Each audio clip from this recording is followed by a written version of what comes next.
Okay, that's like probably the fastest time we've ever got YouTube and Twitch up at the same time. It's like a new record for us. Let me close down some tabs. I don't like my PC. Hey Aries, how you doing? I feel like it's been a while since I've seen you around, Aries. How have you been? Hope you've been well.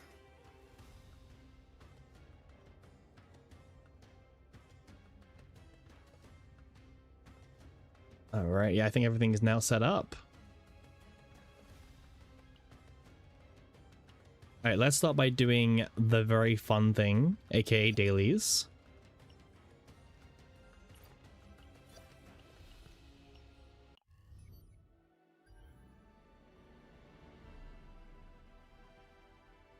It's already late per usual schedule. It's late by like 1 hour. Unless you mean my weekends, because my weekends are crazy wacky. No, I've been good, man. Been very busy. It's been a crazy week, man. It's 10 p.m. now. Well, yeah, that's fair. I mean, I was in the middle of like setting up the Discord and everything because I promised everyone I wouldn't go live until the Discord was finally set up. But no, it's been a crazy week, man. We had the Shadowverse set the other day as well, so I pulled on that. I spent a little bit of money as well trying to pull some of the leaders. I'm missing one of them still, which kind of sucks, but I've got 3 of them. I've got 3 out of the 4 leaders. But that's been fun. I've been playing a lot of Shadowverse recently, and obviously been grinding a bit. I mean, obviously we got rank 2 as well in Great Rift, right? That's probably the other big thing. I think we're still holding rank 2 actually. Let me check. Yeah, we are still rank 2. Don't really have the motivation to try any harder, I'll be honest. I think like I think I'm burnt out with Great Rift for now. I mean, hey, you very generously gave us an E6 Tenebria, and I wanted to see like how far I could push it with my level of patience. And I think by getting rank 2, it's quite happy. You're rank 20, you can't beat 1.3? Oh, let's check.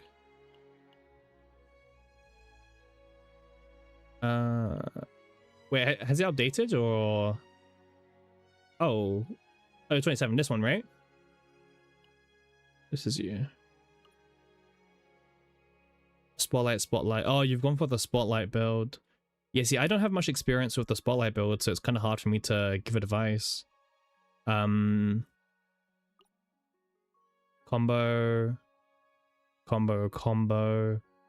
Obviously, draw 1 to proc the Clover. I mean, when are you using Resonating Darkness, Aries? Are you using it every turn? When I spoke to Aiko about it, she was only using it on turn 369, and she treated every other turn as like a brick, basically, because you don't have enough actions to really consistently use it and do everything else. Hey, Remove, how you doing? Welcome in. But yeah, I don't know when you're proccing your Darkness. Hey, Hippo, how you doing? But yeah, Resonating Darkness is pretty much only good for turn 369 because every other turn you don't have enough action counts, is my understanding. There's a Discord now? There is a Discord now. There is. It's pinned actually. I literally promised that I wouldn't go live until a Discord was made. And I nearly went live today and it wasn't made yet, and I was like, I did promise. It procs when it procs, that's fair. And then you've got, yeah, well obviously Aiko moved away from this, right? Aiko's gone for the divine common draw version on the Adagios instead for more consistency. Because obviously then, you know, the Adagios start drawing other Adagios, right? Becomes more hyper consistent.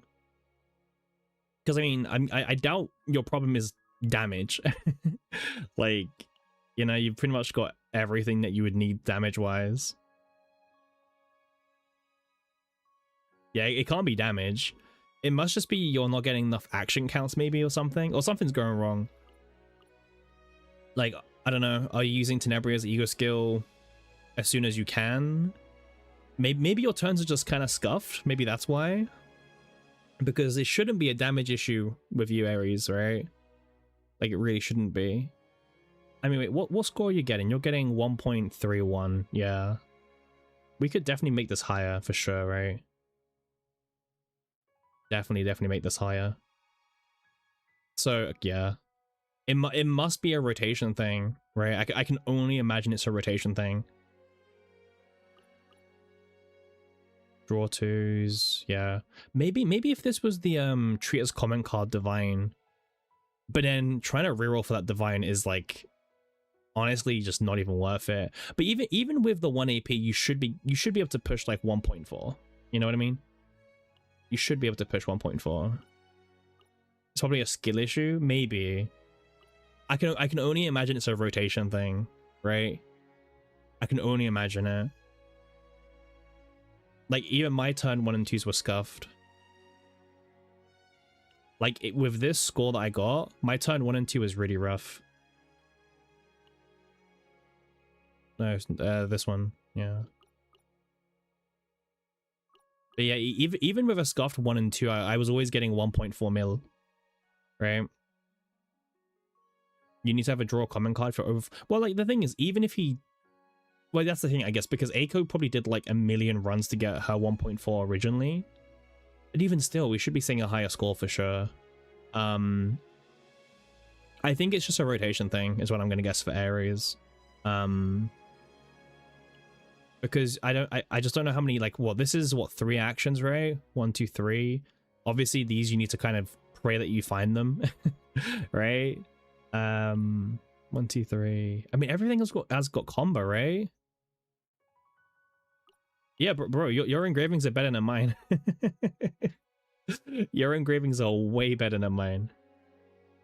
Check 28. What, one below? Oh, the Rita. Nice. Yeah, I heard that there was a Rita deck doing something. Gosh, man. This Rift has had like the most janky third character builds I've ever seen. But yeah, it makes sense, right? Start of the turn, you draw your basics, right? And then the only other cards in your deck are all cards that say draw 1.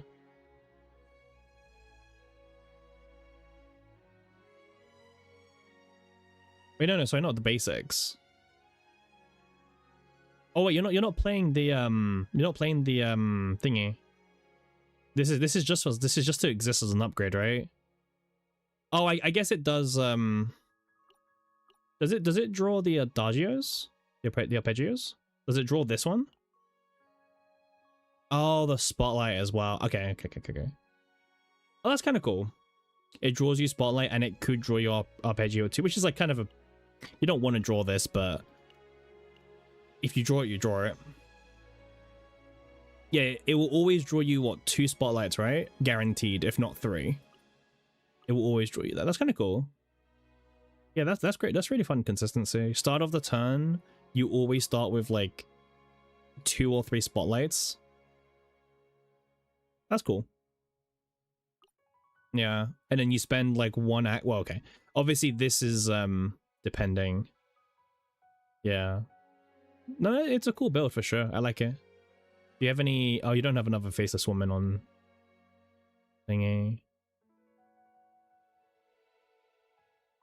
It's really jank. What do you mean? Do you mean it's like jank to set up, or do you mean it's like jank once it's set up? Because it looks like absolute jank to set up. It activates 2 spotlights before getting arpeggio to yeah. Yeah, I agree, Smart. Yeah. This is Hippo in chat. Yeah. This is a really cool build. You'll be rank 69 soon. Nice. Yeah, this is a really cool build. I really like all the different 3rd slot units we saw this Grit Rift. I thought they were really interesting. Like, this is such a cool build. Like, I mean, just look at the leaderboards, right? Naja, Nia, Adelheid, Heidi Marie, Veronica.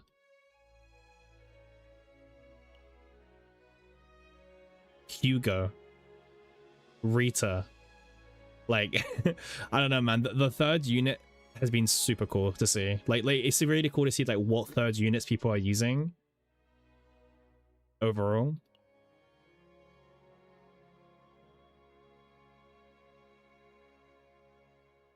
Oh yeah, I mean, honestly, the main reason that it's fun, right?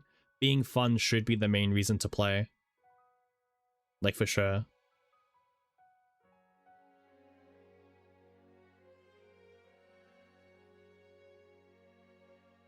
You know, it really should be the main reason why you'd want to play. I mean, it's really cool.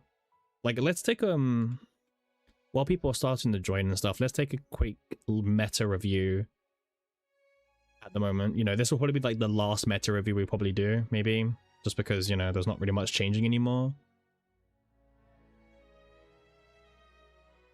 But yeah, so there's only like what, a few days left to go. There's like 3 days. No, it's like, is it 3 days? 4 days. There's 4 days to go. All right, let's take a look. How's the meta looking at the moment, leaderboard wise? So horror is still #1 on both Asia and global combined. As you can see, if we were on Asia, would be 5th place. Yeah, Asia would be on 5th place right now. Yeah, Asia, man, they just have crazy scores as always.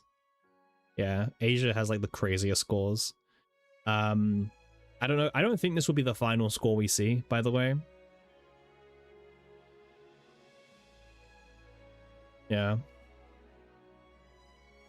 I mean, yeah, being Master 1 Ares is like the main deal, right? Because what, Master 1 is like what, top 0.1% of all players? Which is super cool. Yeah, I mean that should be a good. Is that your highest position, Ares, in a Great Rift? Or did you get higher? Because it's like Master 1 is really good. Hey, Freak, how you doing? Welcome in.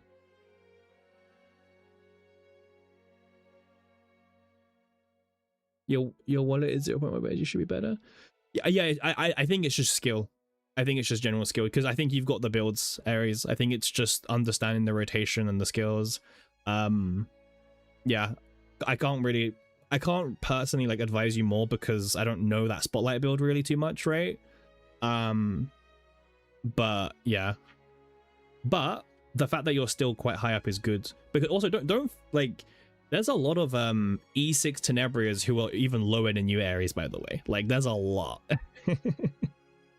Like, you'd be surprised like how low the E0 Tenebrias really go. Like, if we look at global, right?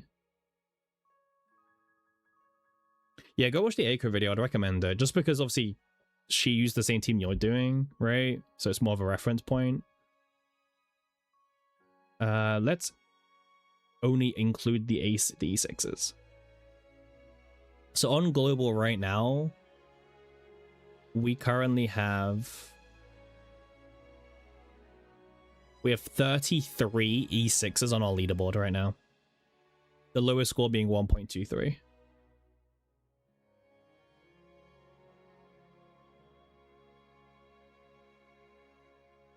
But yeah, only 33% of our leaderboard is currently E6s. I think Asia's a lot more. We can check Asia. Asia is 63 out of 100 spots in Asia are E6s. Yeah. So Asia has double the E6s on their leaderboard, because they're like, their top 100 has a higher entry point score wise. You built my deck with perfect engravings, you just need to divine it.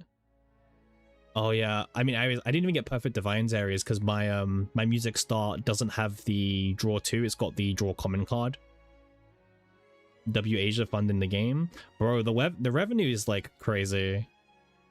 It's the revenue is like really like, it's lower than where it probably should be, but there's also like, ultimately there's nothing to spend money on in this game. You know what I mean?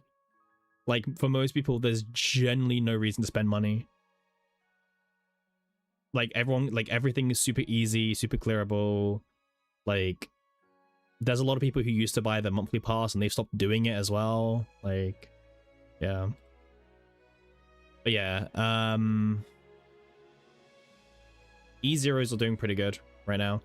On global, there's an E0 at rank 8.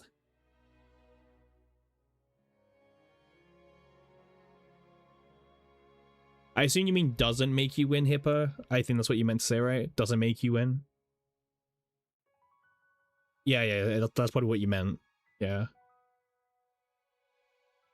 Yeah. Yeah, like no matter how big your wallet is, if you don't have the time to grind the deck, it doesn't matter. It really doesn't matter. This is like the first rift where spending actually mattered a decent amount. I agree, Freak. This is definitely got the most pay to win E6 so far, but you can still get top 10 on global with E0. We need an extra gear slot that's cash based. I mean, feels like most games eventually do release a very pay to win system, right? So we'll see. We'll see. I mean, I've always said this, but I think what's going to happen is that they're going to release like divine selectors in the future, and as a free to play, it'll be like super limited how many you can get, but then like you can just buy them from the cash shop. You know what I mean?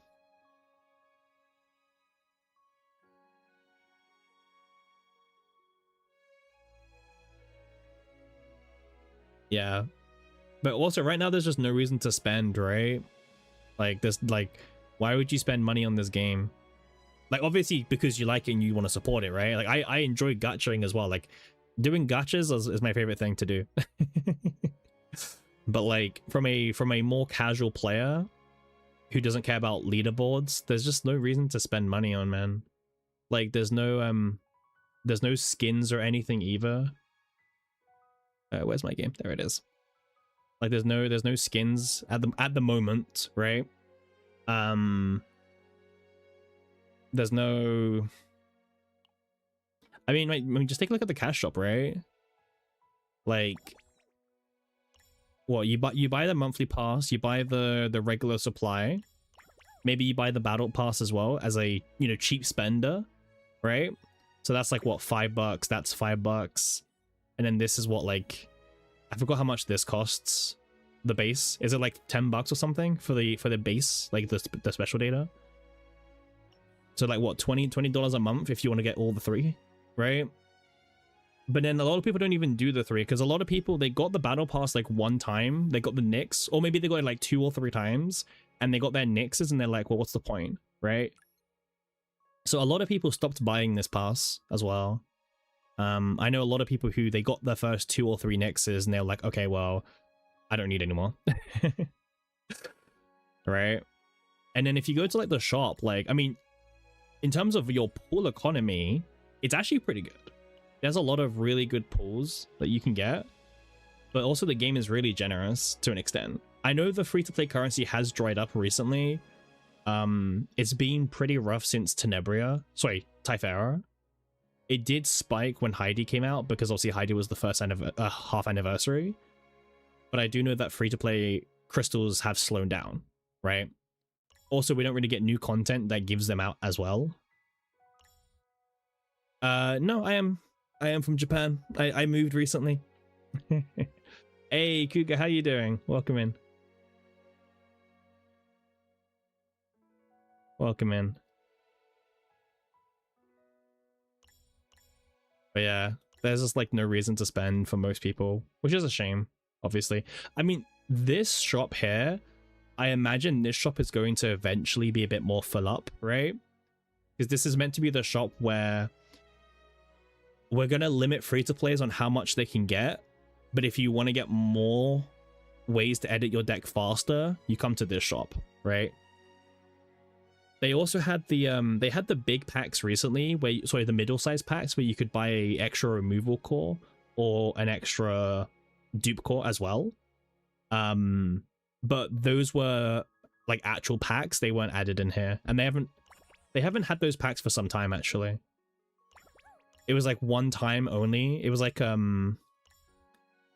$50 one, right? Where is it? It was like this one, the middle-sized one.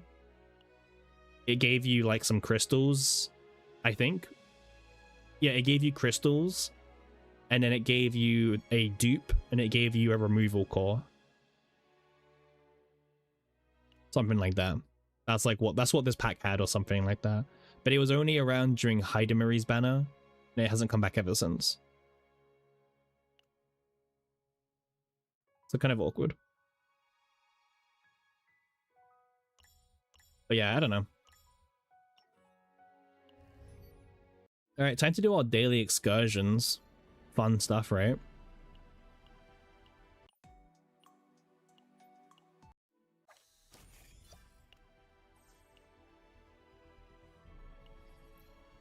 Excursions are such like a rough quality of life, man.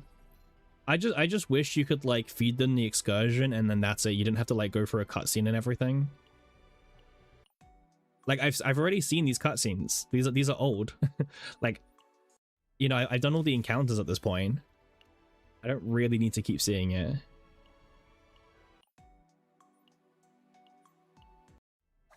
And also, it's just like super inconvenient, right? Because like, it's one skip, it's another click, and it's another click. So each time it's 3 clicks.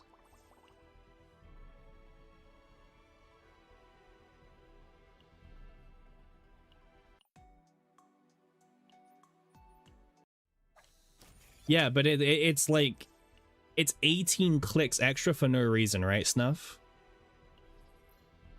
Like, maybe, I mean, I come from a UI design background, maybe that's why. But like, the number one thing is like reducing the burden for your consumers, right?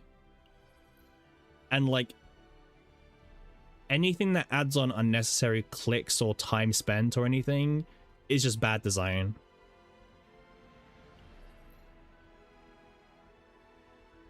No, the resources are good stuff. I'm not complaining. Stuff. I just want to skip the cutscene instantly with 1 click. That's why. Hey, Quan, how you doing? It's been a while. How you doing? How you doing, man? Wait, who's my last character I do? Yeah, no, Snuff. I actually want the rewards. I just don't like the 3 click thing. You know what I mean? Like, I don't mind the rewards. Just let me press the skip once and it'll be done. No, I'm okay with the resources. I don't mind. But yeah, I just hate how like it's 18 extra. Well, it's even more clicks because obviously you have to find the character, click on them and everything. Oh, how's the test run? Is it looking good, Quan? Are we 1.4? I don't know if you have E6 or not. Once we get guilds and guild content, the game is saved. Unless they fix deck building, I don't think the game is saved no matter what. I'll be real with you. I'm like, man, the deck building should be like the absolute priority. I don't care. Like, if they said like, we're gonna postpone season 4 by like 3 weeks to fix the, you know, to really overview and redo the deck building philosophy and everything, I would be happy with that, man. I would be happy with that. My worry about the deck building thing not getting fixed is that because they're so focused on pumping out banners and content regularly, that they don't take time to like actually rework the system as it probably should be reworked. But then they must have enough, you know, they have enough devs to do Sortie, a whole new game mode, so it should be fine. Yeah, that's exactly what Snuff said. I technically paid to get 1 more excursion every day to add on 3 clicks of my life. Well, more than 3, it's like 4 or 5 clicks. 1.4 is probably not reachable. Well, you can be the highest E0, right? They shot themselves trying to monetize on deck building. I agree. No, I straight up agree with you. Yeah. Like, because of like the way deck building is now, they've kind of messed themselves up. At this point, we just have to hope that like mass gets fixed, like mass income gets fixed. Oh, you're the highest C0 with a test run? Okay, that's perfect. Good job. I don't know if there's much room for you to squeeze out more damage or more score. Maybe you had like a bad turn or something. But yeah. it's kind of funny how like this shop is like so empty still. Like you would have thought that it would have like a permanent once a month remove core or once a month copy core, or you know, something like that, right? Just free money. Because I know whales who would buy that, by the way. Like, unironically, I do know whales who would buy that kind of stuff. To me, this is the best thing they've did. You need more packs like that. Different. I mean, I agree with you, Aries. I love these packs. Like, I'm happy to buy these packs because this saves me 16,000 black mass. But I would still like there to be more black mass on top of all of this, you know?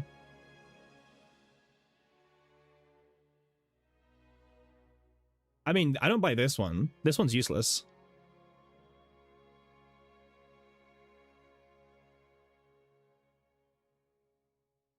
This is useless. I'll never buy this pack.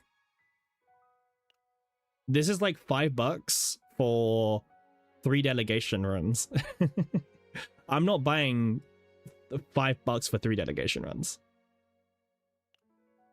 No one cares about the packs in the shop. No one cares, but the devs should care. You know what I mean? Most people don't even know what's in the shop, right? By the way, this shop UI is horrible. Like, it's one of the worst UIs I've ever seen. Like, I get lost every single time I come in here, by the way. Is pure gold to you? Yeah, I get that. Yeah. I usually end up buying it at the end of the month when I'm sitting there like, well, I would like to save time. My problem is Hippo. It's got a mixture of like cash stuff and like free to play stuff, and like it's just really janky. Obviously part of the design of being confusing is it's very easy to find these ones by accident, and for some people they might be like, oh wait, actually, you know, I was only looking for these ones. Oh no, I have. Trust me, I have, but I can still complain that they're just janky UIs because like they're intended to try and make you stumble across the shop, right? Like it's always intended. That's how it works. They want you to like click on these and to see these packs. Oh yeah, we'll check out your build, Quan. What rank are you? Oh, you're in Sip. Don't worry, we found you. Alright, so Quan is also a fellow free-to-play, E0 Tenebria. 1.3 million score. Very impressive score. Let's check out. Now, we know that Quan has been grinding an absurd amount, by the way. So, let's check out. So, they're doing the triple spotlight build. Yep, using this attunement. It's a lot of extra damage. Double, yep, combo makes sense to me. And then yeah, just solid engravings overall. Yeah, Tenebria looks fine, no questions there. All right, do you want to explain the glorious resistance?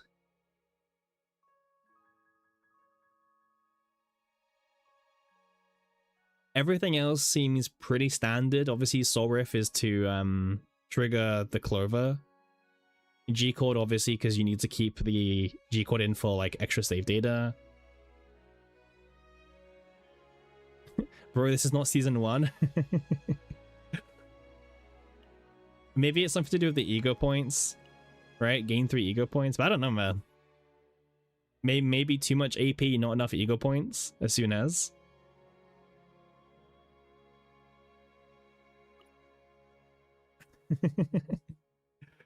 Okay, so make sure you proc Clover, and sometimes you need the extra AP. Oh right, of course, yes, because if you heal but you haven't taken damage, Clover doesn't proc. Yeah, so this is to always ensure that you've taken some damage to heal back from. So then Clover can proc. Okay, I get that. All right, let's talk about the. I like how your build doesn't use double hunger, so it's a lot more viable. You could go with the 7 costs. Well, this one is just hyper consistency, dog. I think most people use it, no? Maybe Horo didn't. Horo's is just scuffed. I used the draw too. Eiko used the 7 cost, but you know, more consistency is more consistency. They also just copied the 7 cost one. I prefer the 1 cost one.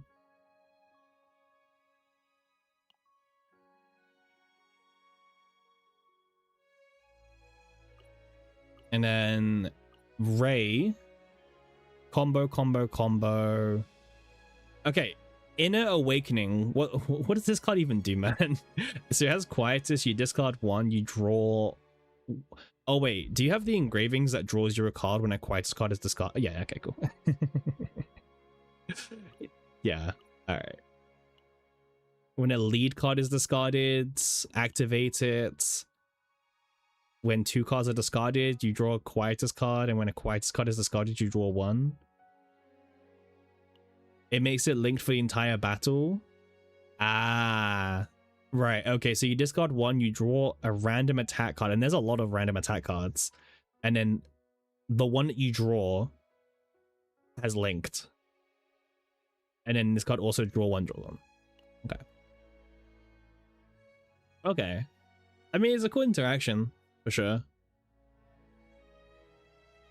Why did you go for Tenebria having the cool Heidi clear? I think Quan just wanted to like push the limits of like a free to play like Tenebria, you know? Like how high could he get with a E0?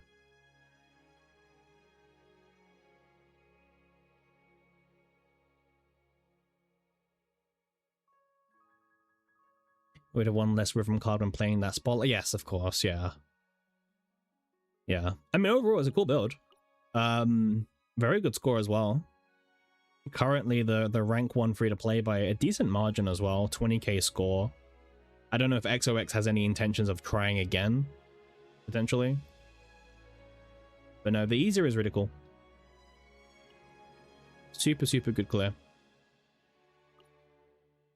I've really enjoyed this meta. I think this rift has been quite interesting, especially how diverse the third character's been, you know? Like, it's been super interesting seeing the different builds that come out of it, the pain, and all that.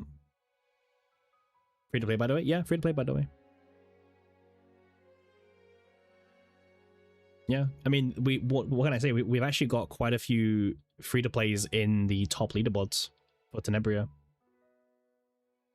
It's mostly because like a lot of people in global don't really go for E6, right? That's more for Asia. Most whale rift, I don't know if it's a good sign. I mean, okay, diversity was good. The meta diversity was better than the previous rift, and also better in season 1 and season 2. Sorry, season 1, both of the fights, right? It's not as diverse as season 2's rifts at all, right? So from a meta diversity point of view, it's the 3rd best rift from a meta diversity, right? Now, the big thing is obviously the E6, right? The E6, and also, yeah, the maxed out partner as well, right? But yeah, this E6 has been the most blatant, I guess you could say, pay to win E6 we've ever seen. And I would say we probably saw we probably saw a lot of sales because of it, right? Like, you know, there's a lot of people who usually wouldn't go for E6, right? Like Eiko or whatever. Like, I mean, I think Eiko was not intended to go for E6 at all. But like, again, you know, even she felt the peer pressure of, you know, missing out on this 40% vulnerable. And I'm sure there's a few other people who saw the E6 and was like, oh my god, it's actually really crazy. I now need it. You know? So I think sales on the E6 was probably good for them. Better than usual, probably. And that says a lot. That really does say a lot, actually, about like the future direction that we could see for future rifts and stuff.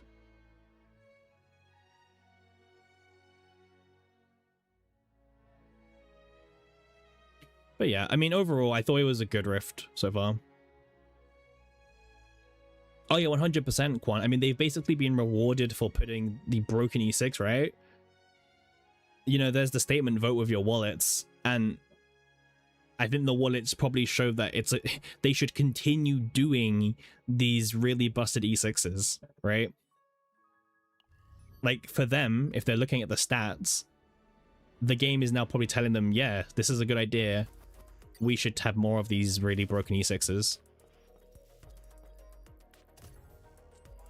Now, should they? That's up to you. But technically, it's all for a sticker. It is all for a sticker, yeah. It's all for a sticker, but also there's no other content to really try for. So it's a win-win for Smilegate, because the amount of people who care about Great Rift top ranks is like 0.01% of the player base, right? So for them, it's like, and a good portion of them are spenders. So the only people that this really hurts deep down is the 0.01% of players who are free to play and don't want to go for E6s. You know what I mean? Or low spenders, right? So the amount of players this actually hurts is a very, very minimal number, and probably doesn't outweigh the amount of revenue generated. Well, that's true enough, but that's the thing. It hurts poor people that care about the Great Rift. So it's an even smaller diversity, right? You mean putting 7 copies of characters should feel strong? I agree. Or unique, right? Not necessarily strong, but unique. There's a balance to it, right? Like, you should feel excited to get a dupe, right? And when one of the dupes you get is like Veronica E6, you get 1 mark every turn, that's not exciting. That's like lame and boring as shit, you know? Like, you're not excited for that. Kind of cool. But like, whether you're a free-to-play or a whale, you should be excited with any dupe that you get, right?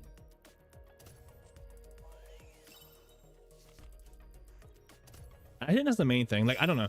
I don't really care too much about the power level of E6s as much as I care about dupes should feel exciting to get.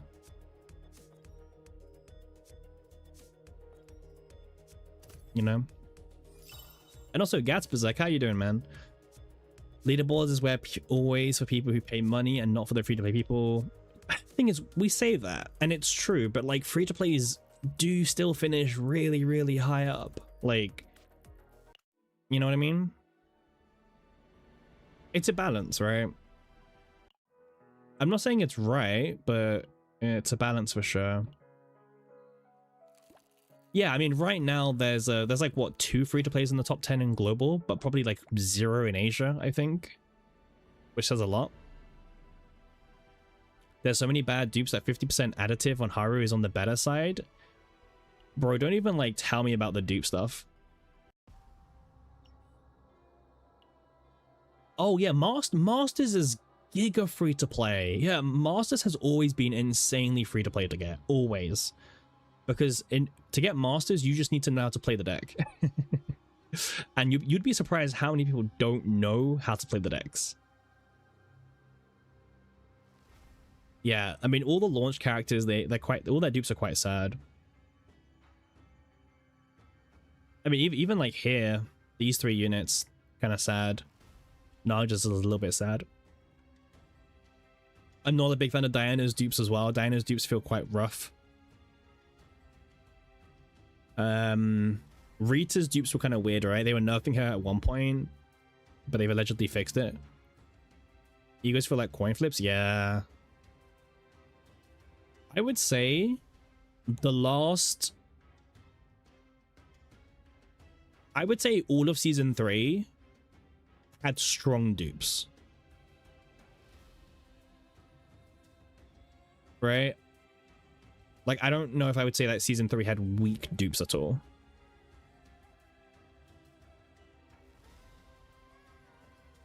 Yeah, that's why I didn't say preseason, because I think Diana's dupes are kind of rough. You know, lots of people are talking about egos, but what about unique cards? Half of them are absolutely useless. I think hacks that problem. It's like if you've ever played a card game, right? I don't know if you have or not, but in a card game, you always end up with like pack filler. You know what I mean? Just to like bloat out the set. And that's kind of what happens with a lot of the CZN like unique cards, where like they basically have locked themselves into doing 5 different epiphanies for every card, right? But then they don't have 5 epiphanies worth of ideas for all of them. Because you know what, that's 20 epiphanies they need to make for every character. And then obviously there's, you know, all the basic cards and everything. So I think it's just a pack filler problem is what I would call it. Like, it's a filler problem. Like, they have to put 5 because it's the rule they've set, but they don't have 5 epiphanies worth of ideas to make. I feel like Heidi Marie is probably one of the very few characters who like has the most relevant epiphanies, and they also put a lot of effort into making sure that most of her epiphanies, if not nearly all of them, are somewhat relevant for different reasons. But once again, like, you're not using this one, and then this one is really niche. Like, you're using, yeah, you're using the other ones really. Dang, you guys are chatting a lot today. It's hard to keep up.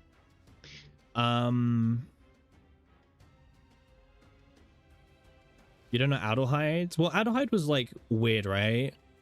Because Adelheid was, if you got E2, she then starts increasing your team by multiplicative numbers. Because also her partner also provides a multi buff. So at E2 plus partner, I think this was like a 50 or 60% multi buff. And then the further dupes just increase her consistency of like applying blessings. And then E6 just ends up giving you a bigger buff. I think, what, 40% here instead of 30. And then at the start of your turn, you draw an extra card, just straight up. So with an E6 Adelheid, you basically draw 6 cards every turn, not 5, which is, well, it's powerful, right? It's literally just because they can't have epiphanies. They are half of every other character. Yeah, I agree with that.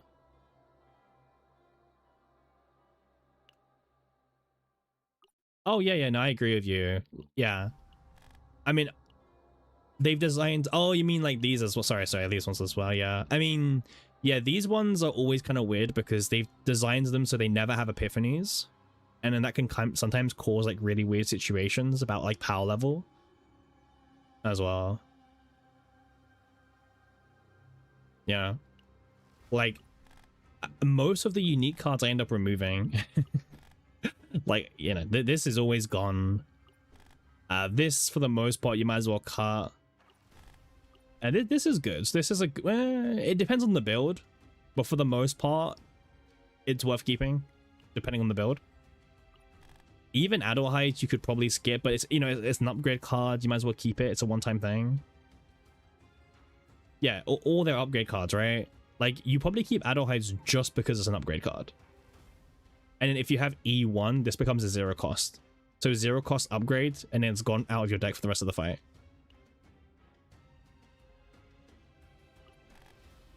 Yeah. I don't know. I don't mind dupes being interesting / strong. E1 is good for Nuke, but they killed Nuke. E2 is good for Chaos. Oh, what, Heidi? Yeah. Yeah, I agree. Yeah. Yeah, I agree. Like, E2 and E6 were mostly for Chaos / Sortie. E1 is like the only really relevant save data mode change, and that's only if the nuke build is relevant. E3 is whatever, man. Again, this is like a Sortie buff or whatever you want to say. It's like a Sortie Chaos buff. This is like whatever. I mean, this is... In save data modes, you don't really need this. It's nice, obviously. This, I guess, is somewhat relevant in save data modes, but very minorly. So yeah. Also, they're getting a bit lazy with the top right potential, because like Tenebria and Heidi also have the same top right. Right? They just copy and pasted this one. I wonder if we'll just see this copy and pasted more often moving forward, just because it's just easier to do. I would say they're just both broken in like E6 max potential, but yeah, E0 Tenebria is like crazy good. Yeah. No. This is this is in the archive. In the archive, you don't get to see potentials. Ares is looking at my account like, what is this dirty like free to playness? Do we know the next unit potential? We do, but I don't know.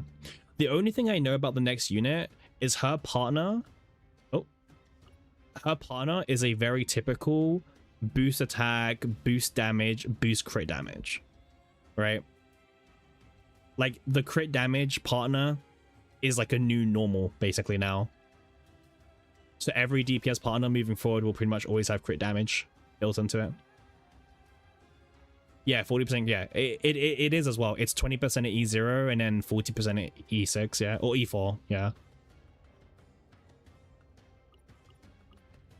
Which again, it really only affects leaderboards. Let me change these around, man. It's really confusing. There we go. Wait, is my Heidi on defensive gear still? No. Okay. No. They're perma copy. Yeah, they're starting to perma copy paste where like the new partners are just increase attack, increase 20% crit damage, and then increase something else. Did I see the story rewrite trailer? Oh yeah. We can take a look. I did see that they shared it, but I didn't really watch it. So we can take a look at it.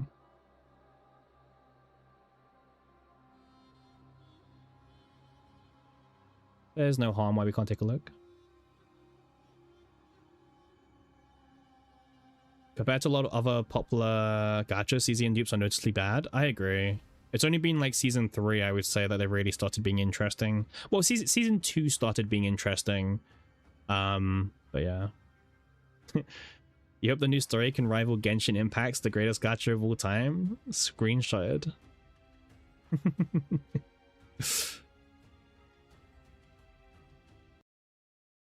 Alright, this might be like giga loud for you guys. I apologize in advance, but... Wait, actually, wait, how can I... Wait, 1 second.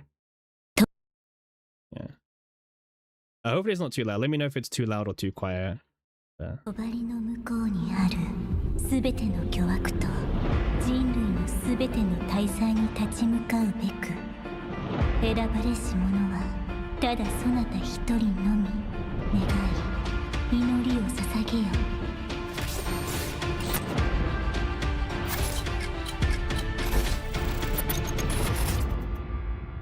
艦長気がついた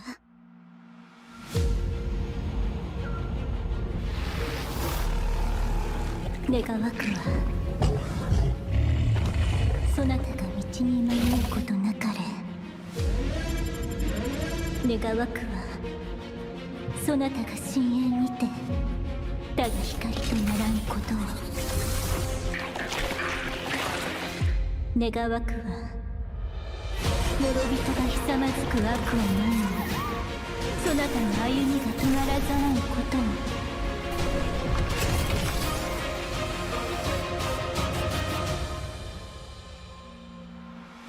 すべての絶望をゼロに戻すために I mean, yeah, it's not the most interesting trailer. Selena, I just wanted to see what units they were bringing, by the way. Selena, Serenial, Cass, and then these 3 as well. Okay, interesting choice of partner. Alt Renoa, yeah. So yeah, because this was we've seen this for some time, but I think most people didn't see it. But this was in a lot of the CN screenshots were sharing this around. when it was like, because it's in their game already, right? Yeah, it's just reuse cinematics. I don't think they wanted to put much effort into this. I just find it funny that like a story rewrite has caused this much drama when 99% of players are just going to press the skip button anyway. Like, who here in chat is going to skip it? Like, be honest. And you might say no, but when you see how much story there is to do, you might change your mind. But like, who's just going to skip it and get the rewards? Because you have to remember, once again, this is probably one of those stories where like most of it will be voiced, but then there'll be parts that aren't voiced. There'll be side stories that aren't voiced, you know? But I don't know, man. I think... Oh! Hey, Void, thanks for the sub for 2 months. Super awesome, thank you. I saw the comment from Aries about caring for ears.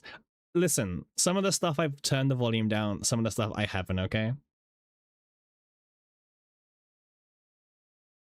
You pay attention to the story until you're bored and you skip. I'm kind of the same. And then I try to go back to the parts I skipped. You never read the stories anyway. You skip because it's ass. You'd rather be a whale than a skipper. Yeah. I didn't skip every story for Cesian, but I definitely skipped some. Anyway, do we think Alt Renoa will be the first anniversary unit? Because the first anniversary is either going to be pre-season or start of season 5. So do people think that Alt Renoa will be the anniversary character?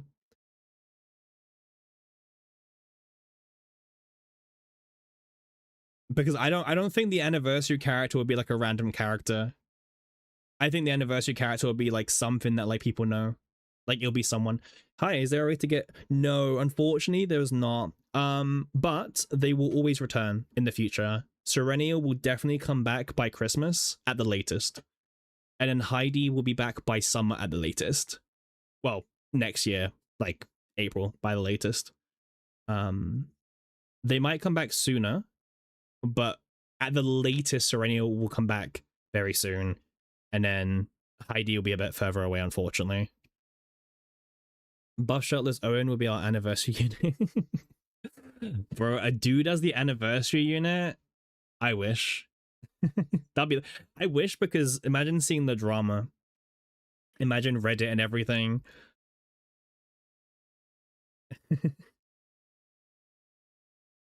Yeah, they're kind of like lining up where like by the time the first anniversary starts, Serenial might have a rerun. 09 with it. Yeah. So yeah, there's a very high chance that Serenial does come back with the on the anniversary banner, because also the devs did an interview months ago and they said Serenial's rerun's coming soon, so we'll see. You think an old limited? I am not that much of a believer. Maybe, but I'm not too sure.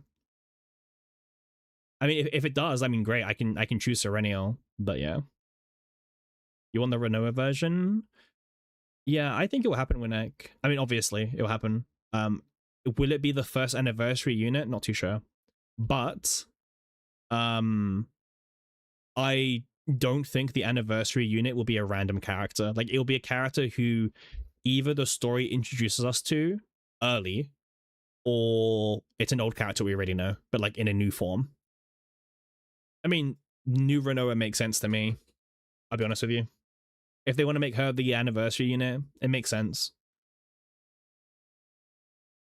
The rerun feels weird when characters have a 3-week lifespan. I agree with you, Quan, but that's only for a Great Rift, and I think most people just don't care about that, right? Like, a lot of people just want their Pokédex collection complete. There's this elf chick from Epic 7 that has a gazillion versions in Epic 7. Elf chick, I mean, could you be more vague? Elf, man, that's quite a few elf chicks, no? Am I aware that Night's Gift is none? Wait, what do you mean, Yang? What do you mean? You're doing Tower today with Serenial? Okay. I mean, when I did Tower of Serenio, it didn't actually feel that bad. But what was your experience like? She kind of struggled? Really? I didn't struggle much. But do you mean by like first turn killing everything? Then okay, yeah, sure, maybe towards the end, but 9 has no gift? She's just her? Oh. Oh, 9 is just her. She's just she, right? Izaria Epic 7. Is this who you're talking about?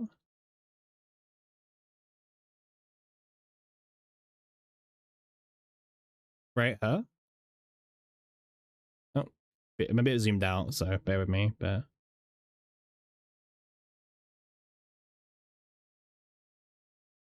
You're reading characters' profiles and Lines was cool. When you tried running Serenia with Super Poop team, she felt bad in... Really? Huh. That's the elf. Ah, so her. Okay. Okay. Yeah.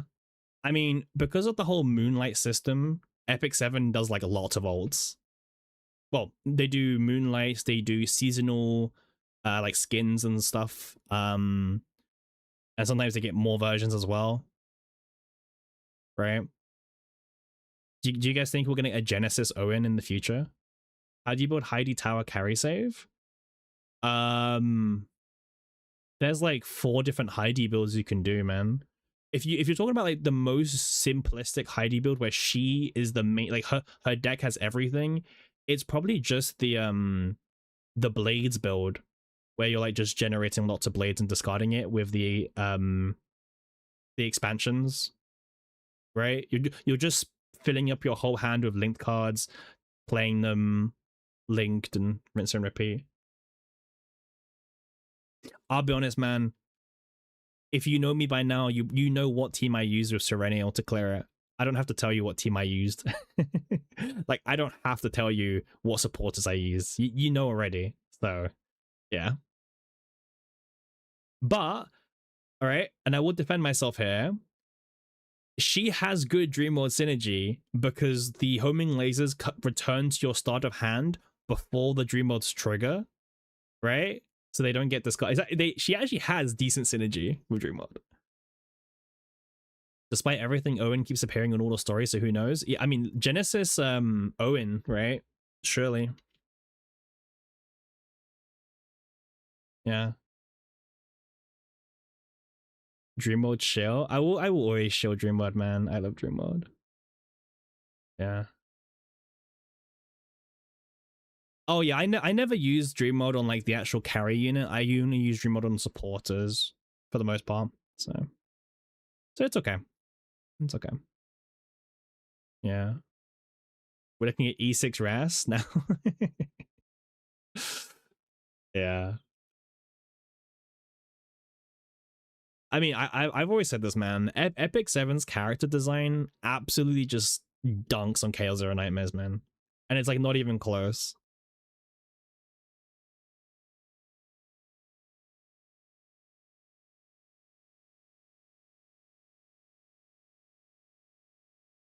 He doesn't have any power. He becomes a regular human. You're a super husbando hater. Oh yeah, that's fair. Yeah, he's got aura. Yeah. Sometimes you wonder what you even play CZN for. Probably because it's like a deck builder game. Well, an alleged deck builder game. Yeah, not all characters are hits in Epic 7. Yeah, most of them are, but not all of them. But I would still say they probably dunk on CZNs, right? LARPing as a deck builder, yeah, it kind of is, right? One of like what? Yeah, I'm glad we've all come to like the same conclusion about this game right now and the state it's in. But I just worry that like us knowing the state it's in, it's not enough, man. You know what I mean?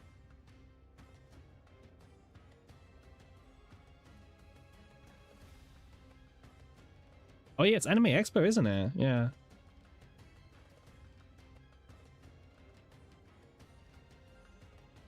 I'll be honest, I've not really kept up with Anime Expo because obviously I'm not there, right? So why would I? Again, I will probably share my screen again, but I'm just making sure I'm not like... Man, just be careful on Twitter, man. There's like some dodgy stuff you gotta be careful about.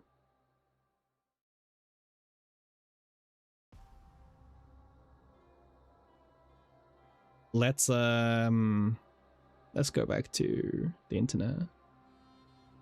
Like I was just looking at like Cosmic's tweet, right? About him being at Anime Expo Artist Alley. But like, man, I don't know. Like I look at this and I'm just like, I would get so annoyed. I'd be like probably hot and it'd probably be annoying and oh man, you know? I don't know. This kind of like thing is not my jam. I'll be honest with you. It's a bit much for me.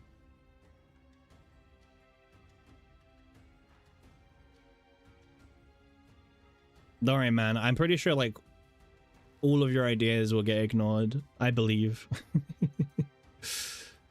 They did also post on the official Twitter as well, some things as well. Let me just move some stuff here. Yeah, everyone became a CC today when like everyone who applied. Didn't they like post the... Oh yeah, they showed the stand and everything. They showed like the thing. You got all the cosplayers as well. Cute. It's like, come and take a picture of the cosplayers. Show you some respect. Bro, I'm not gonna show you respect when like there's people with like 8 subs who for some reason got in. The thing is weird, man. I don't know if they actually... There's no way they check the channels, by the way. There's no way they do. Like, everyone who applies pretty much gets in. Okay, there's trash from your eyes. You don't like the cosplayers, Renek? I don't know. I don't think cosplayers are bad, man. It's just... It's not for everyone, right? Faye is probably the best one. Maybe Diana's kind of cute as well. You're not a big fan of what they do with their eyes? Yeah, the eyes is not my favorite thing either. I kind of ignore the eyes, or I try to. But I will say, right, ignoring the faces or the eyes, the outfits are on point. Like, can we agree on that? All the outfits are super, super good. Like, yeah. The outfits are good. Like, they're good.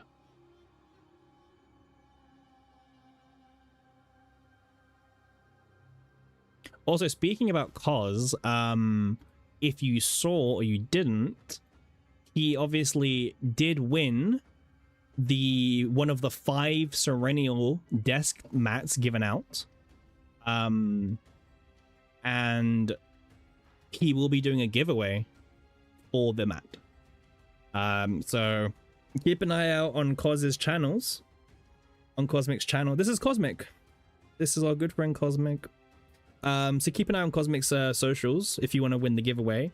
But it's only going to be for people in the US because he doesn't want to deal with shipping outside. How bad's the smell? I'm not too sure, Yang, but I've heard apparently Smilegate products smell really bad. Like, from people who have gotten desk mats and stuff in the past, apparently it smells really bad. Like, all of the stuff, even like the freshly opened stuff, it just smells bad. Oh, remove. You don't even, like... I have like 40 plus playmats from different card games, man. Because they usually give out playmats for just attending these events nowadays, and it's just awful. Why isn't a Maribel cosplayer? True. Yeah, I think it's kind of cool, man. I think oh yeah, they've also got all this merch, right? So a bunch of standees and pin badges. And obviously the cards. Yeah, well, you can kind of see it's the 24k gold card, but it's only given out to 2 people every single day. So, and I think you have to own a full collection to even be like entered in the raffle. Oh yeah, so much merch we can't buy. That's true. Because also, right? This is coming out soon, guys. Right? I did as well. U2s for Veronica and Hugo. $30 each. Obviously shipping, you know, depends on where you live. But this is coming out. The Hugo's turbo buffed. $9 shipping for you. I haven't checked out how much it's going to cost for me, but I think the Veronica is the best one, obviously. But hey, I like how they did Hugo. It's, I mean, bro, they're doing the 2 extra damage characters, the 2 extra damage 5 stars, the launch ones. So they know. They know. Are you guys gonna buy this? Is anyone else gonna buy this or not? And if you're gonna buy it, are you gonna get both or just one of them?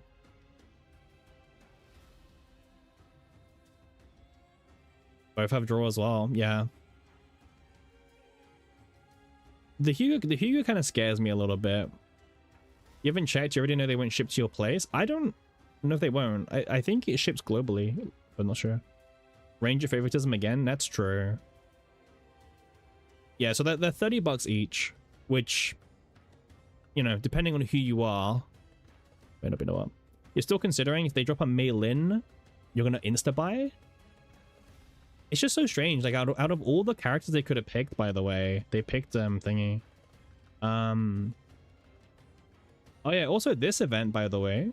Visit the Anime Expo booth, show them that you're following them on X, and you get a acrylic pen. So, free merch, by the way. Just go to them in person and show them that you're following them on Twitter. That's all you need. Yeah, these are some more close-ups on the cards, by the way, the card collection. Yeah, so there's normal, rare, I think alt cards or whatever they called them, and then there's the gold one. This tempted you to go next year? Honestly, Anime Expo is really cool. I mean, I went to Gen Con a few years back, which is more for board games and card games. But yeah, America does good conventions. Yeah.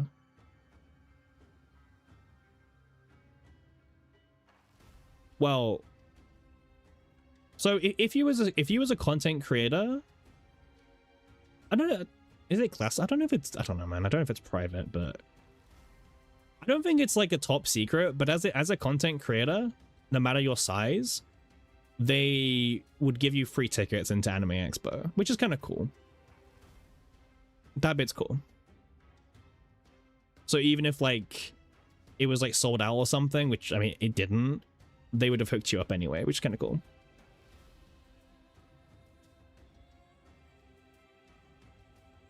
Oh, I mean, the CZN booth has like 3 minutes worth of content. Like the expo is so huge, right? Yeah. I don't think you could spend more time at CZN's booth even if you wanted to. Like there's just not like there's not much to do at these booths. The main appeal of Anime Expo is like the panels or trying out new games or seeing new merch, that kind of stuff, right? I think they had like a full post, didn't they, about like the they're not showing it here, but they I'm pretty sure they did show like a full merch thing of like what you could buy at Anime Expo.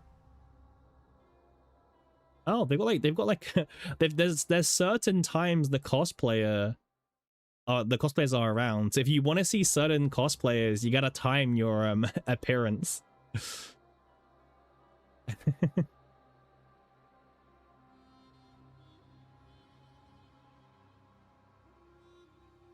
Yeah. CZN's probably just a money sink. Yeah, it is. But they are doing there's a dev panel as well. I don't know if they're telling us that, but there's a dev panel today that they're doing.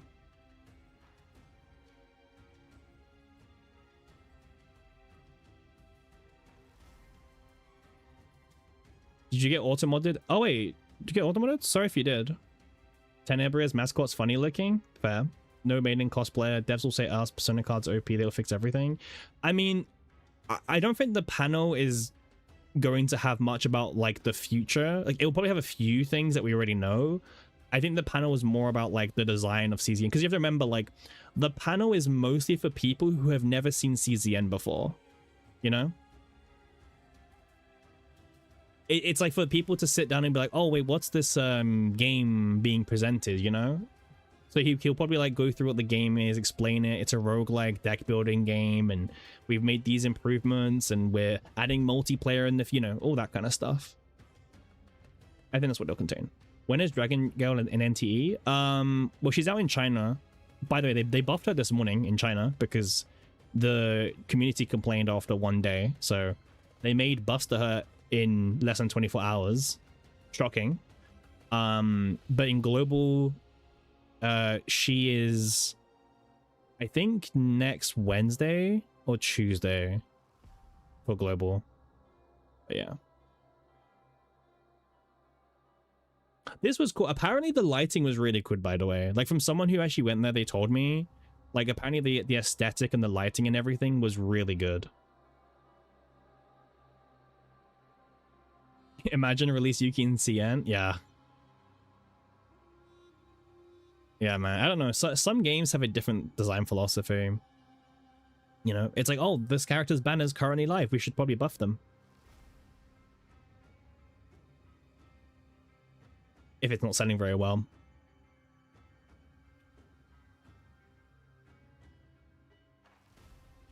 But yeah, this is all cool. It's all cool stuff, man. I would like to be at Anime Expo, but you know, I'm not gonna fly all the way to the States just for Anime Expo, right? I would have to make a holiday out of it, and I've already been to LA a few times, and it's not my favorite place in the world to go. So yeah. Yeah, it's not my favorite thing in the world. Let's do this one. And then while we're here, we might as well take a look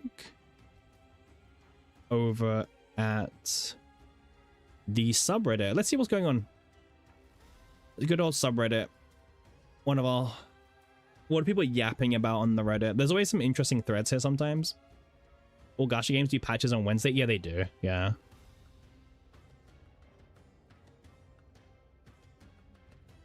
What the hell, man? Why is this first post like really like sad, man? I was expecting like dumb shit posted on Reddit.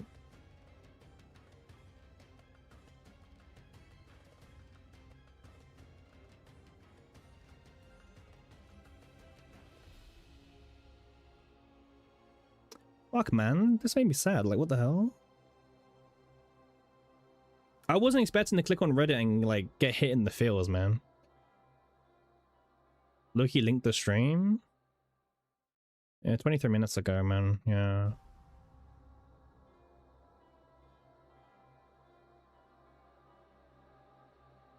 Yeah. I don't know, man. I was just reading this. It kind of hit me a little bit. You know? I get it, man. I do get it. You want to talk with baddies? If you're not a baddie, do not DM me.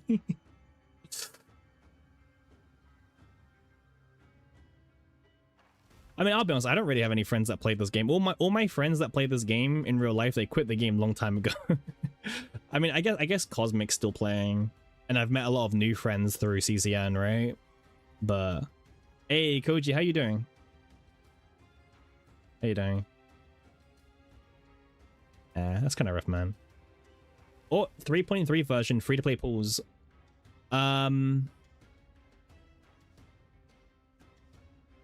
It appears we reached 54 premium pools by Tuesday night.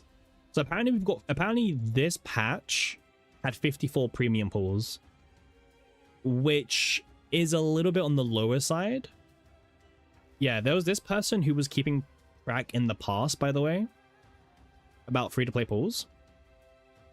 You can kind of see, like, yeah, being in the 50s is a bit of a drop-off, actually. Good, what about you? Hey, we're good, man. It's Friday, it's the weekend. That's super exciting.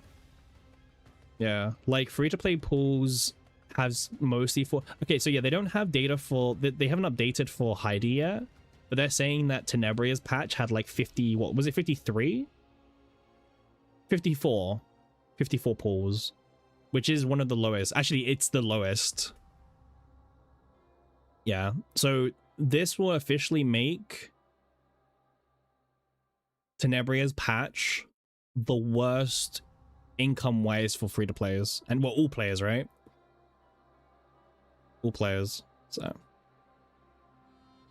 Yeah. Take you back to preseason when the grass is green and the girls are pretty. True. Think legit for crystals anymore? Yeah, man, I told you, the being a content creator is like a hack for crystals. Winnick must be... Well, no, Winnick's a content creator now. An official one. So Winnick can now enjoy the...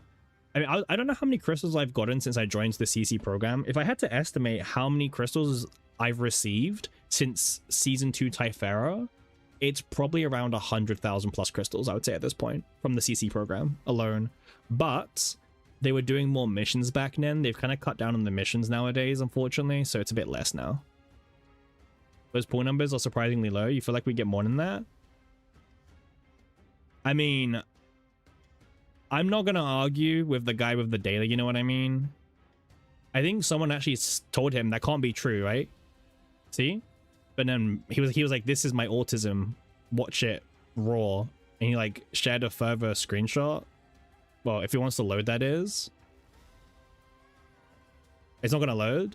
He was like, this is my weaponized autism. And it looks like this. It's not even going to load his autism. It's too much for Reddit. There you go. Yeah, so this is how he keeps track of it.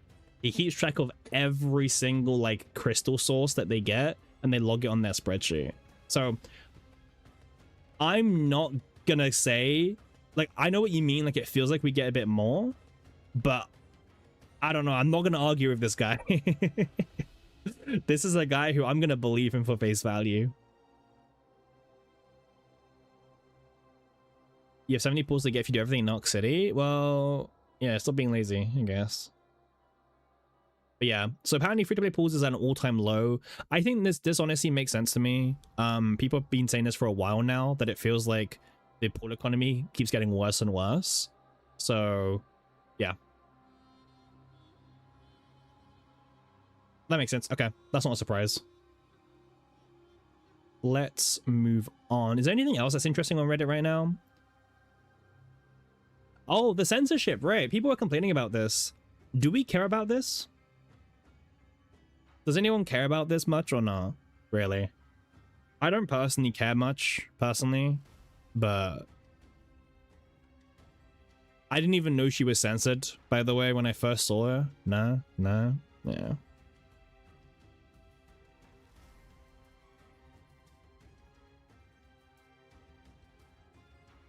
I don't know, man. It's kind of weird.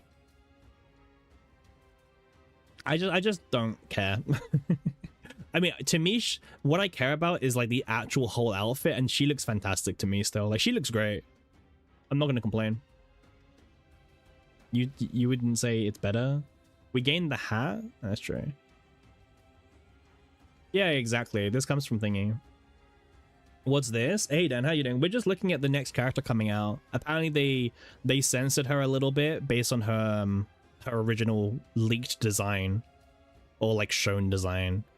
So people were kind of upset, but I think most of us in the chat, we don't really care about the censorship like this. So, anything you're sad about?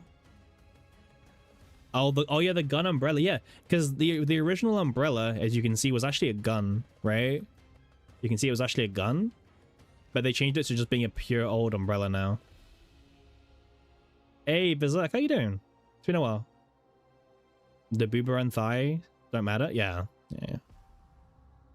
Yeah, gun umbrella was kind of cool. I think we got a little bit robbed on the gun umbrella. Yeah.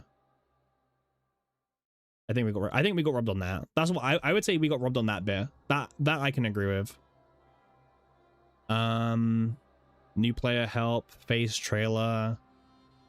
We should get animated versions of basic cards after getting all the other animated cards. I mean, yep. Oh no, even Asia got nerfed, Dan. And it's just even Red is a bit dead at the moment. Oh, it's Typhera's birthday? Fair. Yeah, there's no... Oh, this is what I was talking about, by the way. This is the this is the thing. This is what they're doing at Anime Expo, by the way. This is all the merch they're selling. So the way it works is that if you spend $30 at their booth, you get a random photo card between Chizuru, the background, Heidi, Serenial, Yuki, and Renoa.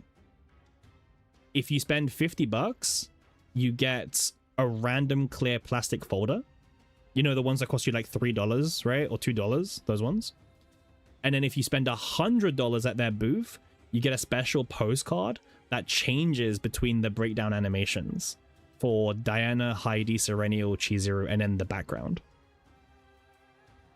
So yeah, if you want all the special bonuses, well, you don't even get all of them. You get one. This is one of the 5, one of the 3, one of the 4. So, yeah. So they're selling acrylic blocks for $10 each. Yep. Just the blocks. You'll wait for the eBay listing. I'm surprised you didn't even go, Aries. I thought you'd be going to all this kind of stuff, but maybe you don't have time to. Or maybe that's the whole war thing still going on or whatever, right? Or like the travel restrictions. I think most people care about this. Is it random? Oh, no. The blocks you get to choose, okay? The blocks and the stands, I believe you get to choose. Believe. Because it doesn't say random anywhere, right? Oh yeah, see? This says, okay, yeah. There are random photo cards. This is different, obviously. This is your booster pack. You spend $8 for a special pack that contains a photo card. So that one's random. But yeah, I think the acrylic stands are what most people care about. They're 20 bucks each. And you can see that the characters they chose are kind of random. Like Heidi's here, Typhera's here, Diana's here, Lucas is here, but there's no Ray, there's no Serenial, there's, you know what I mean? It's kind of random. 20 bucks, yeah. Expos like this Winnick have a crazy markup. This cost them like $3 to make, if that, because obviously they do it in bulk. Yeah. The acrylic stands do not cost much at all, by the way. They really don't cost much to make. Yeah, it's like $2 on AliExpress. Yeah. But you get marked up significantly because obviously they're trying to recoup the cost of Anime Expo and everything like that, and also profit. You get some chibi keychains for 16 bucks each, some acrylic dioramas for 25 bucks. You get a tin badge set for 20 bucks if you guys like badges. And then, yeah, here you can buy the desk mat. So the desk mats cost you $45 each.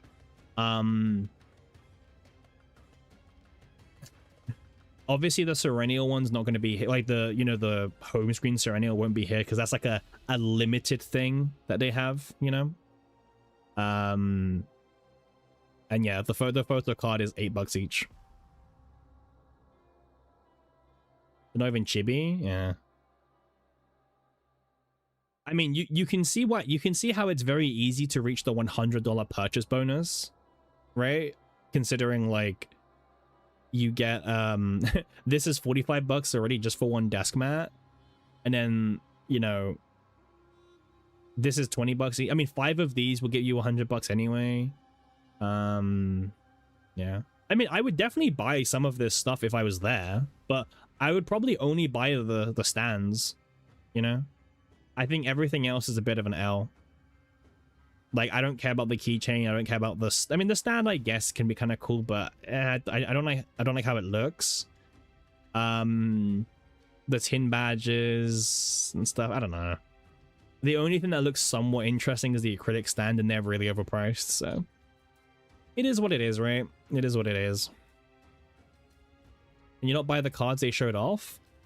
I forgot how the cards work. I don't know how they work again. Oh yeah, yeah, easily. What about the keychain? I don't like the keychains, Dan. I don't know. Like, same as the badges. Whenever we got badges for going to TCG events, I never cared about the badges. You know, I never cared about them. But yeah. Anything else on Reddit that's popping? Damn, 66 upvotes. Heidi doing 100k damage. Yeah. That's like very normal. The people that take those badges super seriously, there is, yeah, there is. I don't know if you guys have seen, but there's someone in the community who does like, they designed their own like cosplay for Typhera and everything. They're like diehard a Typhera fan. They're at Anime Expo right now, and they are hunting down the special Typhera acrylic pen that you get for the you know, go to the panel, show them you're following them on X and everything like that. I have so many desk mats from playing card games over like the, how many years I played card games for? Like what, 16 plus? No, longer, way longer. Yeah, I've got so many playmats from just the card games alone, so.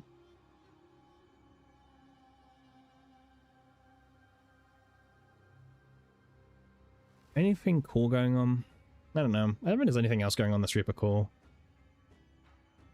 Pretty Win added some new stuff.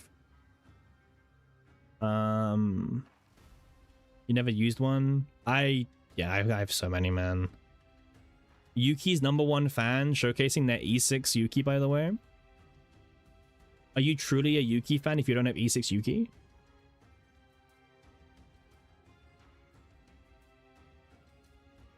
Is this the same button? No, it's not. Damn, so much Yuki propaganda.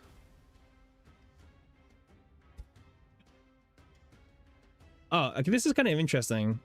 All right, let's take a look through this thread, right? So we're not going to read the whole thing. This is going to be quite long.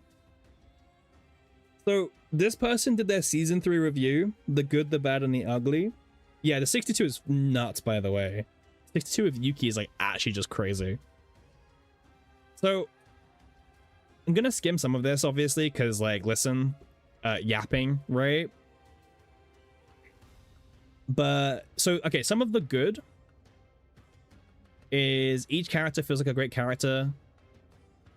Right, so this is Persona cards, right? So they're pretty much saying the Persona cards are really good because every character can have a viable Persona build for the most part, right?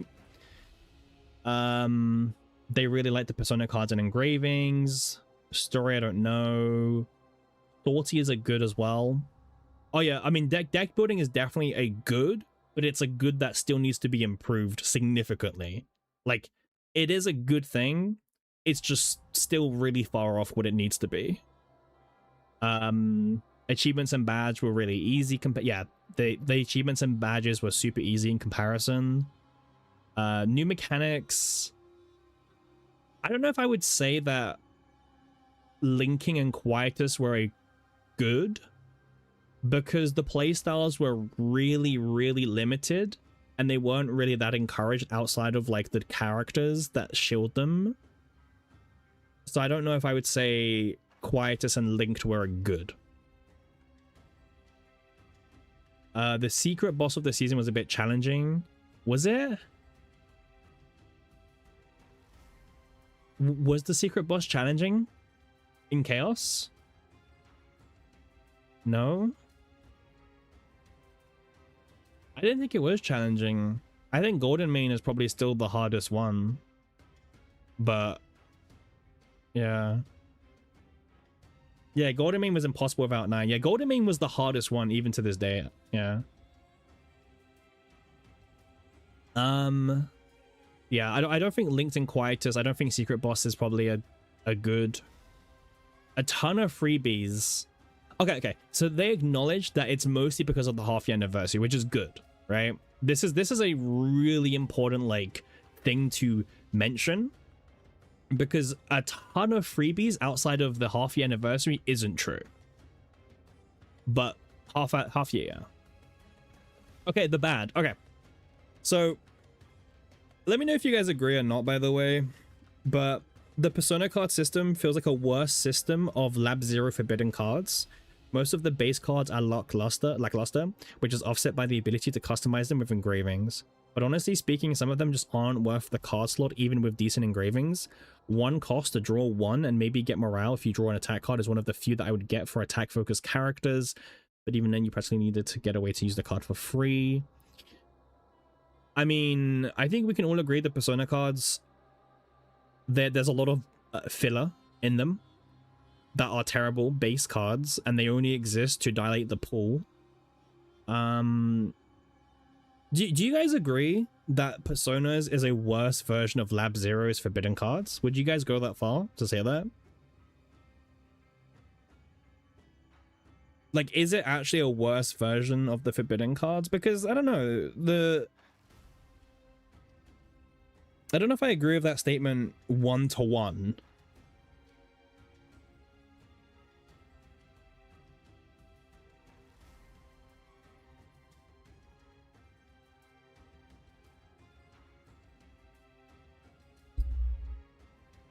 Nah, Portrait or... Yeah. Portrait or Hunger were the only two that I think was relevant. Yeah, Labs... wait, okay, actually, you know what? Actually, let's quickly pivot. Right? Let's actually look at that.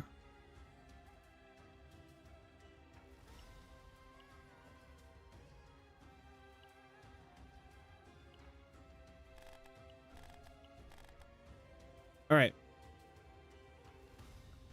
Is this all of them? Oh, right. They wait. Let me get them on one page. Okay.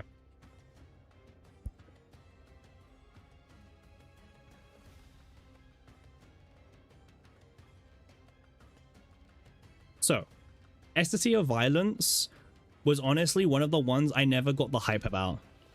Like, people loved this, by the way. I never got the hype about it.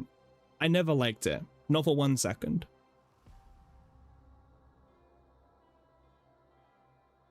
Is horror only? Bro, everyone was shilling this on like every DPS. It was crazy.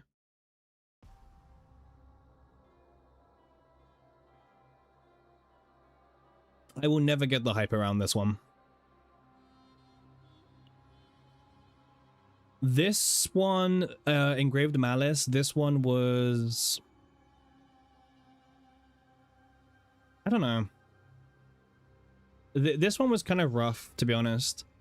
There were some funny builds that used the pyramid with this card. But like, just get Portrait of Fury. You have to reset the run on... Yeah, that was a bad mechanic, dog. Yeah. This one was goated. In my opinion, this was the best one by far. And it gave everyone the ability to have a 1-mana draw up to 3. Right? This one was the best one overall, I would say. From like just most genericness. Because everyone could drop cards, which was insane.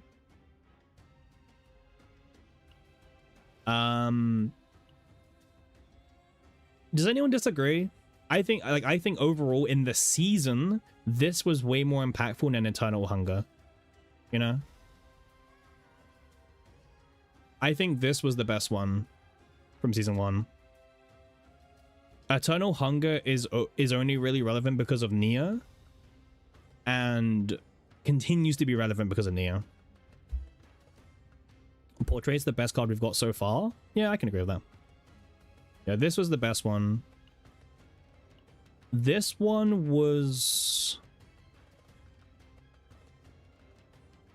Did this see any play in Great Rift 1 for the healing?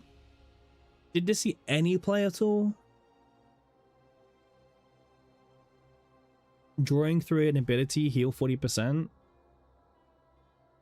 I think I saw some builds trying this on the leaderboards or some crap like that, but it was like not as good as like anything else you could be doing. Someone used... Okay, yeah, that's probably what I'm thinking about. I could remember someone used this on Great Rift 1, but yeah. Disposable Ego. This one is like... It's not as good as Portrait of Fury, but it's like... It has some cool combos you can do nowadays as well.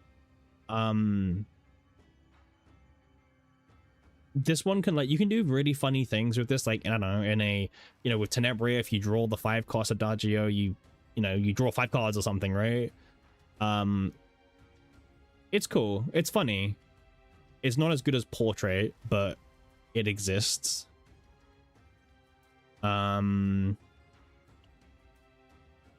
This one was pretty much just like a throwaway, I think, right? For most people.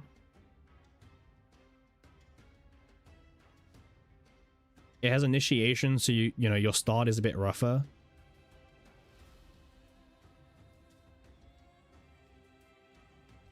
And then, well, Eternal Hunger we've kind of spoken about already. Hunger's not bad, it's just very niche, right? Okay, so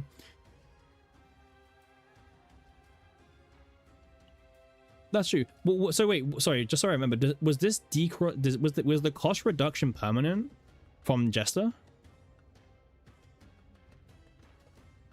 Was this like a permanent one cost reduction?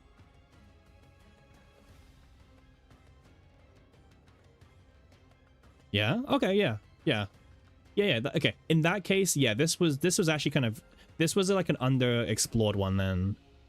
Yeah. Yeah. Because Haru could have gone really crazy with this Jester if we knew about it. Like, yeah. Okay. So this one was probably unexplored overall. But yeah. Okay, that makes sense. So yeah. Portrait. I would say the best was Portrait. Eternal Hunger probably like second best. Honestly, Jester is kind of up there just because it's kind of niche, but it's got like some cool potential. Like permanently reducing cards is kind of funny. Yeah, exactly, Winnek. Yeah, if people clocked on sooner, then maybe. Okay. So going back to the Reddit thread very quickly, I don't know if I agree that it feels like a worse season 1 forbidden card mechanic. Oh, wrong thing. There we go. I don't know if I agree with it being a worse season 0, lab 0 forbidden card system. The best Persona cards followed the season's theme. Neither Tenebria or Adelheid have any discard, Link, or Quietus cards. Heidi and Diana are the only characters with Quietus. Yeah, I think we spoke about this on other people's streams as well, right? About how like it's kind of weird how Tenebria and Tenebria's patch feels the weirdest because like she has no synergy really with the whole mechanic, you know? Like she feels the least season 3 out of all the other characters. Like she exists in season 3, but she feels the least season 3 kind of character.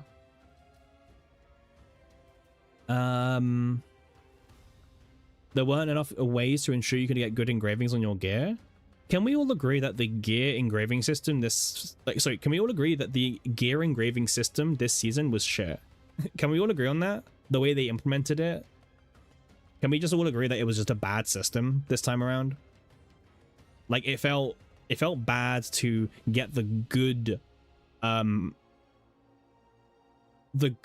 engraving, but then like you have to replace your gear, and then the whole system, like imagine you got like it's needed, but it could have been better, Winnek.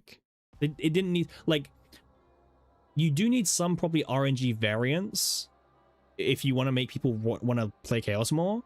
But right now we have the problem where the RNG variance is also in deck building still. So it's like deck building, getting the gear, and then getting the engravings, and then, you know, let's say you get the gun, and then later on you get the best engraving, but obviously you can't use it anymore. You like something every. I don't want to see it every season when I can't be honest with you. I want to see them be a bit more creative. I don't mind it being in most seasons, but I don't want it in every single season. That's like my middle ground. I don't want it in every single season.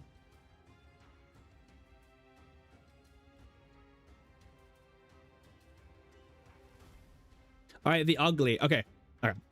Let's check this out, guys. This is the ugly. This is the worst part about season 3, allegedly. It was well and truly above the last season. Okay. The bosses weren't as restrictive. The seasonal buffs were more plentiful and customizable. There isn't much to really say was truly bad with season, except... Okay. The main synergy of the season felt flat. Discards, Quietus, and Link. As it stands, we didn't have a lot of characters utilizing these effects up to this point. They was excited to see more characters utilize them. Diana was a great start for the preseason. Then we got Heidi Marie, who really encompassed what the season wanted. Then we got Adelheid and Tenebria, both are great characters, but they had no synergy with the season mechanics and even added in new mechanics. Well, the new mechanics thing is normal, right? I'm not saying it's right, but every single new character has had like a new mechanic or new keyword or something, right? So I don't think it's like that crazy. Yeah. I'm not saying I disagree with the user though, but yeah, blessing is more of a keyword.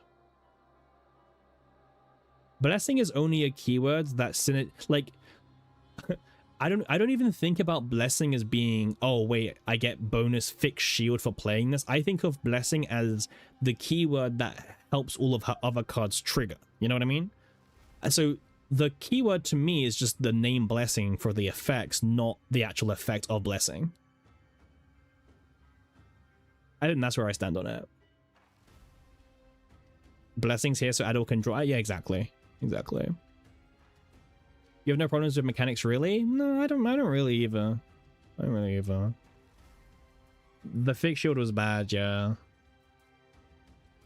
So this person rants about that quite a lot. So we'll kind of skip this. Oh, that's the only complaint, really.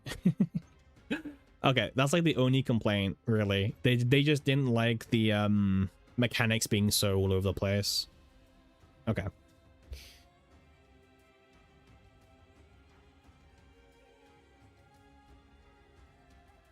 Is there any like good comments on that?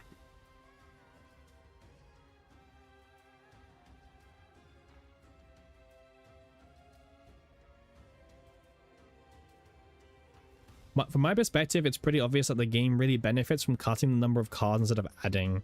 So if you've ever played a card game in your life, you just know that a smaller deck is typically better. Smaller deck means more consistency. So like, yeah, having a bloated deck for no reason isn't a good thing, right? More cards equals less consistency unless the cards you're adding gives you consistency. This person wants to have more cards in their deck, but I don't think this is a problem, by the way. I don't think this is a problem. Like this is just basic deck building card game philosophy in general. Like I don't know. I don't think this is like a complaint that, oh, the game is just about copying the same card 3 times and having a small deck, because yeah.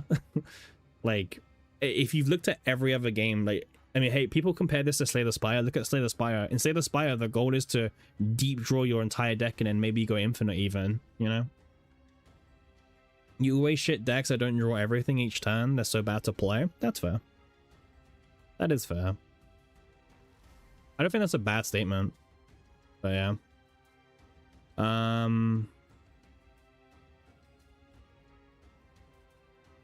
Go look at all Persona cards.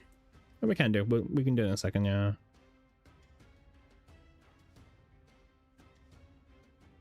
Card bloat has been eating this game alive since season 1 and nobody wants to talk about it. Alright. Yeah, exactly, Berserk. If you played a card game ever in your life, you know that mana cheating is OP. You know that card draw is OP. Yeah. Alright, but Shaky Breaker has a take, by the way, that no one is talking about, and that card bloat is eating the game alive. Alright, let's see what they say.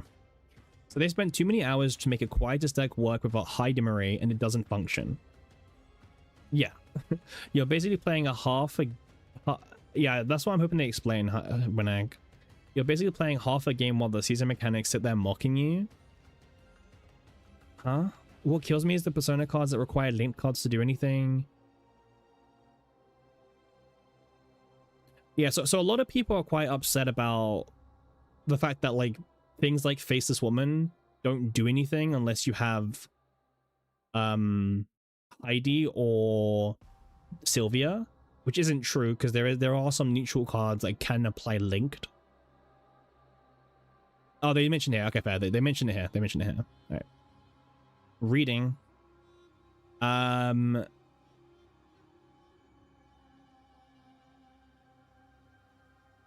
yeah. You honestly think they could fix half the frustration by letting us buy engravings at the shop? Or strip them off gear? Yeah, stripping off gear would have been nice. Okay, they don't really talk about the card bloat thing. I assume the card bloat they're referring to is that... No, it can't even mean this, because it doesn't get bloated. The seasonal shop has neutral cards and seasonal cards, but it doesn't get bloated. It just is a big pool, right? So it doesn't get bloated. Bloating's not the word for this. Annoying, yeah, but not bloat. Yeah, no gameplay events this season, but we've got the rhythm game. Honestly, this is a strong take. They dumped Tower till 150 plus and Sortie, and there was no new content for the whole season. I agree with that. Yeah. This comment's kind of true, and it's kind of low down. I'll give them an upvote. Egypt qualified? Nice.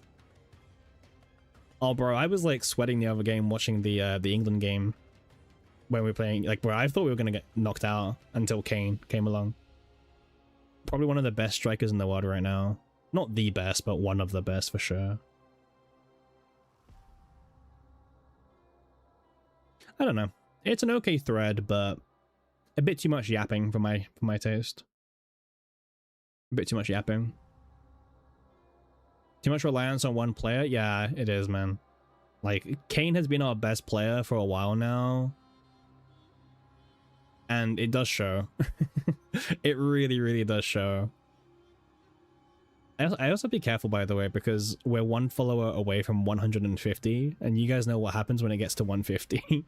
So if I don't be careful and mute in time, you guys are going to be your ears blown off. So I will be aware of that as well.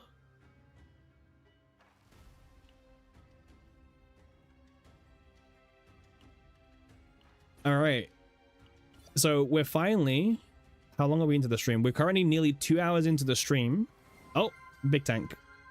All right. I reached the mute in time, so you guys won't get your ears blown. Thank you for the follow, by the way, big tank. I just have to like mute my... Yeah, that was super loud. If I don't mute it fast enough, that alert just like blows everyone's ears off, man, because it's too loud. But thanks for the follow, man. I mean, we reached our goal of 150. That's super exciting. Thank you. I guess next is 160. Onwards to 160 followers. And at 160, we will, I don't know, host a party or something? Like a real life party? I don't know. Like a real life party. You guys can make your own way here, however. All right, let's go and...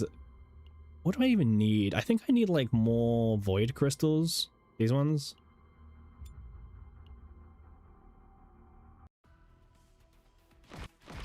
I've actually not been following Poland this World Cup. I genuinely don't know what's going on with Poland at all. I've been ignoring them pretty much the whole time. I don't keep up with the entire tournament.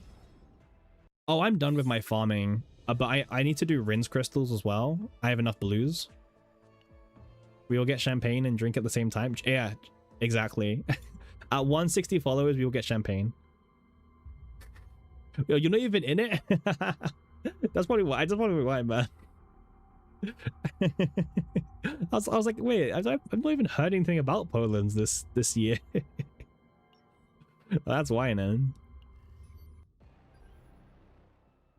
All right, we're nearly 2 hours in the stream and we've done the only gameplay we've done today is Excursion. We've only done Excursion this stream so far, so let's move on to the fun segment of the stream.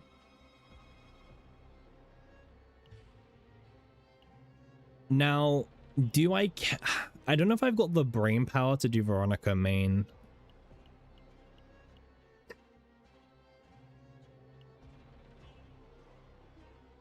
It takes a lot. Like, I don't know, Veronica runs are a bit weird at times. We can try. We can try. You don't know how I do 27 with Veronica? Bit of RNG. She feels mid? Not saying she isn't mid, but I think we've cleared 27 twice now with her.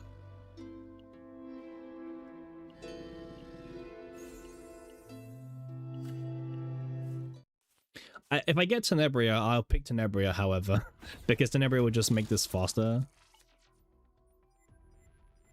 You need a good second teammate for sure. Serenial? I really don't want Calipe, man. I really don't want Calipe.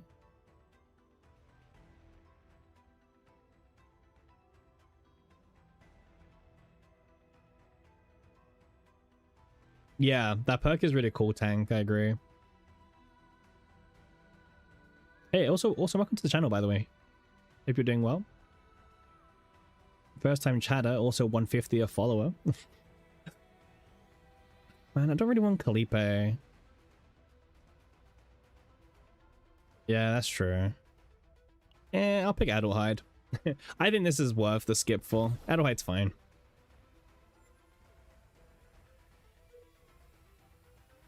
Alright, so we need to go to every single campfire if possible. Also shop. Burning Elite's down here. I don't know if we can even beat a Burning Elite, I'll be honest with you. We might as well try. This will be a long run. It will be. It will be. Oh, we start with Pendant, however. That's actually quite huge. Like, starting with Pendant is like the best case scenario. But I will say my average Veronica run is faster than my average Luke run. Luke was like 80 minutes or whatever. Veronica's like 70 minutes. Well, it was 70 minutes. Yeah, we only need a few Kowalskis and we're good, yeah. Also, if you don't have E2 Veronica, this would feel so painful. Like, being able to select where it goes is so huge.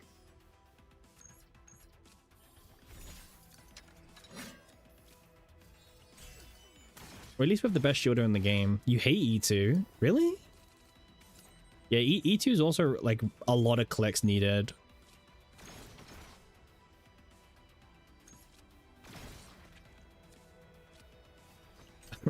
I mean, yeah, we have the best shielder in the game right now. That's quite nice, actually.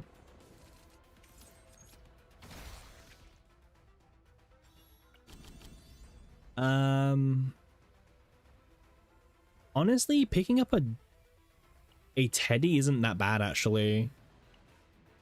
I usually wouldn't, but like Teddy's kind of nice actually for this. All right, let's go to the campfire. Can we get Shelling Ballista? Yes, we can. Nice. I like Shelling a lot. Shelling is really cool. You just make her additive, buff her up and everything, and go bro. Okay.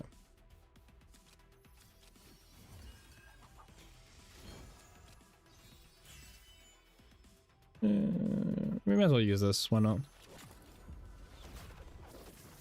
It pops the 1 health shield thingy.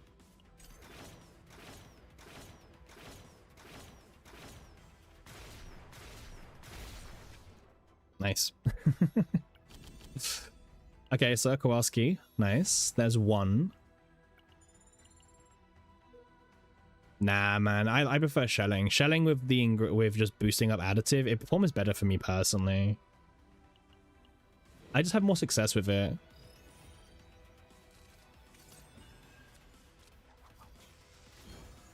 Okay. So they're both just shielding this turn.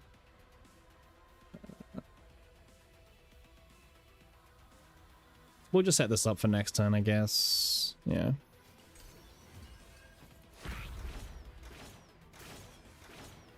No E2, unfortunately. There not be Tenebria runs off the first boss. I deliberately didn't take Tenebria when I did this because I don't, you know, I wanted to actually test out Veronica.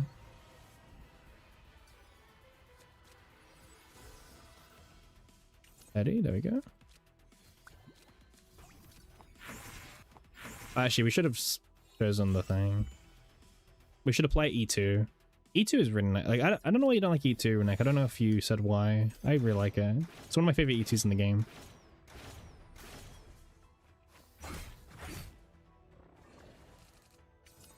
I just wish we had a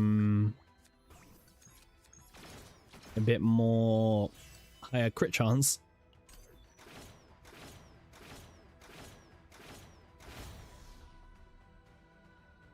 All right. Bombardment prep is also really good. Increases the max stacks of reload. Yeah, what ends up happening, by the way, is you just end up becoming like an upgrade deck, pretty much. Like, you just have no non-stop upgrade cards. We'll take this, I guess.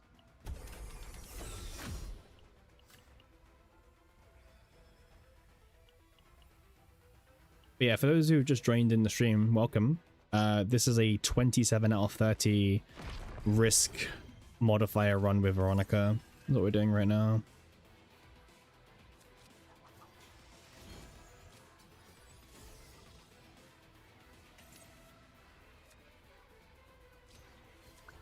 Might as well play Blessing.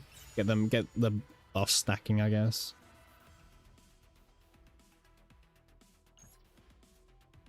I'll save this. I'll save it for when we actually get E2 activated onto one of them. Yeah, so he's making me discard cards.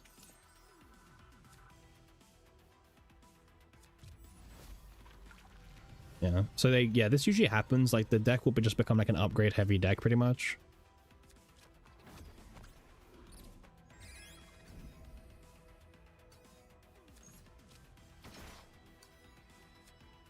And then we could do this.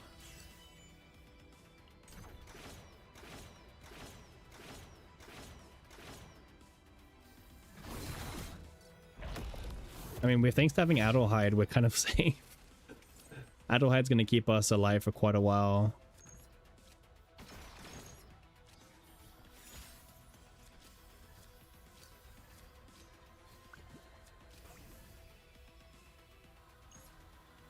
We can use Veronica's ego here. It's such a strong ego skill. There's like no reason not to spam this, pretty much.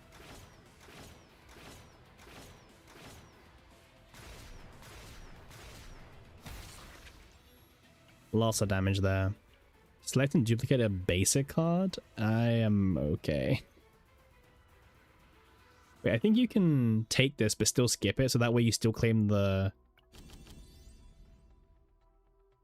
Think, oh, the Sikorsky's blocked off. That's sad. Oh well, I don't want the skill version of Pendant, really, to be honest, so there's better cards I would look for.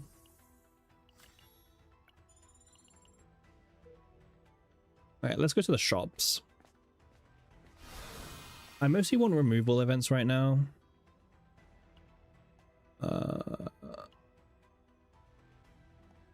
We can ambush the poacher, why not?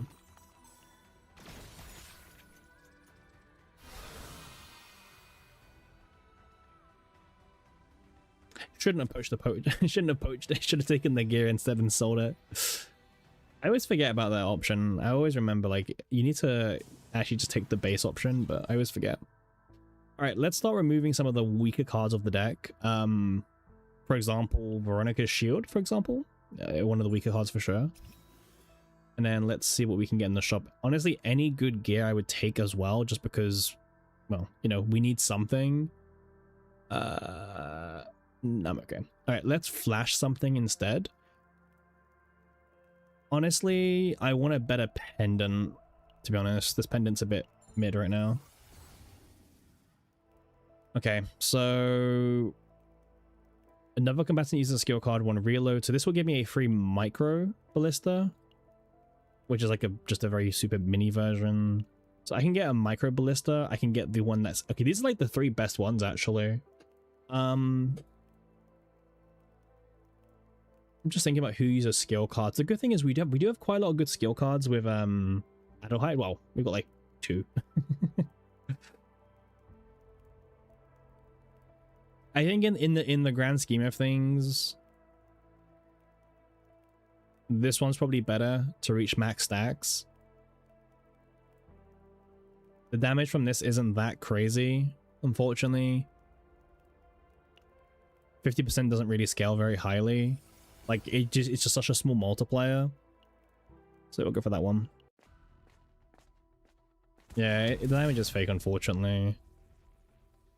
Okay, we'll take the dice roll. Get a free divine. Let's see what happens.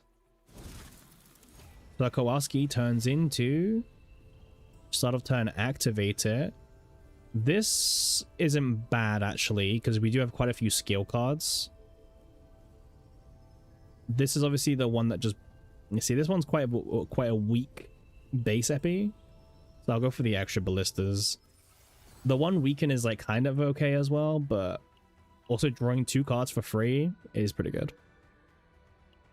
All right, next shop. Let's continue removing cards, right? I do want to take out Adelheide's attack card because we do need to kind of keep up the thingy. We don't have enough to get another epiphany, unfortunately, but that's fine. If only I sold the weapon from the guys being counted earlier. Okay. So this is going to be just pretty much an upgrade turn. Just finished playing upgrades.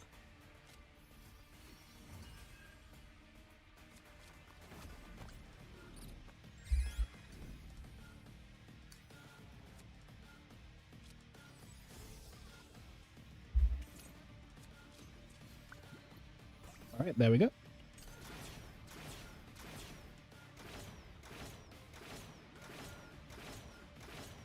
Not a bad turn 1.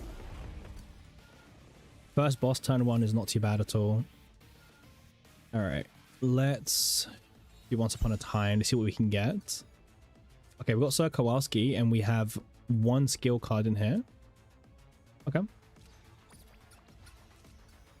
That works for us.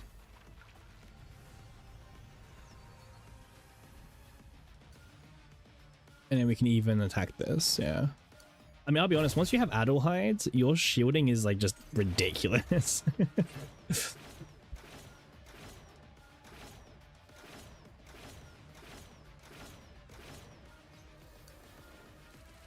I think Adelheid just makes any run just feel completely free, by the way. For sure. I mean, if we're lucky, we can actually get a ballista. There's a 20% chance for us to get more ballistas. All right, we didn't get lucky. It was definitely worth the try, however.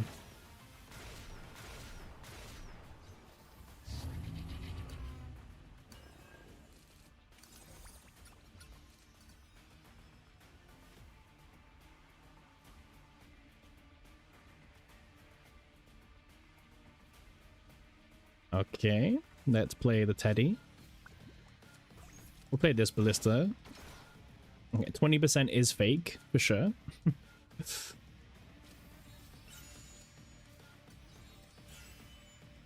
There we go. Just keep stacking up reload really is all we can do. We need reloads, we need more additive buffing whenever we can as well. Just all of that kind of good stuff. Okay, we've got another shelling. Alright, this should kill him here.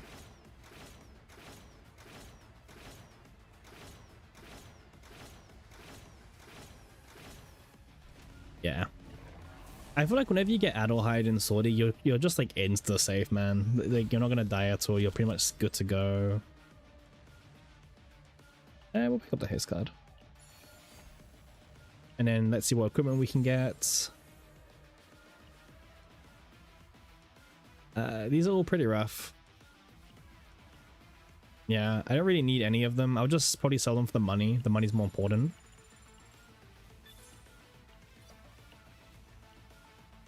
Alright.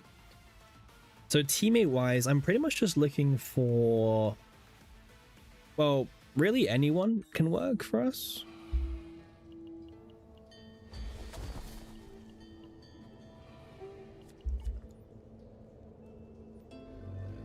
Let's see who we get.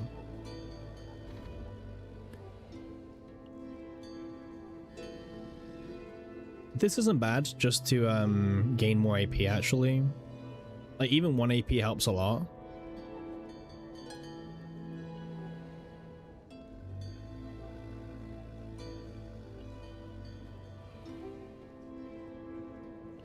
I'll choose this one. I like equitable trade. I think trade is really nice personally. Even like we have no discard synergy, it's fine. Oh yeah, Maiden's got the wrong thing still. Olea. I mean, Olea is also a drafted combatant, so I guess Olea it is.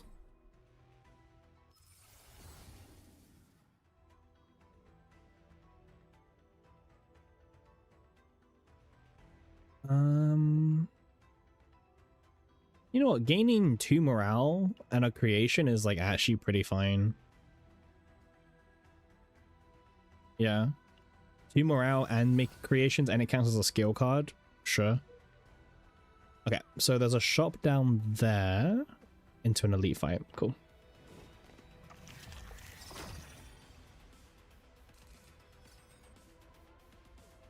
Okay, so we can play the whole hand after.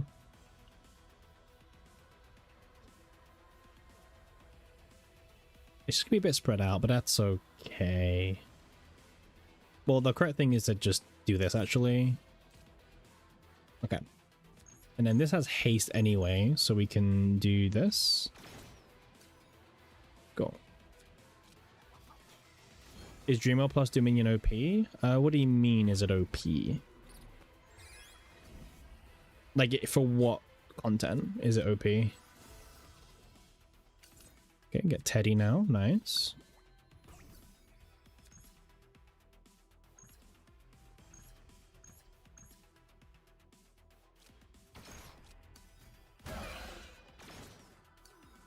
Okay, there we go. How you doing, Glaive? Welcome in. Oh yeah, Glaive, we finally have a Discord server, by the way. Super exciting stuff. The Discord server link is in the pinned comments, and it's also in the Twitch About Us page. So super exciting. People wanted and people got. Okay, let's guard you. You don't think you'll buy the monthly pass until next season? You have 210 pulls and no idea what to do with? That's fair. I think I'll always keep the monthly pass up just because it's such a, well, it's a decent deal in terms of, you know, gacha games go. But I get that logic. I can get behind it. Nice, free ballista.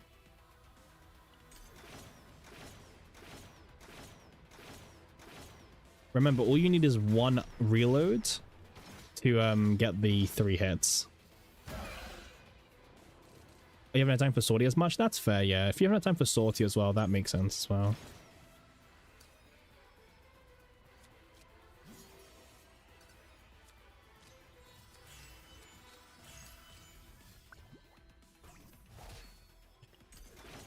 It's only 140 fame memory for 3 Dreamward and 1 Dominion.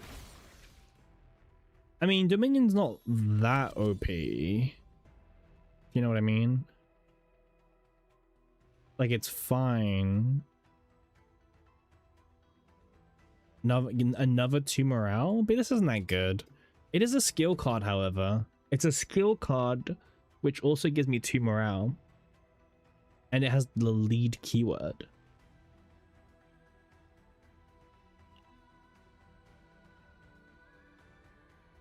But I have other priorities. Maybe in season 4? I mean, it's a funny interaction, but also the best choice would just be another dream mode outright, if you could, of course. If you can't get another dream mode, then fair, but yeah, dream mode would just be better. Let's take the event. I think this is a removal, right? No, it's not. Okay. Let's get ourselves a Divine Epiphany on this one.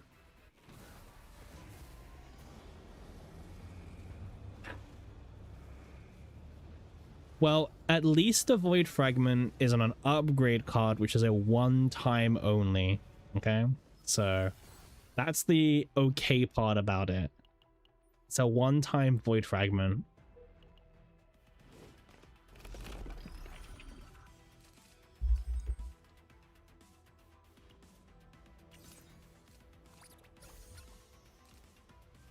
So many card draw.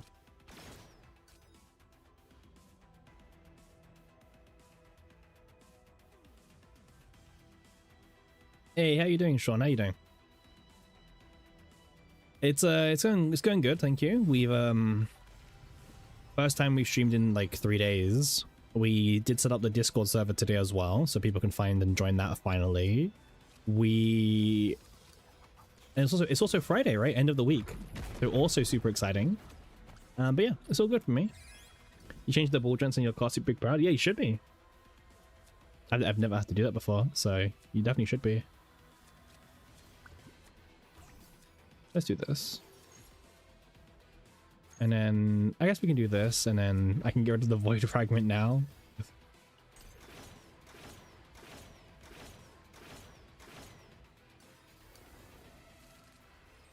Okay, let's discard this.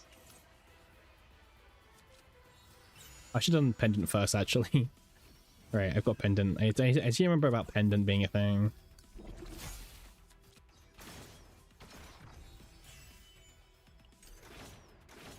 We need a weapon on Veronica, by the way. Like, even any weapon adds, like, what, 73 stats?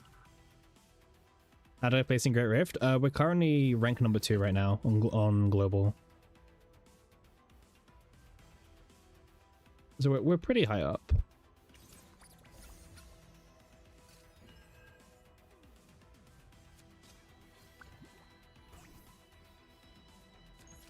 But yeah, rank 2 is probably where we're going to stay. I don't really have the motivation to go for number 1. So yeah, probably just stay number 2. But number 2 is good enough, right? So.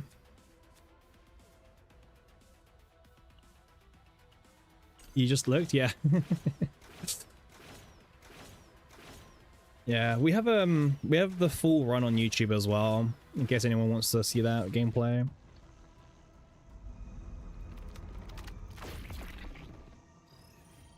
I mean, that video is nearly beating my old Yuki video, so that's the main thing I care about.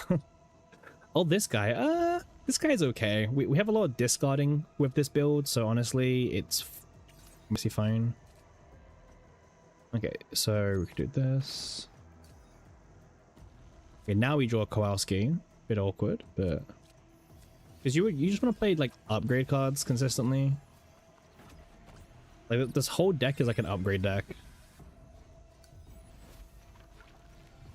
You have to be careful about him making you draw cards, by the way, because obviously those cards you probably can't play and then they go away. So you got Diamond 1 and rank 941. Hey, I mean, congrats, man. Like, that's pretty good for your first season that you actually tried, by the way. You should be chuffed with that. That's a good score.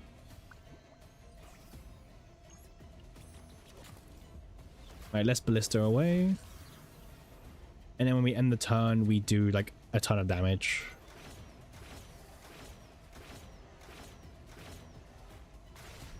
Yeah, we lost the Kowalski because we couldn't play it, unfortunately. That's fine. Yeah, my hand keeps getting filled up as well.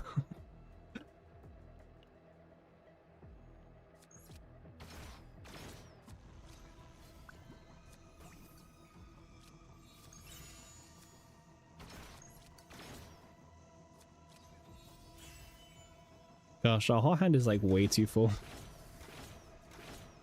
We just don't have time to remove the cards out of the hand. Yeah, we don't even get to draw stupid Ballista this turn. Okay, but we just to make one, that's good.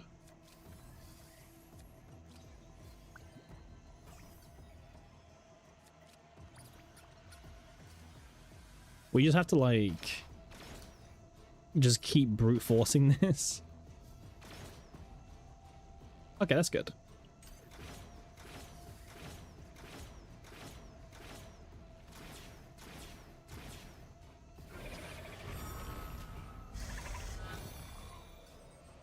Thankfully, because we have this discard one, by the way, I'm able to keep getting shellings. So if I didn't have the discard fate, we would be not getting any shellings anymore. So I am glad I picked up as many shellings as, well, that fate.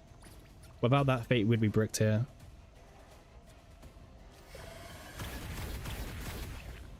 That's fine.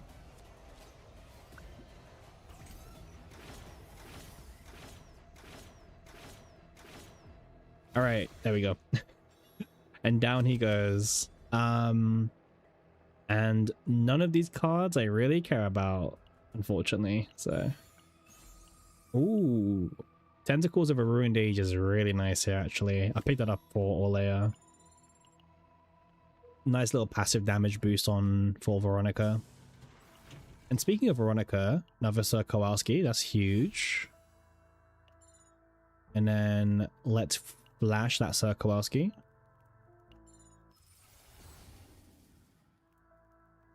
This one's good. 150% additive to the shellings. That's super huge. And then... honestly, the book is pretty solid as well, but we kind of have other things to worry about at the moment.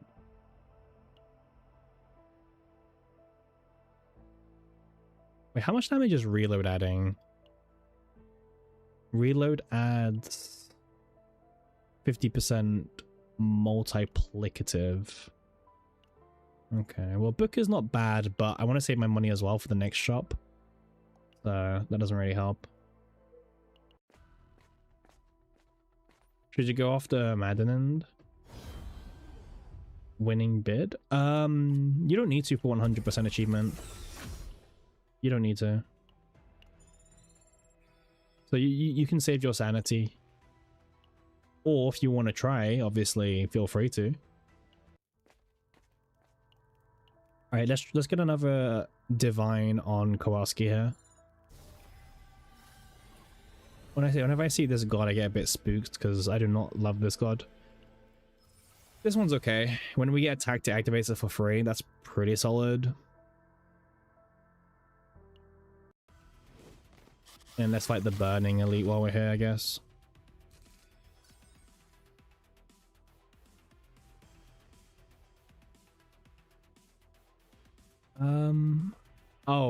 It's the one that discards a card for you. Well, that's a bit annoying. Actually, it's okay. And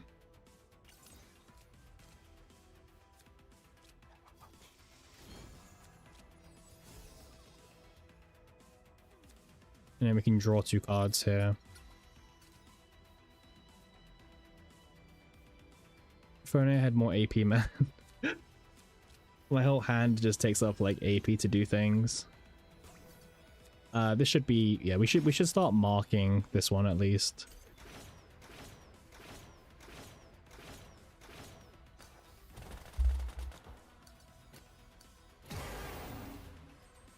Alright, let's discard the Void Fragment.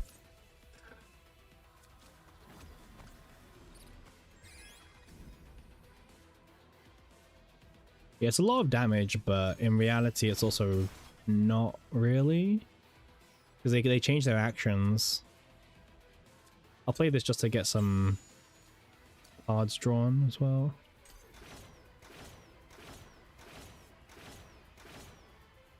Nice, one of them's dead. We'll keep discarding the Void Fragments, I don't have to deal with it.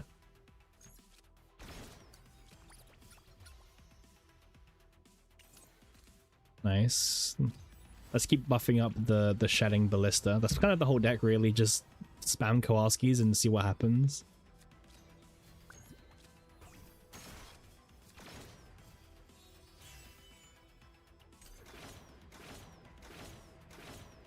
We still don't have a weapon on Veronica, mind you.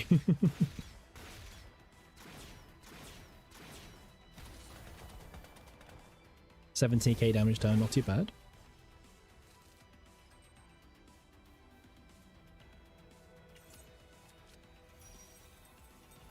Let's get a little bit of a heal here. And then let's just draw some more cards. I think we win here anyway, so that shouldn't be too much of a problem.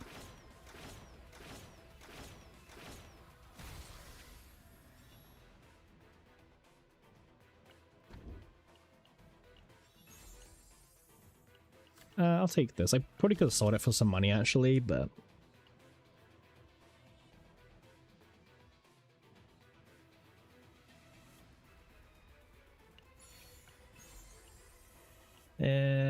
actually, yeah, this is fine. You know what? If I can get a weapon for Veronica, I'm more than happy. We can discard this one.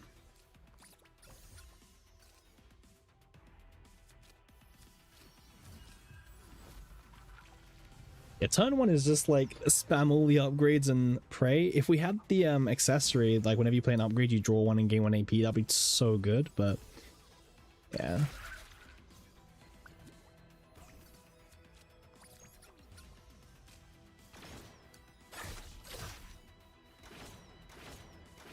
Thankfully, because we have Adelheid, aka the best shielder in the game, we're pretty comfortable in terms of the damage we're actually taking.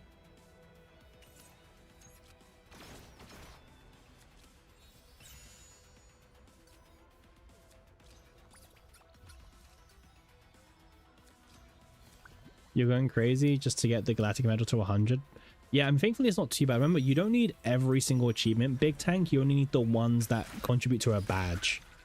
So you don't need every single achievement.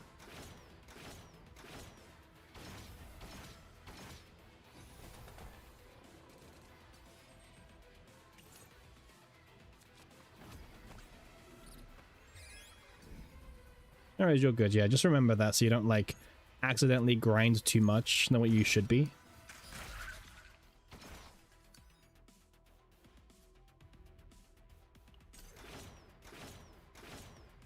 Yeah, we had Weaken unfortunately applied to us.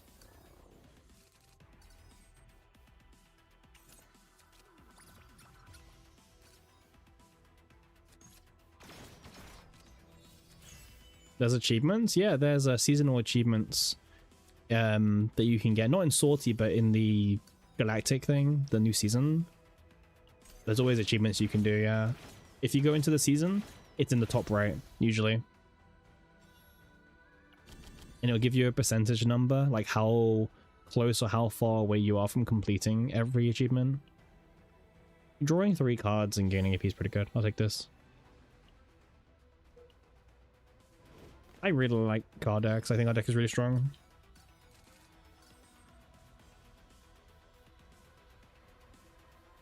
Yeah, I mean, honestly, this season it's been pretty good overall.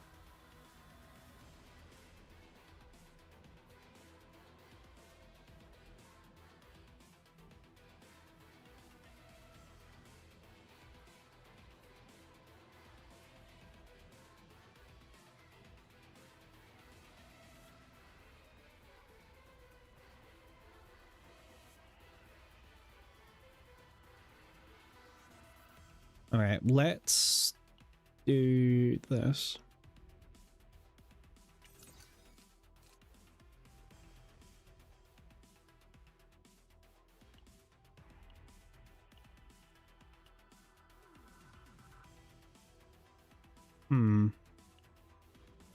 Okay. All right, let's play the upgrade slop. Feels like what this is. It's just like upgrade slop. It's like, okay, let's do this. Actually, I should have drawn cards first, just in case, actually.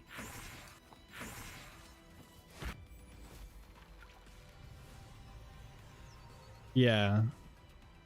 I'm so happy the achievements are like more realistic this season, at least. That's kind of nice. Like, they're not as much of a pain to do compared to usual.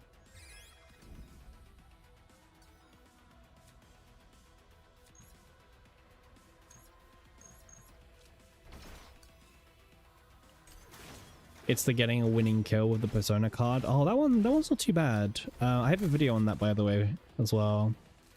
I use the Striker Persona card for that, because obviously that whole team is based around doing damage with a Persona card. So, very easy to get the achievement for it.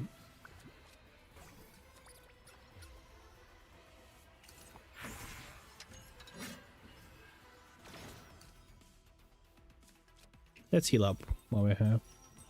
I mean, the good thing is that this team is very safe, right? Like, we're not at risk of dying anytime soon. Should I watch it? Yeah, no, you're good. Let me actually, I mean, let me just directly link it. It's a bit old, actually. Well, when I say old, I mean,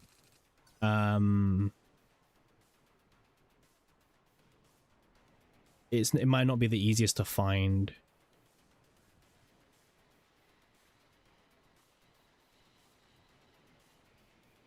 We are still here?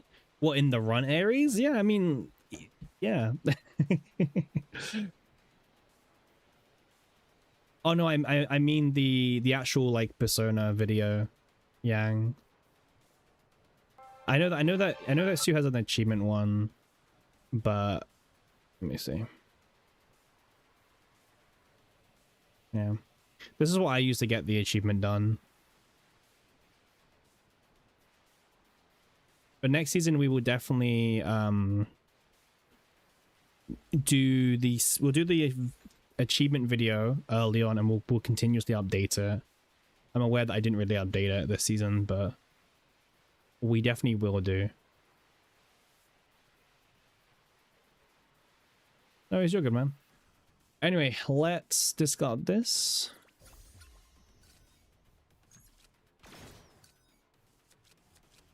Alright, she's back. Nice. I'm glad that Adelheid could join us back again.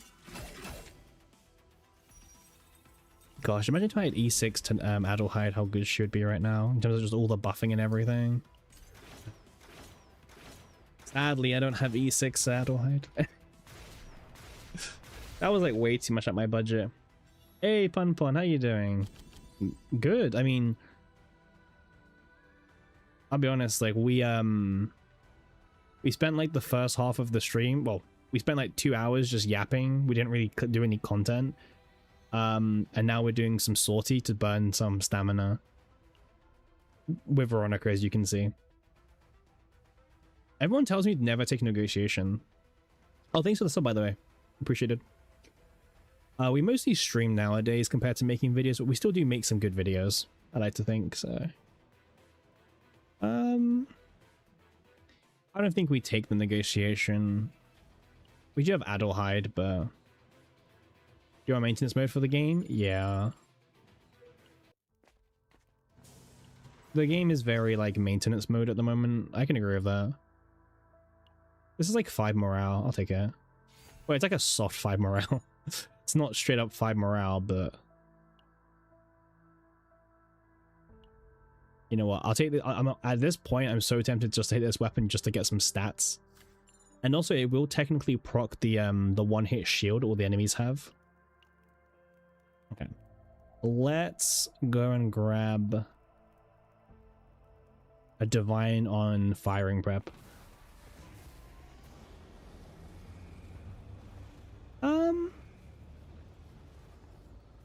This is kind of useless.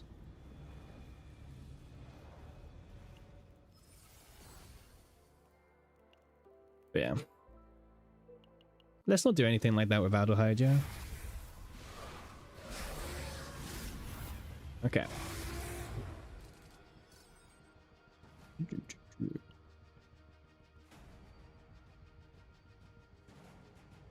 So he's attacking turn 1, but it's fine. Okay, well he didn't take firing prep, and that's the main card I care about, so...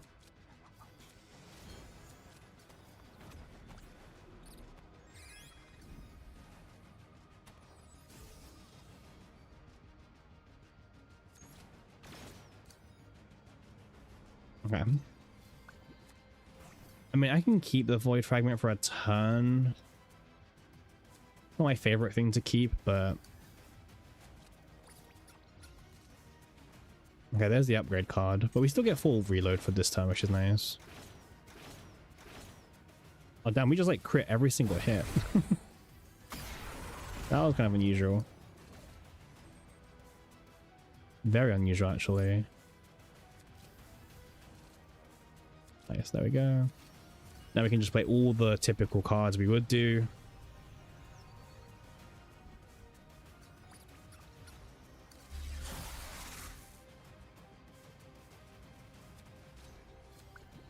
Okay, we'll just circle our skill. See if we can draw any skill cards. Okay, we did draw 1. You know what, let me fire the hunting time and just go for a big turn of just damage here.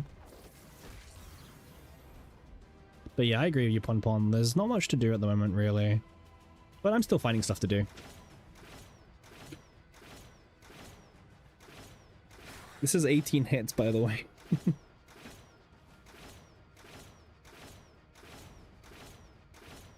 Gosh, if only we had better equipment.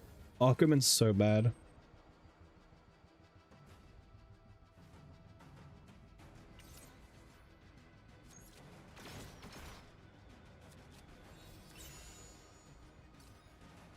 Okay, we can do Sacred Senza. Maybe why I draw with Rosaria. Oh, we draw the Teddy. Teddy's fine actually to draw. We can do this as well. Maybe we get a 20% ballista. No, of course not.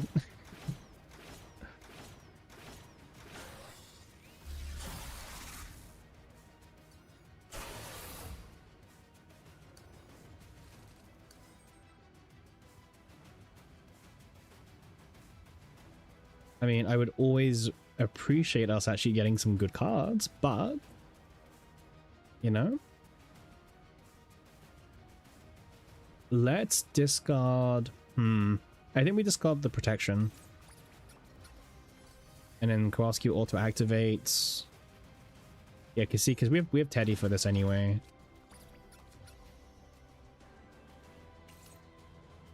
Okay. Teddy's just a fantastic way to stack extra reload stacks.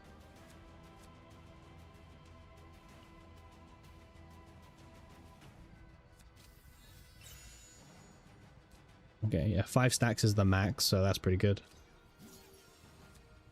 Okay, nice.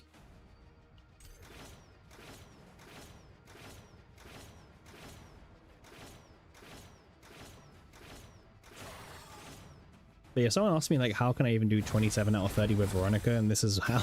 Just get good supporters, and then Veronica does like decent damage. And like I said, I'm doing better than my. Well, it's much faster than I was getting with Luke. I will also say I think the worst character who's been on rates up at the moment is actually Chizuru. Am I the only one that keeps gambling? No, Hacks. I've been doing that the whole time, by the way. I see the 20% Hacks. I'm just like, oh, come on. You know what? Let's gamble this turn, Hacks. Okay, let's gamble. Let's see, 20%. No, okay. My disclaimer should be that I have E6 Veronica. Okay, Pon Pon. Okay, listen. That one extra mark is definitely adding like a bajillion damage, right? Yep, definitely. Sorry guys, I'm a fraud. Yeah. I have E6 Veronica. Sorry. That one mark is like the make or break.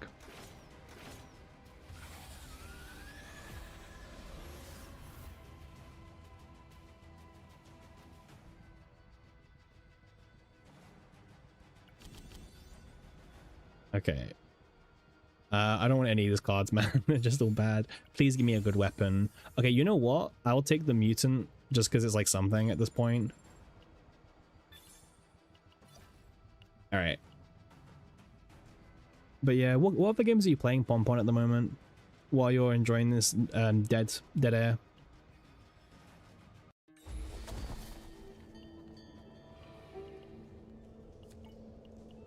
All right. Let's see if we can get Good Fate as well to help us.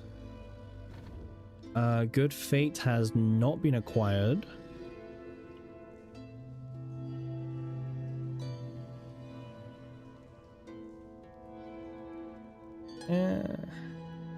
This one's okay, actually. Alright, last character. Give me someone boosted. Oh, okay. Man, 9, really? I don't want to take 9.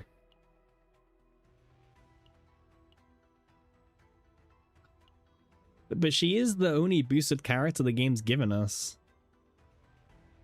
ambush as well. Oh my god, this gets even worse and worse the more I look at it. The game's offering me ambush 9 as my only boosted character.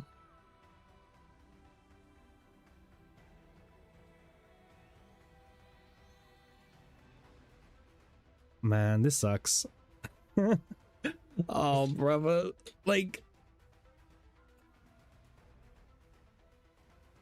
I don't know what to say. I'm generally thinking about just taking the hue because, you know, 5% black mass is 5% black mass.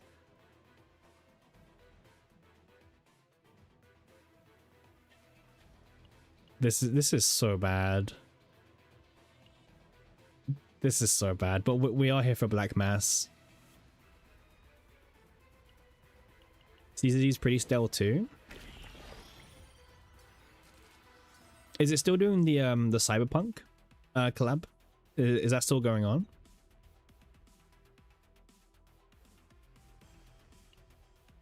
Oh, we can discard this and get 3 AP every turn. Well, not every turn, but you know what I mean. Okay, you know what? Taking that was big brain.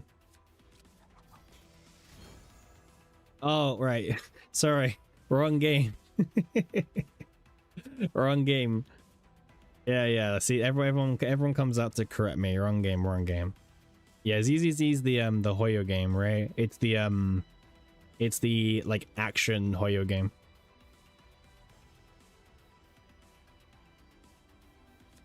The one with like all the furries, right? Yeah, wrong game. Exposed. Fraud. I haven't played Wua or ZZZ, so...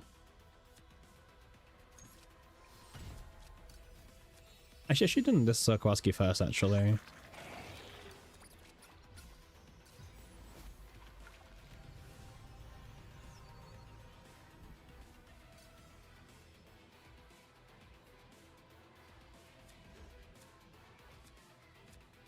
Well, ZZZ is more instant focus, no?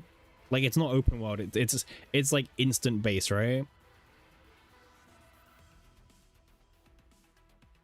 Correct me if I'm wrong, but like ZZZ is not, you know, open world exploration, but you fight, you select instances to do and I guess I've never played the game. I saw a trailer and I just wasn't a huge fan of it. Yeah, it's instant based. Okay, cool.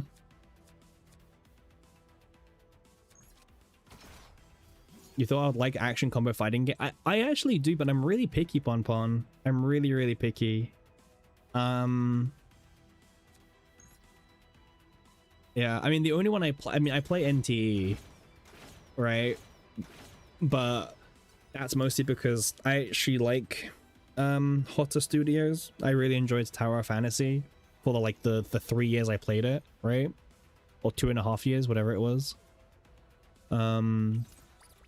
But yeah, I don't really play that many games in general, actually.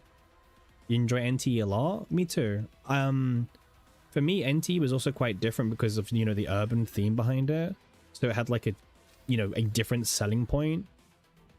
I'm kind of tired of the, you know, the open world fantasy based games, right? I kind of want some uniqueness. You don't think you survive playing an open world gacha for more than a few hours, they just bore you? I think that's fair, Hacks. I think that's very fair. Like that's why for me NT worked, because it was like an urban open world game, which was different enough for me to want to try it out. Because like all these other open world games just feels like Genshin light, you know? I'm not saying they are, but they feel like it to an outsider.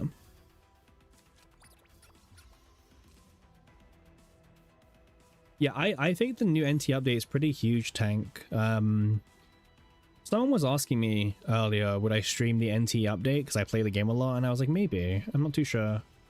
Because I only stream CZN, really, but... yeah. That's fair, Bleeding. That's fair. It's not for everyone, right? But, I mean, the cool thing about these games, right, is they're all free. So, like, there's no reason not to try it, and if you don't like it, you can just move on to the next thing, right? Like, it doesn't cost you money to try the games, which I think is really cool.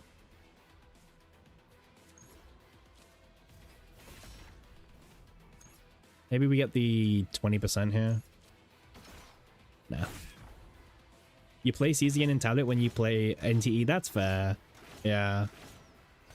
NT is usually like the game that I do after my streams, because I do my dailies then.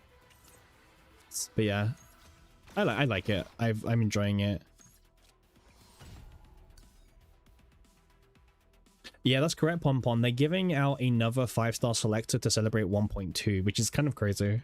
I think the reason why they're doing it, Pon Pon, as well, is because so in NTE there's no 50-50, which means that it's technically harder to get the standard pool characters, right?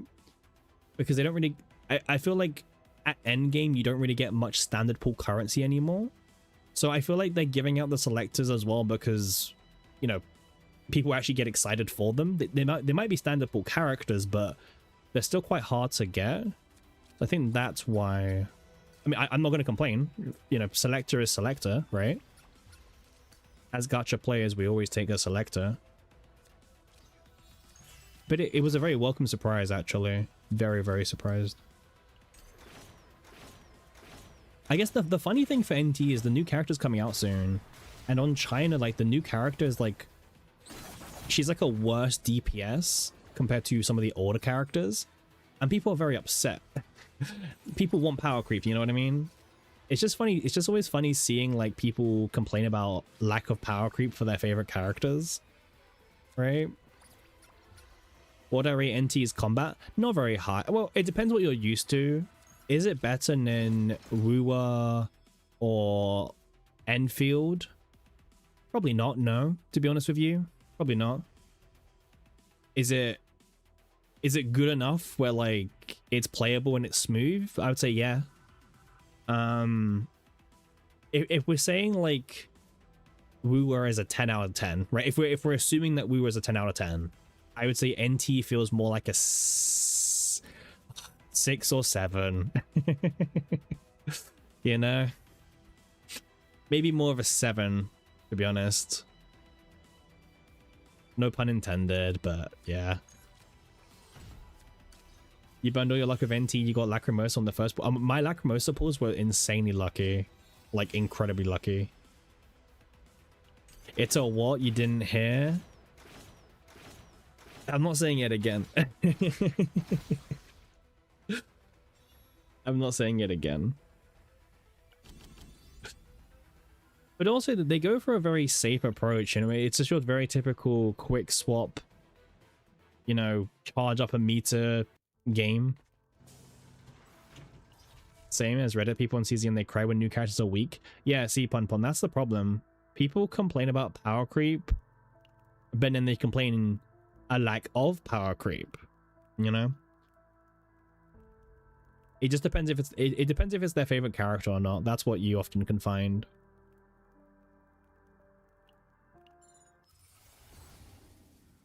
Why did I even epiphany this? Like, the base is just better. -1 epiphany.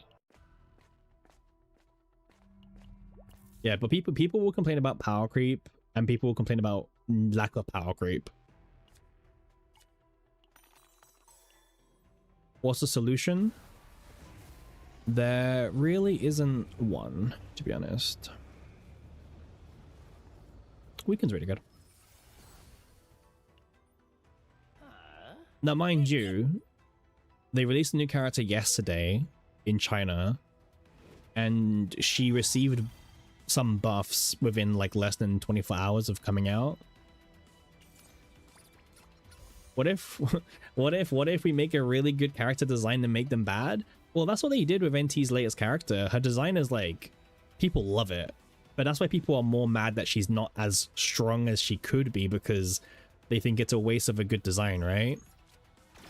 They're like, damn, this character looks so amazing and hot, etc., but she's not good. Or she's weaker, right? Off Yuki? Honestly, Pon Pon, yeah. Yeah. Yuki, a lot of people pulled for Yuki because of her design, not her power. right? And then a lot of the Yuki enjoyers were very upset that she wasn't, like, she felt weakened in a lot of the standard pool DPSs, which is valid, right? It's a valid comment for sure.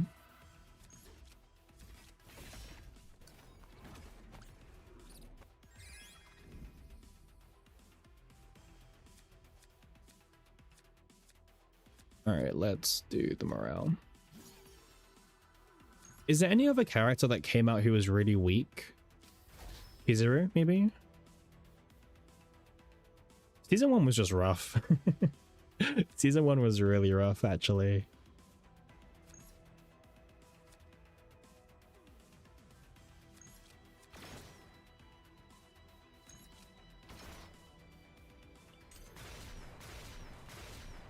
Nice, good damage numbers. Okay, now we don't crit a single time. Some partners' artwork is very combat worthy. Oh, bro. I will take Gaia over Naja any day of the week. Any day of the week.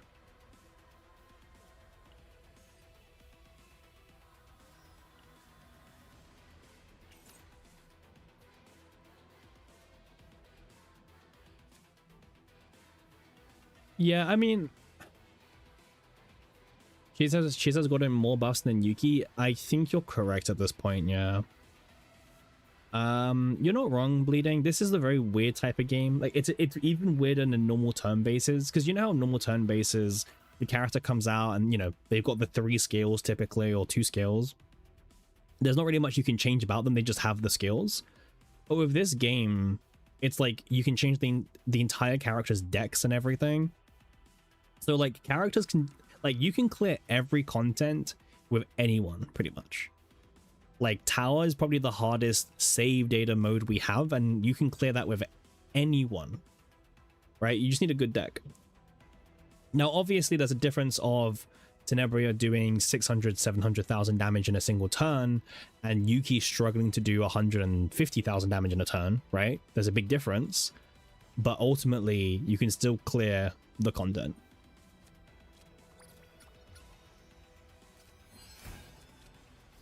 Chizuru's still weak? Yeah, unfortunately. I mean, it's just not really in their intentions to make Yuki and Chizuru strong, if you know what I mean. You know what? I agree with you. I would say, like, Yuki's been in a better spot for a while now compared to Chizuru. It's kind of strange to me because I didn't have Chizuru for the longest time. And then I saw everyone, like, glazing her buffs. And I was like, oh, cool. And then, like, I never heard about how good she was ever again. I just found it really, like, interesting. Like, everyone was saying she's so insane, she's so good, etc., etc. And, like, I just never heard about her ever again. Like, people just moved on to the next thing. So I think the game needs PvP. Not needs PvP. But PvP has its own, like, pros and cons, you know what I mean? Realistically, they should probably stay away from PvP just because their balancing team is a bit shaky to begin with. And I don't trust them to balance a card game PvP either. So I don't think the game needs PvP. It'd be interesting, but I don't think it would be as cool as what we think it is. But the game's getting multiplayer. Now, do I think multiplayer will be fun? Yes and no. I think it will be okay. But I think it'll be fun to, like, do, like, imagine doing Sortie with stream or something like that, you know what I mean? Like, I'm looking forward to multiplayer because I can play with you guys. You know? That's why I'm looking forward to multiplayer. But yeah, obviously hope the mode actually, you know, is better than what other modes have been. Yuki's better now because of Rita? Not because of Rita, no. She's probably better than Rita. but not because of Rita. Yuki's just good because she's got lots of she has lots of morale stacking, which is just powerful. Multiplayer is going to be filled with people flexing. Well, I guess we need to figure out like how is it actually going to work first, right? Like what's the rules going to be, what's the restrictions going to be, etc. So I mean, I'm excited for it, but I'm also very hesitant about how good it will actually be.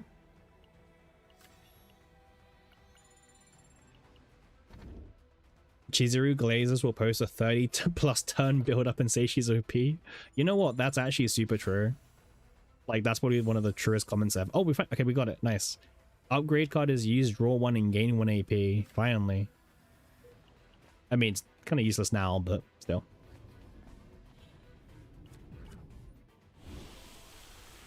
Chizuru believers all die in tower? I guess they do.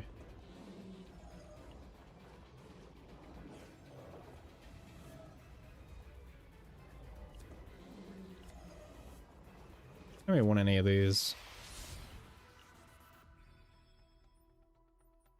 I mean, I think they're both kind of low tier Pon, but Rita does have some interesting builds where she's like a supporter, but they do play a little bit janky, unfortunately.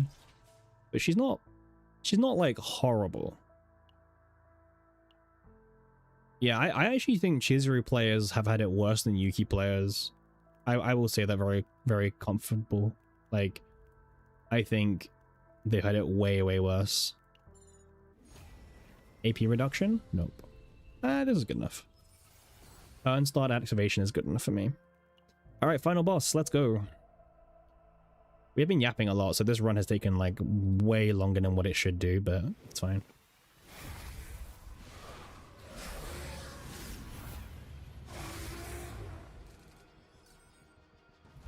One second.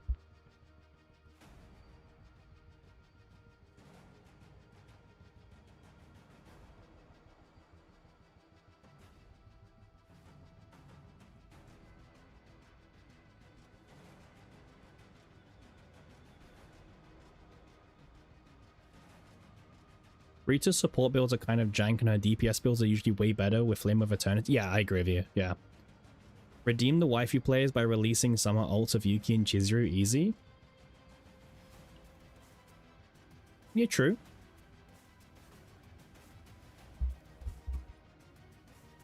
I don't think that's a horrible idea. Okay, so let's...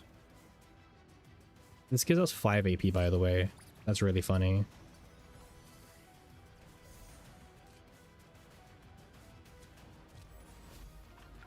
But yeah, Rita's in a rough spot as well. However, there is a Rita currently in top 100 for Great Rift. Renoa remains as your favorite? That's fair. I think Renoa is a good favorite character to have.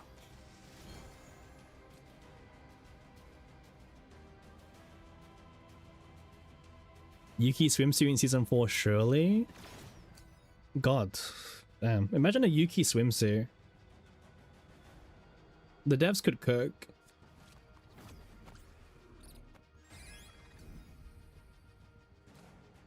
Have you guys seen the newest character in Nikke? Like they could give her a very similar bikini, a slingshot bikini, right? Do we have any Nikke enjoyers in chat?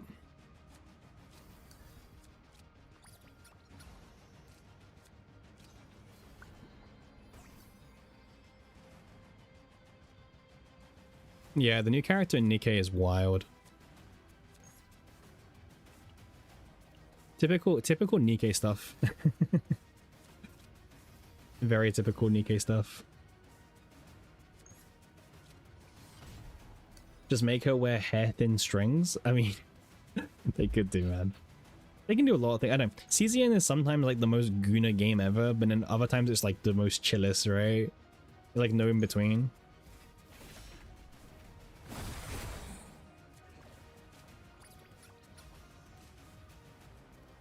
Oh, we didn't have any more cards. want to get back into Nikkei? You really like their events? Yeah, I'm the same, Ponpon. I don't know when you quit the game, but I've always been like, damn, I wish I kept on playing because I think their events are really cool. The designs are super awesome as well. But I would feel like crazy behind. Like at this point especially.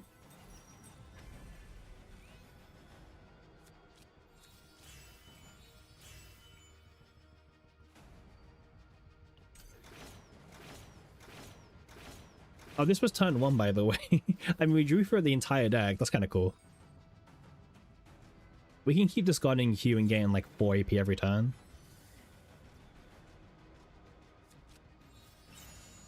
You quit like after Dorothy? Ah, yeah, a while ago. I quit right after... I think it was before the Red Hood anniversary. I think I can't remember why I quit the game. There was a reason. I was quite the whale as well, to be honest, as well. I spent a decent amount. There we go.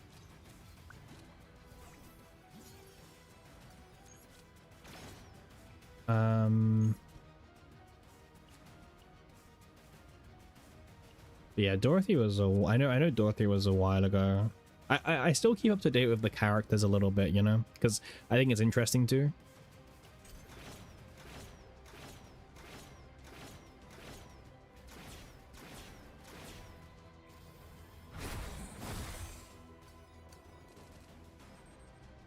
That time was a bit less impressive overall, but it's fine. Who did I invest to most? What, on Nikkei?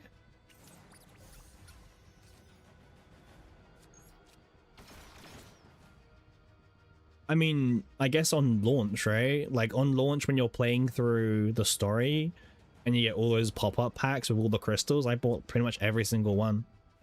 Even the multiple $100 ones. So like the most of my spending was at the beginning of the game because there was so much to spend on. But then I had so many like the rebate tokens. Like I was able to like guarantee pity a lot of units in advance. So after the launch I spent way less money because there was no, like, I don't like buying, you know, the daily packs or weekly packs for resources because it's like a trap. Yeah, same Ponpon. Like I don't like buying the daily packs because it feels like if you start buying them, you'll get hooked on buying them. And I don't know, the idea of wasting like 20 bucks every day is a bit too much even for me. But a one-time deal of like 50 bucks or 100 bucks or whatever, I can do that. But also when I was playing with Nikkei, I changed my currency to be Japanese yen, so I was paying like 30% less for every single packs or whatever it was. So yeah. Never pay full price. Never pay full price for a pack. That's the one thing you don't do.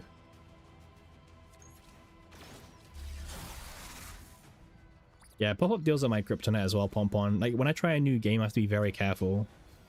If I start seeing a few pop-up packs, I might get carried away. It was actually kind of nice that CZN didn't really have any pop-up packs, right? Like, has there been a single pop-up pack in CZN? Like when you're playing through the story? I don't think so, right? I could be wrong, but I don't think there was a single pop-up pack. Wait, have we used the ego skin? No, we haven't. Okay.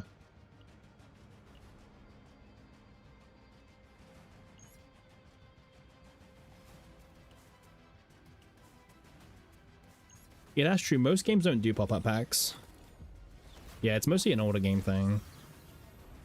Or, okay, older games or idle games, right? Idle games love doing them.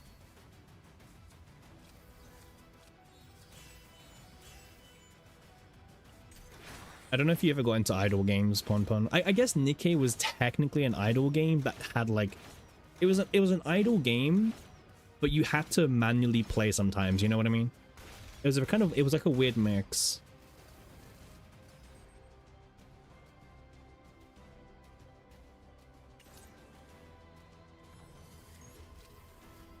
Oh, this sounds like really bad for us in comparison. You personally don't like idle games? Nikki was your only one. That's fair. I've played a few idle games, not many. Played a few. Idle games are good if you want to play a game that has like a very low daily commitment. But the problem with idle games is obviously you have to accept that it's going to be pay to win, right? Like you can enjoy them, but you have to accept that it's going to be a pay to win experience. As long as you can accept that you're fine. If you can't accept the idea of playing a pay to win game, then it's not for you. We might actually die. Like we don't have no draw power. Yeah, I agree with you, Bleeding. Yeah, idle games are literally for people who are employed, so they don't have much time to play games, but they have a lot of money to spend, right? That was me at one point before like CZ, like way back when, a few years ago. I had like no time to play proper games, but I still wanted to play something, but I had like the money to spend, right? Like that's who idle games are for. The people who can't play but can spend. Oh, all these like contaminations are annoying me. I did see the Sword X stuff Pon. It looked kind of interesting actually. Like it was a very different take on an idle game. I saw it and I was like, oh, this is kind of cool. But obviously I was kind of busy with CZN and other things at this point, so I didn't really try it. But it did seem cool because the game seems to be more focused about like clearing stuff together. So if you can find like a whale teammate, it's actually beneficial for all of you. You know what I mean? Like you actually want whales to come in and help you and stuff. Like, I don't know. It seems really cool, but I didn't really get into it. And I don't like playing games too far after launch, right? I don't know if you guys are the same. Like I have a FOMO problem, I guess you could call it. But like, I don't like playing a game which, like, if the game's been out for like 4 months, 5 months, I probably won't try it, right? Because I don't know, it just feels like I've missed the initial wave.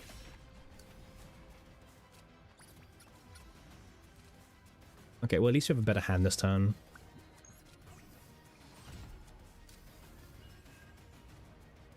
Whale carry game, but I guess it's kind of cool when the whales is like the whales help you, right? Because it's more, there's like co-op modes and stuff. That's kind of cool.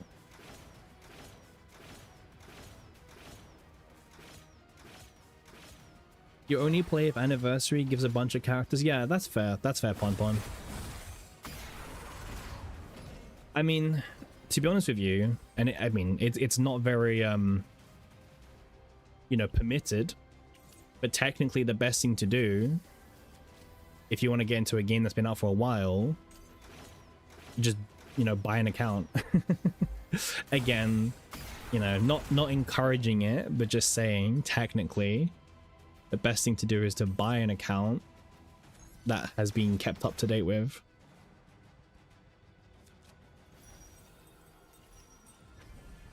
Because usually as well, accounts in gacha games, they don't have a very strong like resale value. So you can end up getting an account where someone spent like $2,000 on it and you can get it for like 200, 300, 400, you know what I mean? Buy a Chinese account day one with tons of pulls, they usually dirt cheap. I agree. Yeah. You can get like some crazy accounts for cheap, like really, really cheap. Again, not encouraging it, you know, terms and conditions and all of that. But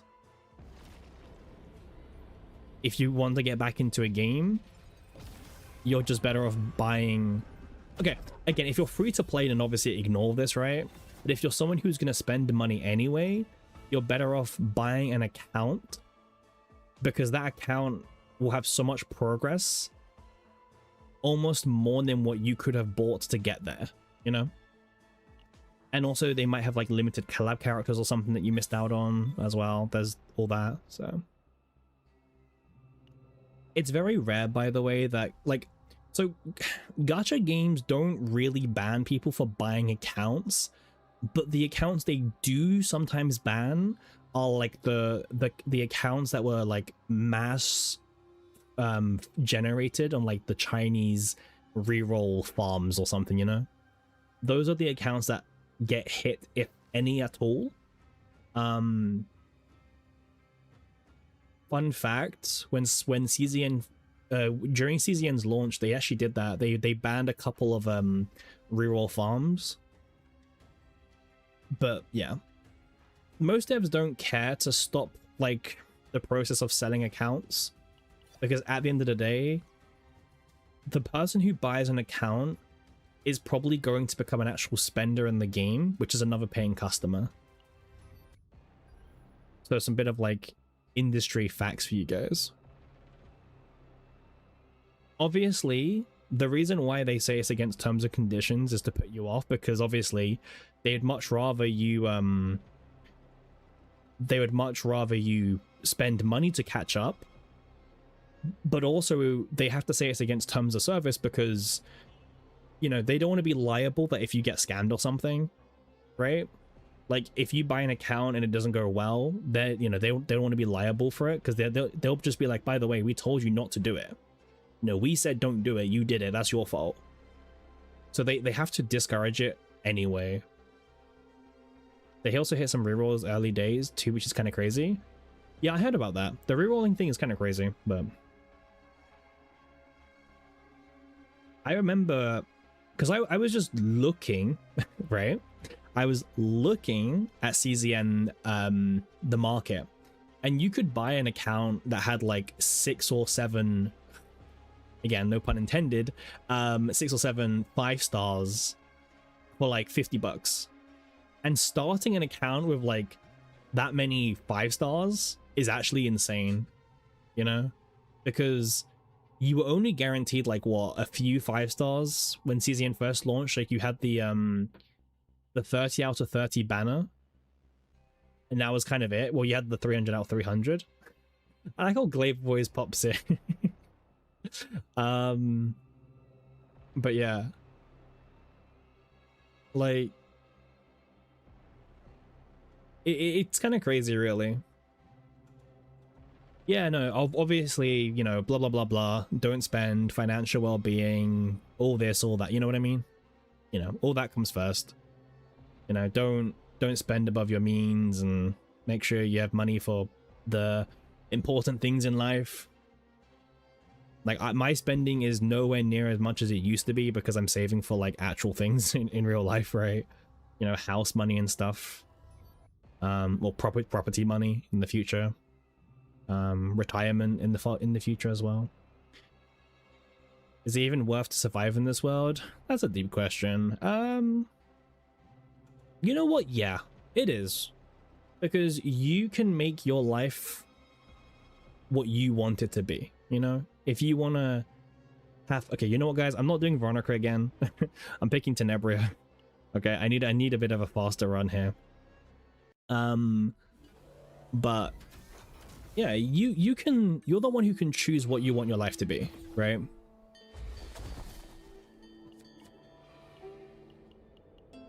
I'm not saying it's exciting, right?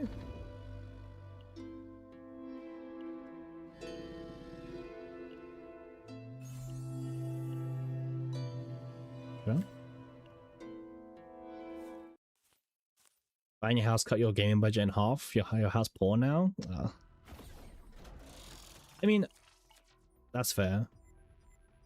I mean, Pompon, did you buy a house with anyone else, or was it just yourself? Because that also matters a lot. Like over here, it's impossible to afford like a house in the capital by yourself. Like it's impossible. Don't even think about it. Even with a partner, it's also quite hard. Like honestly, you should probably just look outside. I don't know how it is over there and stuff, but over here at least, if you're by yourself, buying a house is just, it's kind of hard. Like it's really hard. But if you have someone to like split it with, like a partner or some roommates or flatmates, it's a bit more viable. You and your fiance, but we were saving for a while. That's fair, Pon Pon. That's fair. Yeah.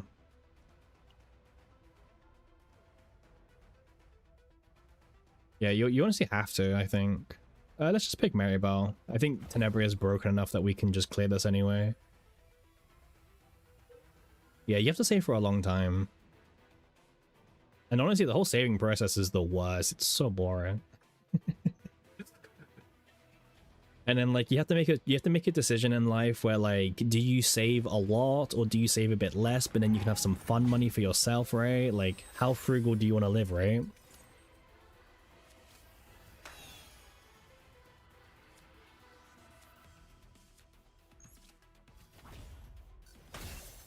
Saving and living at home with the family was the worst. That's fair.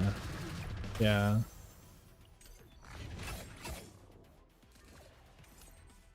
It's definitely just like how, I don't know, even buying a house, the whole process is so hard because it's like, okay, well, I mean, if we wait longer, we could afford a better place, but then that better place has a bigger, you know, bills and everything, and then you have to pick like the actual location, and oh man, it's just there's a lot of like variables that go into it.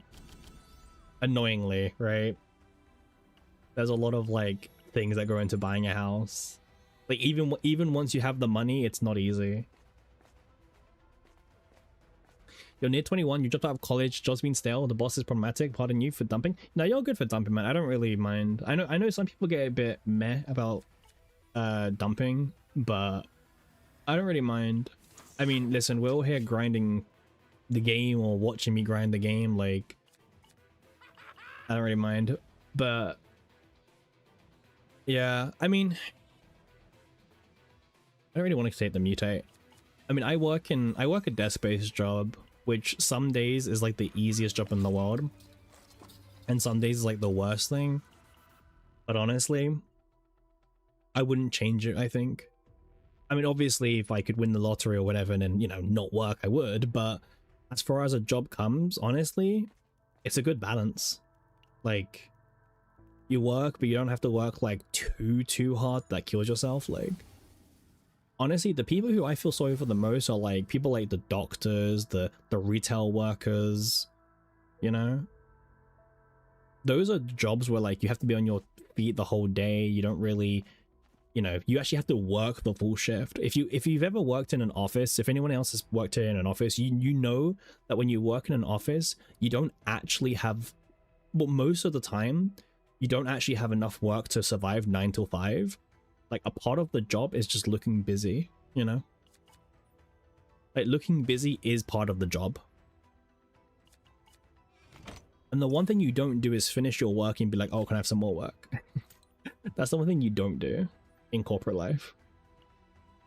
In corporate life, you get far not based on how hard you work, but based on how much people like you. If people like you, you'll get so far in life. So far. And if for whatever reason someone doesn't like you at a company, you're basically gone anyway. Like at my last job, we got a new boss in, and he did not like me at all. And I remember they found a way to like get rid of me basically. And it was like one of those things where it's like, yeah, I saw this coming from like a mile away. It's just one of those things that you just know was going to happen. I can go ahead and do this, yeah.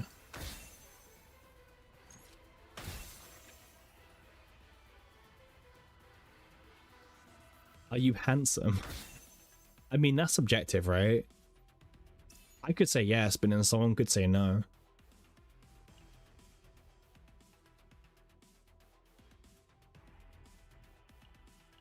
Like, it's very subjective.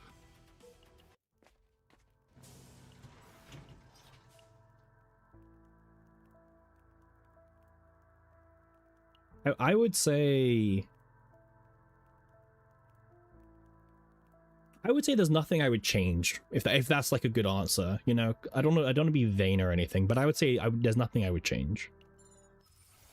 So I think that's a good answer.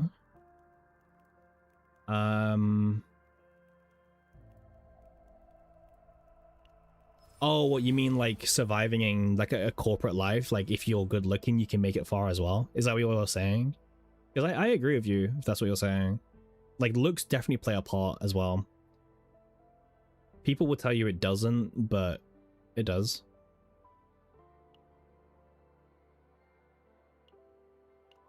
Looks definitely play a part. Yeah. Now, should it? No, but people do judge. Ugh, these bugs.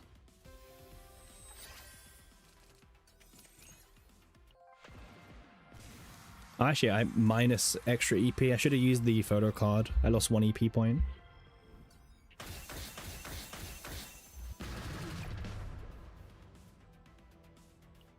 Oh, they discarded my photo card anyway. Times to look max and be unsusceptible.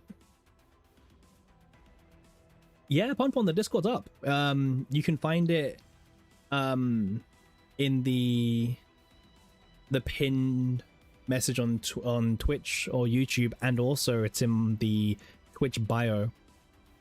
Yeah, the Discord is up and running. I made it today just before stream, so it's obviously a bit dry and empty, but people wanted a server and they got one.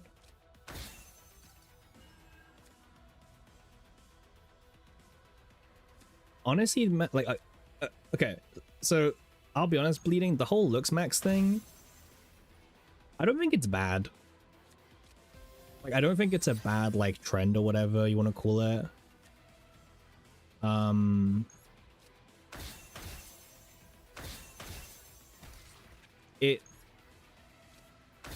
It's encouraging healthy habits, but I'm also very cautious that for some people it's encouraging unhealthy habits, you know?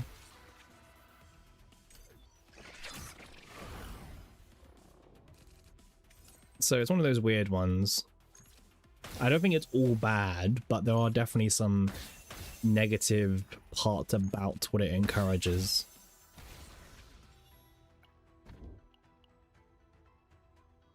I don't really want this card. Can I skip this? I can skip this, nice. The juice. Yeah. Honestly, I know this isn't the case for everyone in life, but for most people, very simply, just going to the gym and keeping fit and losing weight, it improves your, like, your not only looks, but also your mental health by like 10 times, you know? Like just going to the gym or just not even the gym, but just being healthy, running, going for walks even. Like I got a standing desk recently installed, which I'm using right now, and that has been a huge quality of life for me, because if I feel like crap just, you know, sitting down all day, I can just, you know, adjust my desk and now it's standing and I just feel better, you know? It rewires your brain, it's crazy. Exactly. Like, these are things that, like, I wish people would know more, you know? Like, it's not just people just telling you all these things for the sake of telling you, but like actually it will make your life better. It will make you feel better, right? You've been tired, not recommended. Yeah. Like I've gone through everything you can think about in life as well, you know. I've had highs, I've had lows, but I always believe in good things. I always believe in good things happen to everyone eventually, right? Whether you also agree or not. I also need the healing armor, but I'll find it soon. But yeah. Life is what you want it to be, man. I'll be honest. Some people will tell you, like, getting a partner is, like, what you need in life. It's not true, man. Like, you can also survive perfectly fine without having a partner in life. For some people it helps a lot.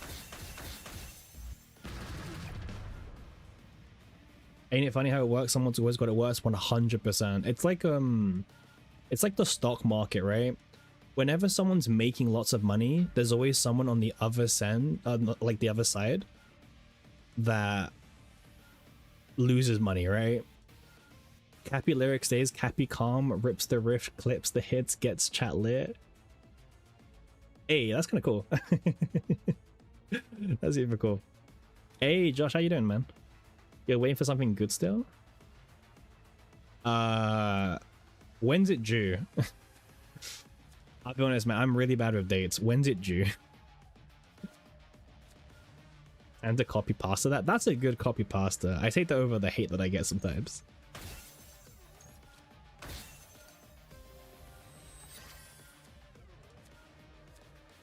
I'll be honest, man, I need to come down soon. It's been like way too long since I've come down.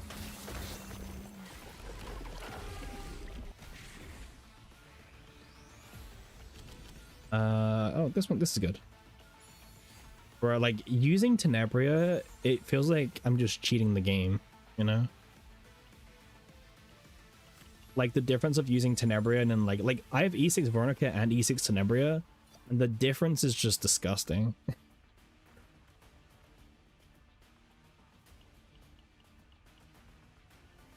Tenebria's dopamine? Yeah, 100%. She's just so strong as well.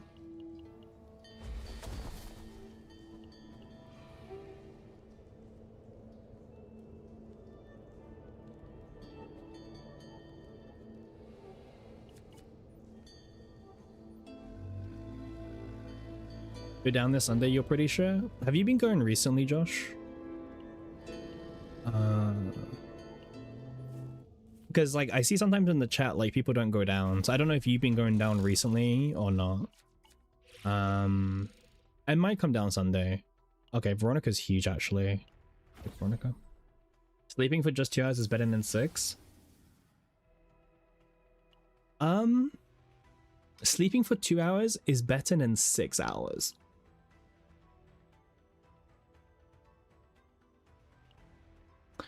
I'm gonna say no, but I also don't sleep very much, so I'm not the best person to say yes or no. But if you don't get enough sleep, you do start feeling a bit bad mentally, is what I'll say. So make sure that you've got a good balance as well.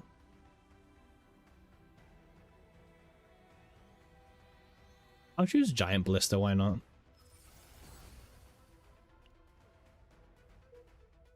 The worst thing you can do is like have lack of sleep. You went last week and your plans have changed, so this week too? Oh, okay. So you didn't go much for the previous few weeks? Just last week and probably this week? Okay, well I feel less bad then. Because honestly, man, if you're not down, then I don't really care too much, to be honest. I'll go for you and Ben, but like, you know, if you're not there, I know Ben always goes, and then yeah. You're so good, you got yourself to talk with most of the time? Bro, I mean, part of streaming is talking to yourself all the time. Like, especially if you're new to streaming, you know, you're not going to have people who watch you at the beginning. And now, like, you know, I'm talking to like 40 people on average, right? Like 20 on YouTube, 20 on Twitch usually. Like, it's funny how things change. I guess I go down this way.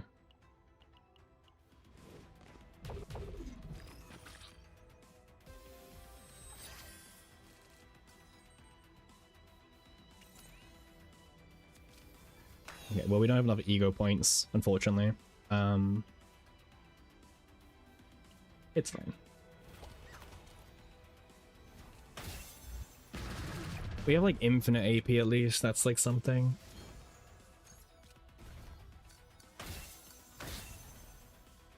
What's the most niche content you can think of? In terms of what? Like what? In what context? Ben told you his deck is called P4 too? Oh, what, last week? Oh, man. Some people, man, I don't know.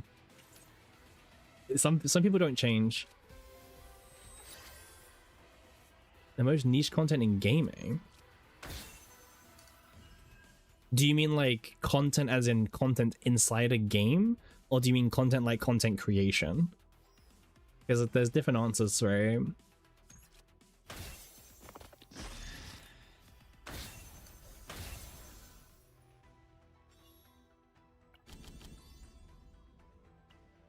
I don't really want this corner response.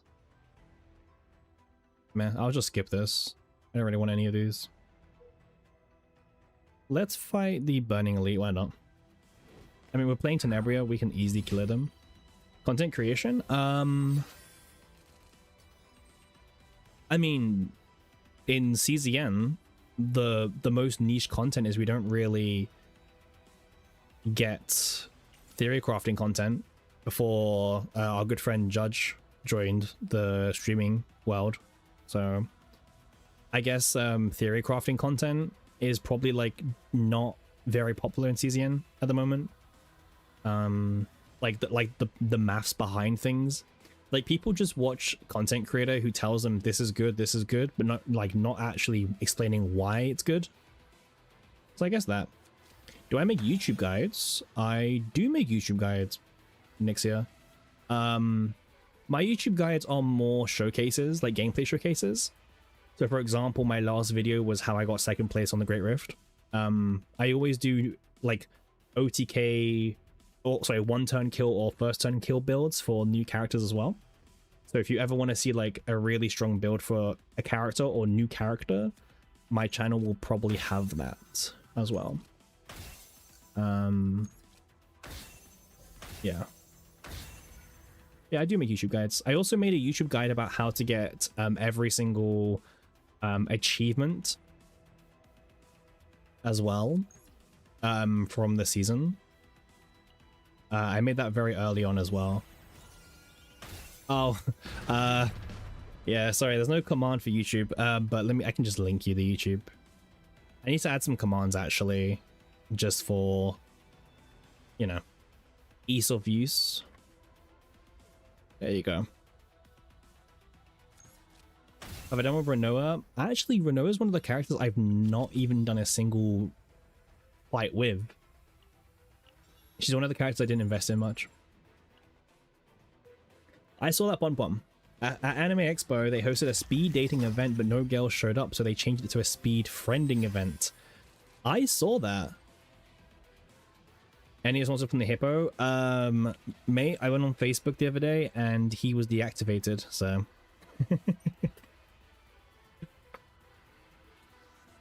Like, no joke, so. Okay, wait. So, this is what Pompon's talking about. Let me. Yep. So, at Anime Expo, they had called it Con Crush, right?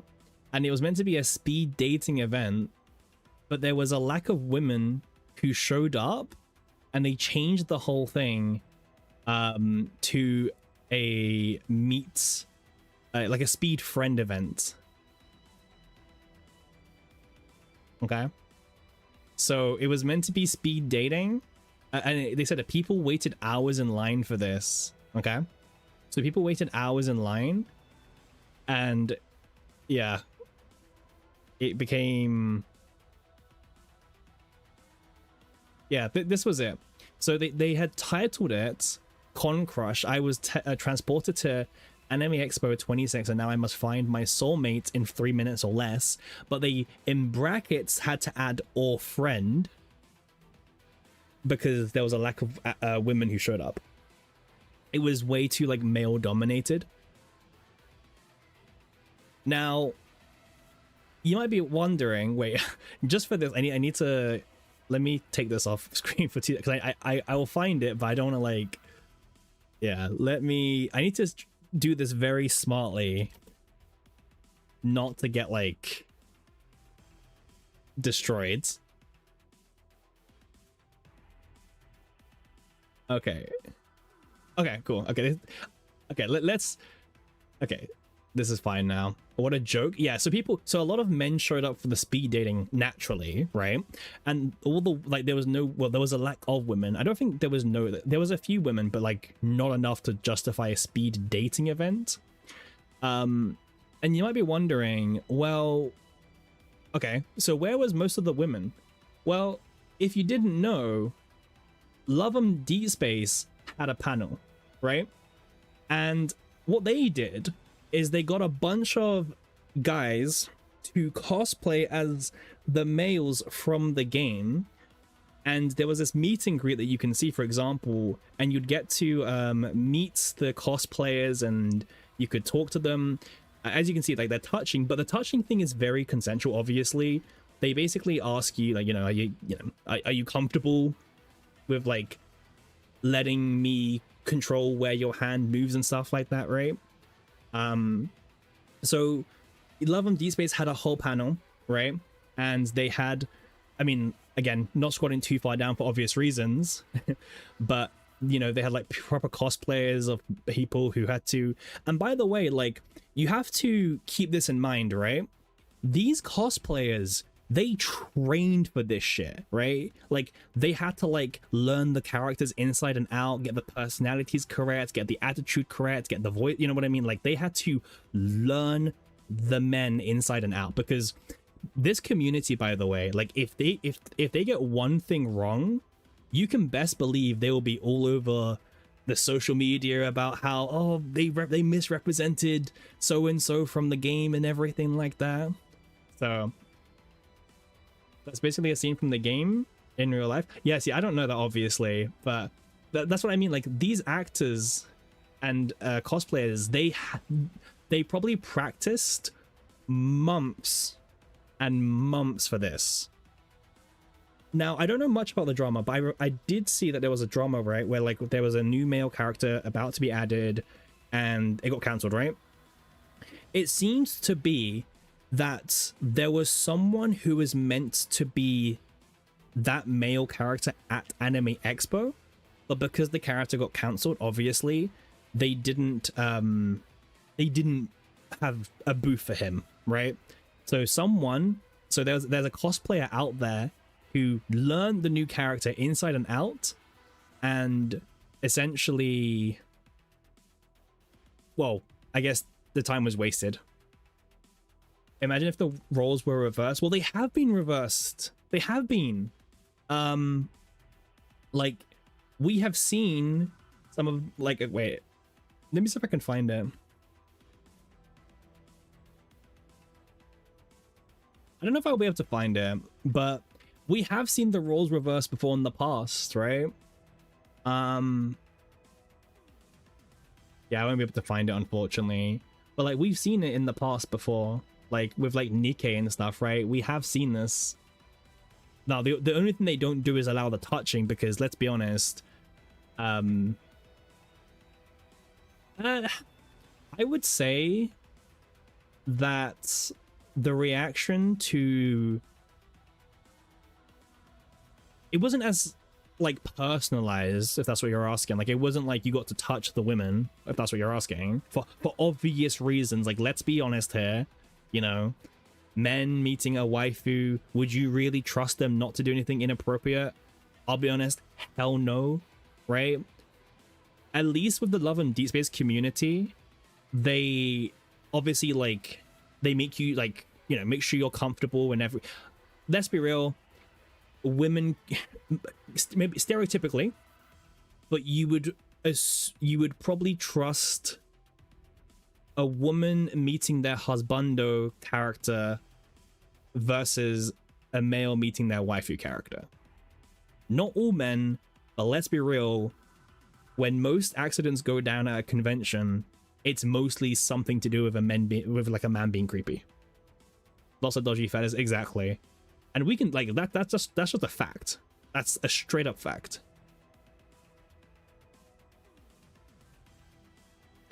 Slightly off topic, but some underground idol greetings allow crazy things. Yeah. Oh yeah, 100%. I would imagine so. The men were willing objects. Well, you have to remember this, right? This is important in context. Nikkei because this was the example was Nikkei. Nikkei is not a sensual personalized type of game like Love and Deep Space. Love and Deep Space is like really, really personalized. Like their design is to make you like genuinely fall for these characters, you know, like they want you to like love these characters inside and out. Parasocial, yeah, you could say that.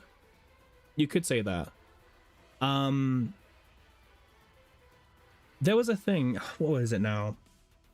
But I remember seeing a thing actually. I mean, listen, the Love and Deep Space community are just crazy people. Like they're very loyal, dedicated people to like their husbandos, right? Very dedicated people. Whether it's parasocial behavior or not. But the thing is, what I will say is the community is actually pretty cool.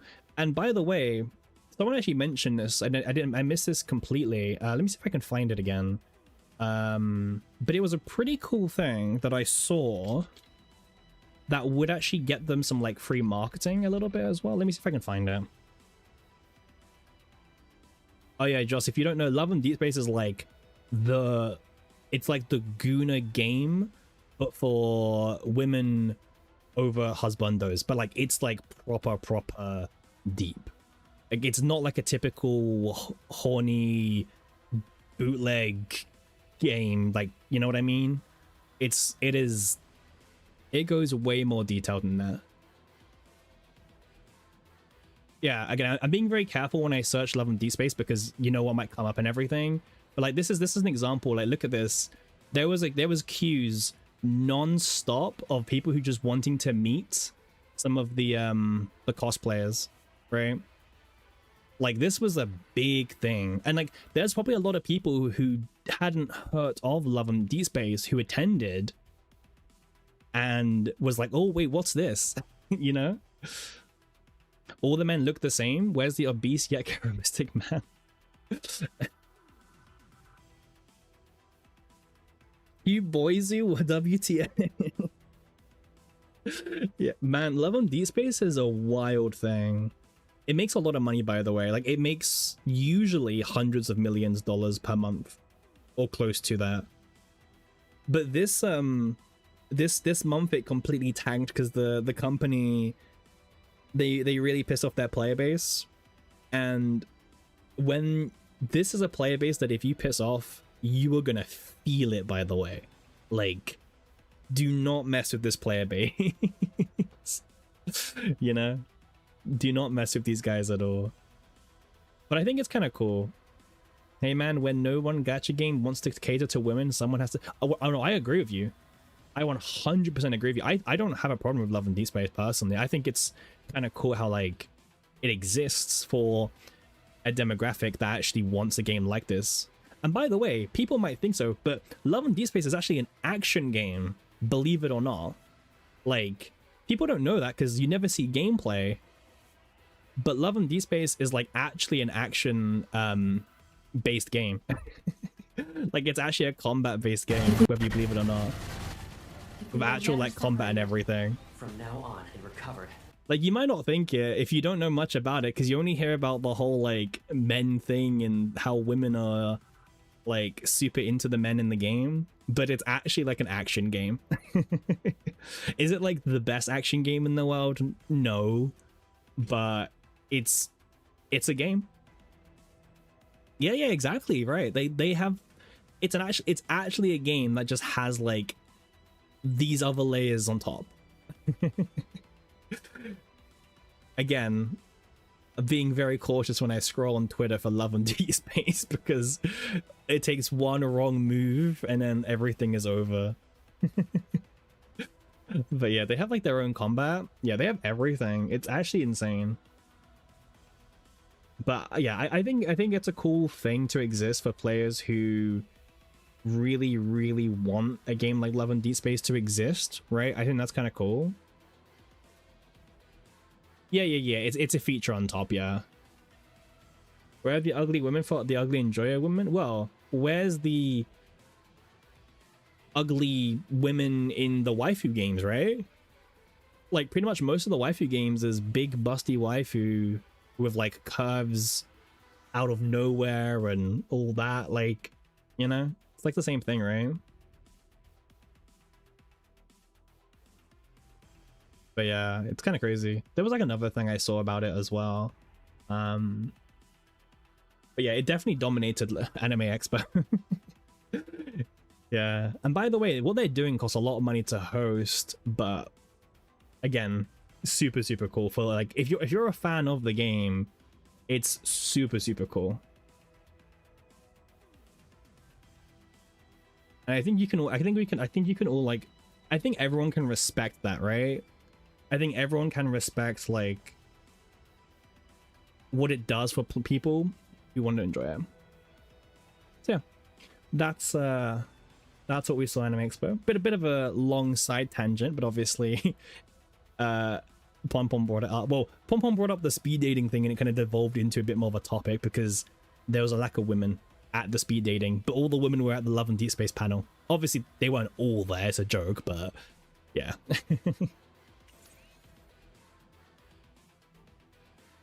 Not bad, by the way. We only lost like 8-10 viewers talking about Love and Deep Space. Pure worth, however. It's a funny coincidence. I agree, Pompon. Like, that's what I mean. It's like, well, where's all the women gone? Well, look at the Love and Deep Space line. They're probably over there.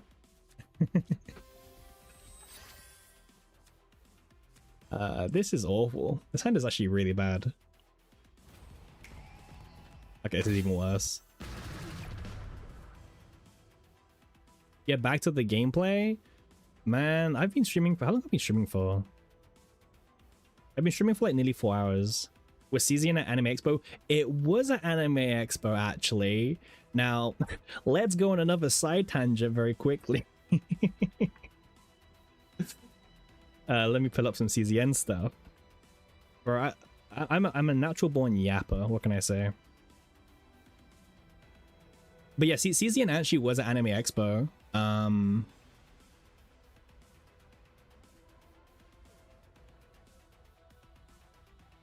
In fact, actually, let's pull up more Cappy Yap.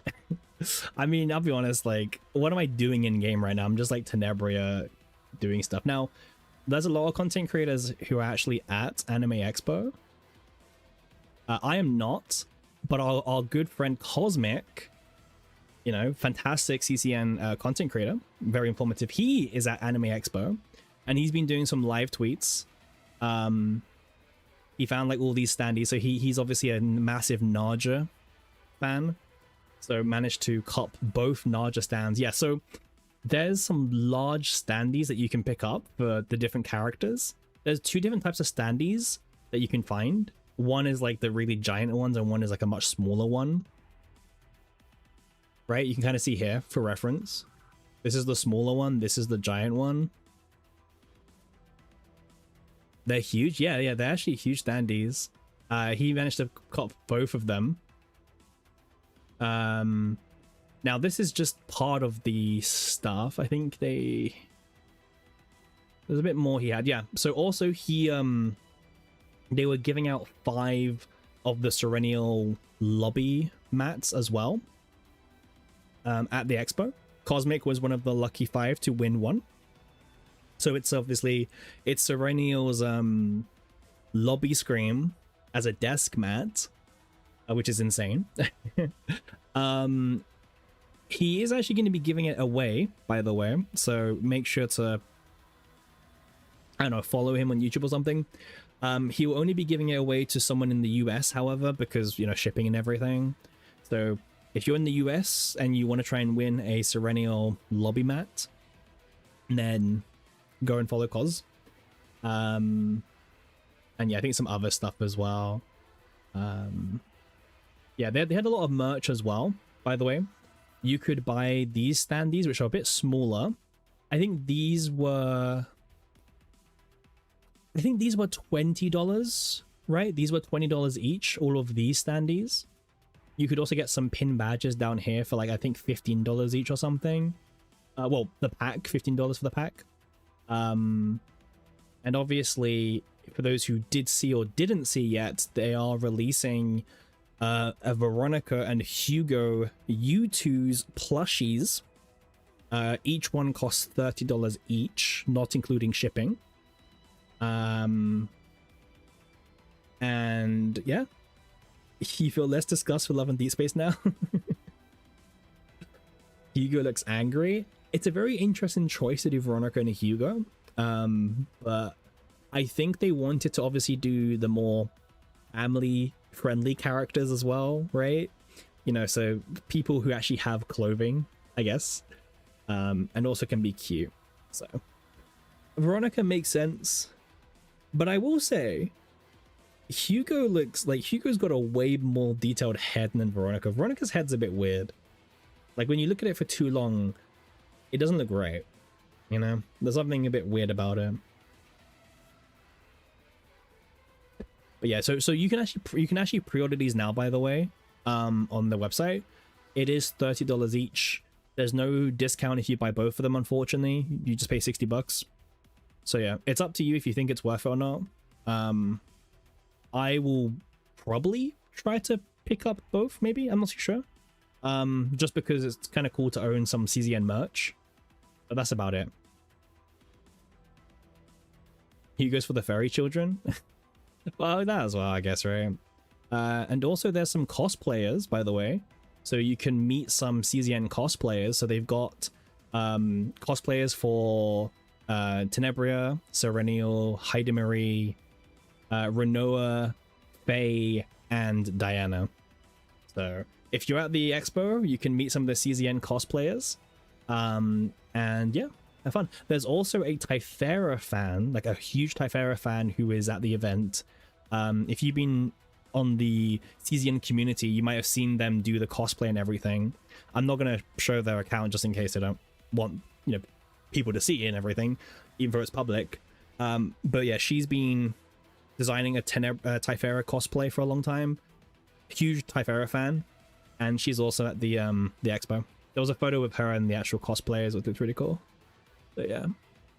I don't think there's really anything else about Anime Expo. Oh, you get a free acrylic pen as well if you go to the booth. Kind of cool. Oh yeah, this is what it looks like, by the way, for anyone wondering. So it's like actually like a huge area for CZN stuff. Typhera is the blonde haired gal, yeah. She's the blonde haired gal. But yeah, it was actually a huge booth. Right? Like actually very thematical as well. Like look at all this stuff. They really put a lot of work into it. They've got some of the breakdown artworks as well for Hugo and 9 included. Again, remember that Anime Expo is an event for people who may not know about a product to finally know about them, right? So, you know, the purpose of the booth is to either lure people back into CZN or lure people who haven't played CZN yet. So keep that in mind. Yeah, there's the booth. They put women in mental breakdowns on a wall. I mean, yeah. They put everyone, man. They remember, they're trying to showcase the game and its selling points. And they chose a furry because obviously there is a furry community, right? So it does make sense, advertise the furry. And they obviously will show 9 because, I mean, 9, right? Remember, think like a marketeer. Think like a marketeer. But yeah, I don't think there's anything else about the event to talk about. I think that's kind of everything. There's a lot of merch you can buy. So yeah, if you're someone who is at Anime Expo, I guess why would you be watching the stream? I think tonight actually they're doing a I don't know if Koz has tweeted about it, but they are doing a dev panel tonight. So that's kind of cool. You can meet the devs as well if you want to. But yeah, very cool personally. And now back to CZN gameplay. Anime Expo is 90% waiting in lines, 100% true. Yeah, Anime Expo is mostly about just waiting in lines. That is actually true. I mean, I don't know if you were here. Wait, actually, let's go back to Twitter. I don't know if you were here, Pon, but like on Coz's account, he shared like one of the lines, and I'm just like, I mean, this isn't even a line. This is just a crowd of people. But like, I just look at this kind of stuff, and I'm just like, nah. Like, I look at this, and I'm just like, surely there's like, I don't think this is for me. Yeah, Artist Alley. Yeah, like I don't.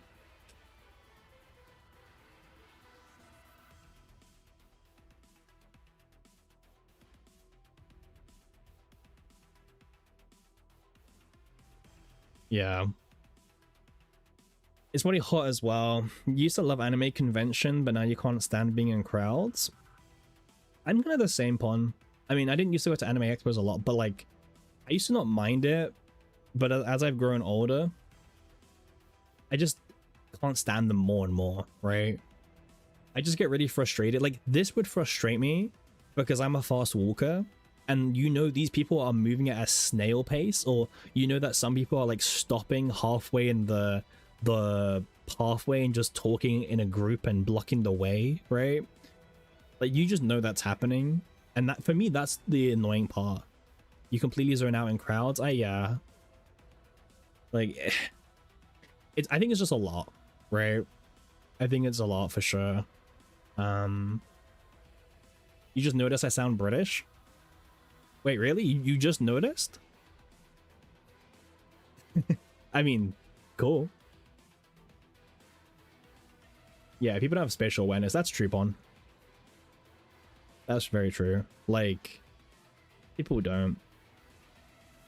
It sucks. I actually wouldn't mind going to Anime Expo one day, but like, there's no reason for me to go to LAX. Like, to go to LA. British? Yeah, we are British. I mean, we've been here. I don't know if our friend Josh is still in the chat or not. I think he might have left by now, but I went to this venue a few years ago for a card game tournament, and bro, I don't know, man. LA is not the place. I'll be real. I don't think LA is all that, personally. Are you melting currently? No, I've got a fan on, and it's not that bad, at least, so I'm good. But like a few nights ago, I was melting. Yeah, I definitely was. But yeah, I don't know. Anime Expo things, right? But also, wait, let me see if I can find it. I think Cos had a few more things about Anime Expo as well. Oh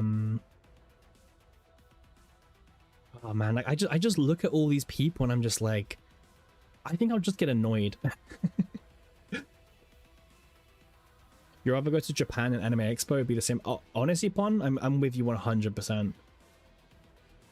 Dude, you didn't see I was even live? What? Shit, we've been live for like 4 hours. Damn, that sucks, man. Twitch is like kind of shit sometimes. But Shiv, good news. The Discord server now exists. So now that server will be pinged whenever I go live. So now people will never miss a stream unless they're not in the Discord server. So there you go.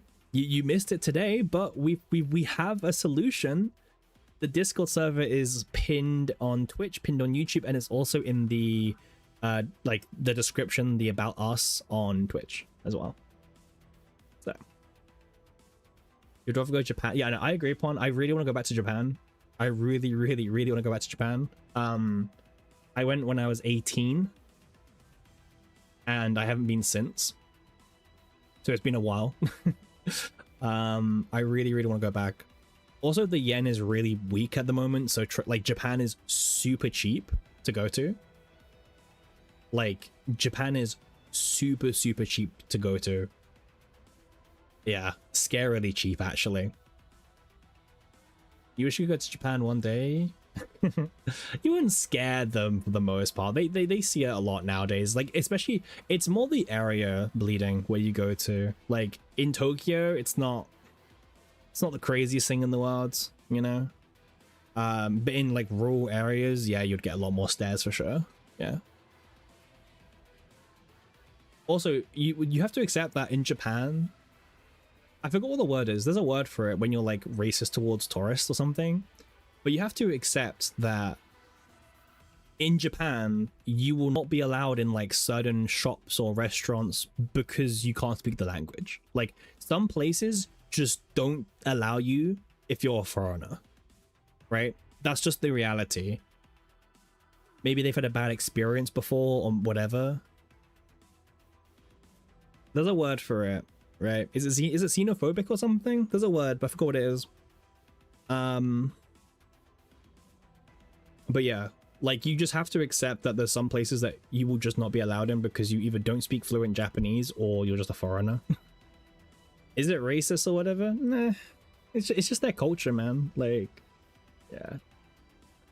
You went to Canada last holiday and it felt like everything was at a discount. Like, yeah, I haven't been Canada before. I've been America a lot, and I've been to Japan once. But yeah, I don't know. Are you in Europe, Ponpon, or somewhere? I don't know where. Like, I don't know what region you're in, because if you're in like Europe or something, it would make sense because the euro is quite a strong currency compared to like the dollar or the yen or whatever. Because like for me being in the UK, the pound is really strong against like yen and dollar and everything, at least. They region locked their games. What makes people think they wouldn't do the same in real life? Yeah, exactly, right? Exactly. Once again, man, I just look at this, I'm just like, ugh, I don't know. But yeah, we've been doing a sortie run, Shiv, for a while now. We did an entire run with Veronica, and we're doing one with Tenebria right now, but we keep taking breaks to yap about Anime Expo and other random stuff. This is a very yappy stream.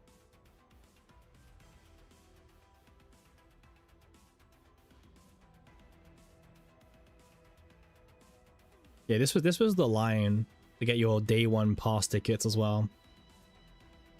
Yappy lyric. This is a very yappy stream, like very yappy. We also yapped about Love and Deep Space for like an hour. Well, not an hour. It's like half an hour. Yeah, it's been interesting. I don't know if you saw, Shiv, but like we were yapping about the speed dating situation where there was a speed dating event at Anime Expo, but because there was a lack of women who showed up and everything, they changed it to a meet a friend. So we were yapping about this for like 20 minutes, and then we yapped about Love and Deep Space for like half an hour.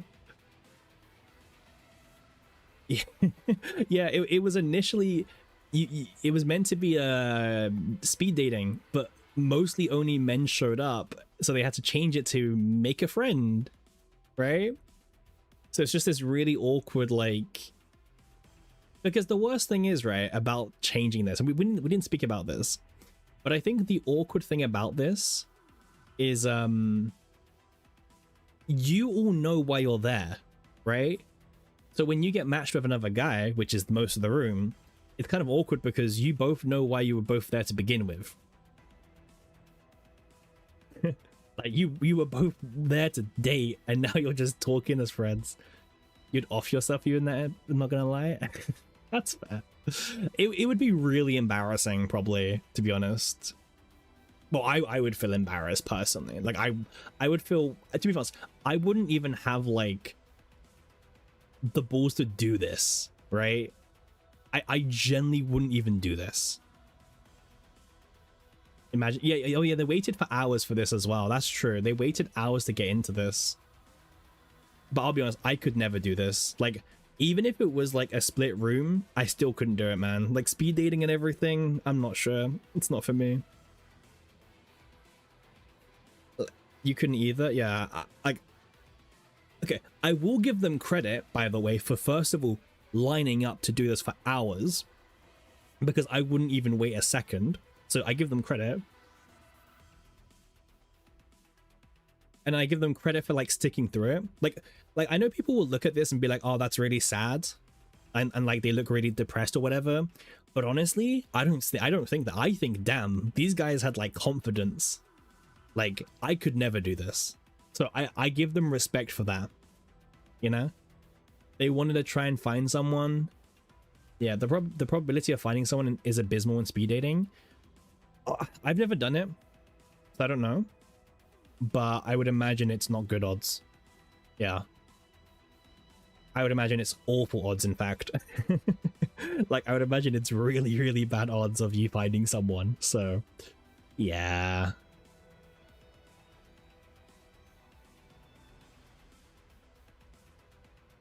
Yeah, I thought it was really funny.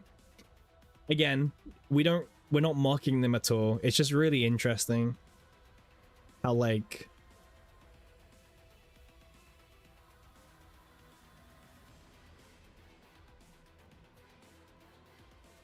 yeah. Think of dating apps, but worse. Oh man, like dating apps are already like bad enough, let alone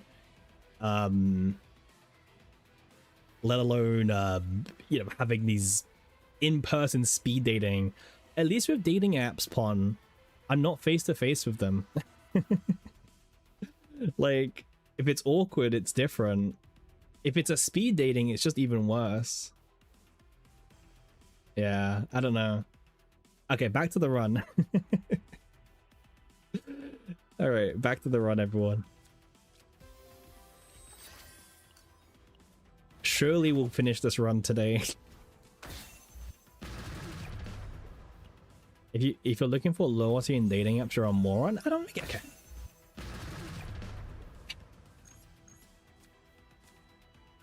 Yes and no. Again, it depends on a lot of luck. God damn, look at Tenebria just go, by the way. Like, what the hell?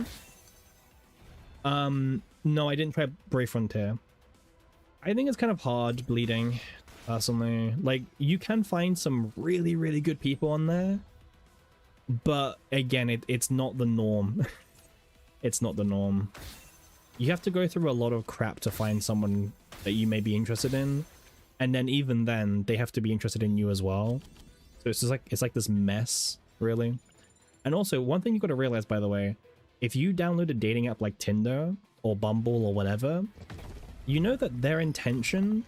So, okay, this is... Okay. All right, yapping again, by the way.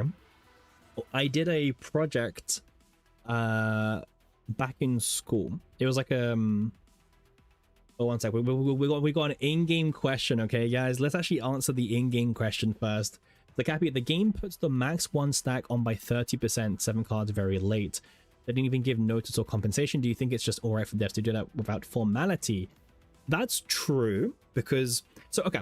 What I will say is I'm pretty sure it said 1 stack since the Adelheid patch. Because also, remember when the season launched, the Gospel, the accessory, didn't say... because it used to say allies, right?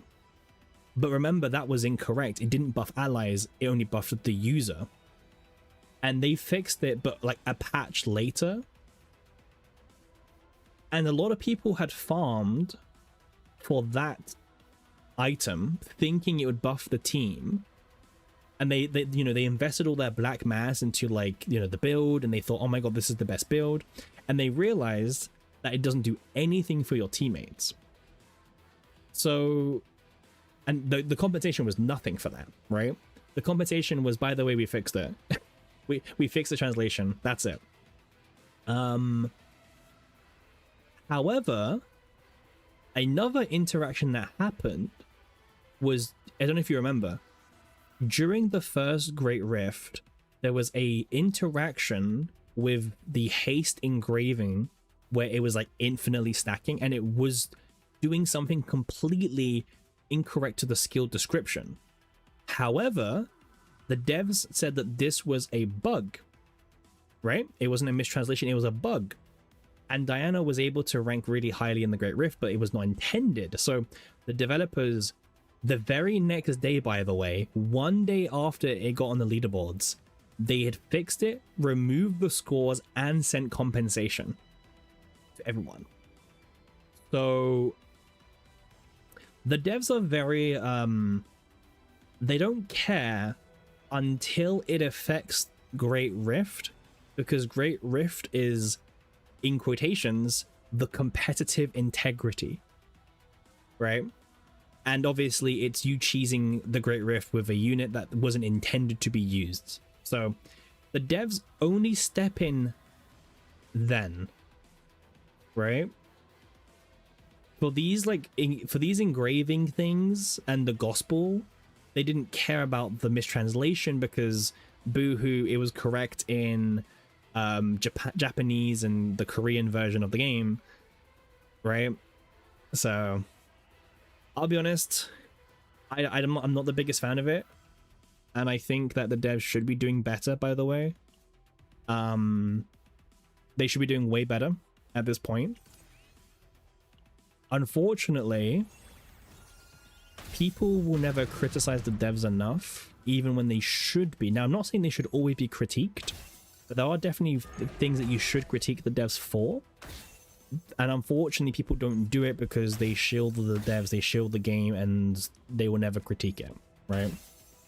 But there are definitely things that should be called out for, and they should be critiqued. Unfortunately, as well, do you want to know another side point about this? Is that this is just such a yapping stream today. But there's also no content creator who is big enough to put a spotlight on these issues, right? The biggest content creator we have is WG, and whether you like him or not, I don't have any problems with WG. I think his content is good for a certain audience of player, but obviously his content isn't covering this kind of stuff. His content is about showcases or the latest news or whatever, you know, like he doesn't cover the problems with the devs or anything that might be considered as drama. So we don't really have anyone in the community who's doing that kind of calling out that's got a large enough audience. I'm very vocal with my opinions on the game. Like, I love this game. It's my favorite game for sure, like at the moment, by far. But I would be lying to you if I said the game didn't have problems, right? But I'm not gonna pretend like the game is perfect and lie to you either. So take that what you will, right? Like, you guys, I've been streaming for 2 months now, nearly. And if you guys have been here for a while, you guys probably know that I'm very honest. I don't, like, I'll be very critical of that. Like, I am an official content creator for CZN, right? I get paid crystals every single month by the devs to make videos. That doesn't mean that I can't be critical of the game and the devs when they should be critiqued, right? Unfortunately, some content creators will not critique them because they believe that, you know, it will damage future working relations with the dev team, which is fair. But I think it's, you know, I think for me, that's the annoying part. The people who have the size to critique the devs, they don't do it because they're scared that it's going to hurt future working relations with the dev team, right? Because why would the devs want to work with someone who critiques them? So it's a very weird balance where, like, you have content creators who are trying to make a living and trying to keep a very good image, but then they're the biggest content creators, and then the problems of the game get covered up. Sorry, what's Maribel's function being here? She has no function being here. She is only here because she's a boosted character who gives me 5% more black mass for being picked. Tenebria is the only teammate doing anything on this team. Let's take out this. I don't really want this. People are lax because the standards are really low. Yeah, unfortunately, that's true. The standards in this community, in this, like, the gacha community, are quite low.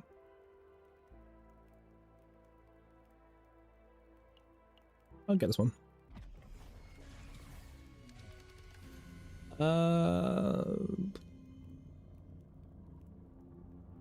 Combo is okay. I'll take it.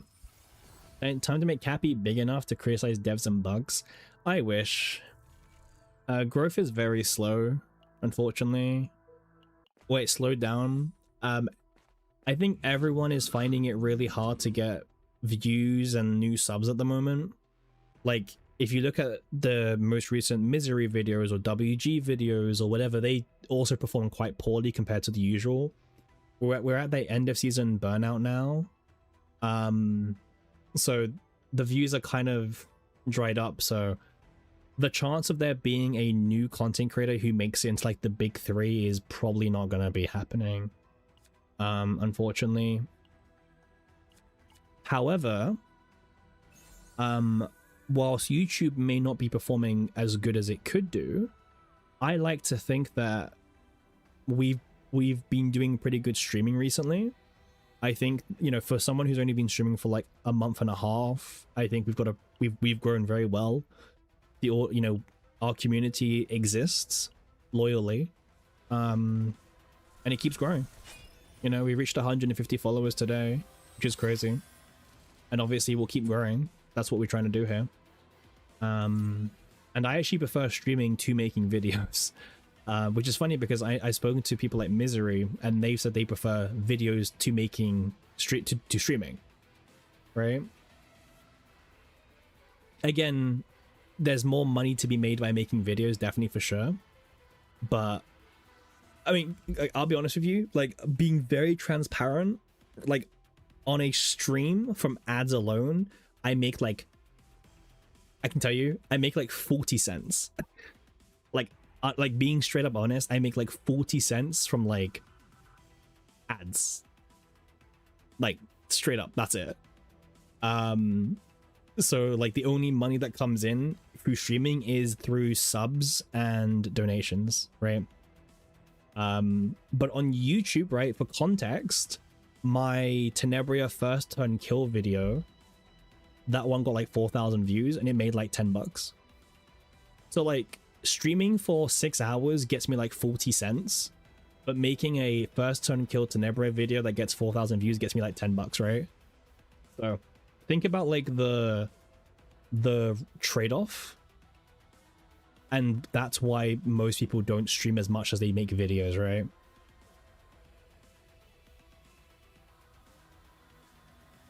So yeah, that's like a way to look at it. And again, like most CCs won't tell you that kind of stuff, by the way. Like with our stream, you guys will know, I'll be always real with you. Like, no, most people will not tell you the money they make, right? Most people don't. But I'll be honest with you, like, yeah, I can stream for 6 hours and make like 40 cents. You know? But then making a video gets me like 20 times that. So I don't know. It's a weird dynamic for sure. You also prefer watching streams than videos? Yeah. I prefer streaming as well. That's why I'm here. Like, I'm not in it for the money. If I was in it for the money, I would be grinding videos. If anything, I'm really lazy uploading a video, so I am definitely not in it for the money. I'm in it to grind a community, right? That's the truth. I just wanted to stream myself playing this game, and if some people watch, they watch, right? Used to love streaming better too. Yeah. The interaction's so much fun. Yeah, I think so too.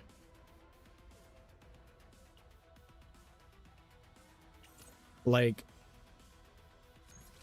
I feel way more like connection with the 150 followers on Twitch than the 1,000 subs on YouTube.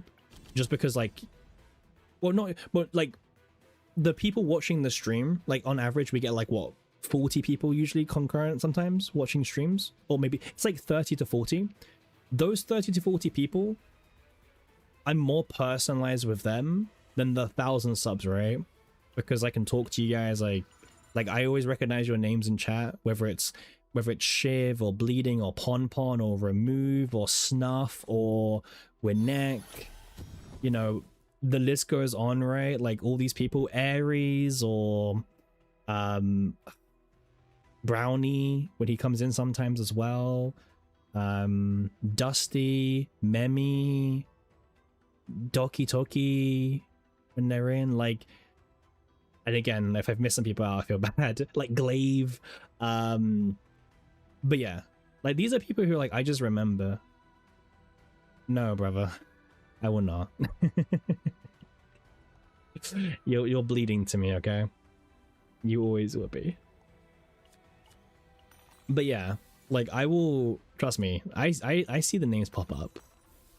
I do. Like it's always either Shiv or Dusty who are the first to the stream usually as well. You know, very consistently. I ain't saying your last name because you've asked it, right? Because you asked for it. I'm not going to. If you don't ask, you might receive. But you asked, so maybe tomorrow or something. Maybe tomorrow. He's gonna cry. No, listen, Glaive, I did not forget about you. See, that's the problem when you shout out like a lot of people. You're gonna miss like 1 or 2 people, and it's gonna be the worst thing ever. I want to complain. I hate this god, by the way. This god shows up the most, and his epiphanies just suck. CZ, I need more streamers, and you fill that space.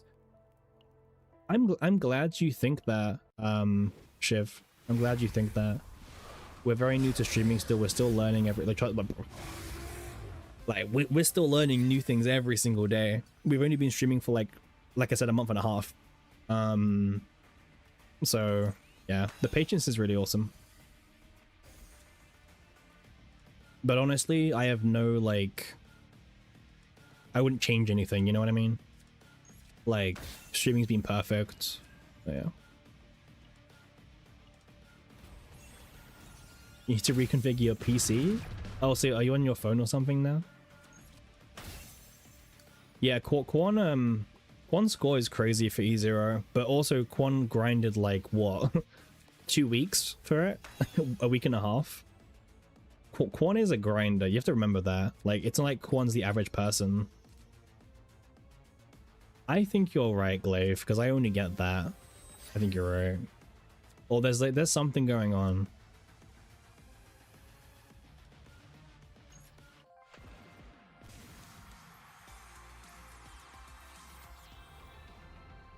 And honestly, it's been great because I think our growth on Twitch has been crazy, which is nice to see. And on YouTube, it's always really appreciated having the number of you join in. YouTube does vary. Like sometimes there's like 10 people to 20 to 30 to 40. Like YouTube pulls on drops the most.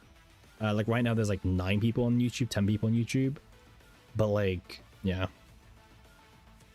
Every viewer is super appreciated, whether you're on Twitch, YouTube, or whatever. You're on PC, you're just too lazy to properly say. That's fair. That's fair. But yeah, we don't, you know. I like to think that we stream a lot as well, by the way, which I think is quite good. Like even during the downtime, I'll still be streaming regularly. Like a lot of people will take a break during preseason. We will not be taking a break. We will be here as usual. So don't worry about that. Like today's stream, for example. Yeah, I stream on YouTube, my YouTube channel as well, Tank. So I stream on both because also like some people don't have some people have YouTube Premium, but they don't have like a Twitch sub, so they prefer to do it. Yeah, literally exactly what you said, Tank. Exactly what you said. That's why. And because like I said, I barely make anything from my streams, so honestly, yeah. Like I've even told people in the past, if you're gonna use like an ad block or something, go ahead. Like I don't mind. Whatever works for you, right? Like yeah. Like do whatever works for you, man. I'm not in this for any money at all. I'm just in this to have fun. Also as a link to YouTube, here you go. Make sure you're subbed if you want to watch on YouTube, just because. Also, by the way, if anyone's here and you haven't joined the Discord server yet, make sure you join it, because that is going to be the best place to find out when we're streaming. So on YouTube there's a pinned message, and on Twitch there's a pinned message as well as in the About Us for the Discord server. That is the way to do it. What do you think of the gameplay? Oh, that new game, right? I'm not super sold on it. Because I don't know, that kind of gameplay isn't super what I love. They were actually recruiting for content creators, and I didn't apply. I just didn't apply. Just straight up, I didn't bother. Ooh, this is good. It's really good, actually. You think the graphics look ugly? Yeah, it's also it's not my type of gameplay either. So I think personally, I am going to skip. Oh, let's fight Haku. By the way, I like fighting Haku. Did anyone tell you? Oh, sorry. What's the question? What's the question?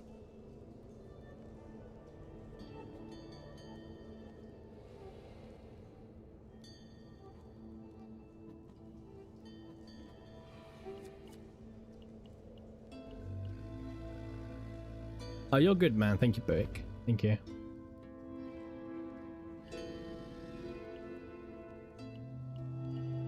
These are both awful. Duplicating basics. I mean, it's more healing, I guess. Actually, more healing.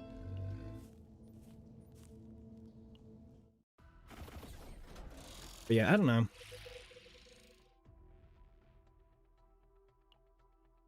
What's the best deity to receive divine epiphanies from? Ooh.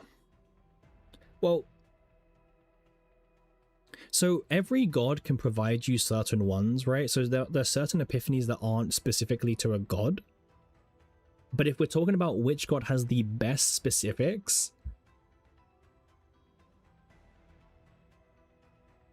that's a good question.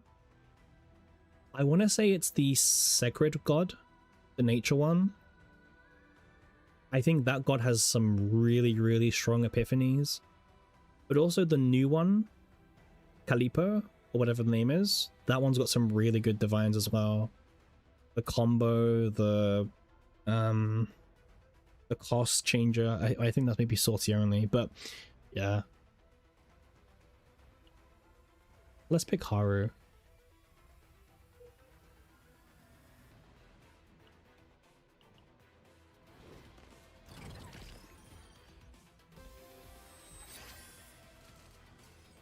Alright, and then let's do...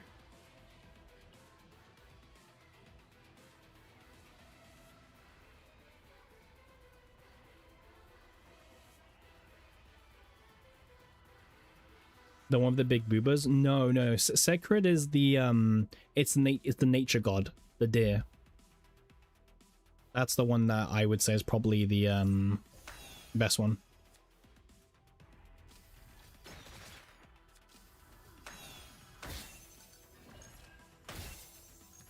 Tenebria is like so brain dead, by the way.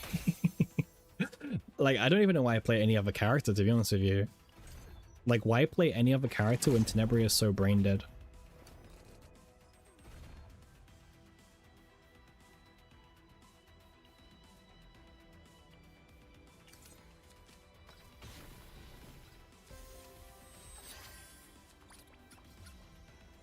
Alright, let's draw some cards as well.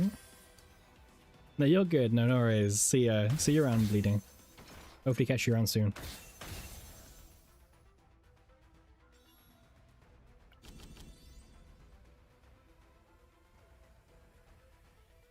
Okay. This is probably the longest Sortie run we've ever had on stream because of all the yapping we've done today. We've yapped so hard on stream today. But I think today's been a really fun stream day, personally. I mean, I think a lot of people had fun as well. Today's been a really interesting day. Very unusual day, but quite fun. Alright, let's use you. Okay, now I can use Kowalski.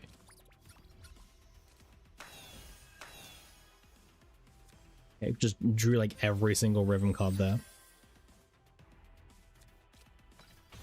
Always a fun day when Cappy streams. I appreciate that. I keep getting asked to stream more games as well, by the way. Like, because I do play a lot of other games as well, but I don't stream them. And I've been getting people ask me to like stream some of my other games as well. Just for more content. So maybe.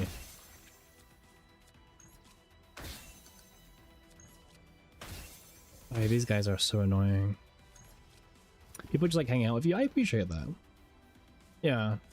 I try to provide chill vibes, you know? Like, my goal has always been provide chill vibes and, like, good content. Like I'm never gonna, like, ignore chat or anything like that. There's no one really good that's streaming CZN. Oh yeah, no, 100%. But, like, some people who watch me have always mentioned about, like, you know, if there's any other games you play, you know, you can also stream those as well, and we'll still watch. And it's like, oh, okay, you know. Because I do play other games in my rotation.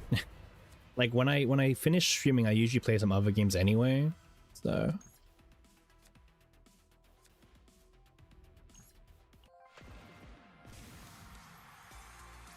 it's not like I would only stream different games. I would still stream CZN.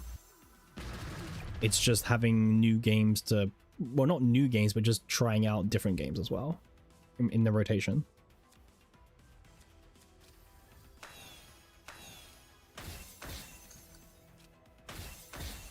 All right, there we go.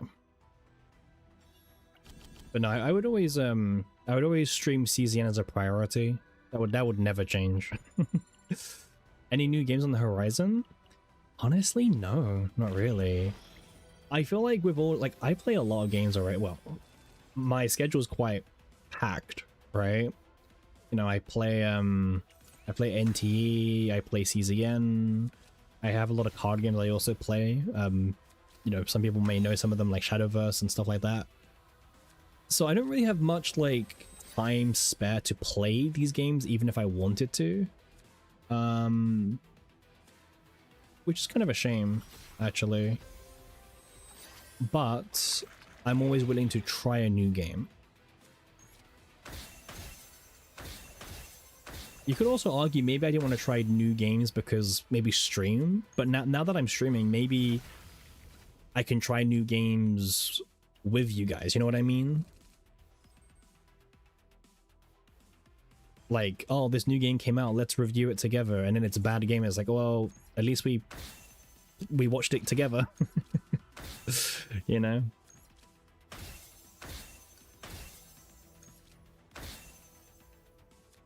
Sometimes you do need to stream something else, helps find new viewers. Maybe.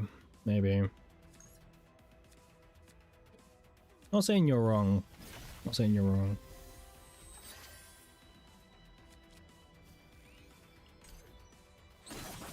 I mean, I also try to provide, like, for CZN, I try to provide different types of content because, you know, I guess one thing that we also do provide is we do provide, like, high reviews on characters, you know, because we have, like, E6s for a lot of characters as well. So we're able to give, like, honest feedback about a character based on their dupes. Oh, Pon, it's ridiculous. Like, I'm looking at her cards and her damage and it's just terrible. Like, yeah. But yeah, like, we've had lots of questions about, like, oh, Adelheid, is her E2 good or something? You know what I mean? Like, when that happened. And because I had Adelheid's partner and E2, I'm able to give, like, an actual proper, like, opinion about how it is and is it worth it, etc. Like, again, that's only possible because I actually own those dupes or that character or that partner. So yeah, owning dupes is actually kind of an interesting thing where I'm able to give better content about, like, oh, is it worth going for E2 Tenebria or should you just skip? Because I don't know if you guys have noticed this, but a lot of CCs will avoid dupes. They don't like putting for dupes. They don't like, because they find it's less relatable. But then there is still the occasional person who does want to know, hey, should I pull for dupes, right? And the only way that you'll probably be able to give a good answer is if you've actually played with the dupes or not.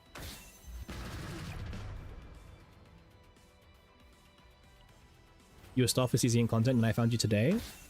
Honestly, big. If it doesn't feel like you've only been here for one day. It feels like you've been in the stream for a lot longer, but yeah, and I'm glad you found me and you appreciate the content. We stream a lot, by the way. CCs are scared to look like whales. I find it that you're more informative. Like, I don't know. I'm not a whale. Come on.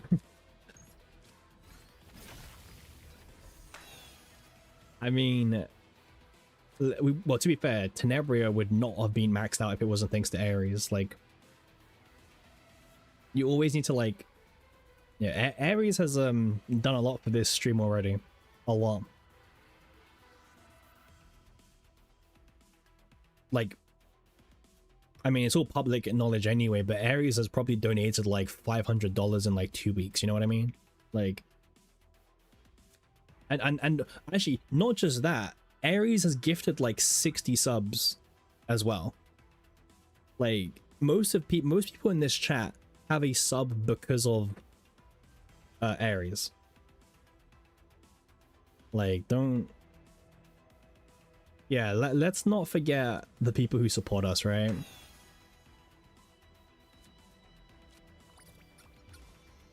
Yeah, Ares supports me, and then I'm able to make better content with the funding from Ares. That's the way to see it. Man, Haru is so sad. This looks... Ugh.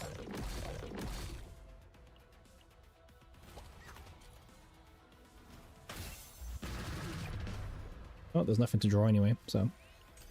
But no, Ares has definitely... Yeah, if you want to whale out, then it's good to have the... I agree, Tank. Like, I will always put in the title E6 Tenebria or someone. Hey, Big Tank, thanks for the Prime, by the way.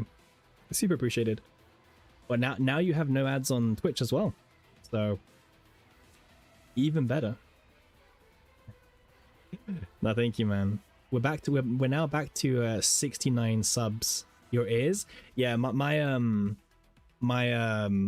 sub alert is really loud, but I don't mind it being so loud because I think if you're willing to give up your money / Prime on me, you deserve to have yourself being like called out, you know what I mean? Like, you deserve to be the star of attention for 2 seconds. I think it's the least you can do. Alright, well, there you go. Wait, when does he resurrect? Wait, 2 turns? Oh god.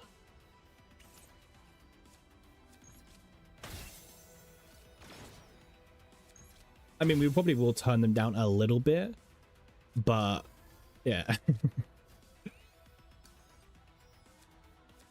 You hate these guys? Honestly? Me too. It just feels like they take no damage, right? Okay, so now he comes back alive? Of course. Alright, well. That's fun.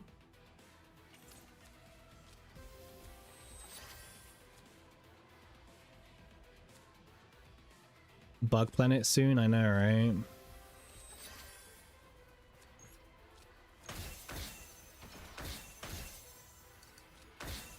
Alright, thanks to Tenebria just critting. There we go. God damn. That fight took way longer than what I wanted it to. Let's do... The problem is combo doesn't activate because we only have Tenebria. Look at this deck. Like, the combo cards are not activating because we only have Tenebria cards. Yeah, I'll dupe this, I guess.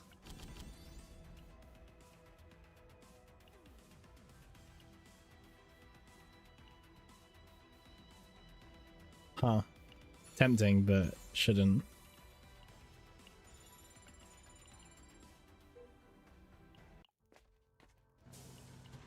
But yeah, I mean, when I first started streaming, I was like, okay, if we can get 10 follows in like our first month, we've aced it. And then obviously we smashed that and got like over 100. So yeah, the support, honestly, the support for CZ and stuff has been amazing. It's actually been very, very amazing. It's this stupid god again, man. I'm telling you, it's only this god. What is the point of retain on a 0-cost card or when attacked activate on a 0-cost card? Like, it's just... They do this on purpose, by the way. Alright, final boss, let's go. Alright, it's Haku. Yeah, honestly, Shiv, delete them. Get them out of here.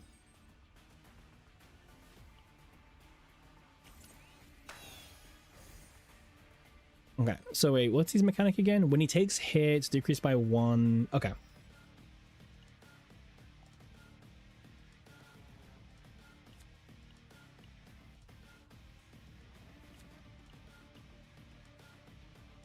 There we go.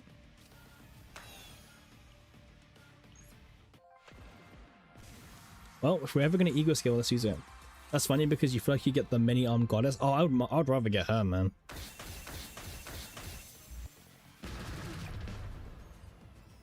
You stop doing your delegations, you're so lazy. I have missed like 3 days of delegations, Pon. I have missed so many at this point.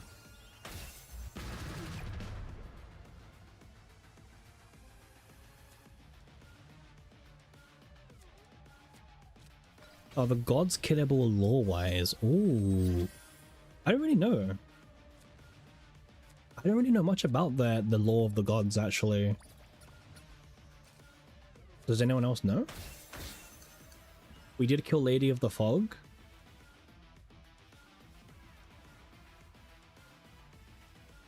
True, but also Lady of the Fog wasn't Caligo, right?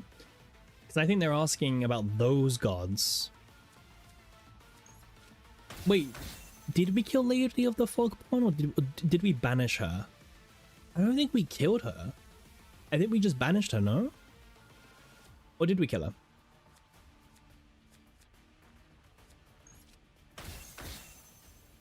We banished her, okay. I'm really happy. I'm actually really happy how that story ended up being, by the way, because I remember we were talking about this before. We said, like, you know, it would be like the season would have been a way cooler thing if like the Chaos Order was actually doing something instead of just being there, and obviously they turned out to actually be doing something, so that was kind of cool. I actually really like that.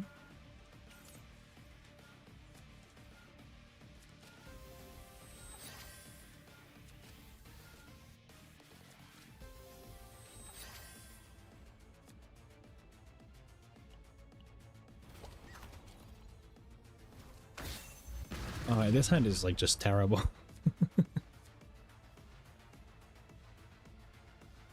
Yeah, me too. I actually liked how it turned out in the end.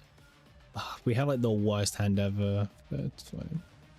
Nice combos. Like, look at this hand, man. The 2, the 3, the 4, and the 5. Where's the 0 and the 1? Like, I can't even do anything.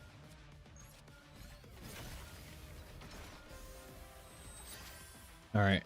And then this gets reduced. I can't even play. I can't play anything else now. Like what the? Oh man, this. This sucks. Haku's one of my favorite bosses, by the way. Did you guys know? You guys probably know this, but Haku has a really cool animation.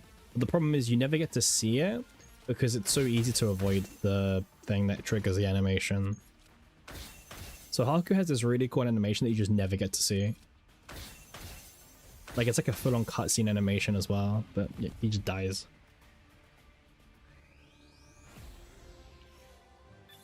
Alright, there we go. Okay, how long was this run? This was the run where we yapped for like an hour or two. So let's see how long this one run was.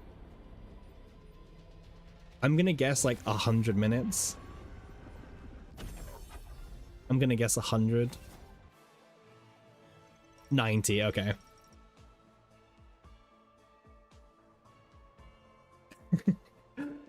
Yeah, I know, right, Glaive? 90-minute yap sesh. You're sad we didn't have cool cutscenes like last season's. Oh, you mean like right at the end, the anime cutscene where they all like fought Golden Mane? You mean like that one? Ugh, what? I mean, sure. I've never used her. I've never used her. I've never used. I don't even know why she leveled up. All right. Well, the good thing is I can spend more stamina here. Man, I'm trying to get back up to like 100k Black Mass. I think we're gonna spend the weekend just grinding. This was the first sortie. Well, no. We did one with Veronica. We did one with Veronica. We've done 2 sorties today. We need to do more though. Like, yeah. We need to do more. Like, our goal is to get back to 100,000 black mass. So we've still got some grinding to do. For those wondering about my stamina, we have 40 tiers of the god still. And I do buy the first 100 crystals of stamina. For those wondering, okay?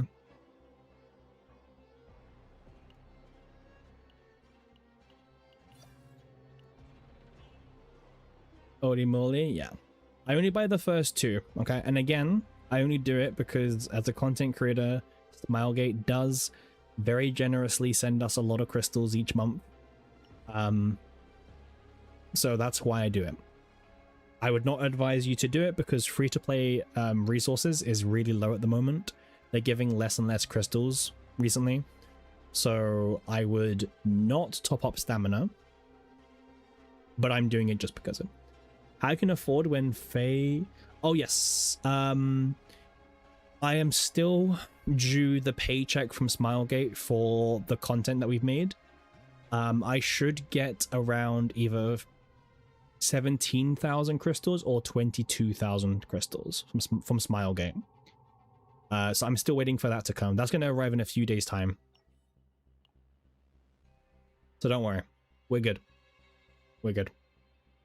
We will be able to get Faye and her partner when they both come out. Also, if you notice here, we're at our next pity is the guaranteed, so we will guarantee get Faye in 63 polls. So yeah, we're guaranteed Faye, and we're also gonna get her partner because Faye. How many crystals? Well, we've got 40 of these, so we only need like what 3,200 crystals to guaranteed Faye, and then the partner is what 1,600 times 70. No, 1,600 times 7, right? So 11. Yeah, I can afford it. Thanks to the I could afford it right now. Well, I would be a bit short, but once I get Smilegate crystals, I can afford it. Yeah, I think it's actually public knowledge, by the way. Oh my god, look at all these like top-ups that Ares made me do. Look at all of this, by the way. Oh my god, look how many top-ups there is now. I've never had this many top-ups in my life for this game. Whale? It's not me. Imagine being forced to whale, by the way. Like, imagine a guy just donates you like $100 and tells you, use this on the standard pool. Like, what are you gonna do? Like, a guy just like puts a gun to your head and is like, you need to use these pools on the standard banner. Oh, how terrible. I know, right, Fang? I mean, I would be honest, it feels kind of weird. Your benefactor is the whale, yeah. I mean, it does feel weird to be told to roll on the standard banner, you know? But sure, right? It should have been me, not him. Yeah, I mean, $100 on the standard banner is kind of crazy. But it gives me more of this currency, so I don't mind. Because we used up 800 on Tenebria, by the way. So we would have like 3,400.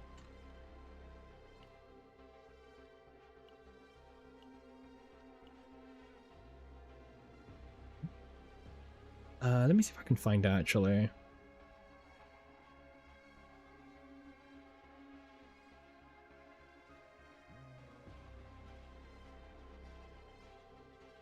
AO0 Nightmare. Let me just quickly check something and we can talk. That currency comes in clutch sometimes. It really does. It really, really does.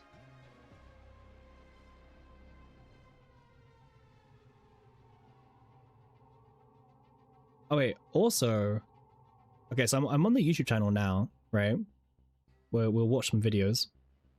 I just noticed, I just remembered, like, they did this in the half anniversary report, right? Like, I remember they did this video, and it's like a lot of stats, right? Like, what was the stats again? So there was apparently 23 million codex merges, which is just such a weird stat. I mean, it's not a very good stat because it means that people are having to reroll to find the right chaos to do. You know? Like, codex merging isn't like a good thing. It's actually a bad thing. Because it means there's a problem with the old well, this is the old system as well, remember. With the new system, you get to pick the planet and the level. But in the old system, you couldn't. So they reported that they had 24 million codex merges with the old system. I think they do, Pon. I think they do. I think this is a really bloated number. And honestly, it doesn't really mean anything. Right, what else is there? 25 million clears. Again, it's such a weird stat because some people leave the chaos early. You either clear it and you didn't get the build you wanted anyway. Like, I don't know, man. 25 million chaos clears. It feels kind of redundant. Yeah. You can kind of like compare them. Okay, this is kind of cool. This one was cool. So 7.8 million people killed Synectus, but 3.7 million times did people escape from Synectus. I guess maybe when you're like starting out, sometimes Synectus is kind of scary, you know? Like he might kill your run, so you might leave. But once you play for a while, you know, he becomes like a joke. So maybe that's what it is. Maybe it's like newer people. Yeah, Synectus was hard in the early days. Yeah. I think I ran against him like once or twice when I started out. You know, I think I saw him and I was like, oh, I can't win this, you know. Yeah. Even I think I died, yeah. Yeah, I agree. Again, 19 million credits is such a pointless stat, but sure. I don't know what this... I have no comments about this stat. Nothing. Because, I don't know. This means nothing to me. Cool. Yeah. So if anyone who said they don't like keep track of your great rifts or whatever, they do. In fact, you even get an interview, by the way. If you finish first place in Great Rift, you get interviewed by the devs. So, little fun fact. But yeah, this is Asia. We can go to global. Yeah. Look who dominated in season 2, and look who keeps on dominating. Horo has been first place on global for 3 Great Rifts in a row now. Soon to be 4.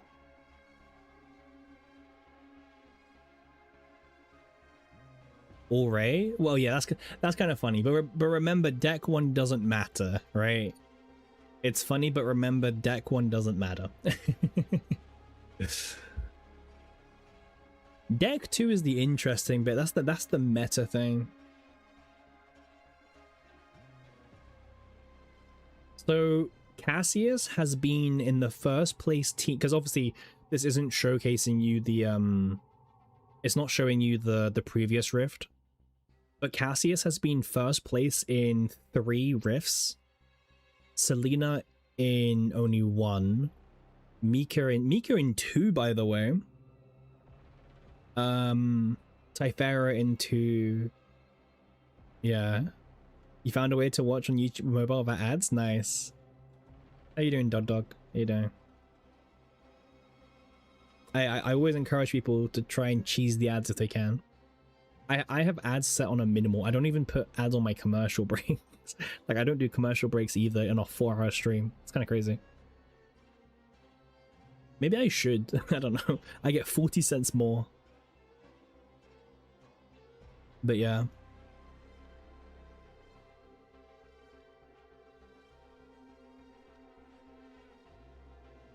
I don't know. It is interesting seeing the old meta still. All right, what's got reported on? Oh yeah, you guys may have not noticed this or remember this, but they actually tracked who was the first people to reach level 60 in the game.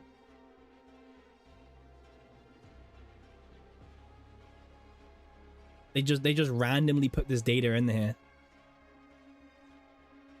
So if you're someone who, yeah, they weren't even telling that they were doing this, but they just randomly put in the names of those who got level 60 first, yeah.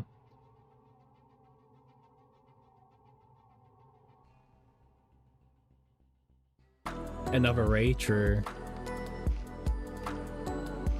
What else are we gonna get? So this may have changed, by the way. This was a few months ago now. 2 months ago, right? 2 months ago. But these were the top excursion characters. Now this is before Heidi Marie as well. Okay. Mika was the #1 most excursion character in the game. Then Tressa, then Ray, then Serennial, then Maylin. Well, Mika makes sense, right? Because everyone has Mika and Tressa and Ray. Maylin makes sense because she was the best non-limited DPS, and then Serennial because she's the first limited, right? Prime Tressa, you miss it? Yeah, Prime Tressa was a different beast.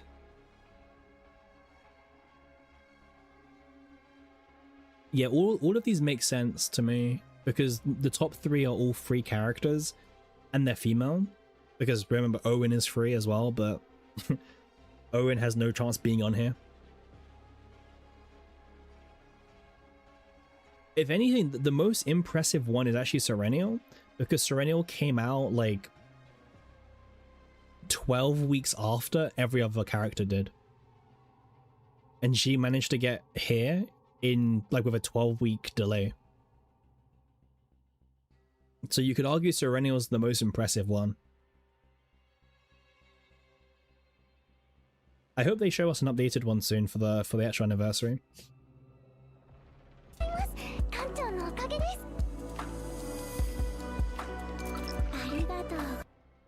Yeah. Here's your most presents, by the way. Serennial received the most presents by over 4 million. Yuki was in second place with the most presents received, by the way. Yuki was #2 for the most presents received. And then Maylin, Chizuru, and Haru. Yuki. Yeah, man. Yuki has a fan base. I mean, if you can't tell why, right? Let's be real.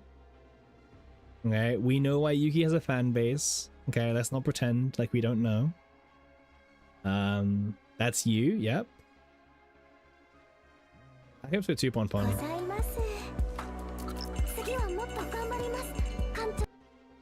This makes sense.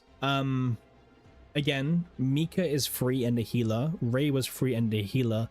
Veronica. Now, does anyone know why Veronica was the 3rd most unit cancelled in the cancelling system? Does anyone know the reason? Exactly what Dog said. Uniques. Veronica was part of the must-have chaos meta because she had the most uniques at the time. So you had to basically bring her in to farm your optimal decks. There was no other character. Like Mika and Ray, you could bounce between those two, but Veronica was like the character you could not replace. So yeah, Veronica had to get brought, and many people got her. Not wrong, Zany, but it was actually because she had the most uniques, and with the old system, you actually needed characters who had the most unique cards. Right? That was like the main reason, so. But yeah, good job, Dog. Good job. Does anyone care about 377,413,776 policies approved? ませ。コーヒーはいかがですか？いらっしゃいませ。星明かり食堂です。 Oh yeah, this is when they were teasing the story rewrite, yeah.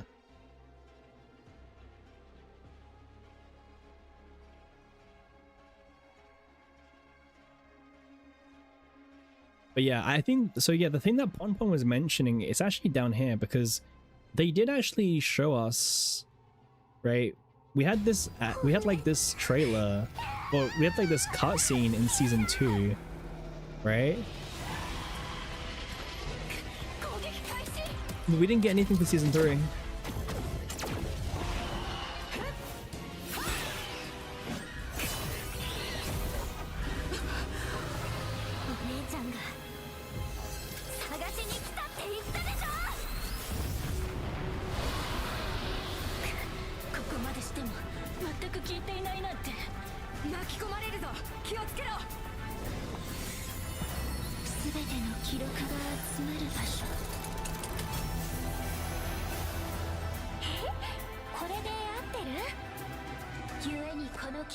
記録は別の形で記される。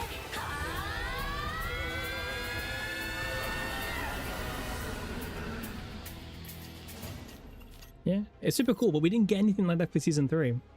So I think that's what Ponpon was referencing earlier. That we just didn't get anything like that for season 3.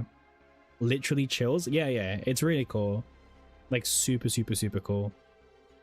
But you know, I guess for some reason they had it in season 1 too. Oh wait, what was this? Wait, did they? I forgot what season 1's cutscene was. I don't know if they uploaded it because they probably didn't, but I'm guessing they didn't. No, yeah, they didn't. Why would they upload it? I was actually rewatching Yuki's trailer the other day, by the way, because I was doing the video, and I completely forgot that we saw Adelheid in Yuki's trailer back in season 1. I completely forgot she was in there. Like, I remembered it, but I forgot that it happened. Because obviously Adelheid was meant to be a 4-star character who came out at the launch of the game, right? But it seems like they obviously, you know, they didn't have her ready in time. You thought Adelheid was a 4-star? She was meant to be, Zany. Adelheid was confirmed to be a 4-star. Like she was originally going to be a 4-star character. Yeah.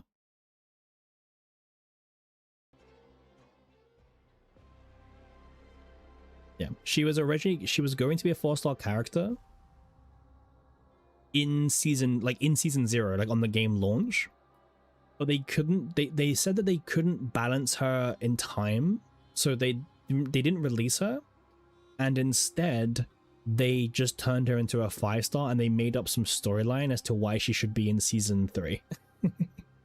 So remember this, she was not ever meant to be in season 3. They made up the whole story and plot for her. She was meant to be at the launch of the game because she's part of Yuki's team, right? I think you're right, Shiv. I don't know which sword it would be, but yeah.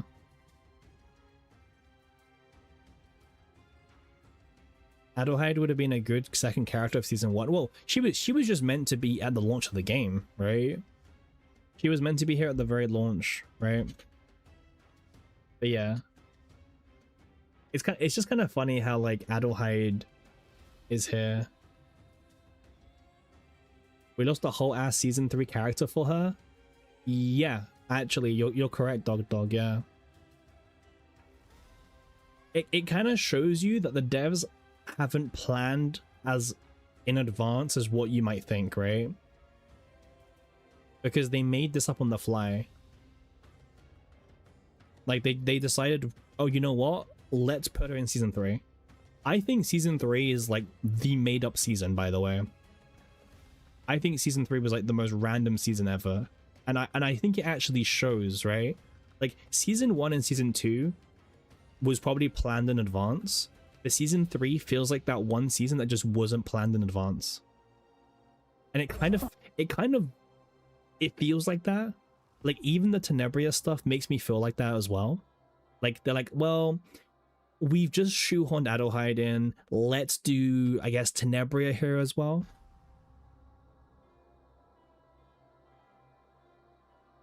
Like, I don't know. I genuinely feel like season 3 as a whole was kind of just shoehorned in, which is kind of crazy. You feel like it's like the Dev's first game? They treat it like that, yeah. And then we have the Faye trailer as well. I didn't watch this. I watched it yesterday on Judge's stream, but I didn't really pay attention to it. That's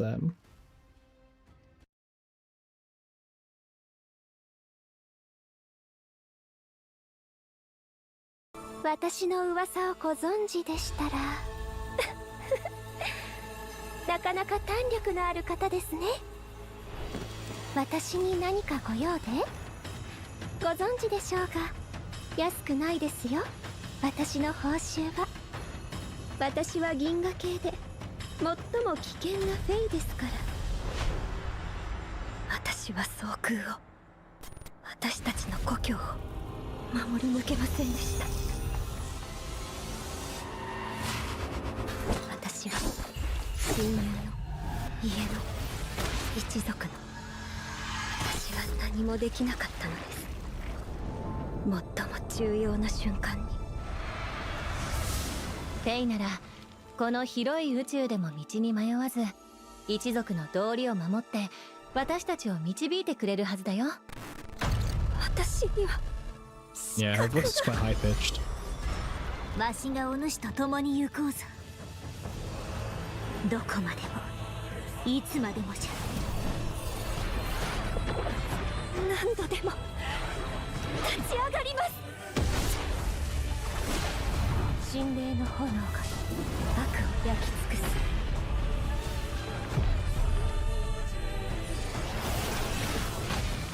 私は奴らを追います。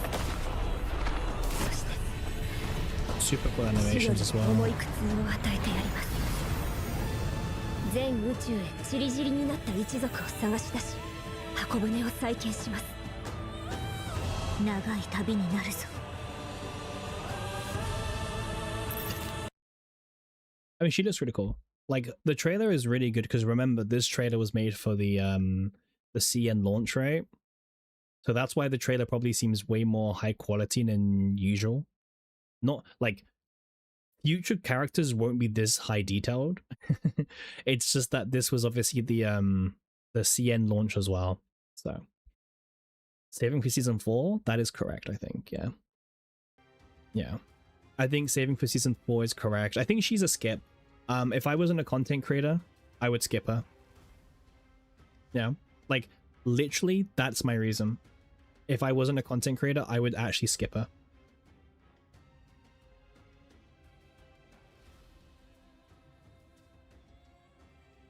Oh yeah, they uploaded the music video on YouTube. Yeah.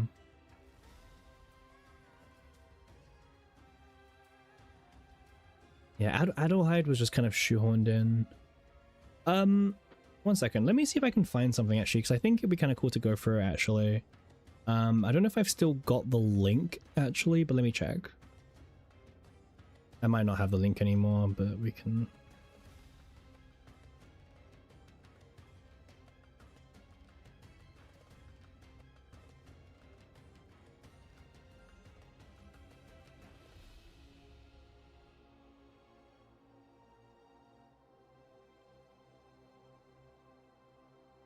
Another 3 weeks of downtime.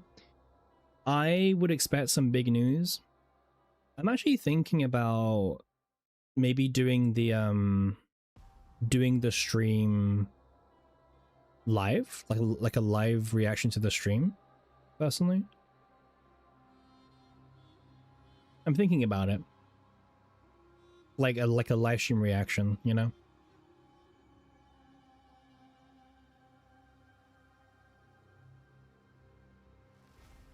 Alright, I found the post I wanted to go through with you guys.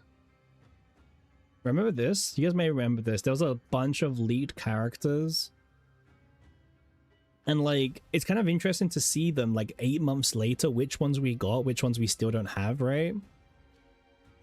Right, yeah, I was looking for this from Stardust Leaks. Obviously we don't have names for everyone, but yeah. Can I like full screen it? Okay, cool, I can full screen it. Yeah. Like, we've got this chick, which, I mean, we don't have, I don't think we have a name for her. So it's kind of hard to like give any opinions on. I mean, I like her design. It's kind of cool, actually. It's like, you got all like the glitter, the unicorn, the hair, the outfit. Like, it all looks really cool. I like the outfit, but yeah, I mean, I know. Yeah, it makes it look like a partner. I agree with you. Partners don't really have this pose. Hey, look who it is. Look who it is, huh? Yeah, back in the original leaks. Your Queen Diana, yeah. Princess Diana, here she is. Is Nova? Okay. Okay, thanks, Fang. Yeah, I mean, yeah, she looks like a partner. Arthur, by the way. I mean, yeah. This is definitely some we haven't got yet. You know, we haven't even seen any previews. Remember, these leaks could be like 8 years away, you know? Oh, True Passion Controller. That's true, actually, yeah. But then again, Diana was a ranger, remember? She's a hunter in our version. So, these can all change.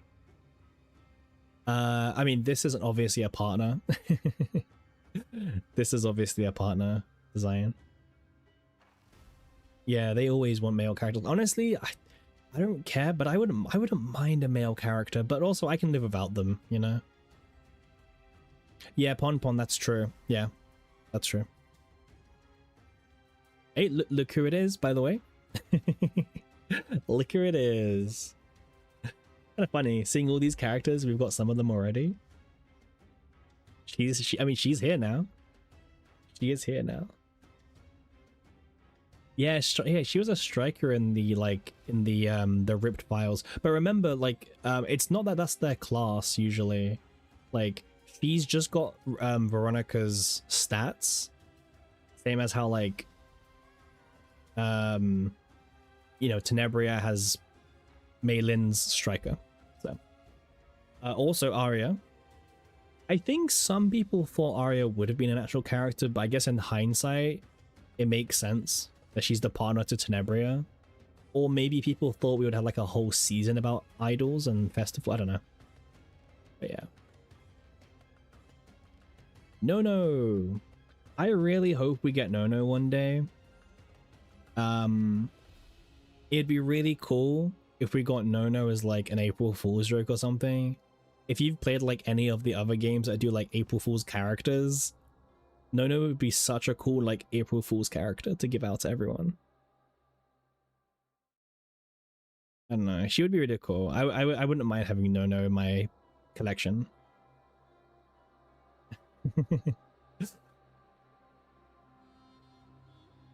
I mean, this is an obvious one, right? I think this is not a matter of if, this is a matter of when, right? I think this is a when, not if. Yeah. This would definitely happen. Definitely.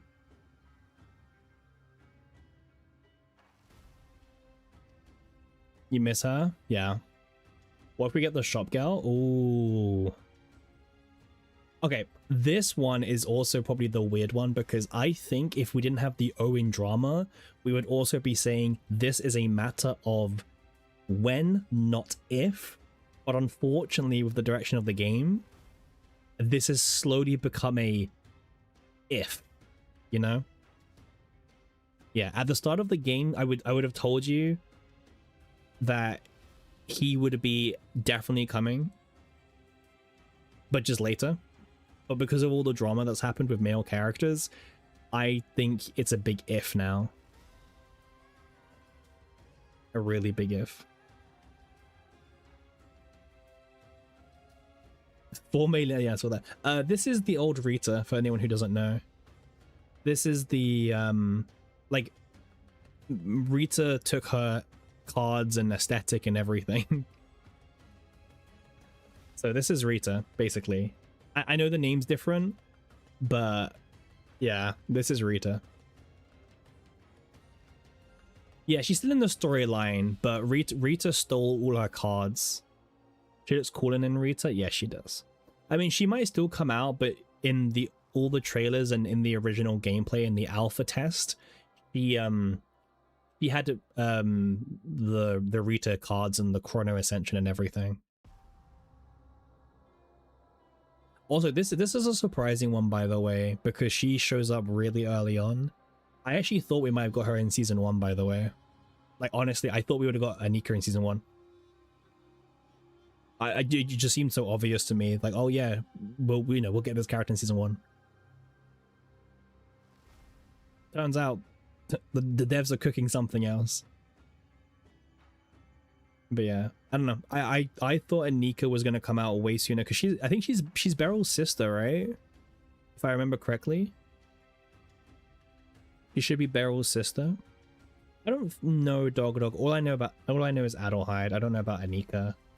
Maybe. But yeah. Next. I think Carl's fucked at this point. I think Carl is so fucked at this point. Like, mind my language, but I think he's dead. I think he's dead now.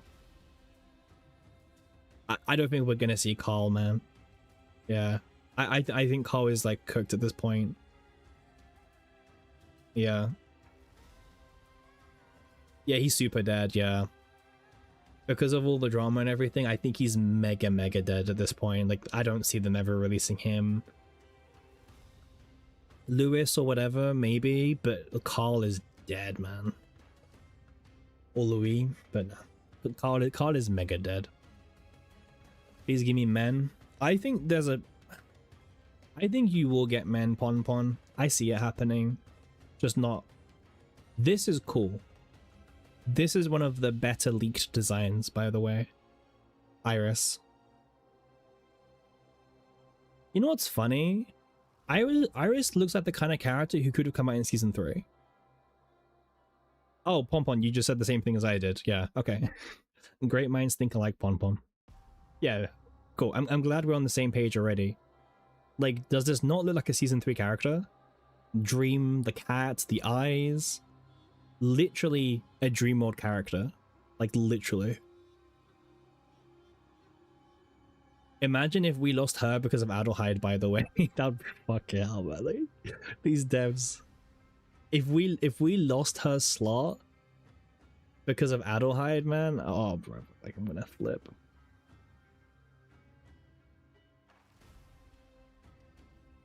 Also a really cool design.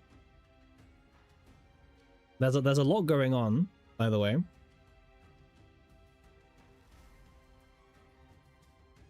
A lot going on, actually. Moose Archer? Yeah, there's a lot going on here. You got like the bow. Yeah, the moose antlers, yeah.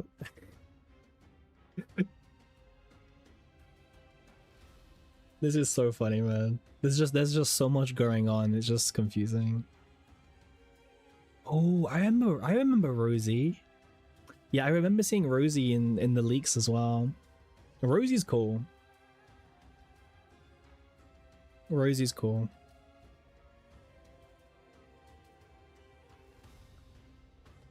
Yeah.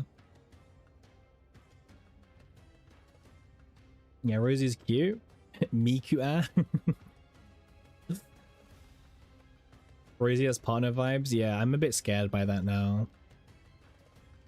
Oh, Medina. Medina looks so freaking cool. I remember seeing her originally and I was like, damn, this character looks so cool. You love the ram horns? Yeah, I remember seeing this and I was like, I want her. I really do. This is such a cool character design.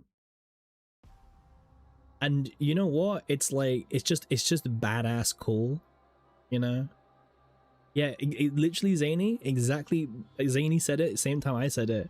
She looks so badass. It's not just like generic big booba sexy woman. I mean, yeah, fine, she's got a chest or whatever, but it's not just like goon bait.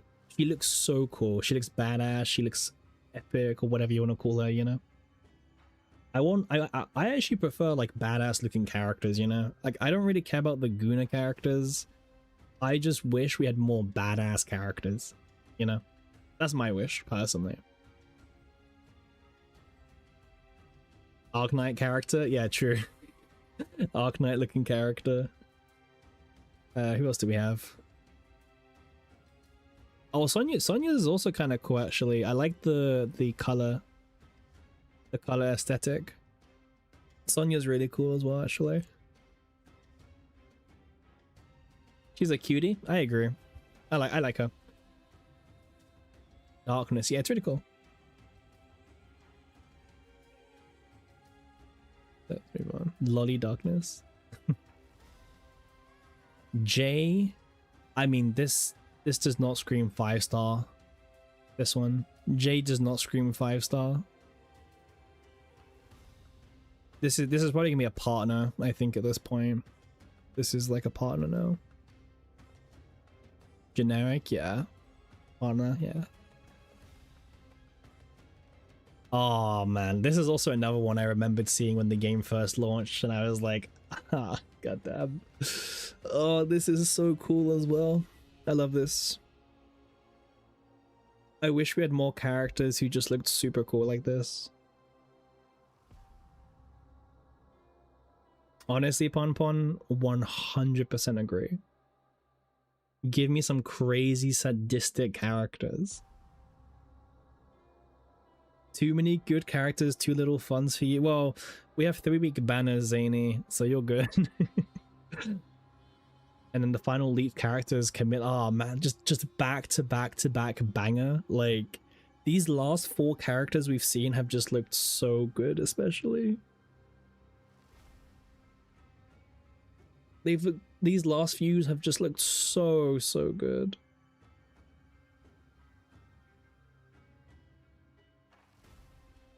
Yeah, I think you're right. That's Heidi Marie. I think you might be right.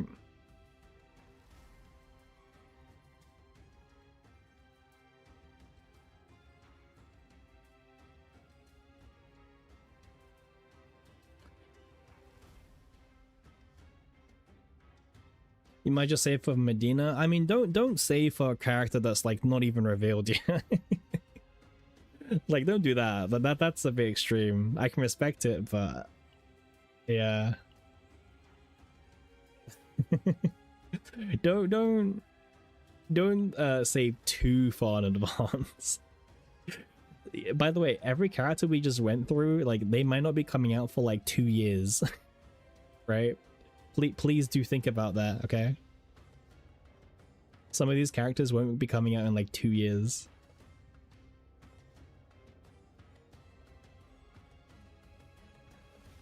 It's just important to remember that, okay? Camelia's cool, but you honestly think Heidi was a better design? That's fair. That's fair. Honestly, this is probably like 2 weeks. So it's probably like 2 years or 3 years worth of characters. You know what I mean? Like, we're not going to see every character off this list for some time.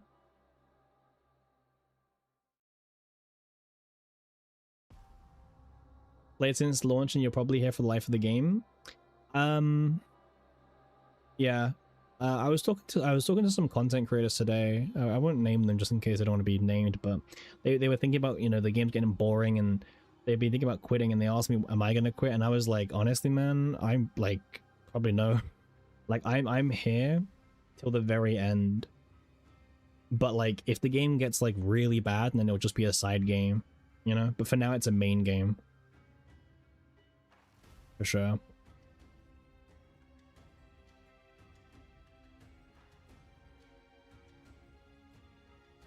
Here to stay? Yeah. I'm too deep in the water to quit.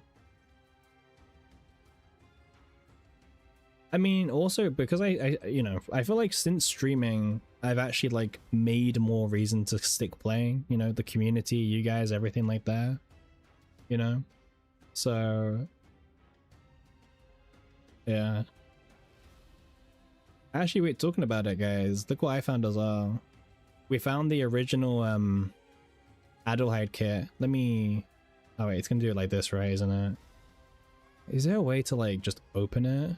Can I just copy the image address? Will that work?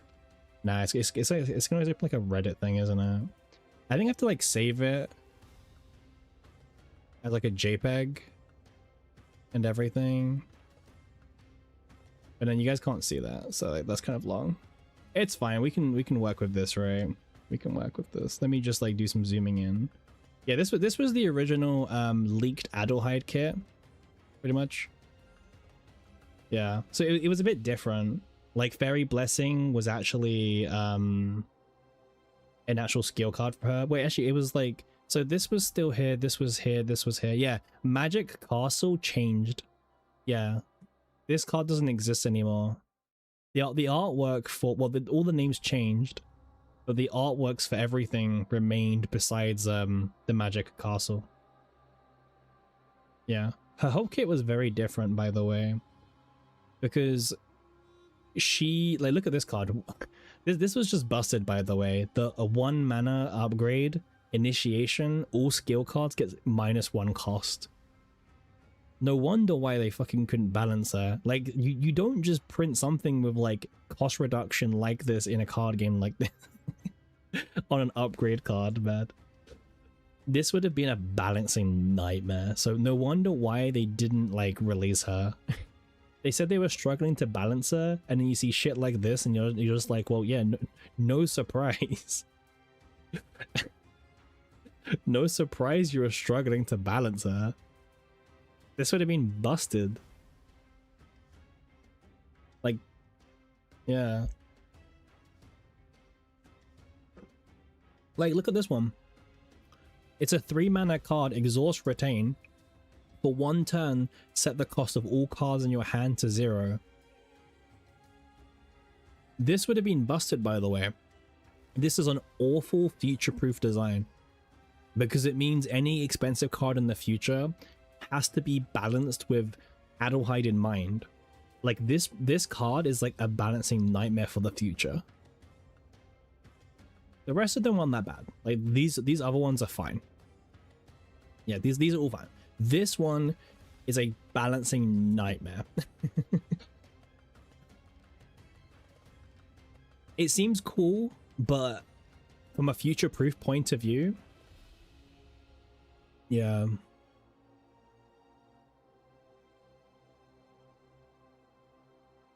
Oh yeah, she would create Fairy Blessing this card that like look at this. She would make cards that were like worth 1 morale. Oh, like, oh, I am very glad that they didn't release this kit. I am very glad they did.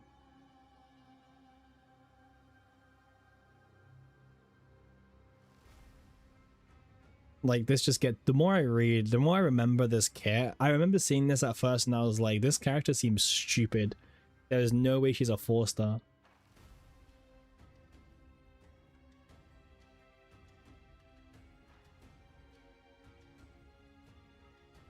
I need to see the bottom ones. I can't even read the bottom ones from here because of this stupid image. Wait, I mean, I don't think they're that bad.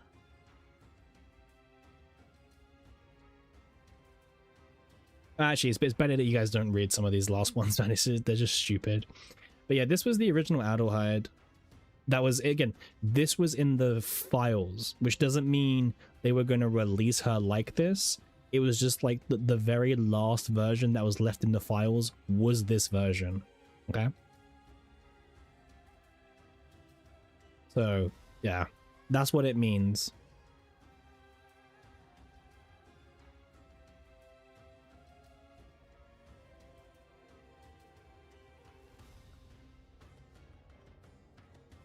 Is Camilla basically no longer... We don't know. The honest truth is we actually just don't know. Like, we straight up have no idea on anything. Like, we're just all, like, as clueless as you guys. You know what I mean? We know as much as you do. We're just guessing, basically, at this point.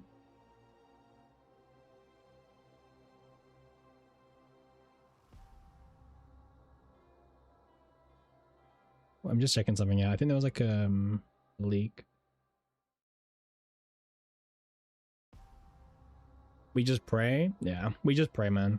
Like, we can only pray that, like, we get all the characters we're meant to. But at this point, it's just a guess. Like, the devs seem to be making stuff up as they go along, unfortunately. But yeah.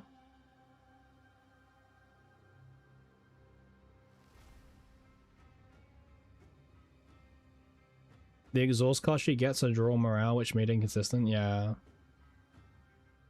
Like, but in general, to be honest, like, I just don't think... Yeah, I mean honestly, when it comes to, like, data mines and stuff, remember, we just have to, we just have to keep them with a grain of salt, right? You can't assume that everything that we just looked through is actually going to release, you know? Some of the stuff may never release. Some of the characters we looked at, right?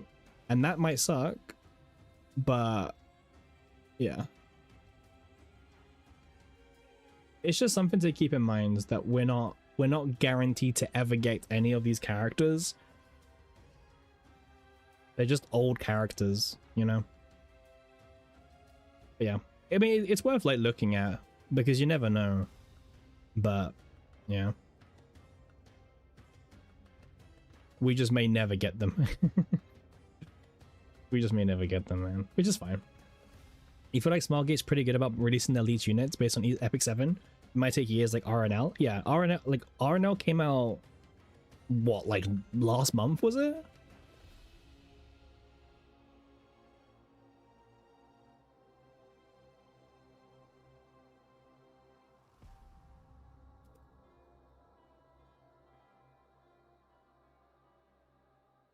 Yeah.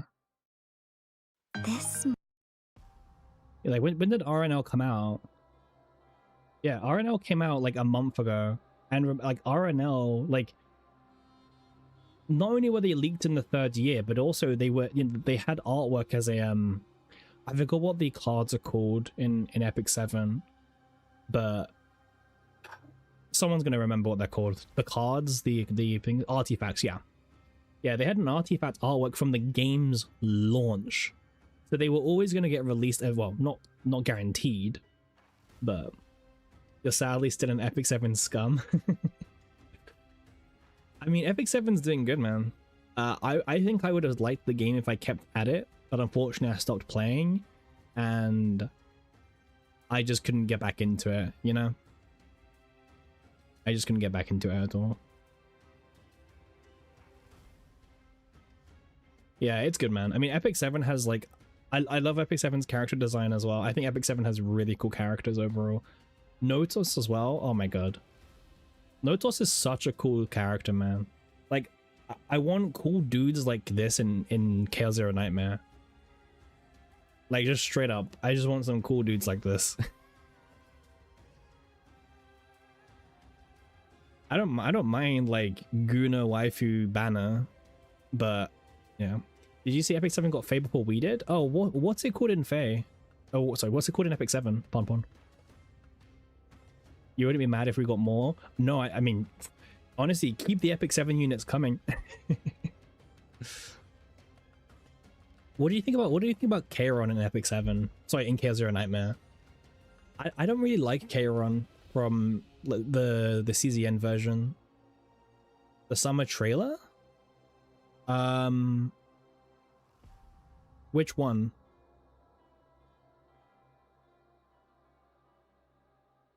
I'm guessing it's either one of these three.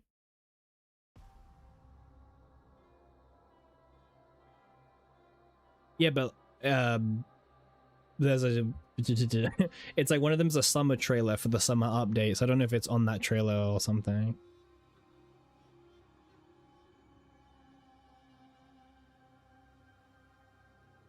You love Kairon CCM version. That's fair. That's fair. My waifu in Epic 7 was Ravi. Ravi was my first ever 5-star, and she carried my ass through like the entire game. I used like a whole team of base around Ravi. It was like Ravi, Tenebria. No, it wasn't Tenebria. It was I need to unlock the Epic 7 wiki now.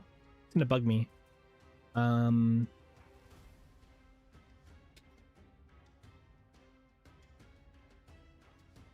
Wait, see now I'm like I need to like find out who I'm talking about. By the way, I'm like an old school person, so the units I'm referring to are like OG. No, it wasn't Tenebria. I'm referring to someone. Who am I referring to? I remember they were fire. Well, I thought they were. I guess not. I actually thought they were bro, I'm making it. Oh, it's not Giga Upload. Oh, it's not dated? Oh.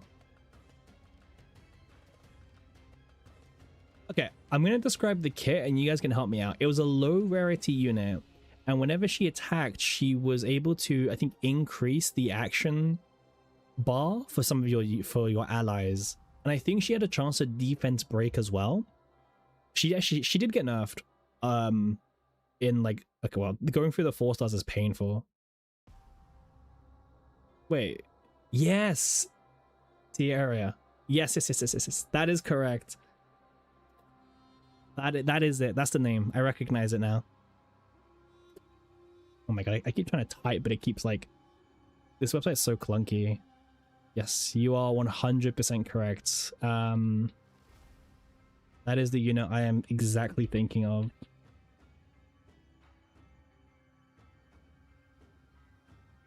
Oh, my area.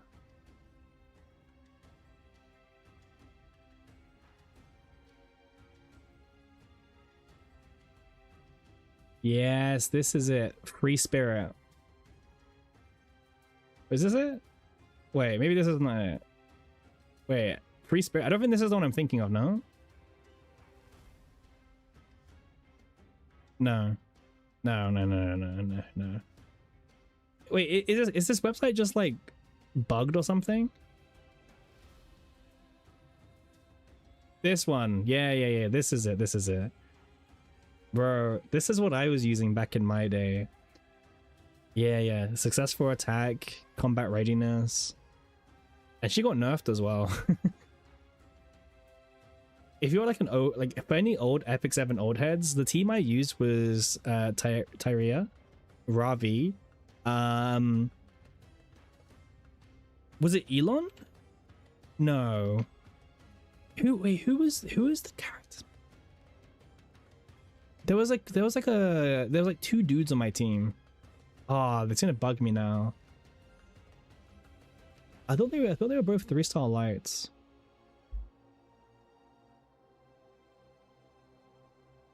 Yes, Elon. You don't learn that.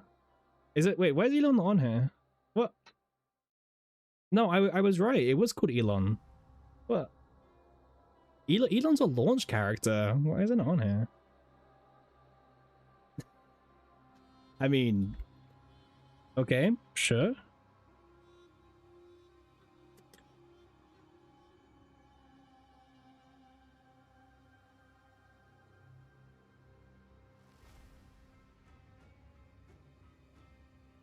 Just look up by 3-star light Soul Reaver. Okay, we do 3-star.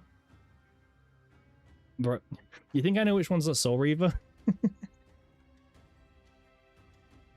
It's like the wand, isn't it? Yeah. Elson is Elson. It was Elson. Yeah. Yeah. It was and then it was Ricorous, the 3-star, because my free ML summon for clearing chapter 10, I got a 3-star and I was like, oh man, this sucks, like this is so disappointing. And then I got wait, I think it's the 3-star. Yeah, I got Ricorous as my free 3-star, and I was like, oh. And then I was actually really disappointed because I wanted obviously ML Ken, but then I got Ricorous and I was like, wait a second, I have the Trinity now. I was really pumped, and I was using the Trinity with Ravi to clear everything, and obviously, what was the artifact? There was one. Yeah, this is it. Joker. It was Joker was part of it, and then there was like another 3-star that you would abuse. Candle, I remember you abused as well. I think it was Joker. I think Joker was the main one that we abused back then. Yeah, it was like a 3-star team, and I was so upset because they nerfed. I think they nerfed Elson. They nerfed every one of the Trinity, right? In the same patch, actually. I think the entire Trinity got nerfed in the same patch. I remember, and I was really sad because that was my ML. Yeah, I was really sad when that happened, Ishtar, because that was my entire team. That was my entire team. Yeah, let me see what you shared. That was like the saddest thing for me. I'm a new player to Epic 7. The game's been out for like a little bit, and then my team I invested in got just destroyed, by the way. Yeah, let me finesse up this skin. Yeah, so Ravi is my favorite character. Be smashed into pieces. It's my turn. Oh, is this a winner thing? Like when you win, you get to choose a skin or help design a skin? Is that what it says?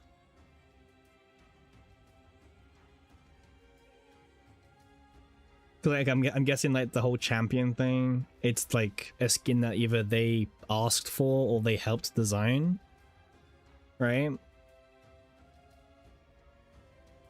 You pick who gets the skin and you give creative takes. Okay. It's my turn. Okay. Victory is mine. That's rifle. Armor strength be smashed into pieces. The nightmare deepens. How thrilling. That's cool. It is really cool. I've heard that Ravi is still good for like PvE nowadays. Or like OG Ravi is still like good. Like if you start today and you have Ravi, she's still good.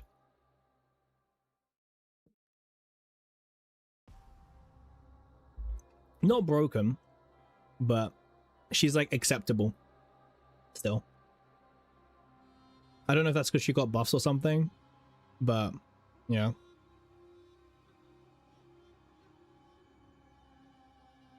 Yeah, Ravi's kit was like the go because Ravi was like, you know, a bruiser character. Yeah, she's not like a top tier PV character, but she's like, she shines in some places.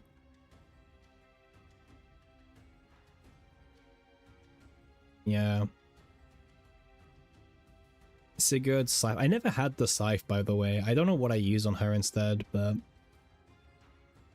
she's usable. There's a unit that makes it so no one can counter as long as he's alive, so she's even not a protected pick. Ah, okay. See, this is the weird thing because in PvP games you prefer cleave, bruiser, or standard. Honestly, cleave. I wouldn't say cleave usually, but I've grown to prefer cleave characters. The more like in the past I preferred bruisers, but I've learned if you've ever played a game with like a ranked system or something, like for example I play card games, right? And they have like, you know, leaderboards and ranked play. I have learnt, by the way, that cleavers and aggro decks are the best way to play some of these games sometimes, because you either win fast or you lose fast. And honestly, winning fast and losing fast, there's no shame in that, especially in a ladder system. Sometimes it's just who gets the most games done, you know? Like aggro decks or aggro teams are some of my favorites in these kind of games. The problem with cleaver metas in these types of games, and I might be wrong about Epic 7, but the problem with in these type of games is it mostly becomes a speed check. Who has the highest speed, who goes first, right? Because in some games you can kind of just win on turn 1 if you kill the right unit. So that's like the one downside about a cleave meta. Well, I don't know about Epic 7, but in other games I played, it becomes a who moves first kind of game. Yeah, Epic 7's a speed check. There's a unit that normalizes everyone's speed. Oh, that's cool. That feels like it's like a Pokemon unit. Yeah, that's kind of cool. The problem, okay, the thing about Epic 7 is like Epic 7 mostly designs units for PvP, obviously. And it's one of the things about like, I think Epic 7 has some really, really cool units that it comes up with. I feel like KO09 could go in a really interesting direction, but like I'm also missing a lot, you know what I mean? Like it could go in a really interesting direction, but I would need to see more. You know, I would need to see more from the team from ZZN first. Again, nothing bad, but I want to see more. Actually, talking about this, have you guys seen that our very good friends over at Pridwin have updated their tier list recently for CZN? And again, I will always say this, I think Pridwin is an okay resource. Like we recommend it to new players sometimes because frankly, it's got a lot of good information on a website format which just works for most people, right? So again, you guys might hate Pridwin, but we don't mind Pridwin here on this channel, okay? I still don't know how much I like having a Chaos Manifestation tier list. I get it, but also, yeah. I don't know how much I care about a Chaos Manifestation tier list.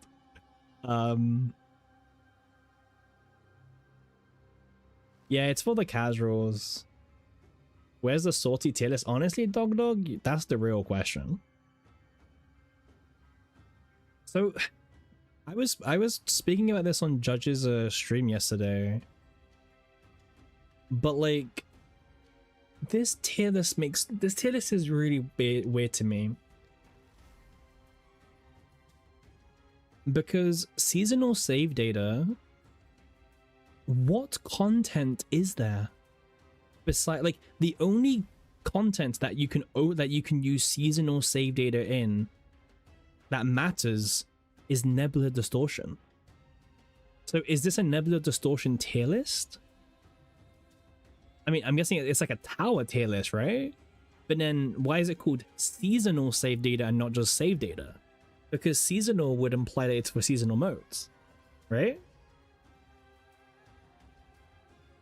I'm just trying to like imagine a world as a new player, right? You know, you see seasonal save data, you think, oh, okay, so these characters are only good for the season. Like, I think this should just be called save data. No? Like, just call it save data. Because to me, this is for tower. No? Like, didn't it used to be called save data? I think it did, Ishtar. And they changed it to seasonal, but they didn't have a Great Rift section. Then they added Great Rift, and they kept seasonal. But now the seasonal makes no sense because the only seasonal save data content is Nebula Distortion, and you cannot tell me that they're doing a tier list for Nebula Distortion. I think they should just say save data. They should call it dumb data because Pridwin's so dumb. Am I right, guys? Tis. Look who comes crawling out when we talk about Pridwin. But yeah, this should just be save data, no? You guess seasonal means current season mechanics like Persona cards, but like, but for what? I don't know, man. Because they don't really change the tier list much based on the season. Like, it doesn't really move much.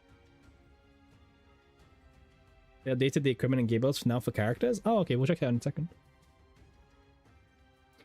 And don't get me started on this one. We ranted a bit about this in your stream yesterday, but like this I'm sorry, this is such a bad like tier list for Great Rift. The format is all wrong. Like, we've got rear guard, and we'll talk about that in a second, Yang. Okay, we'll talk about it in a second. Delete the Rift tier list. I would agree with you, Shiv. The problem I have is they've only included in these green names is where. But the worst thing is, Hugo is actually really good for the rear guard as well. But they're saying Chizuru is good for the rear guard. Why is Chizuru ranked? Why does Chizuru get to be tier 0.5 for the rear guard, and Hugo only gets mentioned for Vanguard when Hugo is literally in the top 100?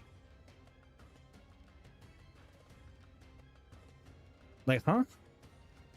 In fact, why is Mei Lin here for the rear guard? She doesn't deserve to be here for the rear guard because she's not cooking. And look at this, by the way. Like, they're saying that Naja and Adelheid are not good for the rear guard when they are literally in the top 3 teams right now, both of them. Yeah, where's the Heidi support? I don't know, man. I don't think they should do a Great Rift tier list. I mean, I get why they want to.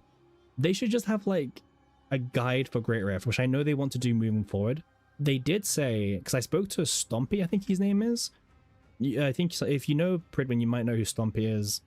And I think Stompy did say that they want to do like an actual full-on guide blog for Great Rift content moving forward. And that seems better to me. And more useful. But this tier list is just weird. Like really, really weird. And but I think also the problem is like we live in a world where CZ and meta exists. And unfortunately for Pridwin, yeah, a guide needs more. I'm sorry, but like, just if you're a new player, you should just look at the leaderboards. Just look at the leaderboards. Just do that. Don't look at this. This is like so. I don't want to be mean, because obviously, like, listen, Pridwin takes a lot of time to do and to manage and to maintain and, you know, create content for, right? So they work really hard on the website, and we should all be appreciative of that. But this Great Rift thing is just shit. this whole Great Rift thing is just super misleading and shit. And honestly, if they had a toggle between Rearguard and Vanguard, I probably wouldn't be saying that. But unfortunately, it just looks bad because you've got Vanguard and Rearguard, you know, in the same thing, and there's no way to separate them, and it just comes across kind of misleading. The whole logic for tier 0.5 in Rift is you got haste, you got basic synergies, throw it in. Yeah. Why? Am I missing something? Like, am I just bad? Like, wait. Has Chizuru done anything in the meta? No. Even Serenial has. Hugo, Rita, Serenial, and Selena. They have. Even Magna's still up there, by the way. Magna Veronica is still up there.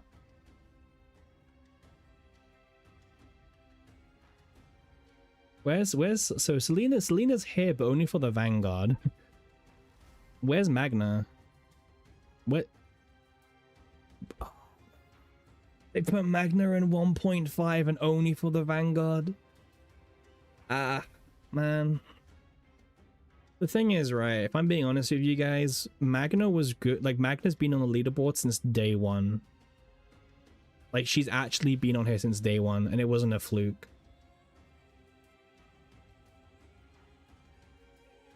So that's something to keep in mind. Magna's been on the leaderboard literally since day one of Rift.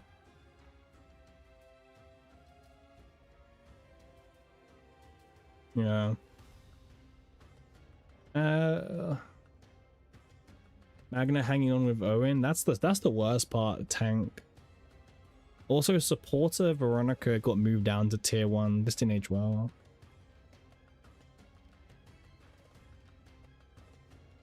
Yeah, that's my understanding, and correct me if I'm wrong. The team of CZN has just gone down to one person. Like, no one from Pridwin who originally was on the team is still there, right? So it's I think it's Stompy, right? Stompy's the person doing all this, or you might know them as Pop Singer Female on Reddit. They're like the sole person I believe who's working on the website now, pretty much. And it's just a lot of work to maintain and to manage, but I mean, I'll be honest with you guys. If you guys like, you think they recruited Quan? Okay. Guys, I wouldn't want to do this, man. Like, do you guys see like how much work they have to do for everything? Do you see what they do? Do you guys see this? Do you guys see what they do for new characters? You guys see all this? The epiphanies? You know, you guys are seeing this, right? You see how much work they do? I would not do this. I wouldn't come close to doing this because I have no time to do this, and I don't want to do this. This is why I give Pridwin a lot of credit.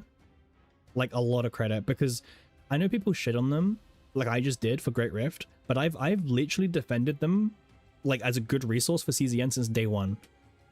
Because this level of like information is ridiculous, and it's even then, do you know what the crazy thing is? It's not even perfect. They're missing so much more even with all of this yapping. Right? That's the crazy part. Like, even writing this much and they're still just missing stuff because CZN is just such a stupid game to have to like make content and guides for. It's really hard. You got asked to help, but you don't have enough time. Yeah, I don't blame you, man.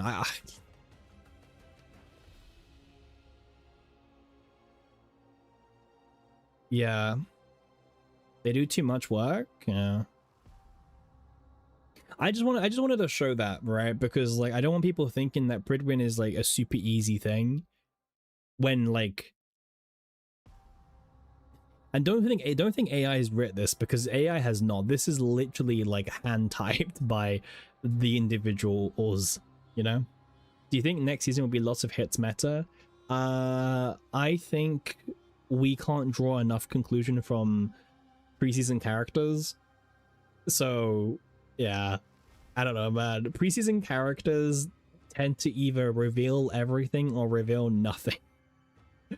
So I don't know. Also, Yang, one thing to think about is that technically Faye was the Chinese launch character, right? So I don't think Faye will really be for season 4. I think she's just more to be like, I think she's the character to be released with the new story more than she's a preseason for the season. If that makes sense. She's in such a nice niche game. There's a lot of misinformation. Yeah.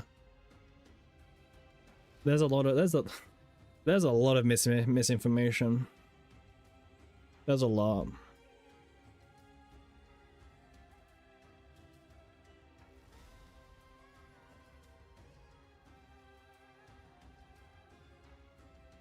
There's just too much, man. I do really feel for places like even Sprout, by the way, is pretty out of date nowadays.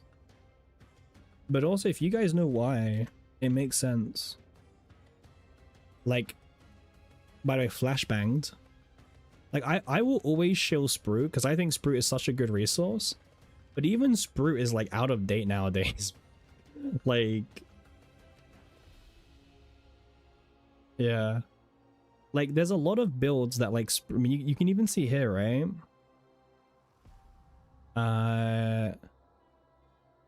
Yeah, well, I don't know. Maybe have they updated them recently or not? Yeah, they didn't even bother with the personas. Yeah, they didn't bother. But like, do you guys blame them? Like, do you guys know how much work it is to like have to update all of this doc for every single season? It's ridiculous.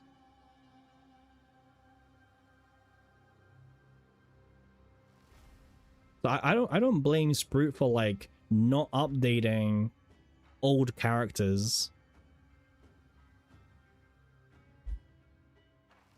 Like they still do an amazing job, by the way. Like I want to say that personally, if you guys put a gun to my head of where you should take your decks from, just look at Sprout, man. Sprout for me will always be my #1 recommendation because of the sheer amount of information they provide you. This is unlimited in Shadowverse Worlds Beyond. I don't think so, but I know what you mean. It's kind of close. But yeah, Sprout is just really good. Like, I will also give Sprout a lot of credit. Sprout was shilling extra attack before anyone else was. Do you guys know how I was using extra attack? Because I followed Sprout, and then I did my own research, and then it made sense to me. But Sprout was the first resource that was properly evaluating extra attack back in Season 1, by the way. Back in Season 1, Sprout was telling people to run extra attack as a priority. That's how I found out about it. Because I saw they were suggesting it, and I was like, really? And I did my own tests. And yeah. So for that reason, I just have to shill Sprout because Sprout is so good to me. And also one thing that I think Sprout like absolutely does really well is that they do have more like equipments that you could pick up. They just don't explain why they put them here. That's the one downside I'll say as well. But yeah, look at this. Even engravings. And they explain the engravings very briefly. Super good. Super good.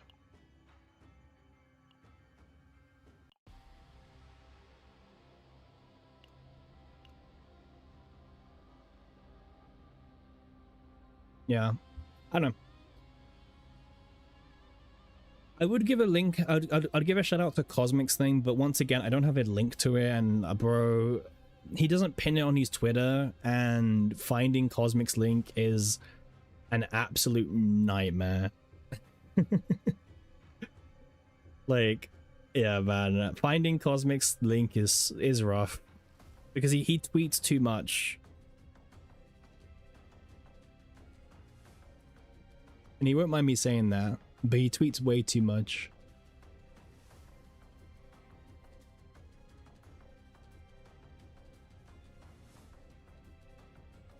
Oh, also, someone asked me the question, why was the revenue low for May? So, let's hop over to gacha revenue. Now, big disclaimer, blah blah blah blah, website inaccurate numbers, blah blah blah blah, but I don't care about that because what we care more about is the why, you know.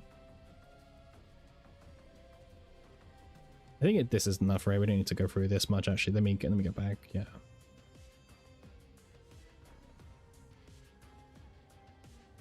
So obviously these numbers aren't going to be one-to-one accurate, right? As a disclaimer. But it still has like the track, like the numbers may not be accurate, but the percentage and like the direction is pretty much on point is what I would say. So the actual numbers you can kind of ignore, but like the actual like downward trend or upwards trend is probably what's more important to focus on, and the momentum. So the question was, why was the revenue, was it low in May or low in June? What was the question, Yang? Which one was it? Did you ask why it was high in May and low in June, or what? June makes a lot of sense. Okay, so let's just take a look.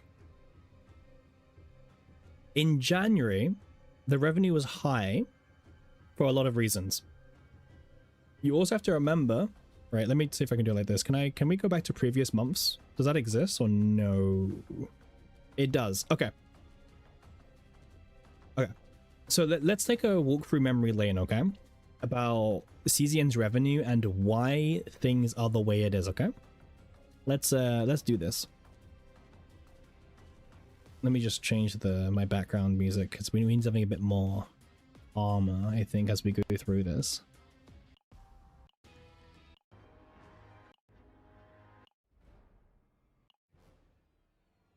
And this season just has like crazy ass music.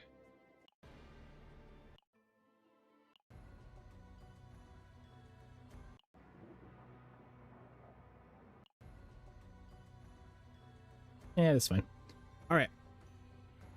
So when CZN first came out, again, first month doesn't really matter because again, you haven't been out for the entire month, right? So then the first like actual full month was a 10 million. Okay. Now that was November. Remember, the banners last 3 weeks. So this was Haru. And then this was Yuki and a little bit of cheese. Okay. And then in December was the remainder of Cheese's banner. But towards the end, remember, we got Serenial. So Serenial was super hyped. Here's your first limited character ever. He's insane, right? So revenue going up like this was actually quite good. Usually in gacha games, your launch revenue is your peak and then you kind of drop from there. But obviously because they released in December plus limited character, they were able to have the highest revenue month in December. Now in January, it was still really high because of a mixture of a few things, right? In Jan, oh wait, this one doesn't show this anymore, but in January, it was a mixture of Serenial's banner was ending as well as Naja's banner starting. And now preseason characters probably perform the worst revenue-wise as well, Yang, because, I mean, they're preseason, there's not much hype around them. People are kind of burnt out from the limited character. So, and then what you kind of see here is you see like a downwards trend, right? From 5 mil to 3 mil to 1.7. But this is a very, dare I say, expected downward trend. Like, this is, it makes sense to me. People are either quitting the game or getting fatigued or getting bored. And also, what is there to spend money on? Do you need dupes to clear content in this game? No, you don't. A lot of people purchased the battle pass for the first month and the second month, and once they got their 2 nixes, they were like, well, what's the point of me buying the battle pass more? So a lot of people stopped buying the battle pass, right? Now, remember, Heidi came out towards the end of April, I believe, right? So this, I believe, was Diana going into Heidi, aka the half anniversary. And then in the half anniversary, we had Heidi's banner. And obviously the half anniversary was the biggest event of the year. People came back to the game. And, well, May was Heidi / Adelheid, right? And then June was the rest of Adelheid and a little bit of Tenebria. And I mean, let's not pretend like people don't know this, but Adelheid obviously was not a very popular character to pull for. So we will see. But one thing definitely is for certain, this is a, like, you have to remember, this trend was going down anyway. It only peaked because of the half anniversary. So like you can basically ignore these numbers, and if you ignore these numbers, the downward trend actually makes a lot of sense. Now, where will revenue be next month? That's a hard question to answer, because Tenebria is a pretty exciting character. Epic 7, the most broken E6 to date. There's a lot of variables to consider when we talk about Tenebria. So I don't know if she'll be up or down from 1.3. I wouldn't be surprised if we stay around this number. I think bottom line is, and again, this is to all my lurkers in the chat as well, but like, what is there to spend money on? Like what? Like why do you need to spend money?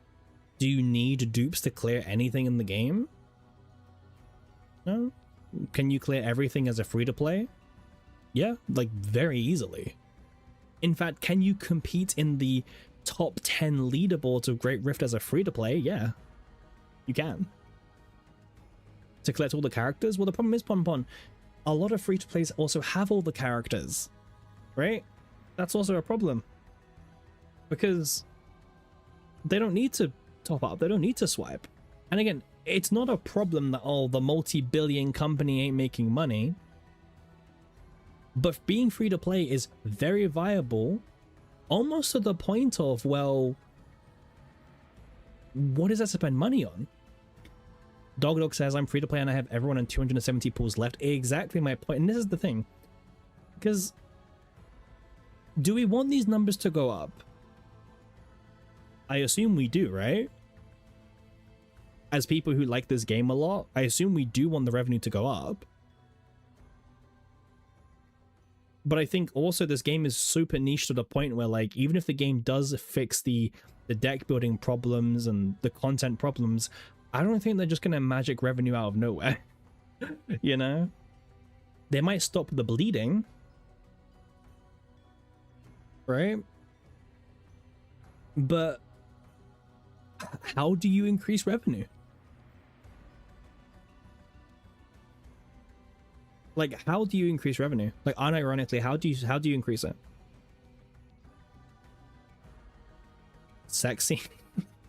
One of my favorite idol games called Lost Sword.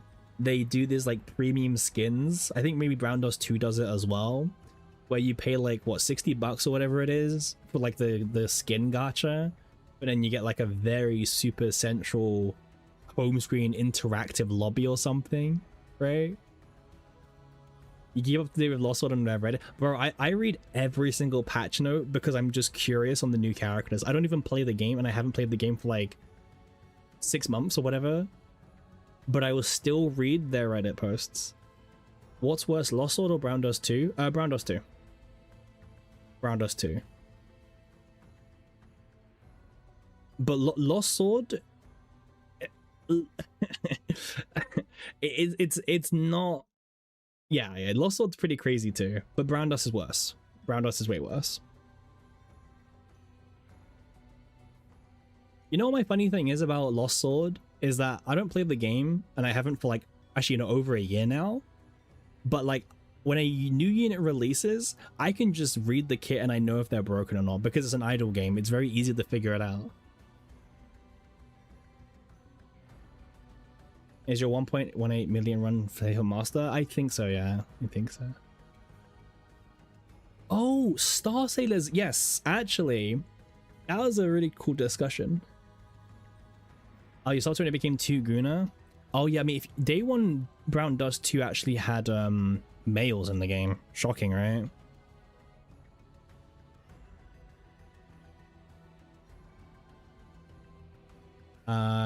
What's the game called again? It's called you just shared it in chat. Sorry, I'm just like multitasking right now. Is it Star Saver? No, it's not Star Saver. It's oh, let me move that here.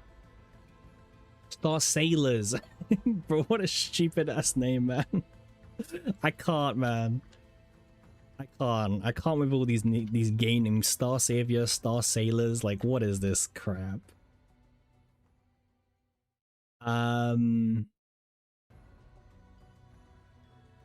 Yeah, this was it. Okay. This was it, yeah. Star Sailors allow sexting with their characters with an AI chat.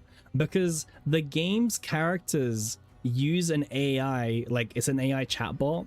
It's just a generic AI chatbot.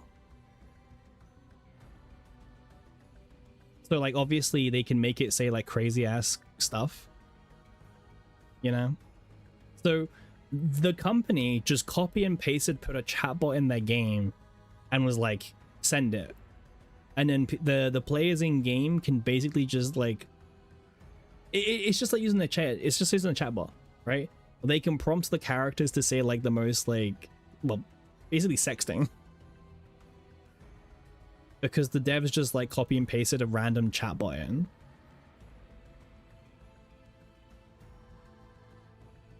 Is that CCN's fate? There's a concern about that, yeah, but we'll have to see for now. Yeah, look at this. They almost thought this was Star Saviors. What? Why is it called Star Sailors, by the way? Like, what on earth is that? That name is just dumb.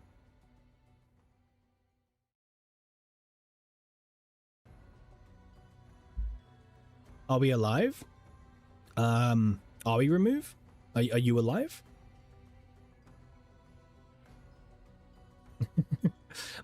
We've been going for 6 hours, by the way. This is crazy. And I'm not even tired. That's like crazy. I'm here, bro. I'm here. We're yapping today. This is like the most yapping we've ever done on a stream together.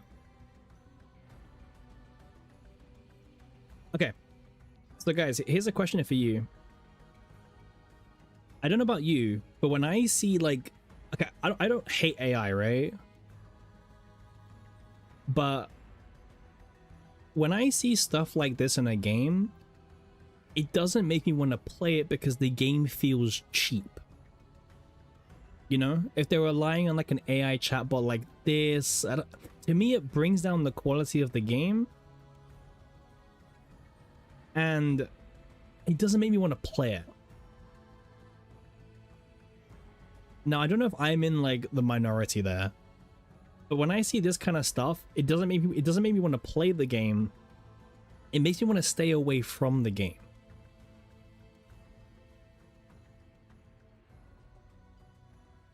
Yeah, they do there. That their spending is the least, Pom Pom. Yeah.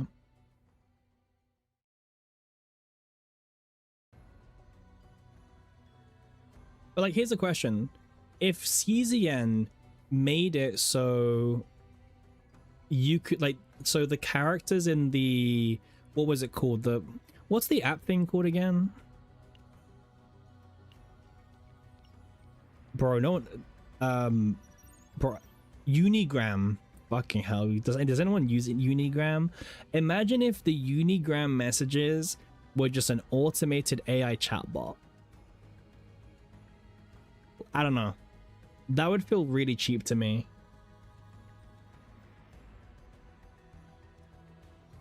Like, I would see that and I would be like, ugh, you know?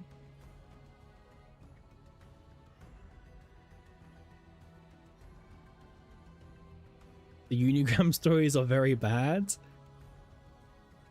They can't get more generic. I mean, you're making me pull you're making me pull one on stream and go through it.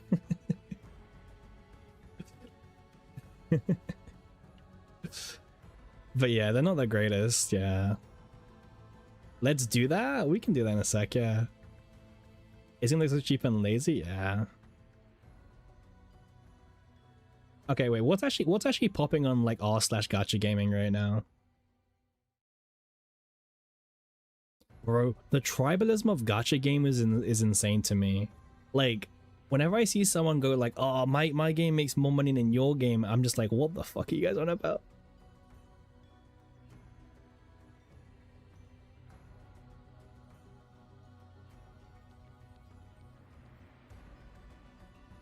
Like, what do you mean that your game makes more money than my game? It's not anyone's game, bro. You mean the multi-billion companies making more money? Yeah, Twitter's filled with tribalism. It's insane to me. The bane of your existence. Like, who cares? So silly, bro. Like, actually, who cares? It is the most cringe thing. I care about how much money my game makes, but I don't care about, does it make more money than, I don't know, Morimens or something like that? Dumb question, does CZN take more time than Shadowverse Worlds Beyond? Well, I play CZN more than Worlds Beyond. I don't play Worlds Beyond that much. I only have like 600 hours logged on Steam, and I've taken a lot of breaks as well. But I really like Worlds Beyond. I think Shadowverse is a good game. You want your games to make it up, but to not EOS? Yep. Yeah. Oh, it's summertime, right? All the. Do you guys think we're gonna get like an actual bikini character in CZN? Because they've teased, they've mentioned that there won't be a. They've mentioned that we probably won't get skins, but there might be like a swimsuit outfit character. They've mentioned that we might not get skins, but we might get a character who's actually in a swimsuit or like a summer suit or something, you know? You wouldn't mind that? Yeah, because they've already mentioned they can't do skins at the moment. They don't have the resource for that. But they've mentioned that they may do a character, like a new character who has a summer outfit. But okay, like, let's be real. If CZN did that, it probably wouldn't like look like these ones, okay?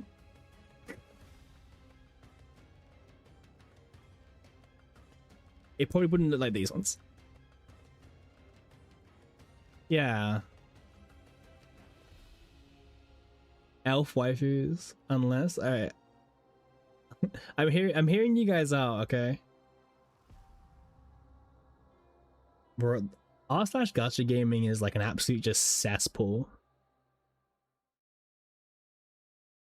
Oh wait, so someone was telling me about Brave Frontier earlier. So someone was asking me, have I played Brave Frontier? You? Ah. You grew up with him? There's too many games that I was trying to like make new versions, by the way. Yeah, I saw it, Yang, and this, yeah. Yeah, there's too many game, like, wasn't there like summoners, like there was like 2 different summoners war, was it? You don't think CZN will do a collab for a while? I think they're working on in the background, but then it's not going to be soon. Oh, I like the style as well. Do you know another game I used to like? You guys might know it. It's called Last Claudia. I like the style, but the game was way too fucking grindy. Way too grindy. But if anyone knows Last Claudia, I'd be surprised. The game is way too niche. CZN could pump out collabs depending on how their contracts... Yeah, exactly. I mean, the first ever collab I think Epic 7 had was Guilty Gear. Right? I think it was Guilty Gear. Guilty Gear was the first collab, I think. And then they went from there. Because Guilty Gear also had Dizzy, and Dizzy broke the game's meta. Like, Dizzy was insane for PvP and PvE. Also, actually, all the characters were really good as well. Yeah, Dizzy was busted for really long. Well, what was the guy called again? I forgot his name, the free character they gave out. It's on like the tip of my mind. Dizzy's your girlfriend? Soul Bad Guy. Soul Bad Guy was like that was such an insane free character to give out, by the way. Oh, I hope they do that, man. I hope even CZN will give out, like, you know, in a collab, there's 3 characters, maybe 2 banners, and 1 free character. Bro, please do that. Just give out a free character. Everyone would love the devs to do that.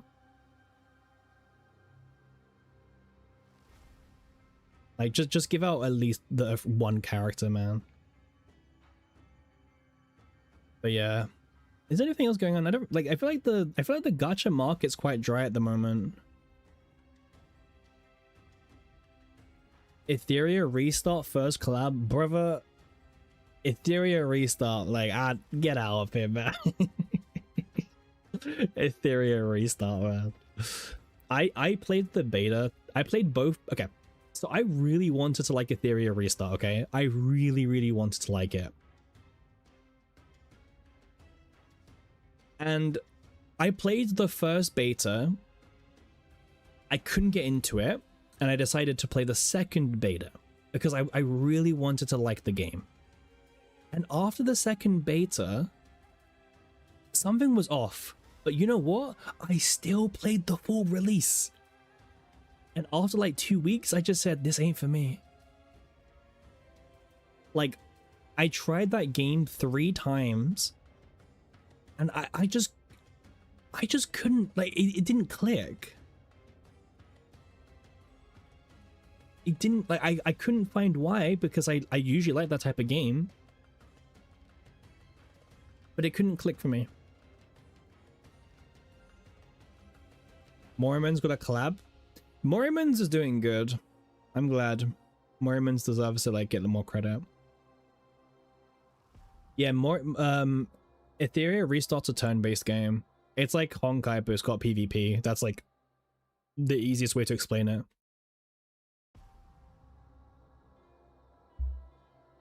Just think Honkai with PvP.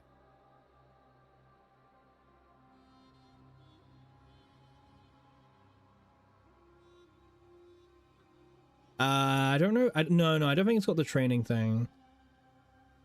I don't think it's the training thing. Oh, does it?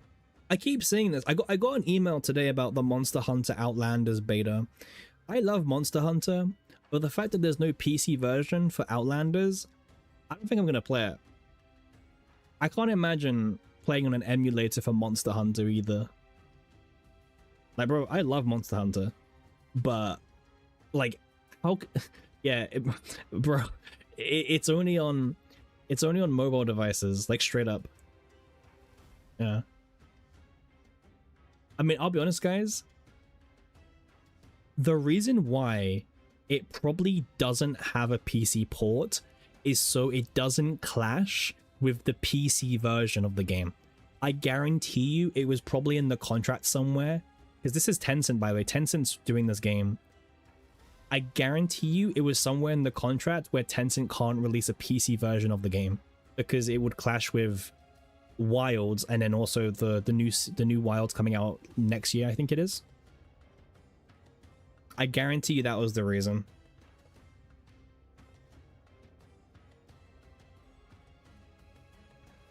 Because why would they want to cannibalize their own like main game? Because remember, Tencent would take some of the profits from Outlanders anyway, so Capcom wouldn't see like all of it, but Capcom would see all the profits from the PC versions of the actual Monster Hunter games. Outlanders is kind of meh to you. When I saw Monster Hunter Gacha, I was actually kind of interested. I was like, oh, this is interesting. But I learned that it's only, well, it's only on PC. Sorry, it's only on mobile devices. And I was like, okay, I'm not playing that.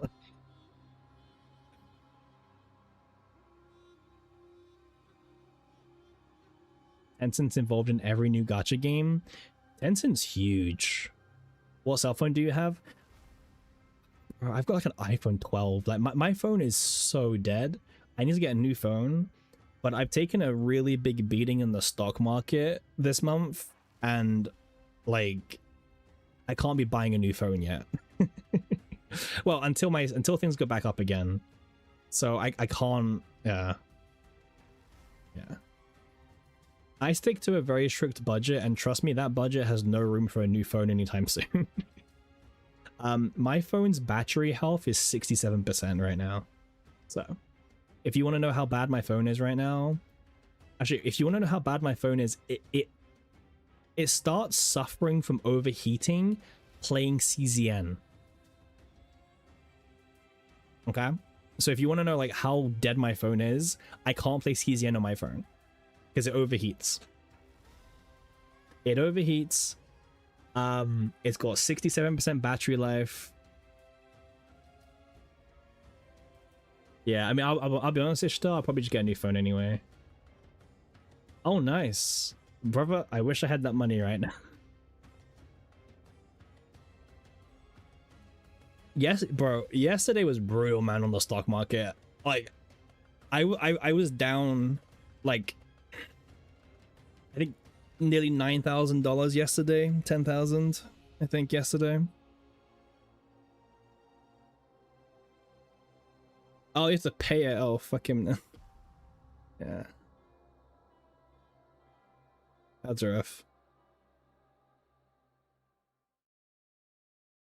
Aren't you a manager? You're like a rich Michael Scott. I wish. You wish you could live the life of a day trader? You don't. You don't. Trust me. It's not a life.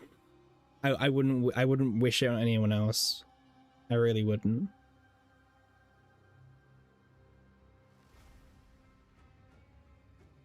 Day trading is I used to be a forex broker for like a few years that I did. I think it was like 2 years. I did forex trading. It's no, it was like 1 year actually. But yeah, it's oh man. I'm streaming to forget about that Friday because that Friday was brutal. My biggest positions in SanDisk, and brother, SanDisk on Friday just like fucking plunged. Like it took the biggest nosedive it could have possibly taken at the wrong time. Oh man. Like, it was the worst position on Friday by a mile. And it's my largest position as well. So, that sucked. Day trading is like walking on a thread every day. So, the problem with day trading as well is you have to realize, when you complete an option, don't look at how that stock's doing. You drive by SanDisk and San Jose and just make angry face at them. We could check Wall Street bets to feel better. Like,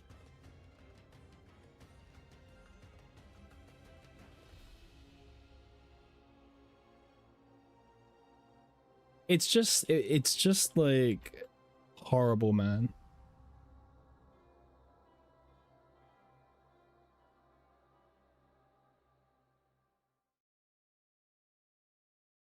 Like, look at this crap, man. Look at this crap in a single day. By 14%, starts the day at 2k, ends at like 1700. One of like the worst losses I've ever seen in a single day for a stock. Just down 15%. And being down by 15% is ridiculous, by the way. It's like unironically like absurd. Now I'm still in the green overall, but like seeing yourself get wiped out by like $10,000 in so seeing $10,000 disappear in 2 hours, I think it was, or an hour and a half. That's kind of rough. You see $10,000 disappear in an hour and a half. That's rough. That is rough, but right. At least it wasn't Bitcoin. Bro, you say that, but like Bitcoin's not even like doing that bad nowadays. Right? Like you say Bitcoin, well, it's actually up, but like look at this swinginess, by the way. Like this was the peak in 21, then it dies, but then it gets resurrected, then it dies, then it gets resurrected, and now it dies. Like, It depends when you got in on Bitcoin. It peaked at $100,000 last year. Like, that's the craziest thing. It's been pretty bad for the last 6 months. Yeah, for the last 6 months it's been kind of dumb. Yeah. Unfortunately, right, and this is the thing you got to realize, when someone makes money, someone is losing money. And unfortunately, there were people who bought in at the $100,000 mark. And if you did that now, you're down by 41. Well, yeah, no, you're actually worse. You're down by like 50% of your money. You can put my name on a rock and throw it at them if you like. Yeah, do it. I don't know, man. I wouldn't. Yeah, that's SanDisk. Donating money. Donate me a Bitcoin. That goes a long way. But like, yeah, like honestly, the stock market, don't do it, is what I'll tell most people. Don't do it. It's not good for your heart. The amount of like gray hairs I have at 27 is ridiculous, by the way. Like, I might as well just go like, I might as well just be a silver fox by like the end of the year at this rate.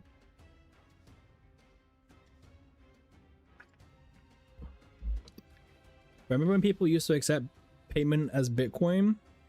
It was mainstream. Donks are not really worth it. It's not worth it, man. It's not worth it. Do you know what? Do you know why it's not worth it? There's traders who have spent like 12 years perfecting the art, and you know that even they're still guessing. Like, yeah. Here's what, my actual recommendation is, if you're gonna do like index funds and everything, go ahead. Index funds are super safe. But if you're doing single stock trading, don't, please. Like, if you might think to yourself, oh, surely Meta's gonna go up or SpaceX is gonna go up. Don't do it. Don't do single stocks. 99% of the time you're gonna lose. And when you lose, it's gonna suck. Don't do single stocks. Yeah. It's not hard to do well, but it stresses you out like nothing else stresses you out. I don't think I've ever had a more stressful time period than when I'm in single stocks. Like, when I'm in single stocks, I check my phone the most. I'm checking the apps, I'm checking the numbers, I'm checking everything.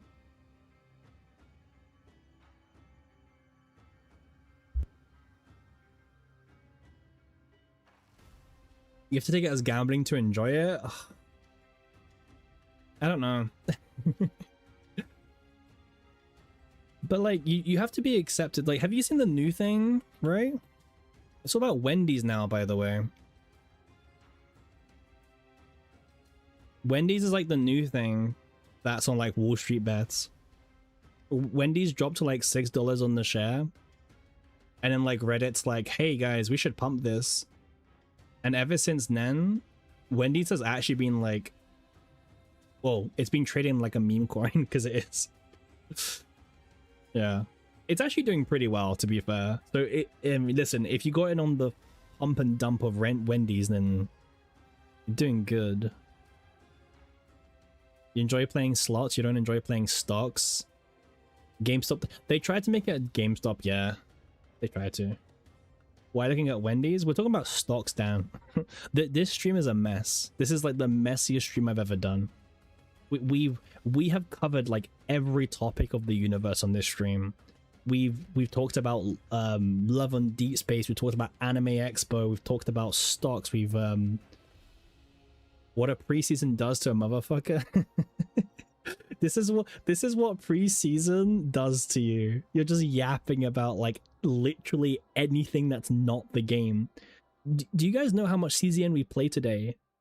This is a 6-hour live stream, by the way.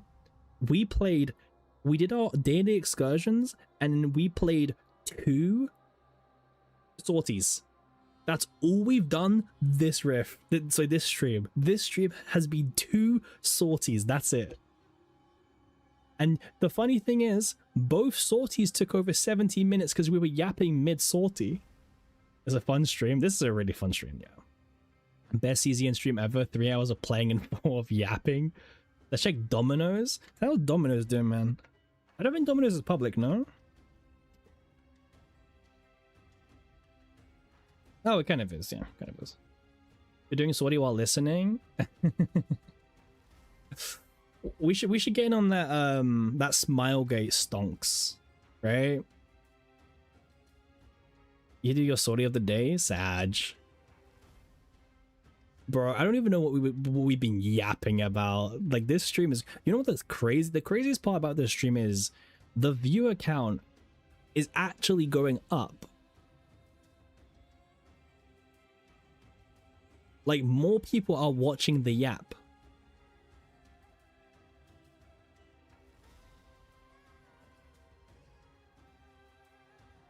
Actually, I'm not even joking. The viewer count on YouTube and on Twitch is going up. And the whole time, my screen has been sharing stocks and r/gacha gaming. The yap's been good. Well, people want to see my misfortune, so I think people want to hear about me losing 10k on stocks in like a day. People want my misfortune, man. They're out to get me. Did you lose in Sendisk? Yep. How did you know? How did you know we're talking about Sandisk? How did you know? True hate watching? Yeah, brother. Are you gonna play more today or done? Oh, what? Am I gonna play more CZN? Hell no. It's like 3 a.m. I'm here yapping now. If you guys enjoy the yapping, then, you know, we're gonna be here for a while probably. I mean, what is there to do in CZN, man? What is there to do? What, another sortie? Another 90-minute sortie run? Nothing? That's probably like, what? Farm, Dream, or Tenebria? Hell no. I would rather like yap about, I don't know what we can yap about. You already complete the achievements? I haven't. But thing is, I'm gonna stream tomorrow. Go finish Rhythm Game? Maybe. Like, guys, it's 3 a.m. here. I've been streaming for what? I've been streaming for how long now? I can tell you.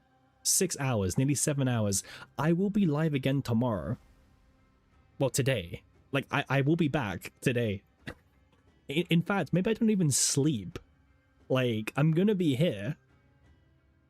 I don't do anything else on Saturdays. Saturdays is like my free day. And yeah.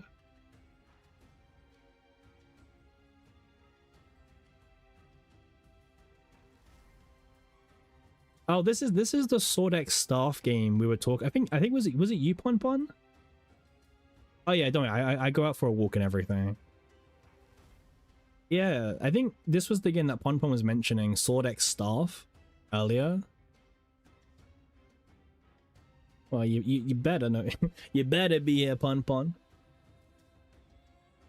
I don't think Pon Pon was saying it's good. I think Pon Pon was just saying that it was a new idol game. Where, I mean, we can be the judge if we think the gameplay looks good or not. Download Star Sailors and use the AI text on stream. Brother, I will not be doing that. One sec. Alright, let's see. Do you think this game looks good? Turn down the volume because it's a guy yapping.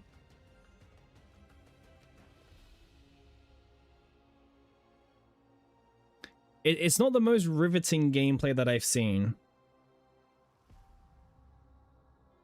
Okay. Vibe.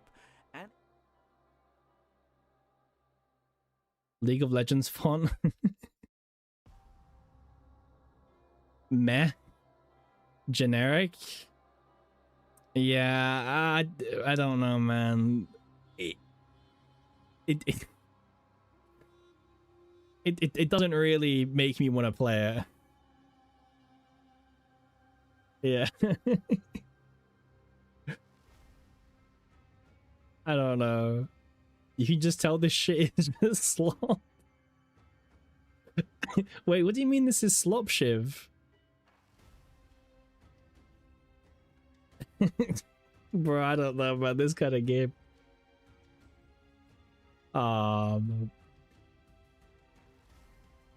They got puzzles, by the way. It's more than what we've got in Chaos Zero Nightmare.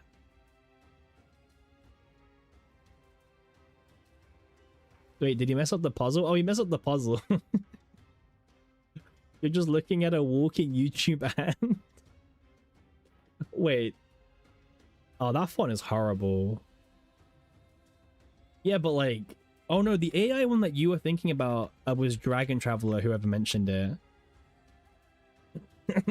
Look at that. the very first video when you Google search Dragon Traveler. Man, what a first video. Like, you just look up some gameplay. Nah, I quit. Okay, sure. Valid. This is the slop. This is the yeah, Vulcan covered this. This is the AI slop game that's like top 20 revenue or something, or top 30 revenue. It makes like quadruple CZN. Actually, no, it makes like 10 times CZN does now. Yeah, this is the AI slop, right? This is the one where the entire every single character is done with AI, and they own it. This is the banner, by the way. Tell me if you guys can't spot this. I don't know what to say, man. Nah, man. Listen, I'll be honest. I'll be looking at random gacha games now. Brother, this is what preseason does, okay? You'll be honest, you don't care how an AI gacha is.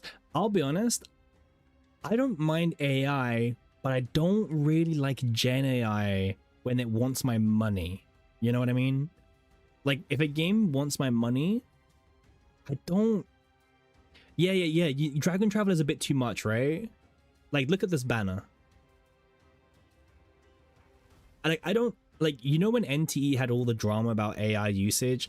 I didn't care about that. Because it wasn't like it wasn't like this. You know what I mean? The NTE drama I couldn't care less about. This, I could care. It looks so weird. Yeah. Yeah, the NTE drama I couldn't care about. Look at this character lineup. Just look at this 10 pool for me. Okay? Just look at it. Like, I don't know what to say. This 10 pool just looks horrible. Yeah, I don't know. Apparently the game itself is like okay. Apparently. Again, I say the words apparently very like strongly.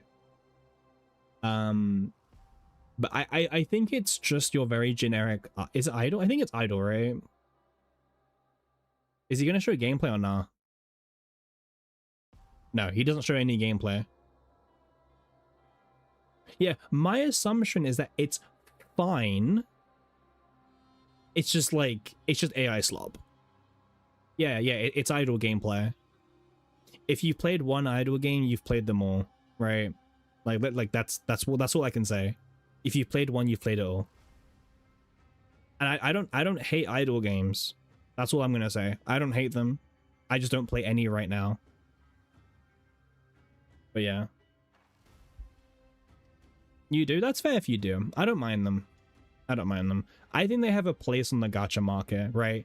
They're mostly games that are made for people who don't have time. AFK Traveler, I played AFK Journey, not Traveler. Yeah. I don't mind idle games because sometimes in my life I need the big PP wallet flex, and when I play an idle game, guys, I'll be real. If I play an idle game, I'm probably dropping like 1k or 2k day 1 or day 2. I'll be real with you. And it's only for the wallet flex, okay? It's only for that. And then what will happen is I get bored and then I just refund everything anyway. Like that's what happens. Like unironically, that's what happens. Like I go all out spending on like the first week and I get bored and then I just refund it. The gameplay reminds you of Eversoul. Yeah, Eversoul died, unfortunately. Eversoul was a good one. There's a refund. You can credit, you can charge back stuff. That's why you put no. You can refund stream when? No, guys. Refunding in a gacha game will also get your account permabanned. Okay? And you can't do it if like the transaction was like 6 months ago, you know?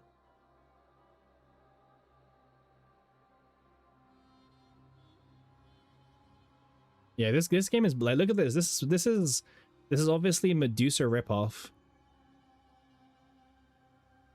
I think your chat's getting loopy too, bro. Everyone is dying today. Like, first of all, we're just yapping for 7 hours about non-games, and then even chat's getting insane now. Isn't this slime from like Dragon Quest or something? Is that the game Dragon Quest? It looks familiar, but I don't know if it's called Dragon Quest or not. I think it is. It looks like, but it isn't. True. Yeah. This one's missing a tooth. This one is cursed. This one is cursed. I mean, to be fair, we were mostly looking at Pridwin games. Because, like, I'll be honest, man, I actually like it when one of my... Oh, Silver and Blood! Did anyone play Silver and Blood? I played it for, like, a month. But then Chaos Zero Nightmare came out. This game had a really bad timing, by the way. So, no. But the servers were down in America for like 4 months, 5 months, and the game is dying, is what we can definitely say. Do you guys know who else covered Silver and Blood as like their first game? Or like one of their main games? In the CZN community? Yeah, WG. Like, WG did Silver and Blood, yeah.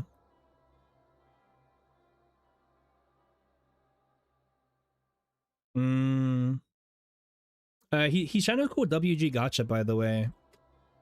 Bro, what is this stream turning into? Like, yeah, this is his channel. This was the OG channel.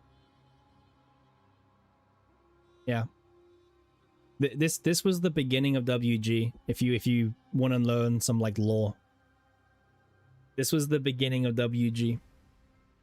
Silver and Blood. Lore of WG, yeah. Was it good? You know what? I'm gonna say yeah. Why'd he quit? Because the servers kind of died. Like they've had massive server problems for a really long time now. I mean, you can just tell, hey, like, look, he was covering it for like literally every single update, and then, well, half annie happened. Look what happened. And by the he was getting views. Well, at first. WG isn't second place. I'm here for you. Hey. Yeah, bro. This is the gacha traveler, by the way. Move on.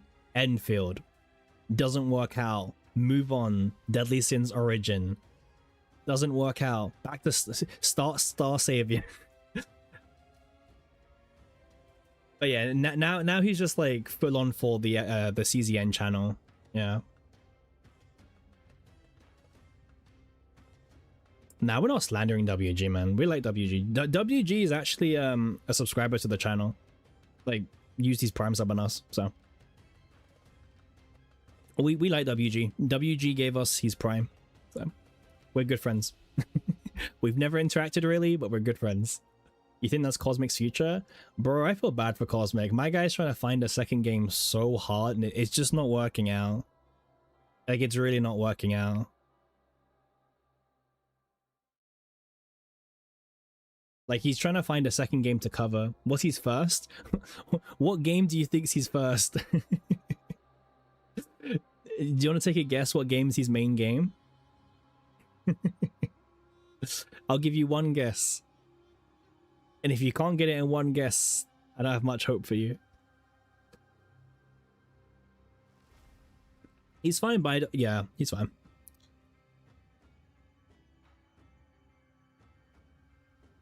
You think... See, people say that Cosmic's very negative. I never really got that vibe from him. I don't know. But you're not the first person that said that. I think Aries said that as well, right? Aries was like, he's kind of negative.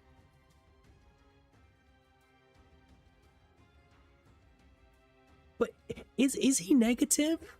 Like, me and Cosmic are friends. Like, we've known each other for like 7 years or whatever, maybe longer. I've never assumed him to be negative. Am I negative? I'm honest. You finally got combo Strike of Darkness. Hey, congrats. Do I know Cosmic? Yeah. I know Cosmic from his card game background. He used to play a lot of the same card games I used to play. Yeah. You wouldn't call him negative, he just gets frustrated at things. That's fair. I don't really see those frustrations on his videos or something. But I'm not in his like Discord, or I'm not in all of his streams. I heard he crashed out really badly trying to farm the Haru vulnerable build. I heard he like really crashed out at the game going for that build. Yeah, he moved on from TCGs, Dan. He moved on to gacha games.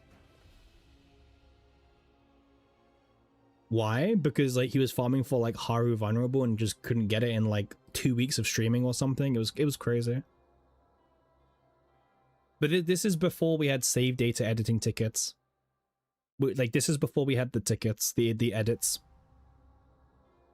Yeah. In season 1, season 2. Season 2.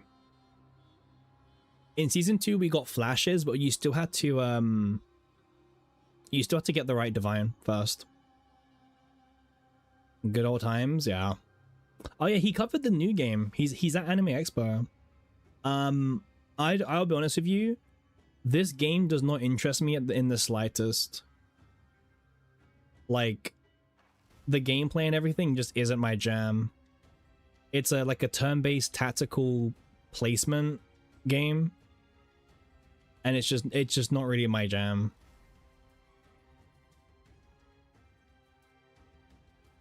It's cool if you're into the type of game, but it's really not for me. Yeah. I can find space. Again, I'm not saying it's bad. It just isn't for me, straight up. They're disproportionate. Yeah. I don't know. But yeah, I mean, like, it's you can probably guess like what companies are behind it. It's gonna be on Stove, however. I mean, I'll be honest, guys. Maybe we'll check it out when it comes out as like a little, like, you know, like a stream for a little bit or something. You know what I mean? Like, maybe when it comes out, we'll check it out just to stream a new game. Is it a Smilegate game? I believe it's from the creators of Shift Up. Like, I believe it's Shift Up, which is Nikkei devs, but it's going to be on Stove as well. Like, they have like a partnership to go on Stove. That's where none store their holy energy. Yeah. So the artist behind this, I'm pretty sure, is one of the main artists that was part of I don't know if you guys know this game called Destiny Child. Very, very popular gacha game, but very old at this point. A lot of you guys may have never heard of Destiny Child, but one of the H game is Destiny Child was not a H game. It was one of the OG Goon games, sure. But yeah, Destiny Child's one of the main artists, I'm pretty sure, from that's on this game. So, yeah. But yeah, I don't know. You play Nikkei, so of course you know. Well, listen, the Destiny Child is so old school. A lot of people don't know about it. Yeah, I don't know. It's not my type of game, but like I said, I will probably try it. Why are like, bro? Why are like all the views, like views are going up? Bro, you guys are crazy.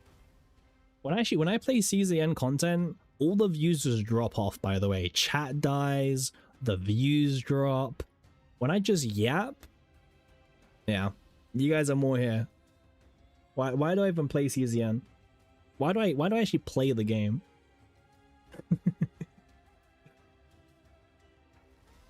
You thought CZN was chat sees Booba, they join in? True. You thought CZN was a trash game until Pridwin says it was like Darkest Dungeon? Huh. You're coping for Dragalia Lost? I feel bad for you, man. Dragalia Lost was like one of the best games that died for like no good reason. Well, yeah. There's a reason just chatting's the biggest category. True. True. Wait, also Dan, why are you up? It's like 3 AM.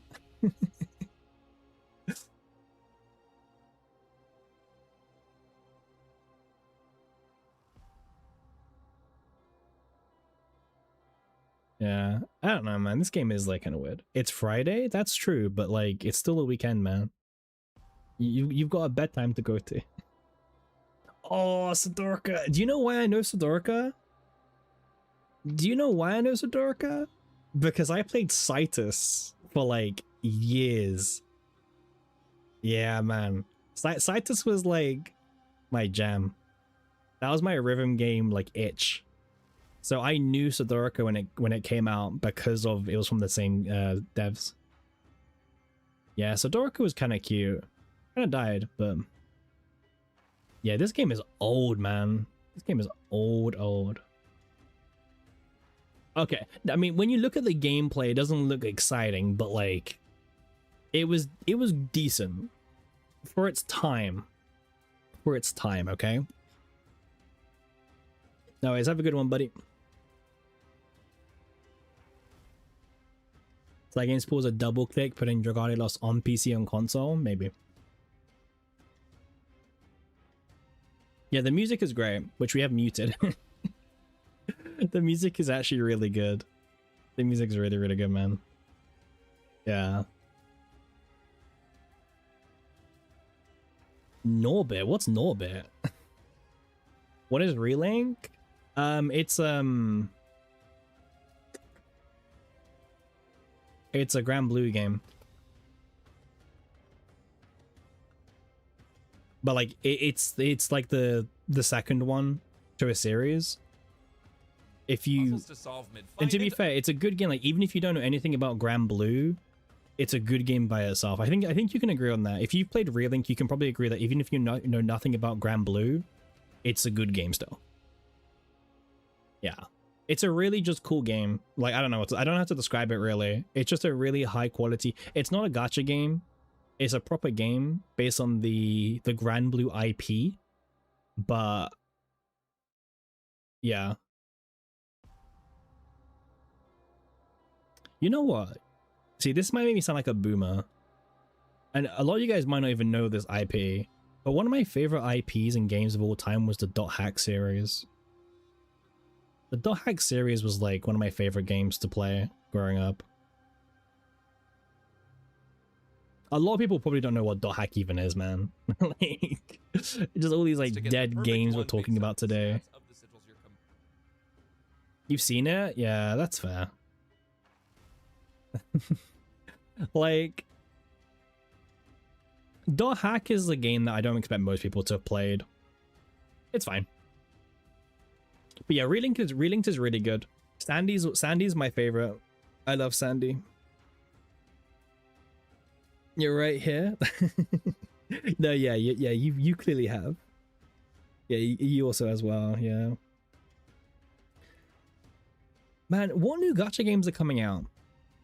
Oh wait, Silver Palace, right? Man, I don't know if I can do another game like... No shades to it. But I don't know if I can do a game like Silver Palace, you know?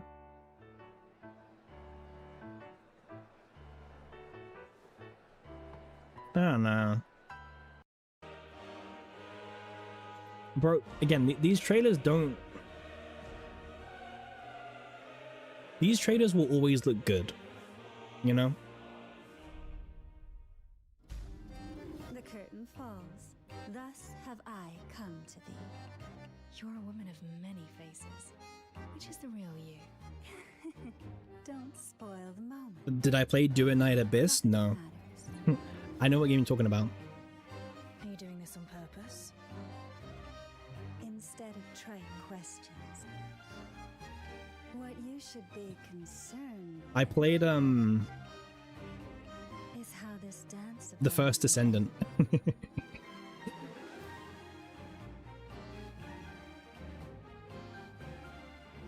As ambiguous as always. But I've come to expect that.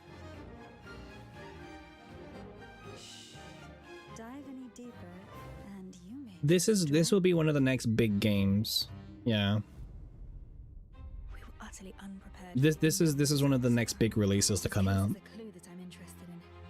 I'll accept the investigation. From cankered soil was It's the another previous single player shadow. open world game. They live I'll let you think about that how you want to. and unrespected. Fate. The rain drowns out the wailing and washes away the blood. Hold your horses. First, we've something more important to do. I shall return to that place. I mean, it looks cool, right? Like it looks fine. In this once and for all. Your PC crashed while playing Great Rift? Damn. Time and again undone by fate's changing course. Only thy eternal summer shall not fade. I mean, the one thing I always say about these kind of games, right, is remember, guys, they're free to play. You know? Like, it's free to download. So if you guys aren't sure about a game, just try it. It's free, you know? Like, that's what I always say. Well, I always like I remember seeing the boss, right? The very first boss they showed you. It was like the Cinderella, right? It seemed kind of cool to me, right? Again, it's more... the combat's what you would expect it to be, right?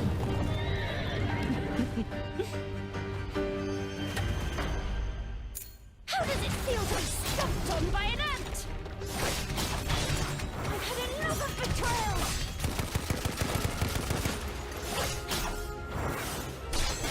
You got guilty as charged. We're perfect for This each is a other. really old test, by the way, This so... monsters are condemned to burn. And you'll burn with me, detective!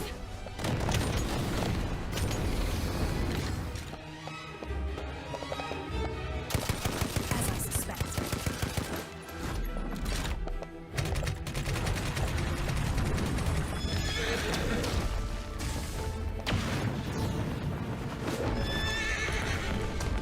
Also, please be aware that the person playing has like skill issues as well.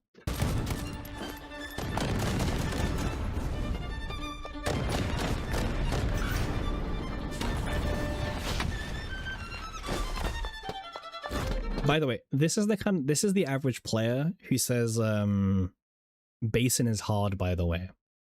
You have to remember people find basin hard, okay?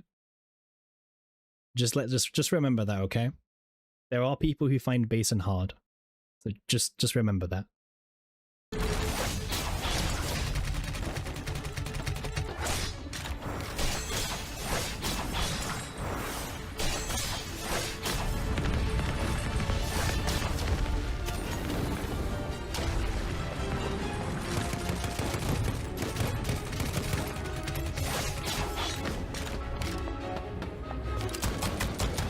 Back off! Unless you want to burn too.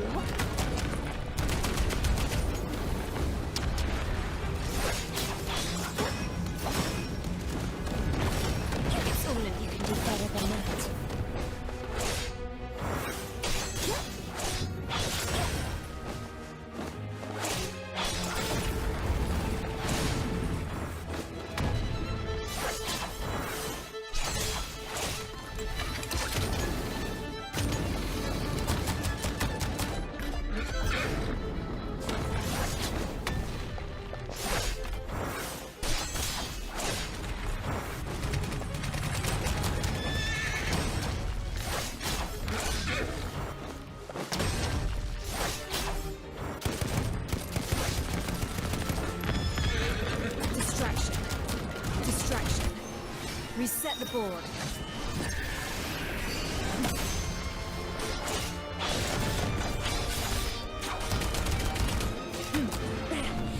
You are quite the detective, sadly.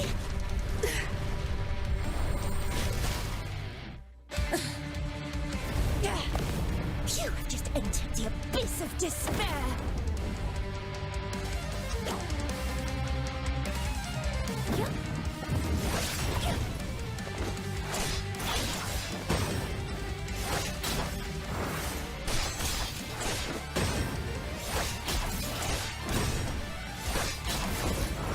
Terrified by what you see.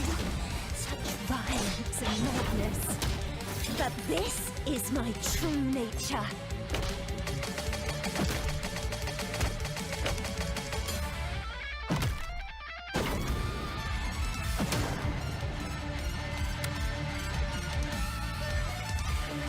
Guys, parry God.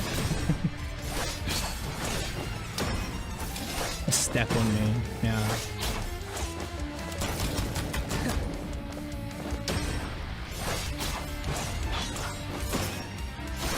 But remember, right? This was 5 months ago, and this was a test version. Like, I'm pretty sure, like, NT's, like, test was, like, kind of janky as well, right? Like, I saw someone mention that you'd rather play NT, which is fair, but, like, wasn't NT's, like, test also kind of janky? It's hard to find out when the test was, right? I mean, this is footage, but, like, I feel like NT's test was kind of jank as well, you know? Do I play it? Yeah, I play NT regularly, yeah. I actually like NT. It's like my chill game to play when I'm not streaming, but yeah. Yeah, I think NT's beta was also kind of janky. I don't know. But yeah, what other games are coming out? What other games are coming out, guys? So Silver Palace,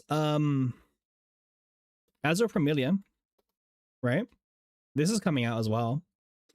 Is anyone looking forward to Familia or not? It seemed kind of cool. It's like open world collection, but I don't know if it's my type of game, man. Like, maybe we'll try it still, but I don't know. Anata? You know what? That's actually true. This is probably also the next big one, right? Everyone saw the trailer, right? For Anata. Everyone saw it. It looked like the most insane game when it was first revealed. This, like, open world game with no gacha included, right? I think everyone saw the trailers. Yeah, it's a pipe dream, but I think it's too good to be true as well. Like listen, the last game that took out gacha the last game that took out gacha was fucking what was it? It was Do It Night Abyss. Again, I know the quality is massively different between Do It Night Abyss and Anata, but Do It Night Abyss is like borderline dead, right? If you guys have been following Do It Night Abyss, you probably know what I mean. But Do It Night Abyss is kind of like kind of in the mud. Like the Cyberpunk, yeah. Yeah, Do It Night Abyss is rough, man. And it's a shame because I actually wanted to like it. I really wanted to like it. You haven't played a jankier game since the Super Nintendo? Is there any new games coming out that isn't like these big open world games? Is there a 2D game coming out soon? Oh, Collider Rider. I saw this. But I don't know if this is for me. 9 months ago, yeah. I don't know if this is for me, man. Do they have gameplay? I don't care about trailers. No, they don't have gameplay. 1 million views doesn't really No. You can like boost a video. You can like put ads. Like you can make the your video show up and stuff. Bro, where's the combat? Okay, there's no combat. Okay. Yeah, I saw gameplay from 9 months ago, but I was hoping they had a bit more of a fresher gameplay, because I think 9 months might look kind of jank, but we can see. We can like quickly look at gameplay. I only want the gameplay parts, right? I don't care about story. It's kind of like here, but also not really. Okay, it's like here, right? Here's gameplay. So it's a game where you're like mostly on bikes, right? That's like the appeal. Your waifus are like on bikes. It's like turn-based with bikes.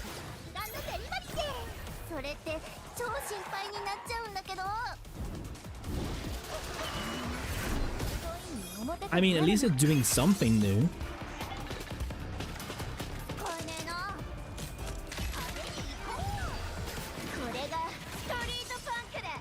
Yeah, but HSR doesn't have bikes.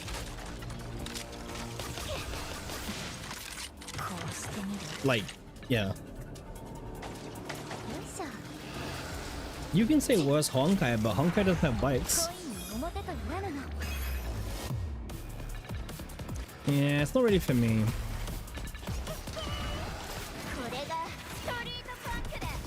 But it seems cool. It seems different, right? And I like games that try to do something different, right? That's the key thing. We're rewarding games that do something different. Nikkei with bikes? Yeah, Nikkei with bikes. Sure. That works for me. Nikkei with bikes works for me.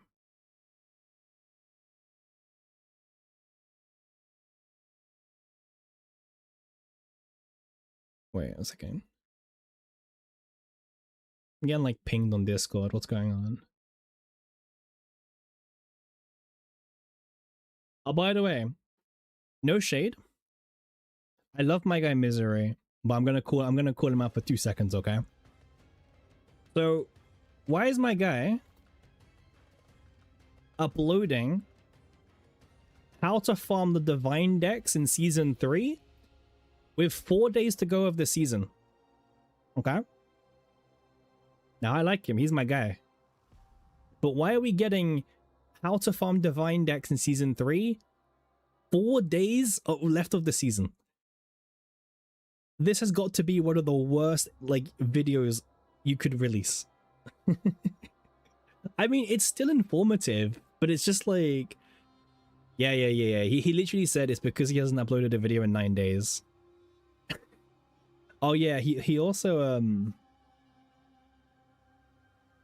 he has an LD sponsor, by the way. That's why he has an LD sponsor. If you guys know anything about LD player recently, you guys should know to avoid this stuff. Says the guy uploaded a Rift video. No. My first Rift video was 2 days like after Rift began. I'm just showcasing my top 2, okay? Does anyone know what happened with LD Shop? Does anyone know the drama or not? Because like, avoid this place, man.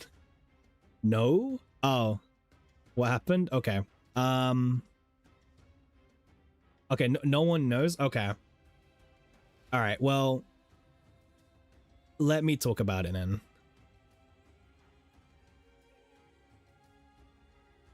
Yeah, Pompon's kind of correct. So,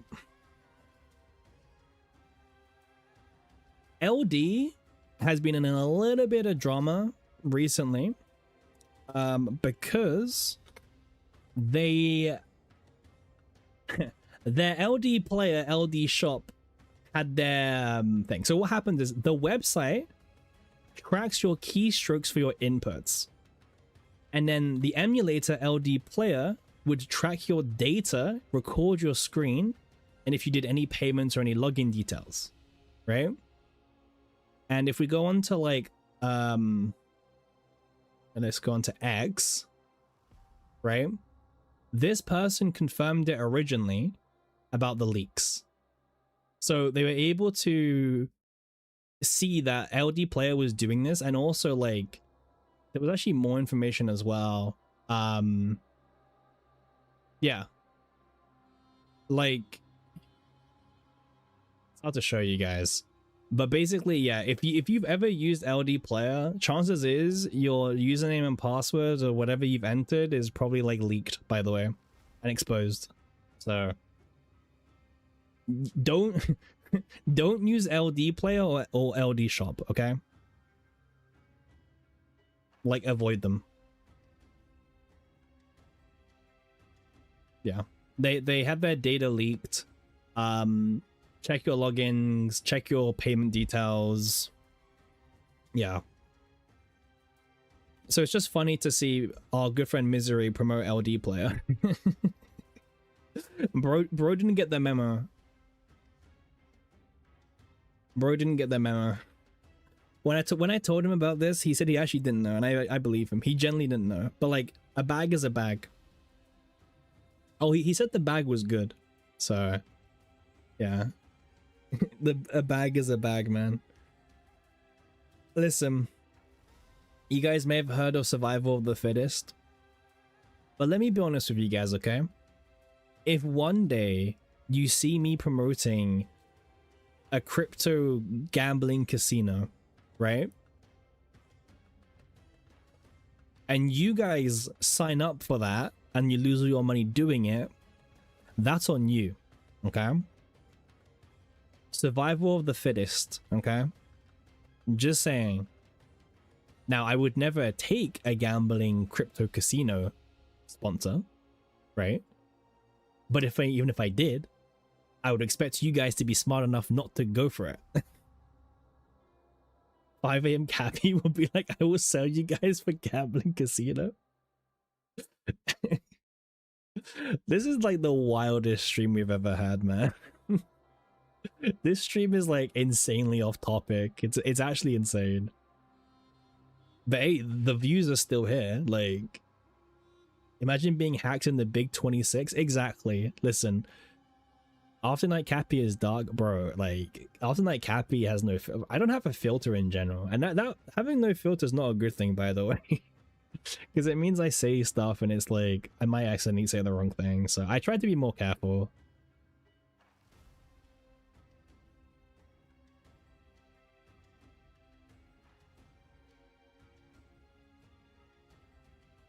Oh god, I just went on my Twitter and like, we were talking about this as well, by the way, about Artist Alley at Anime Expo. This person uploaded a video of them trying to walk through Artist Alley and...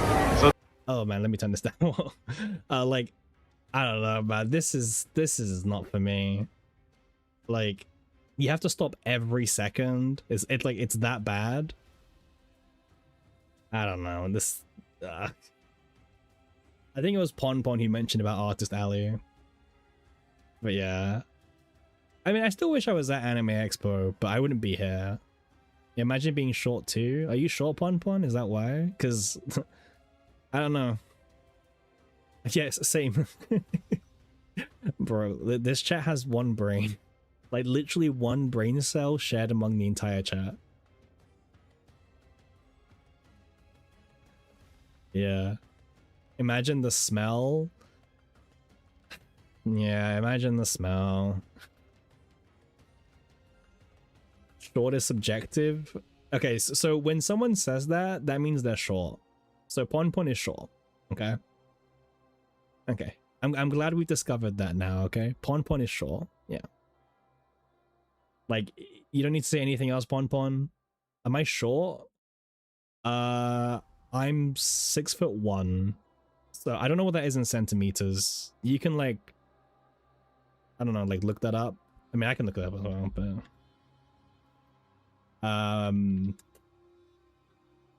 I'm 185 centimeters. So aren't you British? I am British. Is that cheating? Is it cheating that I'm British?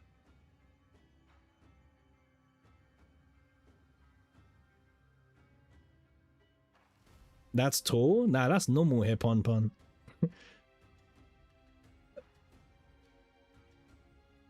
Bro, my whole feed is just this, man. This is what it looks like at Anime Expo right now. Oh man. Oh.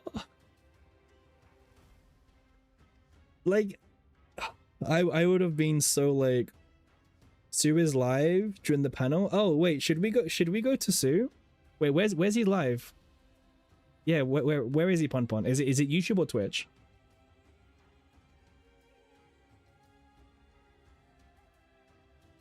Well, it's not on Twitch. That answers my question. Yeah, sure. What's his channel called? Oh, I'm Sue. Oh, he's actually live. Okay, wait. Okay, this is gonna be hella scuffed, but we can watch it. All right. You guys can see? All right, cool. Wait, how's the audio for you guys? Is it too loud or is it okay? Actually, might be 10 minutes left. You're right. Looks good now? All right, cool. Awesome. Like, Yeah, how's if you the could do me a voice coming favor, through? guys, like share out the link. Oh, no. I will mute it, but I'm wondering, like, how does it sound now? Like, is it too loud now or not? I'm bearing update. Thank you. Yeah. Did you hear? If you don't have your ticket, our wonderful lady in the back has said, come get He's really loud? Okay. your tickets now. So make Can sure you get one for me, Tristan? tickets and I can't move this because I'd say. Okay. We'll mute it until, like, the actual panel begins, and then you guys can tell me up, down, up, down. Is that WG?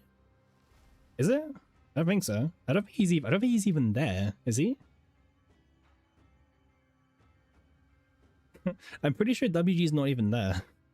Maybe he is.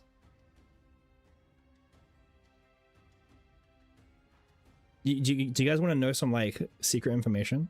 Do you guys want to know some source? Should I leak some source?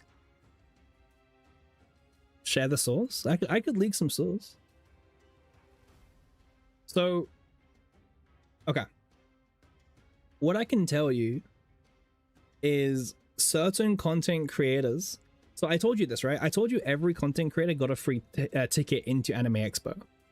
But certain content creators got a little bit more. Okay? So basically, Smilegate had offered to pay some of the costs for certain content creators, but only some of the costs, and only to some of the larger streamers. So I think you can imagine. So I think obviously WG was probably offered like half of. I don't know how much it was. Okay, maybe not half, but I'm guessing the amount they could cover just wasn't enough. Still, you know. I think the only content creators from CZN who made it out there was Sue and Cosmic. What are we doing, man? Like, it's like 4 a.m. and we're watching a guy on his phone live stream the CZN panel.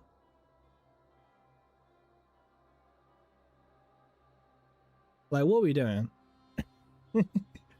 Wait, I should change the title of the stream. I'm gonna change the title of the stream. Reacting to CZN Anime Expo panels. Bro, you think every guy with long hair is him? Wait. I think it's fine to share because I think she shared it herself. So 1 second. I want to give a shout out to someone. So let me just see if I can.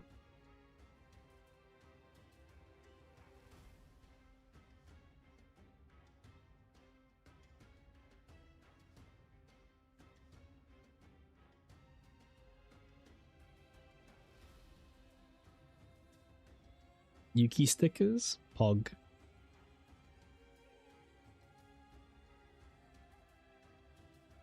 They're handing out Yuki stickers, man. She's so cheap, no one wants her. Okay. I want to give a shout out to like an account very quickly. You guys may have seen them or may have not have, but I think they deserve more love and credit, right? So very quickly, I want to give a shout out to this Twitter account. You've probably seen them on Reddit and Twitter if you've been following them. I don't know if this is an L. I'm gonna assume it's an L, so it's Lana, right? Okay. Yeah.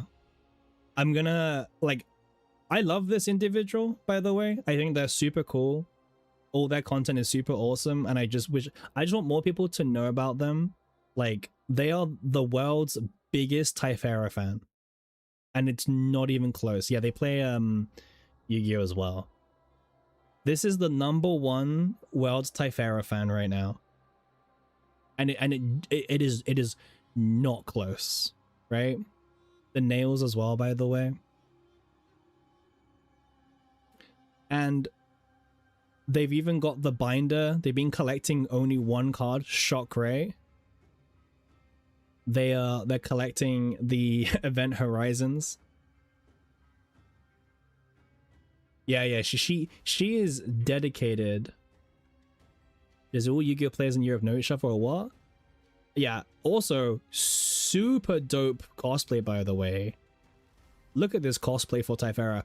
Honest to God, this cosplay is better than the official ones. Like, it's got the arm and everything. This cosplay came out so good, and I'm really happy for them. This is such a good cosplay for Typhara. Such a good cosplay. Yeah. It's such a good one. Like, from everything from top to bottom, it's perfect. And they even E6 Typhara, they literally had said them on Reddit, by the way. People called them crazy for doing it, but they had mentioned that they had E6 Typhara waiting, and they were going to do it on her birthday. And today's her birthday. So they waited until her birthday to actually E6 Typhara. So they've had the dupe forever, by the way. But they said that they were going to wait till Typhara's birthday to actually use it on her. Yeah. Super wholesome. Super wholesome. And I think, like, yeah, I would say the Typhara, like, cosplay is just so good. So good. Yeah, I really liked the video. Yeah. What is that? This is the world's biggest Typhara fan, who's at Anime Expo, has the best Typhara cosplay, has worked hard for months to get it. Handmade, pretty much.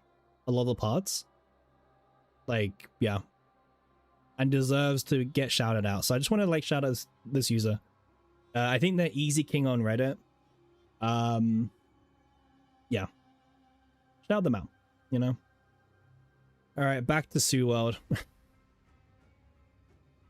So this is the quality we have to go off of, by the way. This is how we're reacting to the live stream.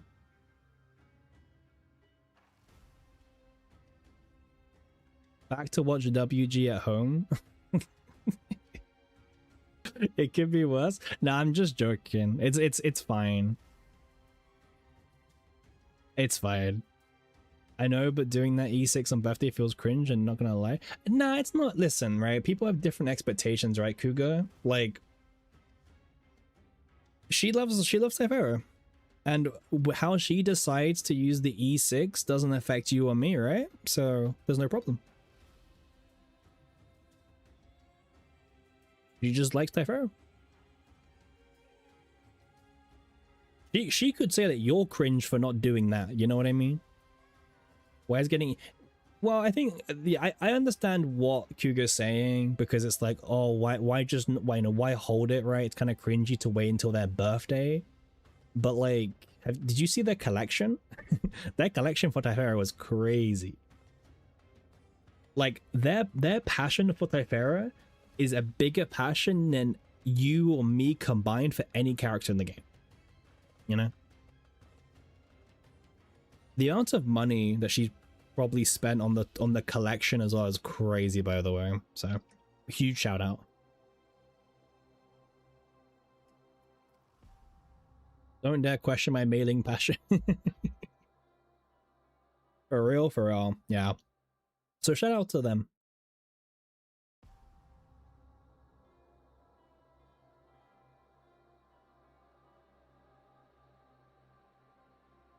Do you guys think I could finish a sortie run before this stream starts or nah? I don't think so. But what do you guys think? Oh, this is the special thing they got? It's cool. Oh, that's cool.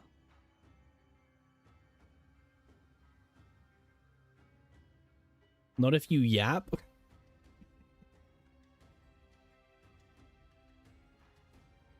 What do you mean? I don't yap.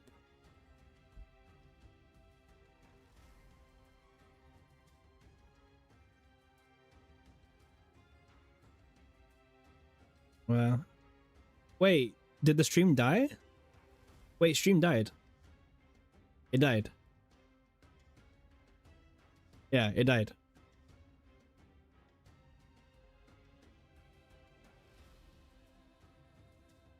Oh, Cosmic has it up? Oh my god. Alright, Cosmic we go. Hey, Thor, how you doing? Welcome into this crazy long stream. Oh man. A foot and a half tall or something. I don't know. They're like insanely.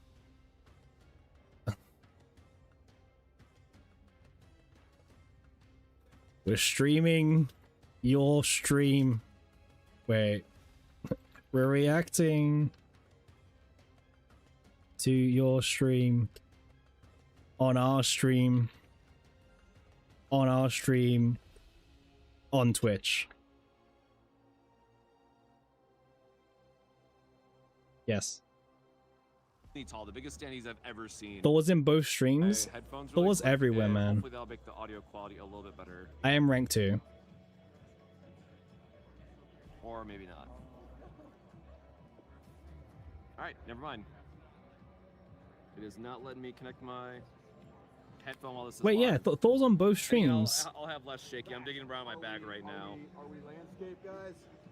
Once it actually gets going. Bro, why do none of these content creators have a tripod or some like kind of Yeah, otherwise stand? I'm just gonna hold it like this. So, again, we don't have full details. Otherwise, on what to expect, other than what was in the preview. You just we left? have been told there is going to be some type of big reveal to look forward to. That's gonna be very exciting. Oh, there's gonna be a big reveal. Oh man, we actually have to It's going watch this be. I don't know now. if it's multiplayer. I don't know if it's a co-op. Oh man, I we don't know actually if it's have to literally watch a this. preview. We have absolutely zero context, so I'm not promising anything.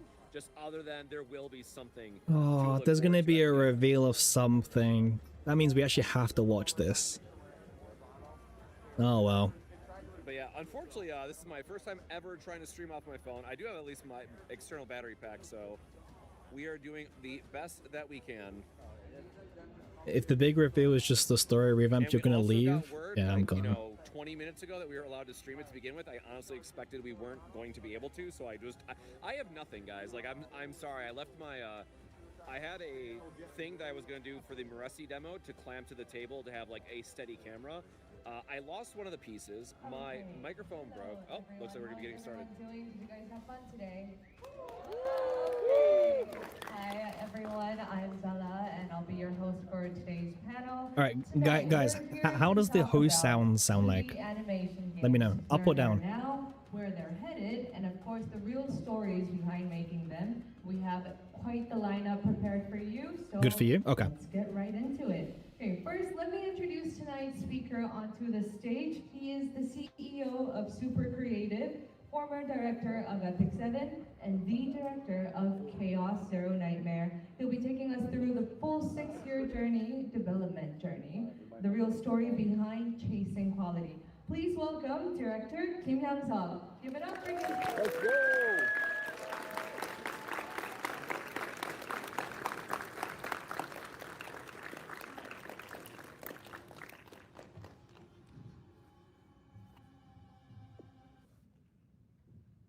인사 한마디 부탁드려도 될까요, 선생님?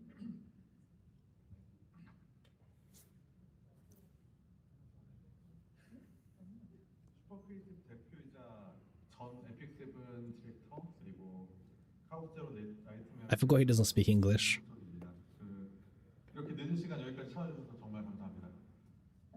Hello everyone, I'm Kim Hyun-suk, former director of Epic 7 and the director of Chaos Zero Nightmare. Thank you guys so much for staying with us at such a late hour. I truly appreciate it.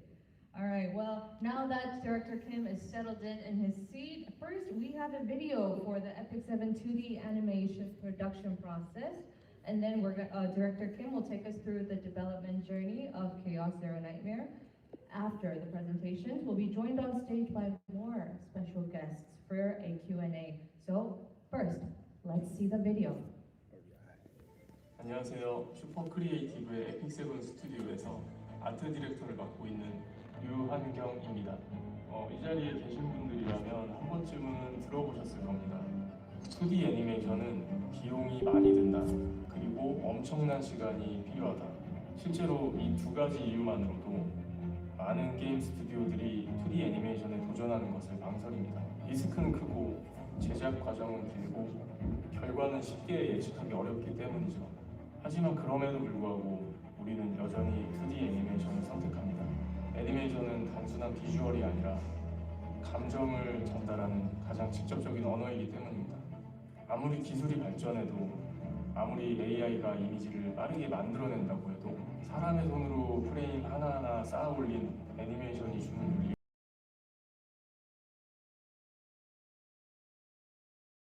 영상이지만 그 짧은 화면을 보면 우리는 몰입하고 이야기를 상상하게 됩니다. 캐릭터의 감정, AI bad. AI bad. 세계관이 압축되어 만들어진 그 하나의 장면 덕분에 사람들이 애니메이션에 매료되는 것일지도 모르겠습니다. 그리고 슈퍼 크리에이티브는 그 찰나의 순간을 사랑하는 사람들이 모여 누구도 쉽게 따라할 수 없는 게임을 만들기로 결심한 회사입니다. 플레이 더 애니메이션. 이 한 문장은 단순한 슬로건이 아니라 우리가 게임을 만드는 방식 그 자체를 의미합니다. 저희는 플레이할 수 있는 애니메이션을 만들고 싶었습니다. 단순히 애니메이션을 보여주는 것을 넘어 그 감정과 에너지를 플레이 경험으로 직접 느끼게 Yeah, 합니다. you got automated for saying the word Jap, by the way. So, yeah, 한장 watch 손으로 out. 그린 2D 작품으로 영화처럼 오래 기억되게 만드는 것. 현재 8년째 서비스를 이어오고 있는 에픽 세븐 그리고 작년에 출시한 카오스 제로 나이트메어를 통해 저희는 그 가능성을 계속 확장해 오고 있습니다. 이런 질문을 던져볼 수 있을 것 같습니다. I think Jap is like it's like 이렇게 오랜 시간이 걸릴까요? a rude way to say Japan. Like you don't abbreviate it to Jap. 과연 어떤 도전일까요? JP's fine, 그 이야기를 not Jap. 더 깊이 들려드리겠습니다. 보통 애니메이션은 원화, 동화, Yeah. 채색을 각각 Oh, is it okay by the way, guys? Like, can you hear me fine? Can you hear him fine? 하지만 저희는 한 Is it 명의 okay? 애니메이터가 한 캐릭터를 처음부터 끝까지 책임지는 방식을 선택했습니다. 작은 선 하나, 타이밍 하나만 달라져도 완전히 다른 느낌이 되기 때문입니다. 애니메이터들은 Awesome. 더 자연스러운 표현을 위해 I'm doing my NT dailies as well on the side. I've got 4 minutes to do it, so. 필요하다면 3D 모델링까지 제작해 참고 자료로 활용합니다. 3D 모델링까지 해놓고 참고 자료로만 활용하는 것이 이상하다고 느끼는 분들도 있을 듯합니다. 지금은 3D 기술 역시 굉장히 발전해서 최근에 3D 애니메이션은 2D 특유의 감성까지 상당 부분 재현할 수 있게 되었습니다. 하지만 저희는 의도적으로 너무 부드럽고 인위적인 움직임을 피해 I'm sure in person it's really good. 이 부분을 구현해내기 위해 정말 많은 노력을 했고 캐릭터 애니메이션 작업에서 특히 많은 공을 들였습니다. 3D처럼 모든 각도에서 완벽하게 동일한 형태를 유지하는 방식보다는 장면과 연출 의도에 맞춰 캐릭터의 형태를 씬별로 직접 조정하는 방식을 선택하고 있습니다. 캐릭터의 인상이나 감정 표현을 더욱 What do you guys think the reveal is going to be today? Because like it could be nothing. Like, it could be literally like a small thing. 물론 실제로는 이 뒤에도 프로그래머의 주연과 최적화 과정이 남아 있습니다. 플레이어가 직접 조작할 수 있는 게임 경험이 되기까지는 아직도 훨씬 더 많은 시간이 필요하죠. You're betting nothing? Yeah. I don't think that's a bad idea.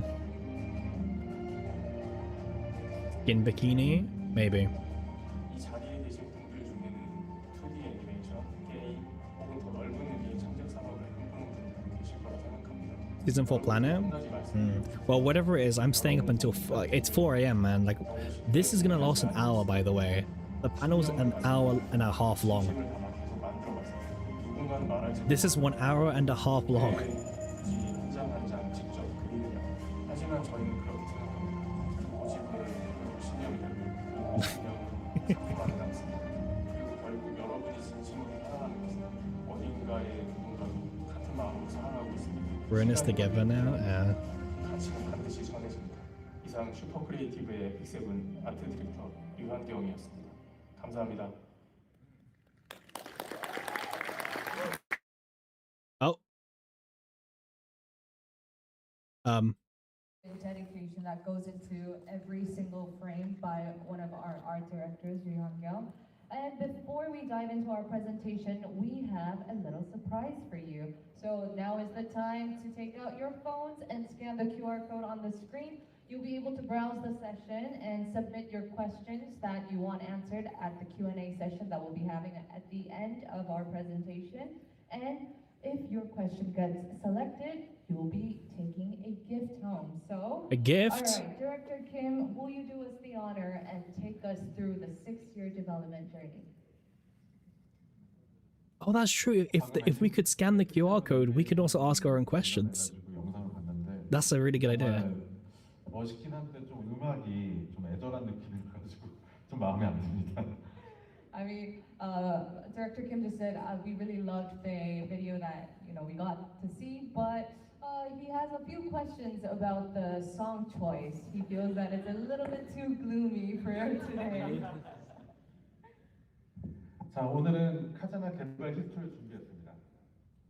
All right. Well, we would like to take you through behind the scenes of Chaos Area Nightmares development. 미리 말씀드리지만 저를 포함한 팀 개발자들이 농담처럼 확신하는 것들이 있는데요.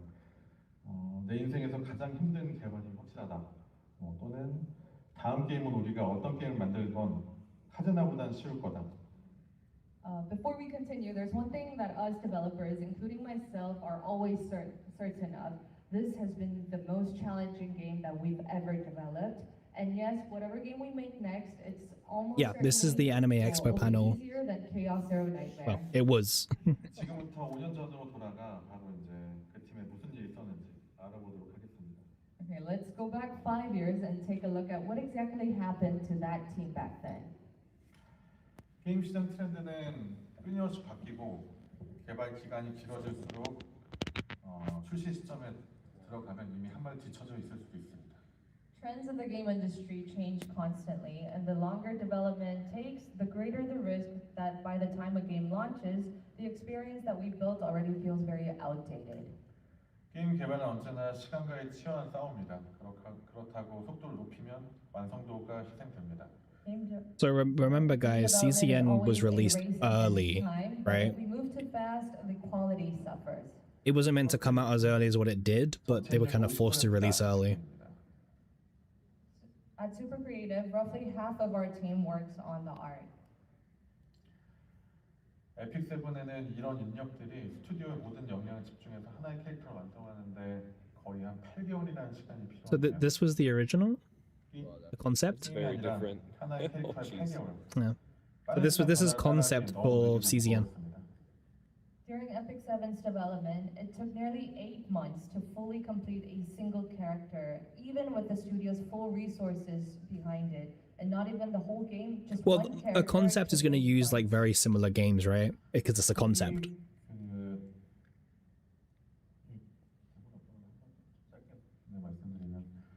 초기 프로토타입에는 그 캐릭터의 애니메이션이 워낙 많이 들어가다 보니까 캐릭터 하나에 8개월을 넘어서 Very Honkai PGR, yeah. 6개월 이상 걸릴 것으로까지도 예상되었었습니다. Where's generic blonde?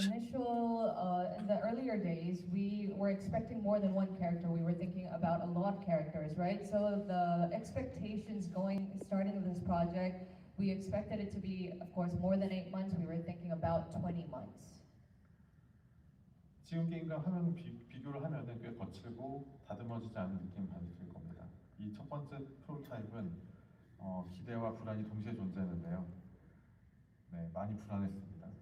Compared to the game that you see today, I mean, if you look I'm at gonna this zoom in a game, bit it more was for you rough, guys. raw, and Alright. far from polished. And when our team first saw this prototype, we felt two things at once: excitement and anxiety. We were very anxious.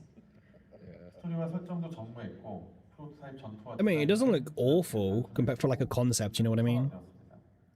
It just 플레이 경험 역시 isn't CZN, right? 호흡도 치명적이었습니다. 한 Is the 세션을 quality of the 진행하는 stream holding up, guys? 이상 the preview on my end is pretty choppy, but as long as it's coming through on the We stream, had no hopefully it's story and fine. no setting. The combat design of the prototype was overly simple, and it also was very predictable. It had a pattern, and over time, the experience became repetitive and exhausting, and pacing was another major Repetitive and problem that we exhausting. Have they played the current faced. game? A single run could easily last over an hour back then. Brother, have they played the game recently? It's not much better. 팀에 제가 디렉터로 부임한 시기이기도 합니다. Good job, Simp. 당시에는 매우 작은 팀이었습니다. Back in 2021, that was the time that I took over as the director of the team, and it was quite a small team back then. Yeah, Pompon, exactly. 접근 방식을 좀 바꿔보기로 했는데요. 재미가 최우선, 더 적은 팀으로 더 빠르게 시간과의 싸움에서 이겨보자. 작은 거인이 되면. Oh, it's 4 a.m. now. This Nice. time, it was when we decided to have a different approach. We thought fun is the highest priority. Faster development with a smaller team, about efficiency. Let's win this race against time. This is basically our small giant moment. 저희는 이렇게 나름대로 완벽한 계획을 세우고 카오스 나이트메어의 프로토타입을 만들었습니다. With this clear vision in mind, we set out to create the prototype for Chaos Zero Nightmare. 지금 보면 귀여운 그래픽이죠. Okay. 계획까지 정말 마련하는 게 과정이 있었습니다. Oh my god. Looking back, the graphics look pretty adorable, right? It took a tremendous amount of R&D to reach the version that you see today. 끔찍하다고요? 기민한 개발을 위해서 프로토타이핑 인정을 감안해서 저희한테 봐주시길 바랍니다. I mean, it looks quite rough, right? Please keep in mind that this is just a quick development phase. I don't think it even looks like as bad as they're saying it. Like it's just not CZN, but like it could have been its own game. You know what I mean? 조금 여러분들께 익숙한 화면이 That looked kind of cool. 기존 시스템이 키워드와 효과를 나열하는 방식에 I'm just saying that looked kind of cool. 새로운 구조는 각 캐릭터가 자신만의 전투와 개성의 역할을 Yeah, but it's not the CZN that we know it. That's what I Now mean. this looks a little bit more familiar, right? So the old system revolved around stacking keywords and effects, but in the new structure, every character was designed to have a distinct identity and role. Yeah, Pompon. I think the world background actually looks a little bit better. It's like 3D kind of look. Yeah, this is the Tressa model. Yeah. And that led to unique mechanics for every character, along with a more organic combo system where abilities interact and create synergy. And moving to a 3-member party also dramatically. I don't. That sounds not me, by the way. That's Cosmic. 누구를 함께 편성하느냐에 따라 전투의 흐름이 자체가 달라졌고 플레이어는 상황에 따라서 새로운 전략을 고민하게 됐습니다. So now battles could feel completely different depending on who you brought into the team, and encouraging players to constantly rethink about their strategy. 동시에 저희는 복잡함과 전략성 같은 전략성을 같은 의미로 생각하지 않습니다. 분리된 개념이라고 생각합니다. At the same time, we made a conscious decision not to confuse complexity with strategy.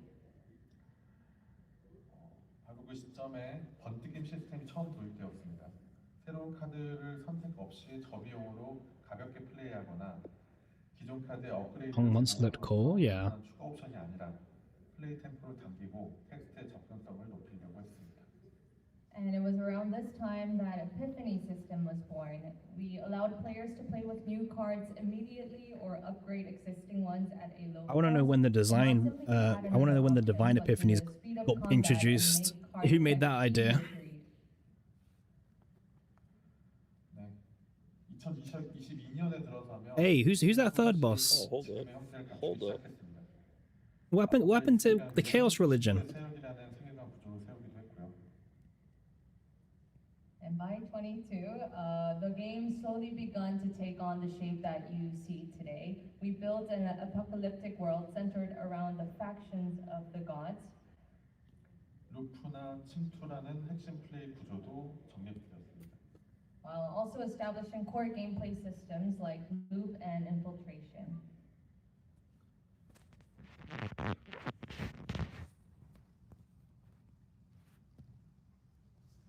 영상이 조금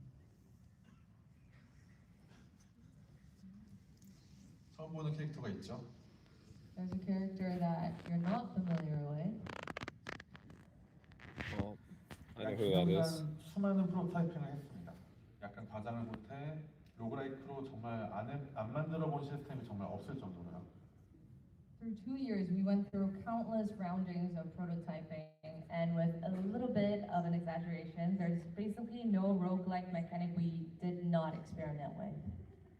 그 결과 작은 거인 계획은 성공적인 것처럼 보였습니다. 게임은 너무나 재밌었고 개발은 정말 빠르게 진행됐습니다. 그렇게 개발팀은 23년 런칭을 위해 쉼없이 달려갔습니다. So it seemed like our project Tiny Giant was a success. The game was so fun and the development moved faster than ever before. And the team kept pushing forward non-stop with our sight set on 2023 launch.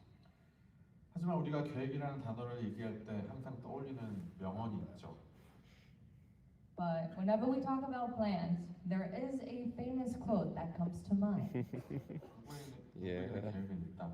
한 대 맞기 전에. Everyone has a plan until they get punched in the face.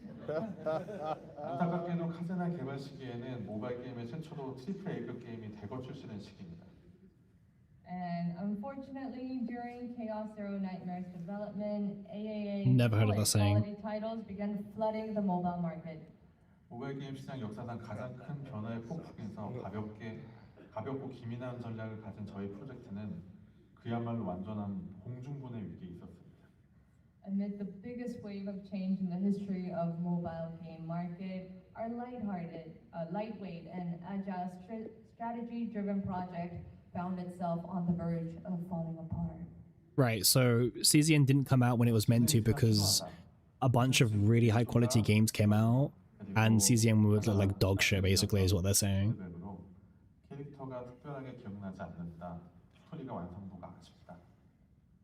So they got scared and they went back to the drawing board. The feedback that we got, the characters are not memorable, the story lacks polish, and just, that feedback. Yeah, to be honest, this is weird, man. Yeah, the game still feels exhausting.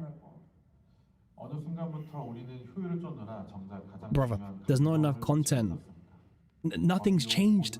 There's not enough content now. 게임의 매력을 갉아먹고 Like the game feels exhausting at times and there's still not enough content. That in chasing efficiency, we had lost sight of something really important, emotion. And ironically, our focus on low cost, high efficiency had started to chip away at what made the games very special. This feedback actually applies even today, by the way. They should just keep it. 다시 결단을 내렸습니다. 인원을 대규모로 채용하기 시작했고 So once again, we made a difficult decision. We kicked a big hiring push and 모든 영역이 아트에서 저희가 만들 수 있는 극한의 Okay, so this is when we got more of the dark fantasy theme. refocus on the kind of detail that Yeah. only super creative could deliver. 개발팀에는 다양한 스터디와 R&D를 별도로 진행하기도 I don't know about you guys, but the whole dark fantasy vibe is what made me actually really interested in the game, and then I got baited basically. Yeah, 전면 제작업에 I got like giga baited by the game. So the development team also conducted various internal studies and R&D efforts in parallel, and our artists were not simply drawing those characters. They approached their work as if they were bringing real living beings into the world of the game.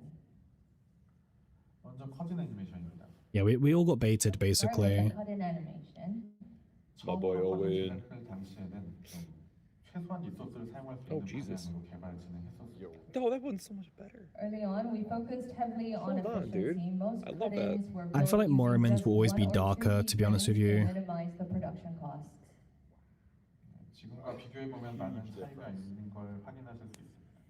You can see that compared to what we have today, it's quite a difference. 네, Oh. 지금은 이제 Huge.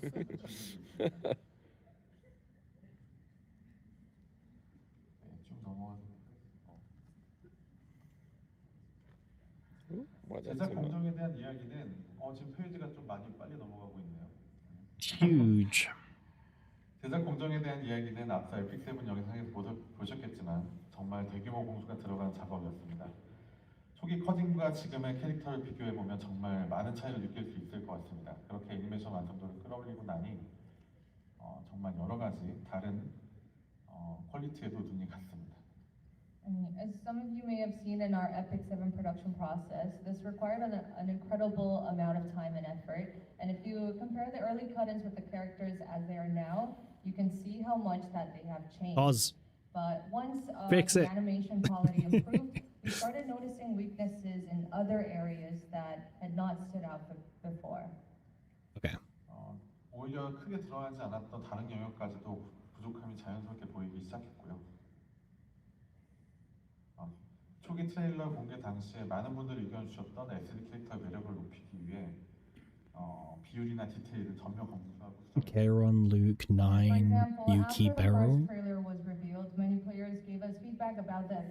Yeah, look at the bottom right. Look who's here. Closer look at the design trends at the time and completely revisited the proportions and the level of detail. Who that though? 개선된 SD 캐릭터 커딩간에 전환할 때 Zoom out. 연출을 추가해서 캐릭터에 더 몰입할 수 있도록 I wish he could hear us.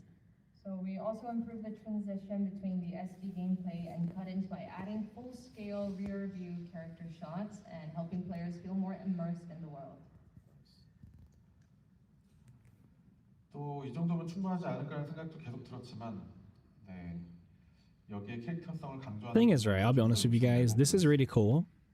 It's a shame that if you don't catch this live stream, you don't get to see this basically. But it didn't feel complete, so we decided to push even Cause further. Cosmic, help. 뭐 캐릭터 디자인, UI 배경 이 모든 영역에서 퀄리티업 진행됐습니다. Animation, portraits, character design, UI, and backgrounds, we raised the quality standards across every single aspect of the game. 서로의 약한 내면을 보여주고 감정을 쌓아나갈 수 있는 장치들로 캐릭터의 매력도를 정말 끌어올릴 수 있는 작업도 추가로 진행했고요. We added moments that reveal a character's vulnerable side, moments where relationships could form and emotions could build naturally. 사람은 가장 절박한 순간에 어떤 감정을 드러내는가. This is like the first design of the breakdowns. So in these characters' most desperate moments, what emotions rise to the surface? We wanted those emotions to become the emotional core of the CZN world. 이 시점에 붕괴와 페이탈 데스 씬도 제작이 되었습니다. And then it was around this time that we also introduced the breakdown and fatal death scenes. 다행히도 I mean, these animations are like pretty much these animations are the best part about CZN, to be honest with you. Without these animations, there's no horror game. 또한 시장 그래픽 퀄리티의 최대에 올라간 이상 단순하게 2D의 감성만으로 한계가 있었기에 기술적인 도전도 진행이 되었습니다. At the same time, as the overall standard of graphics in the market continued to rise, we realized that relying Every enemy in the game has a special death animation, had its limits, so but you don't get to see most of them because you don't die to them. 저희들은 에픽 7과 또 다른 방향의 2D 비주얼 매력을 보여주기 위해 카우제로 나이트메어의 90%. R&D를 진행했고 그 결과 대표적인 새로운 기술 중 하나가 바로 능동적 광원입니다. So in order to create a new kind of 2D visual identity, something distinct from Epic 7, we began a dedicated R&D specifically for CZN's visuals, and as a result, one of the most notable technologies we developed was the dynamic lighting. 자료화면으로 먼저 보여드리겠습니다. Let me show you an example. So is this with the old lighting? 어떠신가요? 단순히 라이팅이 추가됐을 뿐인데 Yeah, okay. 몰입감 자체가 많이 다르게 느껴지지 않아요. You can see that even with the lighting alone, doesn't the sense of immersion not feel completely different? You can see the difference, right?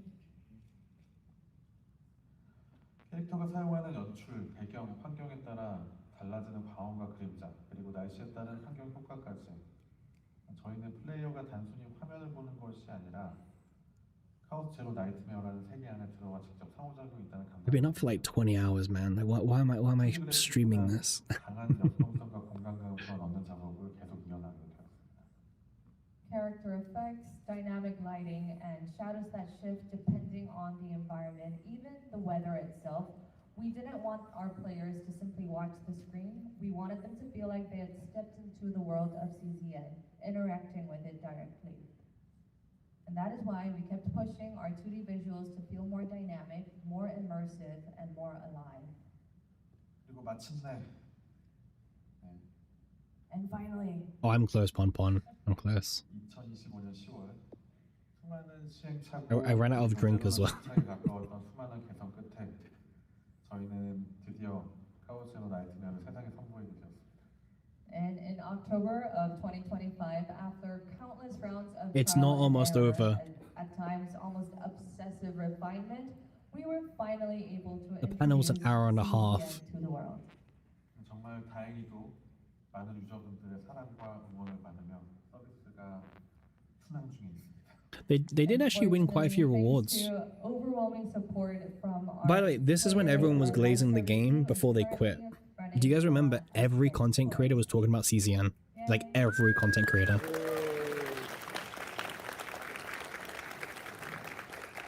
Yeah. It lasted for 1 month and then everyone quit. Yeah. Like it lasted for 1 month.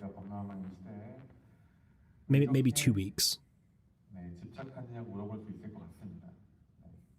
To some people, the way we work may seem stubborn, even inefficient, and especially in an era overflowing Yeah. with AI. Some people may wonder, why are you so stubborn? 서브컬처 게임과 과거, 현재, 그리고 앞으로 미래까지 관통하는 가장 중요한 핵심은 결국 진정성이라고 생각합니다. Bro, there were mistranslations even like I believe that the one season thing that 3. connects the past, present, and future of anime-style games is sincerity. 진정성은 결국 작품을 만든 사람들이 얼마나 내가 만든 작품 사랑하고 있는가에 나온다고 꼭 믿고 있습니다. And I believe that the sincerity comes from how deeply creators care about what they're making. 그 힘을 바탕으로 슈퍼 크리에이티브는 10년을 넘는 시간 동안 게임을 만들었습니다. And it's that passion that kept us making games for over a decade. Yeah, localization was really bad at launch. It was actually disgracefully bad. 더 자부심 있게 Like the game should not have launched in that state. 즐겁게 즐길 수 있는 게임 만들어 Do you guys remember when the game launched there was no description for a bunch of keywords. So you didn't have any idea what they actually did. Thank you so much. 감사합니다. Like the launch was really bad. Really That bad. wraps up the development story of Chaos Zero Nightmare, but you can tell it's a bit too early to end it right now, right? So for everyone joining us here tonight, we have something special to share for the very first time. Okay. This is something that we have absolutely never revealed anywhere before, not even on You guys our getting live ready to stream. look? Are you ready? Hold. Are you excited? Hold. All right, let's go. Oh, season 4, right? This is season I 4. know these tentacles are going. 네, 부서진 빛과 갈톱이 7월 28일 업데이트될 예정입니다. Oh, story Yes, remake. CZN's Season 4, Shattered Light No, and Season Claw 4. is scheduled for official Don't gaslight me, what the release fuck? on July 28th. Let's go. Actually gaslighting me. Hey, I called it. I wanted my bingo slot. 펀드는 바로 이 자리에서 최초 공개했습니다. And right here, for the very first time, we're revealing the combatants who will appear in Season 4. Oh. Alright, let's see. 3 weeks. 가장 먼저 여러분들에게 소개해드릴 전투원은 바로 힐데입니다. The first combatant we'd like to introduce is Hilde. Hilde is cute. 힐데는 루크 베렐과 같은 아이언레인 세력에 소속된 캐릭터입니다. 포수소대를 이끄는 소대장이고요. 네, 중화기를 사용하는 강한 이미지가 떠오르지만 I'm gonna need to see a higher resolution version. 거대한 활을 주무기로 사용하는 전투 스타일을 갖고 있는 캐릭터입니다. So Hilde belongs to the Iron Rain faction alongside Luke and Beryl and served as the commander of the Fox platoon.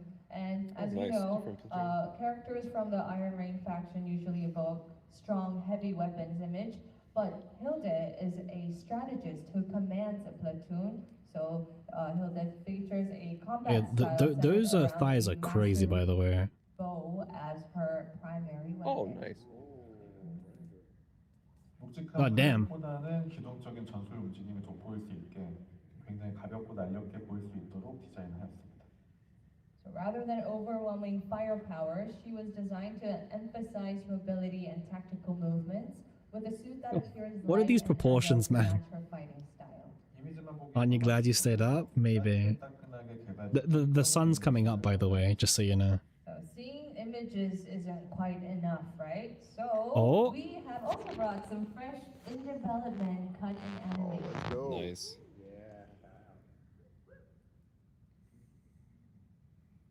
Oh, all right. All I saw is her ass was pointed in my like. All I saw was her crotch was in my face. Lord.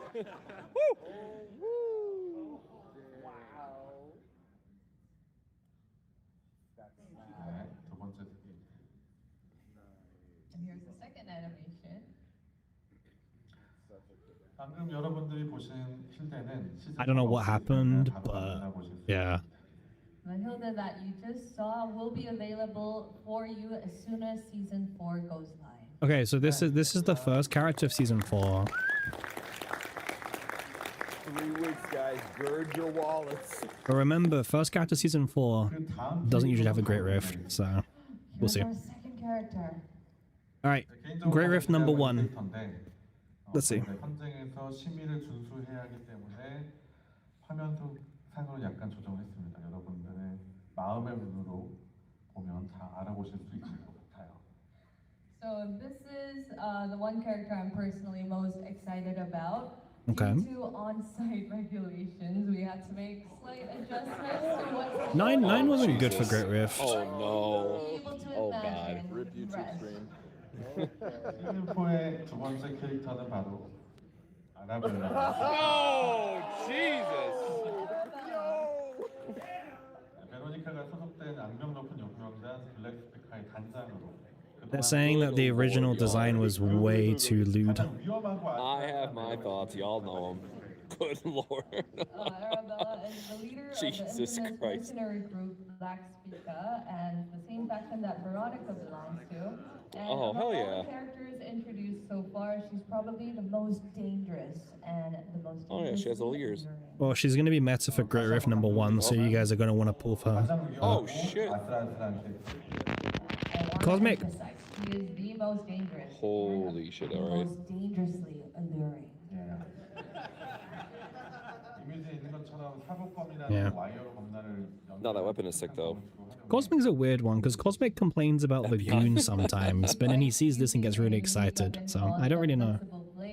Any Soul Calibur fans in chat that recognize that sword? Wire, and it allows for a highly unconventional combat style. Here's another video. Jesus. Actual mummy vibes, by the way. Oh Jesus! Step on me, mummy. God damn.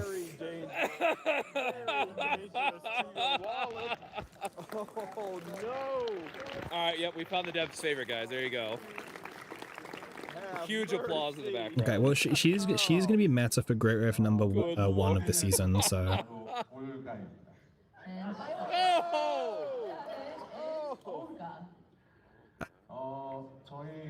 Oh shit, Scythe.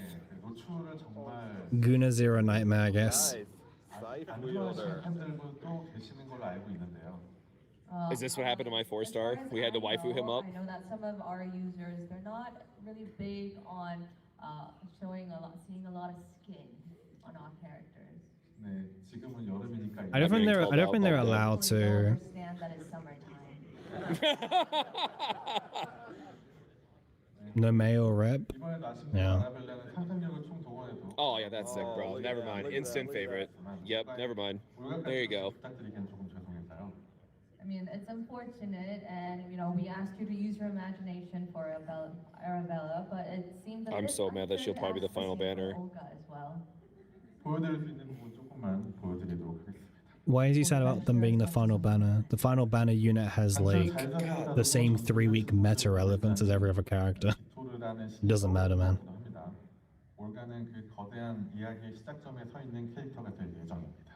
So watching her fight while freely manipulating steel, you'll be reminded of He's thinking of God meta. Vitor.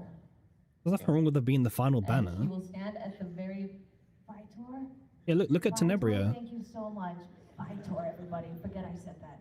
Okay, and Olga is going to stand Serenial. at the very beginning of the grand narrative. Tenebria. 올가의 interesting. 함께 만나보실까요? And let's take a look at Olga's animation sequence. Nice. Yeah. Oh, I'm agreeing with you, Dis. That's the We're comment. getting you He's back. sad it's the third banner, but the third banner doesn't make sense. All right. Yep. All right, guys, you got me. That's fair, Fang. That's fair. All right, Chad, who do we like out of the three? Who's the favorite? And that's a very rough draft, so please look forward to meeting the finished, completed Olga. 마지막 올가까지 모두 만나봤습니다. 어떠신가요? So now that you have met all of our combatants, what are your thoughts?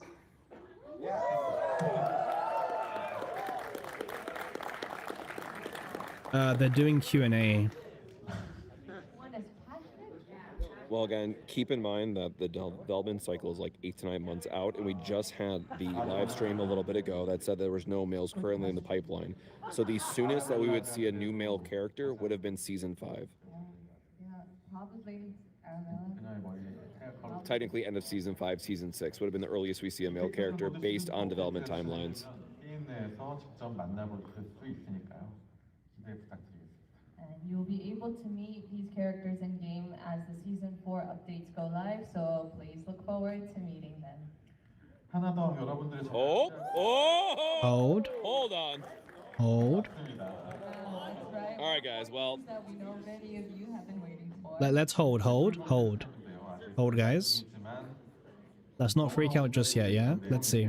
저희가 카오스로 나이트메어와 함께 글로벌 퍼스트 and again, sorry for not announcing the stream. We found out like 15 minutes before it went live that we were And able while to stream the it, so outfit that's why there was no system is notice. still in development, since it's something that you guys have all been eagerly waiting for, we wanted to take this chance to introduce the content to all of our global CZN users here with us today.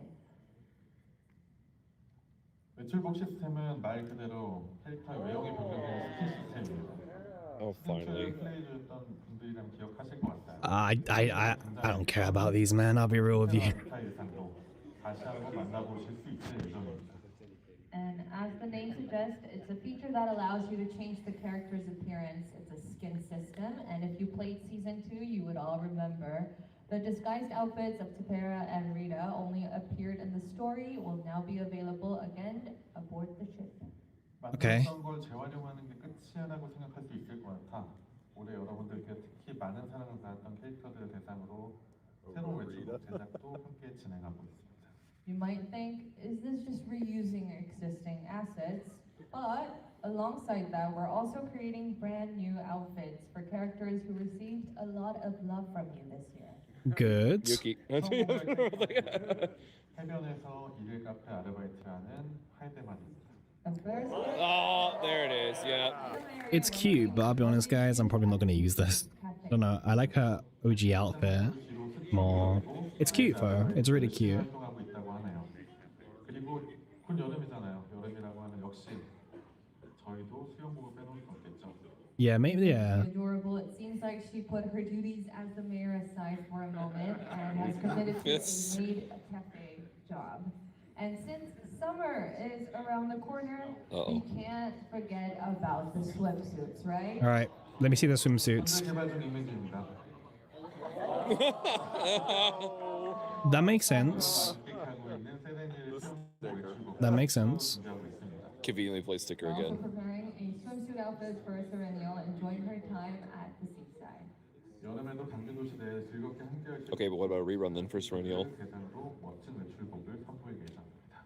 We'll be introducing a variety of seasonal outfits for select characters so that you can continue enjoying your time in the Arc City. Yeah, Serenial rerun's gonna come back, yeah. 외출복은 전용 보이스와 스토리가 수록되어 있으며 전용 애니메이션 So exclusive voice lines and story content. 적용 범위는 So it's gonna be paid, right?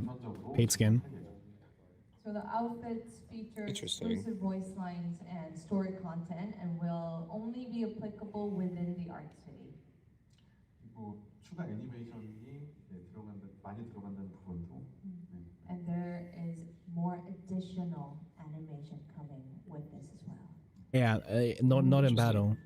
그리고 이 자리에서 아직 공개하기는 어렵지만 앞서 보여드렸던 시즌 4 전투원들도 여러분들과 함께 그 파티를 즐기는 기다립니다. And we can't reveal them here just yet, but the season 4 combatants that we showed earlier are also getting ready to join for a pool party. Yep. You already know. You already know. Okay. No battle is a bit disappointing for skins, by the way. I know everyone's really excited about the other news, but I'm a bit disappointed if it's not the Zoom in on that battle. real quick. You know. So please know that everything that we have shown today is still in development and may be subject to change. More detailed information will be shared through a live broadcast closer to the actual update. I'm gonna hope that they make it for battle, I guess, because no battle is kind of sad. And that's everything that we've prepared for you today. This was Director Kim. Please give it up for him.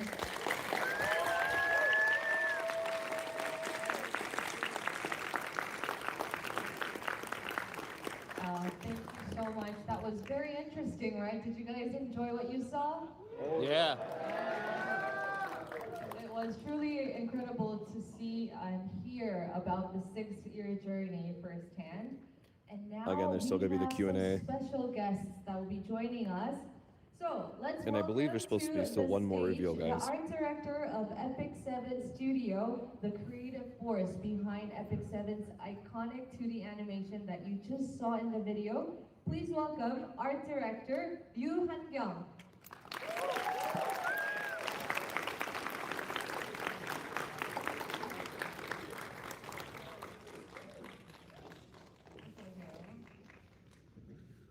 And of course, Daniel on the far right will be joining for some interpretation work. Sorry about that. 인사 한번 부탁드려도 될까요? 안녕하세요. 반갑습니다. 저는 슈퍼 크리에이티브 에픽 7 프로젝트에서 아트 디렉터를 맡고 있는 류한경입니다. Hello, I'm Ryu Han Kyung, art director of Epic 7 from Super Creative. I'm so happy to be here with all of you.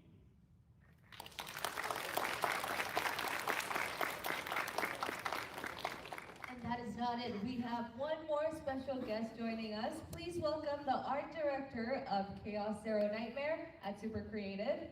Welcome art director So Subin.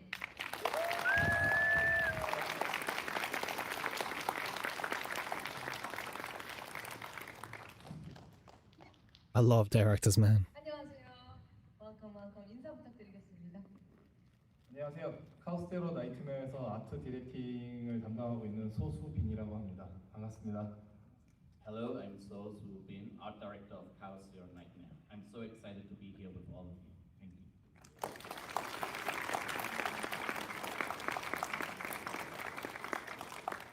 Welcome everybody, and guess what I have in my hands? It is time for the Q&A. Well, throughout, as I said, tonight's panel, we have received some questions from all of you. So let's take a look at that. And we're going to be going through 5 questions tonight due to time constraints. And please let us know if your question was picked and selected, answered by our guests. Please come to the stage after the session, meet us on the right side of the hall, and pick up your gift. Okay? Sounds good? All right, let's begin. Here's the first question. Okay, username. Ooh, I hope I'm not ruining this. Mayani Flakes. Mayani Flakes. I know Mayani. Right. Am I saying that right? Close enough. Close enough? It's intentionally hard to pronounce. Mayani Flakes. Okay, here's your question. Here we go. What is the first element of the character that is usually thought of first? Is it the color schemes, their weapons? Guys, if you could ask a question, what question would you ask? Do you have anyone that you want to direct the question to? I guess like both art directors. Okay. Unless the main director has like a main, Okay. like, sway into the. Okay, I'll just throw it out there. Okay. Answer freely. Okay. Works for me. 네, 세 분께 공동으로 드리는 질문입니다. 캐릭터를 구상할 때 가장 먼저 고려되는 요소는 무엇인가요? 컬러 조합, 무기, 전투 스타일 어떤 건가요? 저는 이제 디렉터기 때문에 당연히 캐릭터의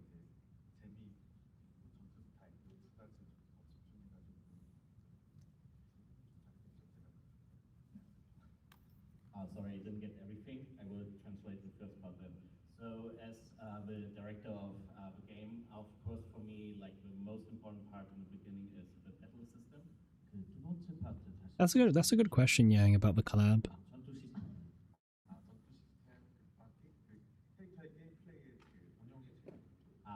And the second part would be that it's fun to play with the character you're playing with. 그리고 두 분은 또 답변 한번 해주시죠. 네. 뭐 저는 일단 비주얼 퀄리티를 최우선으로 보기 때문에 캐릭터의 첫인상을 가장 중요시합니다. 그러니까 임팩트고 결국 여러분들이 캐릭터를 처음 접하셨을 때 그 느끼게 되는 감정들, 임팩트 뭐 그런 것들을 사실 그게 가능하게 되려면 굉장히 퀄리티가 높아야 되겠죠. 그래서 그런 것들을 중요하게 보고 있습니다.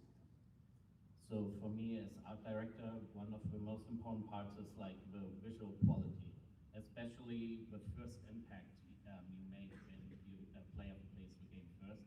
So that's why quality is always the highest or most important part for me.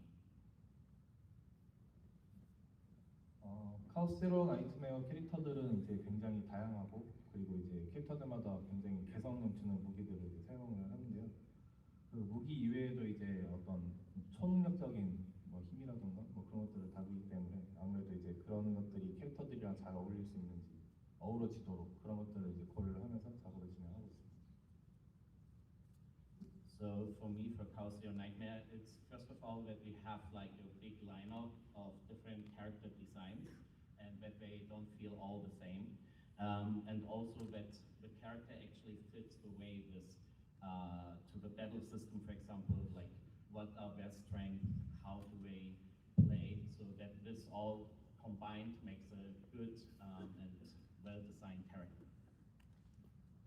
Okay, thank you for that. We got to hear from all of our guests for the first question. All right, second question we have, it's by JW. During your initial prototyping phase, when you were developing your character pipeline, what was the largest bottleneck that the team had to overcome? I mean, they're picking up the questions, right? So they're probably going to avoid certain questions that are quite difficult to answer. You know, because remember they're picking the questions, so yeah.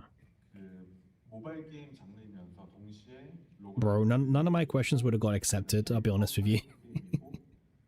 이런 좀 장르적인 완전 새로운 도전이었다 보니까 요 완성도를 구축해 나가는 과정이 좀 매우 힘들었습니다. 그래서 프로토타이핑을 아까도 잠깐 설명드렸지만 거의 뭐 이 장르에서는 뭐 Are you about to pass out? Nah, I'm good, man. I'm good. It's like nearly 5 a.m., but I'm alive. I'm okay. 모든 개발을 다 해봤다라고 말할 수 있을 정도로 많이 프로토타이핑을 했고 그 과정이 정말 힘들었지. I don't know if I'll pull for the skins if they can't be used in battle, guys. By the way, I'm just thinking about this. I'm thinking about the skin thing more. Once it's a mobile game, it's also like a roguelike game. It's also a game with like character elements, like gacha elements. I'm just thinking about the skins, man. That all together, that was actually one of the biggest parts for us, and it was actually very hard. So we had to do different. Nah, they won't give it to me, man. And we had to try again and again to put it all together to a product which makes actually fun to all of you guys. He wasn't lying when he said they tried everything in the books initially, right? Okay, and I guess I'm wondering if the art directors also had a difficulty in overcoming too. Would you guys like for me to Nikkei works in combat, and Nikkei also provides like ultimates for some of the more special skins.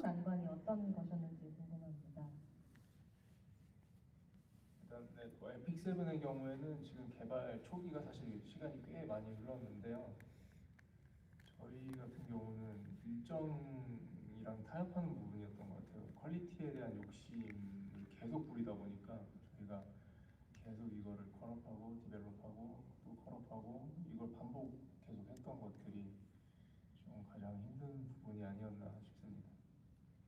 So for us, for Epic 7, the biggest part or the biggest bottleneck was especially that we have to always take care of the quality. Quality goes first, so we had to actually go back and forth. We do one part, we develop it a little bit further when we have to do some redesigning in some parts as well.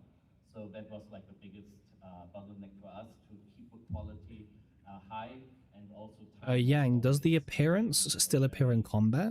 hard to match some deadlines. Like the base one? 카오스 제로 나이트메어에서는 이제 2D 환경의 개발인데 그 캐릭터들과 몬스터가 평면으로 서 있게 되면은 이제 좀 카드를 내거나 할 때 좀 그 구도가 좀 불편하게 느껴지거나 아니면 좀 평범해 보일 수 있기 때문에. I'll be honest, guys. We've lost like 10 viewers ever since they started doing the Q&A section. No one cares about this part. 그리고 이제 그 단순한 턴제 게임이 아니고 유저가 직접 카드를 내는 게임이다 보니까 그 어떤 그 캐릭터의 연출이나 그런 것들이 플레이에 방해되지 않도록 계속 그것들을 끊임없이 연구하고 노력하고 있습니다. So for us on Chaos Your Nightmare, for the 2D art. Pon, I think what they're talking about is it would take too long to make battle skins, because they mentioned it would take too much time to change all the animations to work with the skin. But if they're not for combat, then it's really easy to do, right? So this is the middle ground. Very polished product. Okay, thank you so much for sharing that. And the next question is by Simon. That's a name I can read. Simon, what's more important, gameplay system, card game drawing mechanics versus the visual, sound, animation, and the feel? Ooh. Okay, let's hear our thoughts. Okay. 캐릭터의 게임 플레이 시스템, 카드 요소, 그래픽 표현, 전투 시스템과 캐릭터의 비주얼, 음향적 요소 중에 어느 man, I don't know. 생각하시나요? 밸런스 게임입니다. No live 2D in the big 26 is also kind of sus. Do we really have to answer that question? 하나만 고르셔야 돼요. You have to pick one, right? They do have skins, and the skins affect the combat. There you go. 혹시 나머지 분들은 마음을 정하셨을까요? 먼저 대답할까요? 네. 저는 아트 디렉터니까 저는 비주얼입니다. Of course, it's the visuals, like As the actor. no questions asked. Me too. 네, 사실 이 문제는 정말 많이 싸웠습니다. Actually, with these, we had a lot of fights about these type of stuff. So with these two people, our director had a lot of fights. 보통 개발하다 보면 이제 아트 쪽에서 하고 싶은 것들을 Season 4 stuff was really hype. The skin stuff seems a bit disappointing so far. 너무 많았고 그런 부분들을 좀 너무 자꾸 개발 쪽에 정말 대단하다고 생각합니다. Especially if you're like a developer, you have these type of fights with the art directors because the art directors or the artists, they want to put like. I don't really care about skins too much, but I'm type bro. I've been awake for like 21 hours now.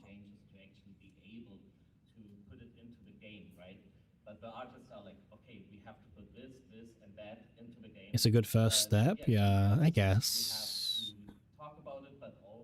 Nah, we're good, bro. We're good. Thank you very much. Thank you for the question. We're good, don't worry. Now is the time to say your thank yous.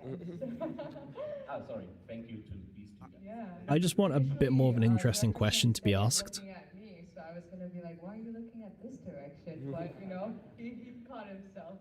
Okay, I'm loving all the fun part. This is what makes it fun, right? These are the people behind CZN. No wonder it's so good, right? And okay, I wonder. Okay, this is from another difficult name. But here I go. Myron Z. Is that correct?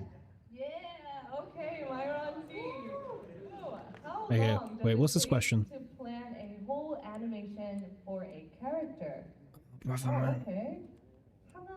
It's just dev time questions. It's just all development questions. 같은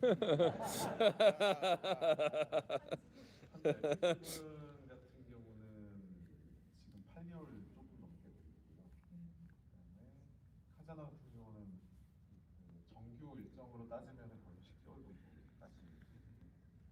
So for Epic 7, it's like right now about 8 months, sometimes a little bit more, sometimes a little bit less, and for Chaos Your Nightmare, it's about 10 months.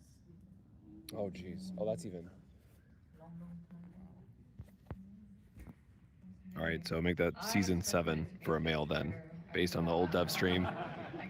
But like, I have to go back. Someone have to go back and do the math, but I'm pretty sure that means season 7 would be the soonest we would get a male based on the development cycle. Some characters which take like up to a year. So yeah, even that is possible. 1주년 많이 기대해 주십시오. So one of these, which is like actually in development since a year, we are working on that to release that character as well. So we hope you are looking forward to that.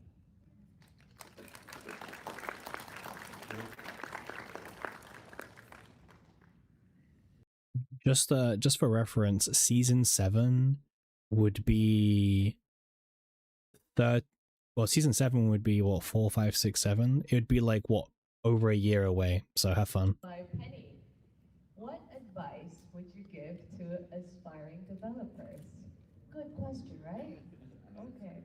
네, penny님께서 보내주신 질문입니다. 예비 개발자들을 위해서 조언을 해주세요. Bro, what questions, like, what advice would they give to a sleep-deprived player? Ask that question. So actually, there seem to be 2 ways to become a developer for a game developer. 일단 카자나 같은 경우는 어떤 개발이냐면 Nah, we're good. 세상에 없는 아무도 만들지 못하는 독창적인 게임 만들겠다. So for Chaos Your Nightmare, you have to have a point of view like no matter what, like we want to create something which was never seen, which was never there, and actually is something very unique and special. 그리고 두 번째 방법은요. So now the second way. 부와 명예를 위해서 만드는 겁니다. 부와 명예. To get rich. He said wealth and fame, but yes, to the point. 저는 네, 카우스 오브 나이트메어를 만들고 나서 느낀 거는 두 번째 방법으로 만드는 걸 추천드립니다. So after doing Chaos Your Nightmare, what director Kim wants you all to know, you should choose the second way and not the first. 하지만 그래도 독창적으로 만들고 싶은 분들은 아마 분명히 그분들은 아마 말릴 수 없을 거고 제가 이렇게 말한다고 해서 부와 명예를 위해서 만들지 않을 거라고 믿습니다. But anyway, like no matter what I say, there will be some people with so much passion about game development and they want to create something that no matter what I say right now, you will start to develop a game in the future. Wow, that is true advice. How about our art directors, people that want to follow your path? 선생님도 한 말씀 부탁드립니다. 저는 그러면 아트 쪽 개발 희망하시는 직군분들에게 초반 영상에서도 조금 비슷한 내용이 나왔을 텐데요. 본인이 하고자 하는 일에 대한 강한 좀 확신과 믿음이 중요할 것 같아요.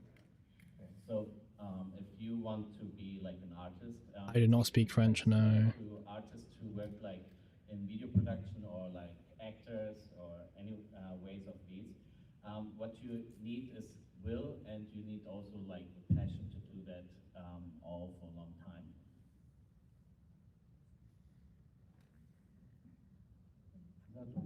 아니면 그거 끝이에요? 뭐 조금 더 말씀드리면 네네. There's more. 개인적인 경험에서는 아트 직군이 특히나 초기에 그 많은 성과나 보상을 얻기가 힘들다고 생각하거든요. 그래서 그런 좀 어떻게 보면 고통스러운 시간들이 꽤 있을 수도 있는데 그걸 참고 꾸준히 인내하면서 노력하는 시간들이 필요하다고 생각합니다. So my own experience is also that it takes often a long time, and sometimes there will be also hardships, but you always have to work hard to improve yourself. And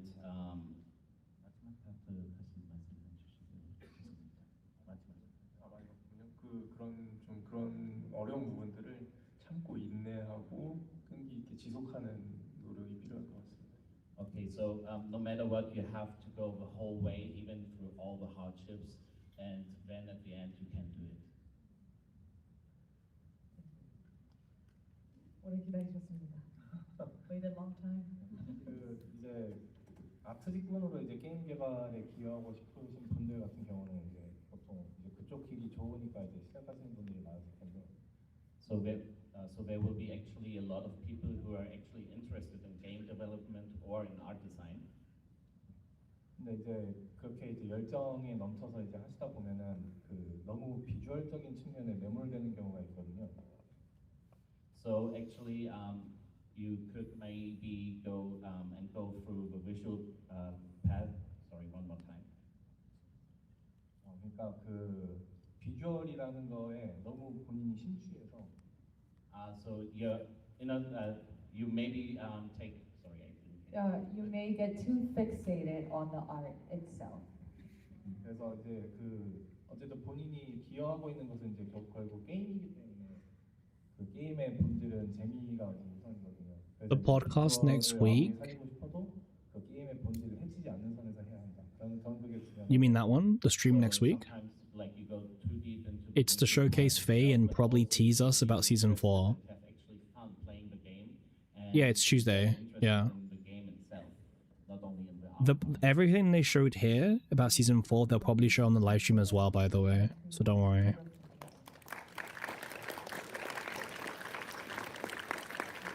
Have our final question.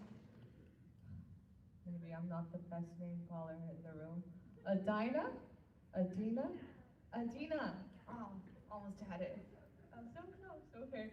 Adina asks, what programs do you use creating the different animation for the various parts of the game? No, I don't be negative, man, but these questions have not been the best for me. And backgrounds. These questions are not for me. 게임 플레이 애니메이션 그리고 컷신 애니메이션 배경 등에 사용되는 프로그램이 다른가요? 어떤 프로그램을 사용해서 애니메이션을 제작하시나요? 지금 이제 프로그램에 대한 질문을 주셨는데 일반적인 원화나 아니면은 그 원화에 관련된 2D 리소스를 제작하는 부분은 이제 여러분들도 잘 알고 계시는 뭐 다양한 포토샵부터 시작해서 다양한 일러스트레이터나 이런 것들. I'd be interested in gameplay related questions, but I know they won't answer them because they can't answer them, you know what I mean? Like, the questions I want, they can't answer. So, yeah. Or they won't answer. Yeah, Cougar, they're choosing the questions they respond to, so they won't ask, you know, they're not going to ask collab questions, like, they're going to ignore them. That they feel comfortable with the way they do it. So you have to use a program and have to start with one. And later on, we have the engine called Yuna engine. And with the Yuna engine, that's when we all import the different, or import the art into the game. So it's a little bit hard to say like, oh, use this program or that program. So you first should start with a program you're comfortable with, and then you can actually become more diverse with different programs as well. And the resources or assets, to make assets is also a very important part you should start with before starting with like the animation part. 여기서 유나 엔진은 조금만 자랑하고 싶은데요. So I want to only talk a little bit about the unit. Good night, Cougar. Good night. Wants to show how great it is. 네, 저희 회사의 이제 자체 엔진입니다. It is ours. It's our creation. 네, 저희 그 에픽 세븐이나 이제 카제나를 해보시면은 로딩이 일단은 전혀 없다는 걸 알 수 있으실 거예요. 저희가 정말 일단은 거기까지 한번 잠깐 설명해 주시겠어요? 로딩이 아예 없는 부분. 저희 카제나나 에픽 세븐을 플레이할 때 여러분이 플레이 해보셨을 때 로딩이 없다는 걸 해보셨을 겁니다. So, for example, like for the Yuna engine, what maybe every one of you experienced is that there are actually no real loading times when you play the game, right? So that's like one of the specialty, which is the in-house engine, Yuna engine. 저희가 생각보다 훨씬 더 많은 2D 리소스를 사용하고 있어서 실제로 이제 저희 엔진이 아닌 다른 일반적인 흔히 그 사용되고 있는 엔진을 사용했을 때 We got a first look at season 4 as well as all the new characters to come. 막대한 2D 리소스를 No more surprises. 긴 로딩 시간을 갖게 됩니다. I mean, we might as well see this to the end, right? This is the last question, so we might as well just finish it. We use so many different type of assets and 2D assets that with different engines and systems and tools, it took like 10 to 15 seconds to load. So yeah, because of these loading times, that's why our Yuna engine is so amazing to work with. 그뿐만 아니라 리소스의 그 압축하는 그런 방식에 따라서 저희가 그 압축 최적화를 통해서 훨씬 더 작은 용량으로 리소스들을 관리하고 있습니다. So not only that, so because of our internal system, the compression for the 2D art we work with is actually very, what's the word? Yeah, so it's very fast to do the compression, and that's how we can then finally get the game like in real time without loading times. 그 외에도 다양한 2D 애니메이션을 활용할 수 있는 다양한 기술들을 가지고 있고요. 네, 유나 엔진을 꼭 기억해 주시기 바랍니다. So the engine also is able to do so many different types of 2D artworks and gameplay with 2D arts. So please remember Yuna engine. Yuna engine, we all remember. Yes, remember.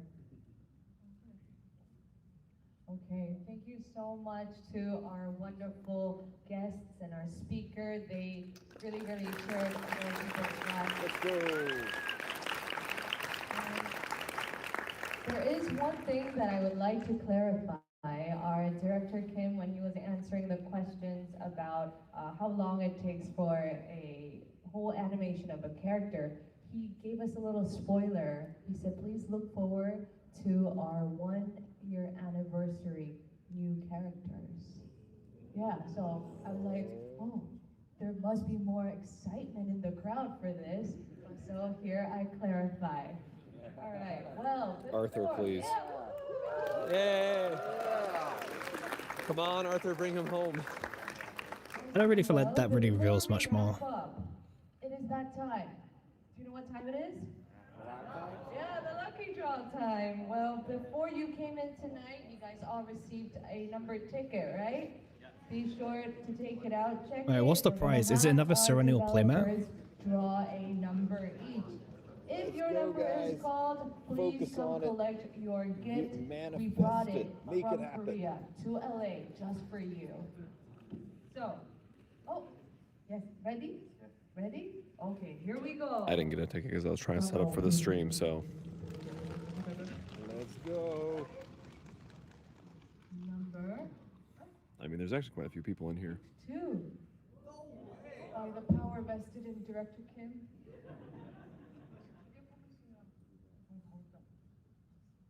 Oh, he has power. We can have 5. Yay. Okay. Okay. Oh. I'm guessing it's the Serenial playmat, right? Nice numbers. Our friends.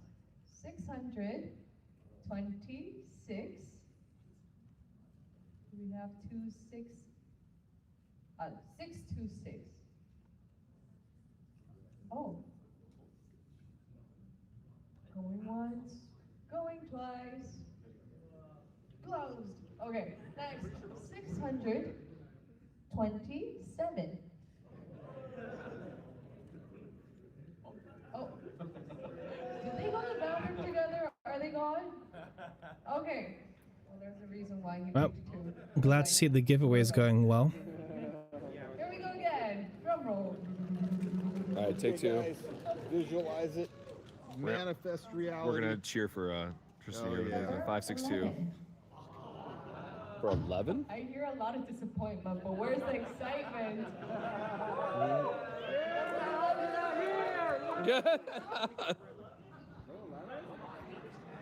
Man, did somebody pick the wrong box? Is it actually the other box from the other booth? Are you number 11? No. Number 500. 500. 2 empty. Oh. 527. Dude, I'm so sorry. I apologize. that man's dead. Yeah, it's true. 46. You go like 8 higher. Are you 46? Hey, we got one.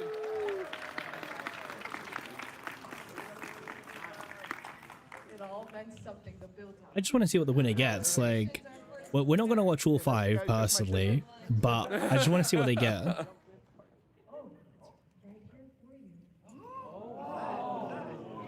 Oh wow. What, chocolate? It was like an Epic 7. Oh, exclusive art book. Oh, an art book. Oh. I don't know if you can tell. Oh, there we It's go. an art book. A lot of art. Okay. I'm getting the best zoom. So it's an Epic 7 art book. That's what. So the winners of the Chaos Zero Nightmare pool giveaway get an Epic 7 art book.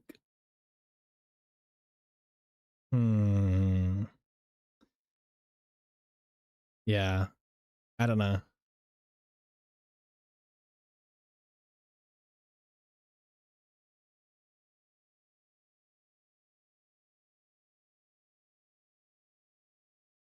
My goats? Yeah.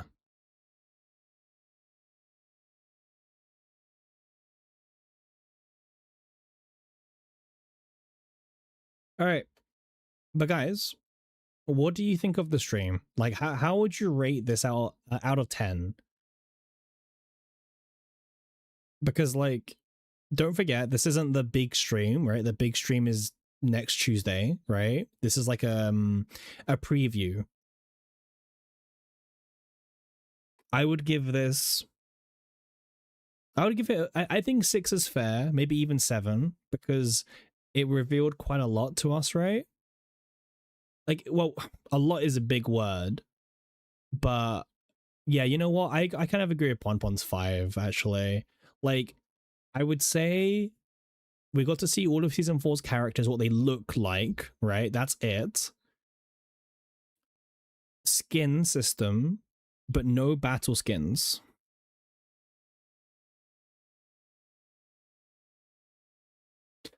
All right, let's so I did see there was a bit of a recap on Reddit already, right? So Reddit did share some of the stuff. So before we end stream, let's quickly recap on Reddit, okay? It'll be like the last thing we do for the stream. So okay, here we go. So oh this is oh, they literally shared a high def version, by the way. Okay.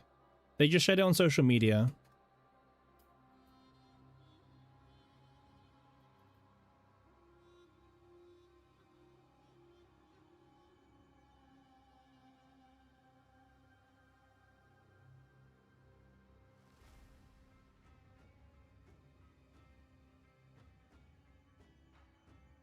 Yeah.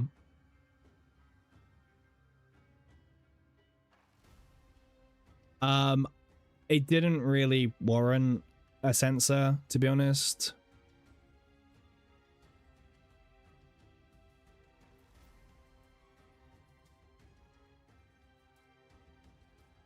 Yeah, these are the new characters for next season, yeah.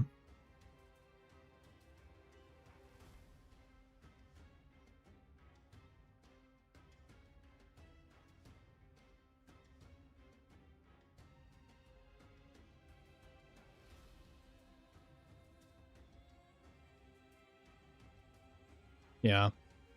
Anyway, this is cool. This was shared 3 minutes ago. Where corruption code? Well, they haven't revealed like gameplay stuff. This is purely for. Ah, good idea. I mean, the hairstyles also match the colors, so maybe it's element, but also maybe it's just coincidence. Who knows?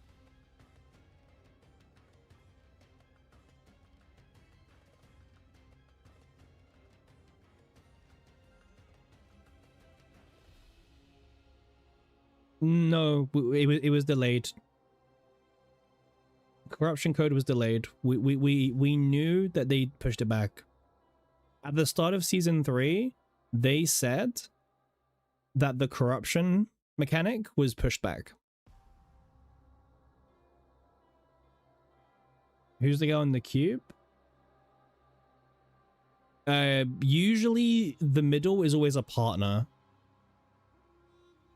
Middle's always a partner, usually. Usually the previews will show 3 combatants and 1 partner. The partner, there's no pattern with the partner. It could be the first character, second or third. But it always shows us 1 partner.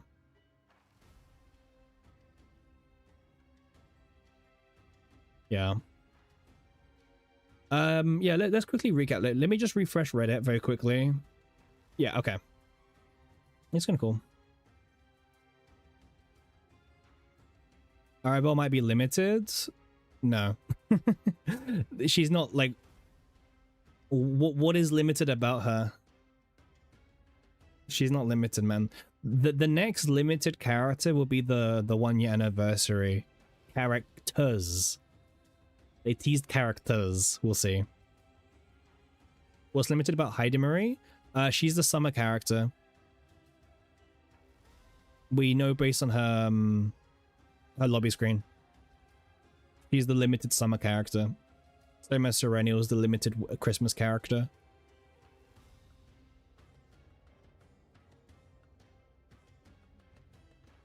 But also, like, trust me when I say this, they are going to make the anniversary character that comes literally after this season a limited character. So they won't be doing a limited character this season probably because they're going to force the anniversary character to be limited.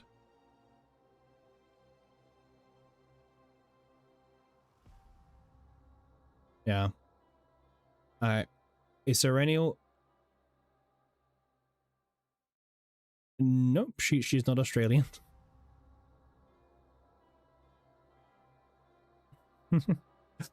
Season 4, what's this? These are okay, this is like the really blurry ones. All right, outfit system.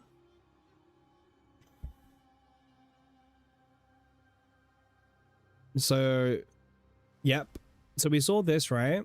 This is the season 2 Typhera Rita in the story mode outfits. Personally, I wouldn't really use either if I had the choice to use either in combat, which we know we don't. Heidi. And here's the big disclaimer. The outfit feature exclusive voice lines and story content, and it will only be applicable within the Arc City. So the outfits are not for combat. You will not get the you can equip the outfits, but they will not be visible in combat. So combat will be normal outfits no matter what. This makes sense to us because remember the devs did say they didn't really have the bandwidth to make actual full-on skins yet. So this isn't surprising. It's just unfortunate because I don't care about these. And I won't be spending any money on a skin that doesn't have anything in battle anyway. Or like there's no lobby screen or something, you know what I mean? So yeah, Arc City is not going to be a sell for me. So yeah. I think that's where I stand on the skins. If they're charging me money for this, they're not going to get a single cent because I don't want to like... I also don't want to like reward, in my opinion, lazy behavior, right? Because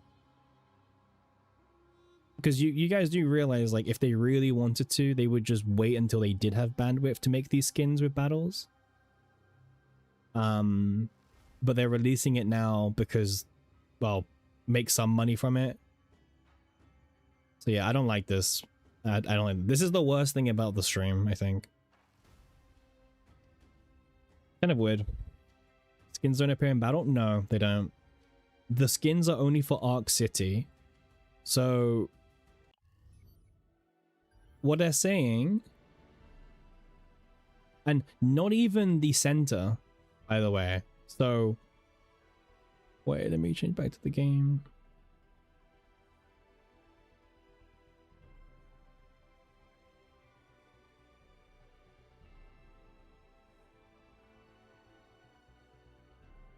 Okay.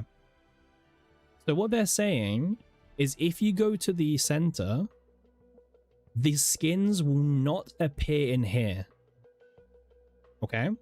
So even in here, the skins will not be visible. It'll be the normal outfits. But they're saying in the diner, you can see the skin. In the cafe, you can see the skin. And that's it. Yeah. Oh, and here maybe. And here maybe. I you know what? I doubt it actually. I doubt it because this requires live 2D. It sounds like they're not doing any live 2D, so I don't even think it's going to be here either. No lobby either? No lobby either. It sounds like it's only going to be like the chibis that are animated. I don't know. Super lame? Yeah. I don't think it's going to be live 2D, which is actually kind of rough. Again, that bit's not confirmed. Maybe I'm wrong. You completely skipped season 3 stories that worth reading? It's okay. Yeah, it's definitely rushed. What game are we playing? I don't know, man.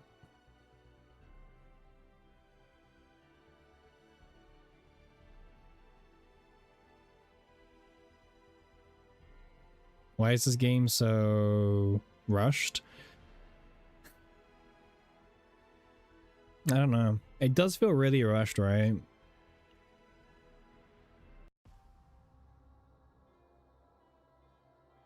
I don't know.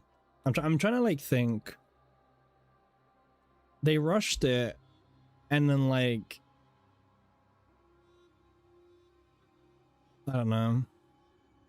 What happens? Well, I don't think they will. So the reason why I don't think they will, and it's very positive to be happy, is that remember a few months ago they were asked about skins. They said battle skins would be too much work because with battle skins they need to redesign all the animations for every card of the character. Right? And they said they wouldn't be coming anytime soon. But we get this version, which is not being applicable in combat. Which makes sense. Right? This literally aligns with exactly what they said. They're doing well in CN. It's 1 month of revenue. We can't, unfortunately, base off 1 month revenue, right? That's the problem. Like, right now, it's 1 month revenue.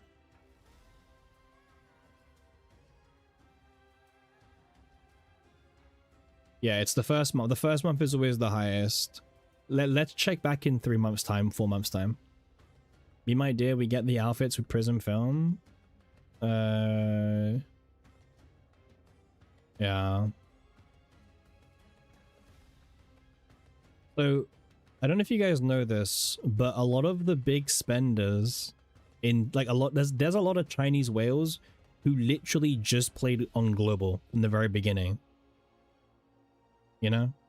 Like people just downloaded the global version and they just played on either Asia or global.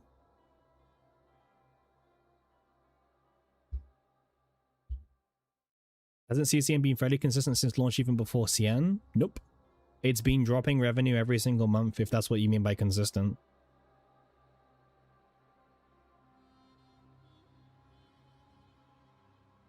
We can talk about stats again. No, they won't close global. Guys, trust me, they won't close global on like millions, it's fine. Not even close, by the way. Not even close. they will... You guys have to remember, it's a business.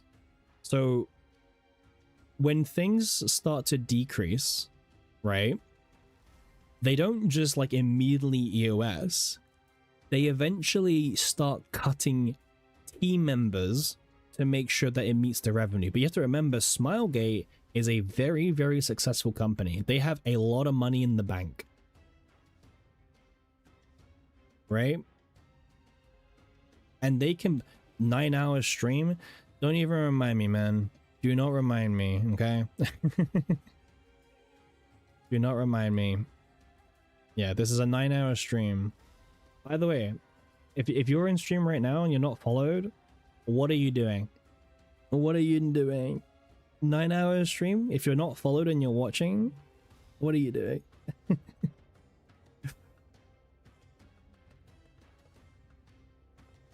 Yeah, and also, if you guys aren't in already, make sure to join our Discord server that we opened today, by the way.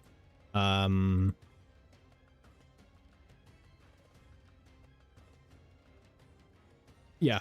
The Discord server will be the main way to find out when I'm going live and stuff in the future. So now I actually have a place to talk to you guys now, right?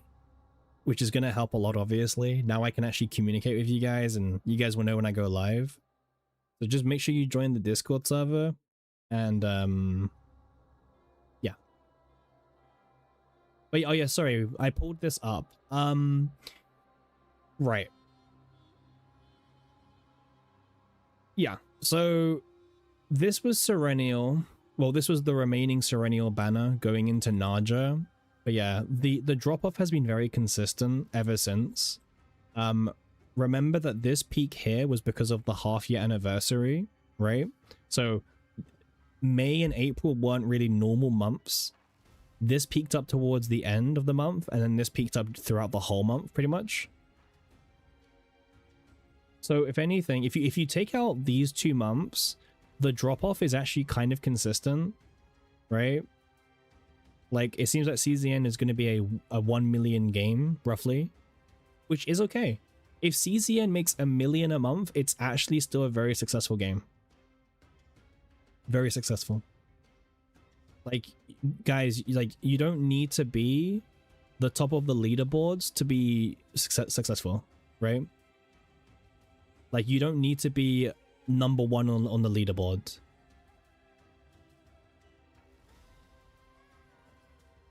Like, look. Again, obviously, so if we don't count Asia, right? Because Asia really giga boosted us, this is not going to last, okay? This is the first full month, right? So 1.3 million would put us around, where would it put us? It would put us around here. Okay? It would put us around here. So we would be amongst AFK Journey, Path to Nowhere, Honkai Impact 3rd, Dragon Raja, etc. Evertail. If. Well, Evertail's a bit of a gap, yeah. But also, I think it's very safe to say that Adelheid did not generate a lot of hype either, right? Like, let's be real.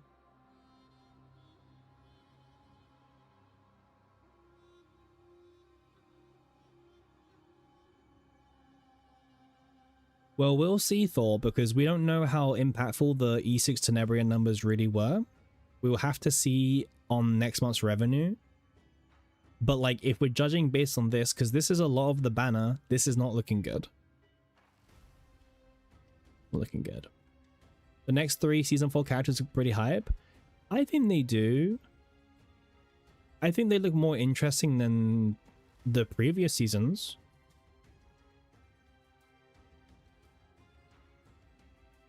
I will say I do really like the characters so far that we saw. I'm quite a big fan of them.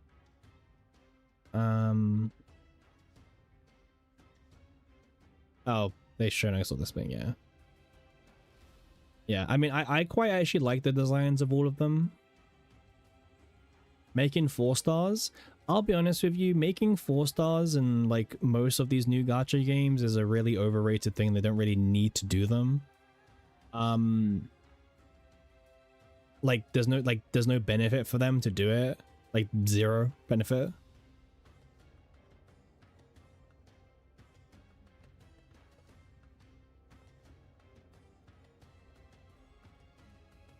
Yeah, the one in the middle that you saw here, she's a partner. This one, she's a partner. Okay. So then the one in the middle is a partner.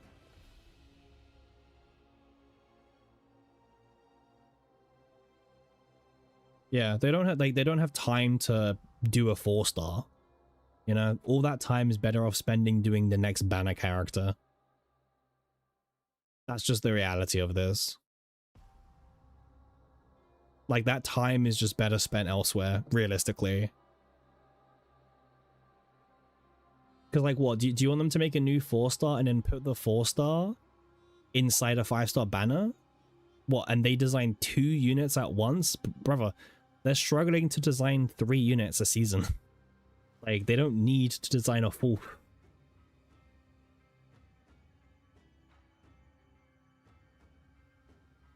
Okay, I'll say now, guys. You guys may or may not agree with me. My favorite character here is Olga. I really like Olga's design. I've thought about it, and I've looked at the designs. For me, Olga wins. And I've thought about it. Yeah, Olga's really nice. I think Olga's the best one by far. Yeah.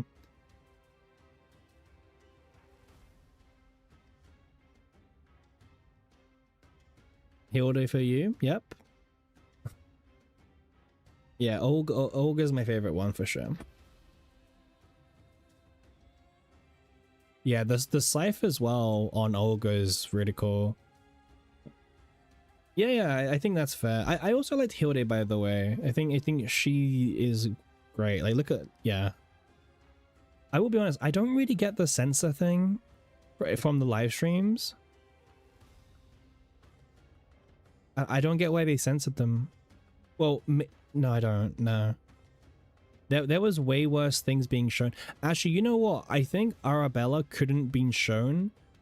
I think it was too much skin to show at Anime Expo. Because if you guys, I don't know if you saw, but Nikkei had to censor their newest character at Anime Expo because of like their, you know, there's rules about this kind of stuff.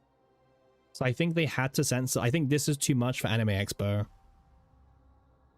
It may sound weird, but I think it's just too much for Anime Expo. This is fine, but these are not fine. Yeah. Yeah, but I think so, but this is the 13, this is PG-13, right? So I don't know. Yeah. I mean, Olga just wins. So, yeah.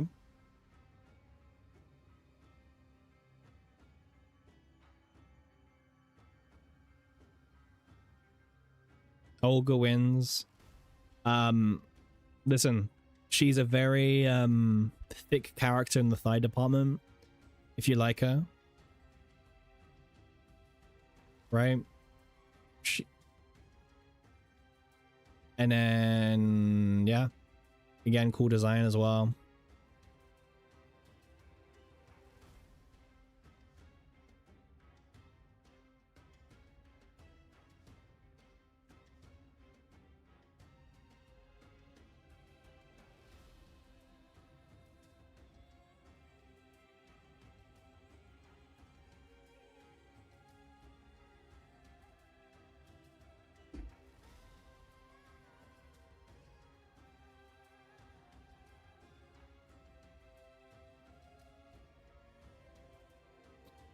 Did Typhara sell?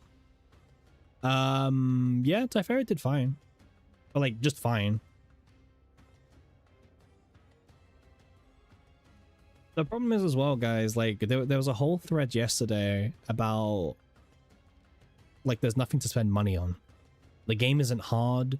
You're not, I mean, this is a good thing, right? The game is very free-to-play friendly. But do you know what the trade-off is? Where do you spend your money? Like, what is there to buy? a lot of people stopped buying the battle pass because they already have like 2 Nixes, right? They don't want a 3rd, 4th, and 5th.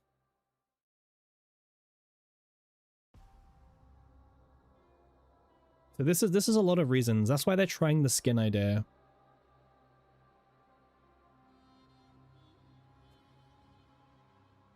They're trying the skin idea. I don't think it's good, but they're trying something, right? Remember, guys, people don't want this game to be more pay to win. They're not monetizing it very well. That's the problem. They're really not monetizing it very well. Like, what are they monetizing right now? They're monetizing, like, actually, no, that's a good question. What are they monetizing right now? Pompon, if the skin is like $10, it's too expensive. Like, but like, it's not going to be less than $10, right? But it's so overpriced no matter what it's going to be because it's not for combat. That's my problem. Like, I don't mind them selling skins at $20, but yeah.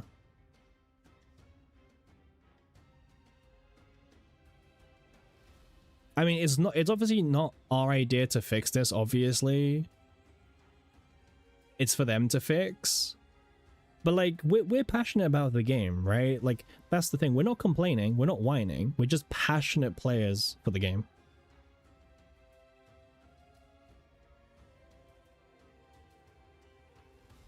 Yeah, but that's all it is. We're just passionate players.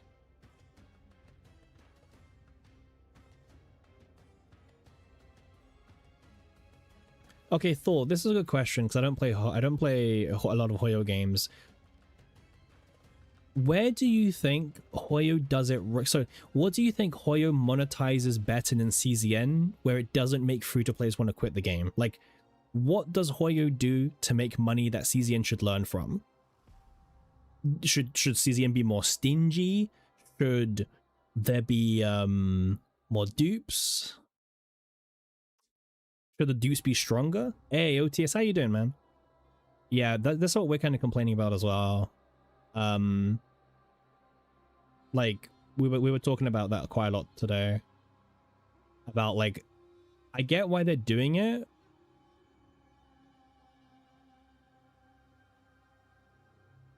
But, like, it doesn't feel good.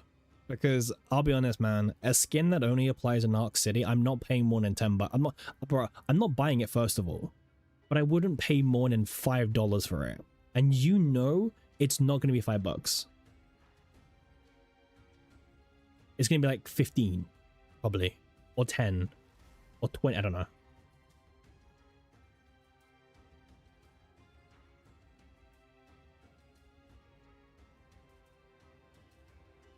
It just feels weird because they're basically saying that they don't have time to...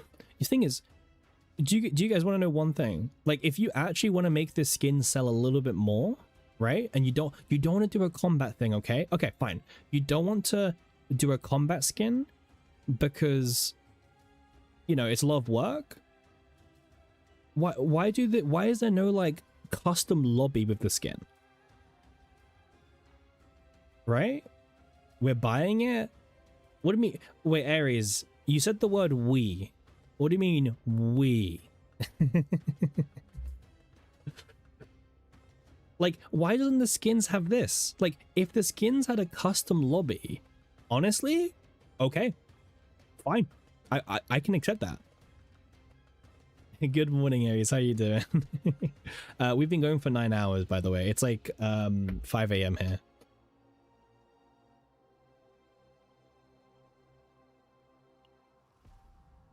You didn't say no lobby? Yeah, but it didn't say there is a lobby. You're tired, boss? Me too, Pon.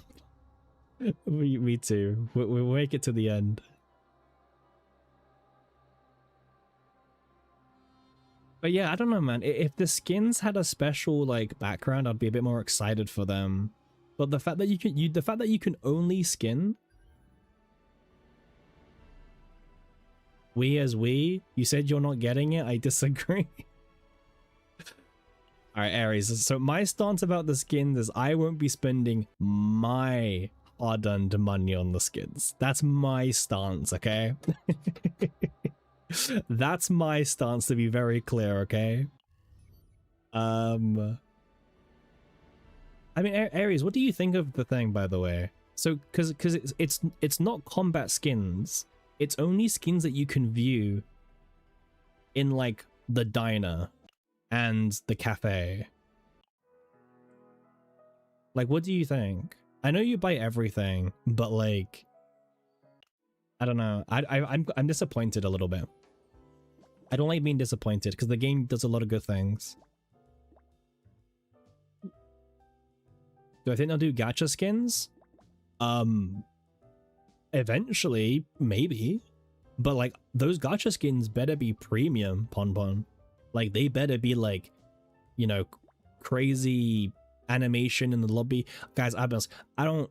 Gacha skins are fine as long as like it's worth it. I know people don't like the practice, but it makes money, and let's be real here. The devs want to make money. Right? Maybe, yeah, there's some stories, I guess. They're not going to be subtitled, but they should work harder.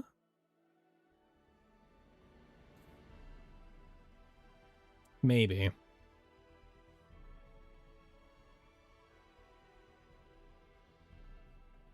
Maybe they should, yeah.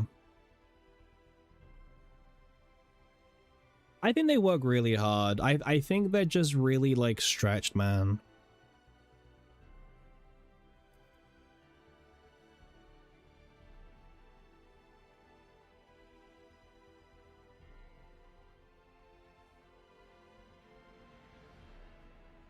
They revealed it too early? I agree. A real skin in combat would have been nice, but you're sure that's a lot of work? No, Aries, that's 100% the problem. Because they have literally told us, right? I don't even know what tab we're on anymore, I'll be honest with you. Like, we've done so much yapping today. Have fun watching back this VOD, Aries, by the way. To be fair, this stream has been one of the most cursed streams because we did like 2 sortie runs and then we just yapped the entire stream about the most random topics. But I think it's been the best stream as well, personally.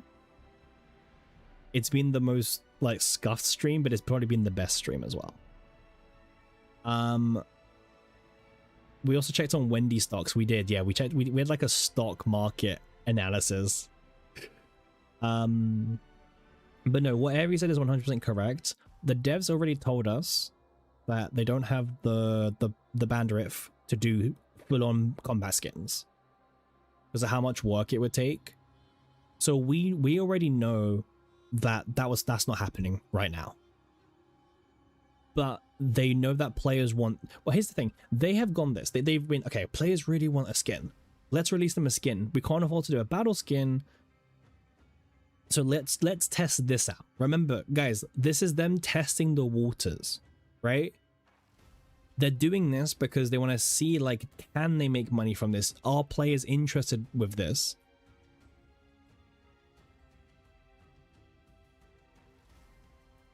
Do players want this? Do players want more of this? Nice to buff your portfolio. Ah, brother, we're Friday murdered me. Friday murdered me pretty roughly. Those are also reused assets? Yeah, they are. They are. The problem with this revenue month, by the way, is that people saw CZN, right? Wait, people saw CZN all the way up here, right? And they're like, oh my god, game is saved. But the thing is, they don't look in the actual detail about what's happening in reality. Because we want this game to succeed, right? We want this game to be the best game ever, because I think this game can be the best game ever. It's just got like a few things they need to get past first, right?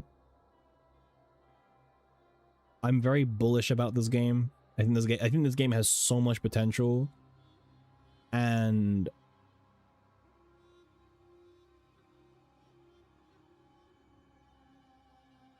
This was not Celesora?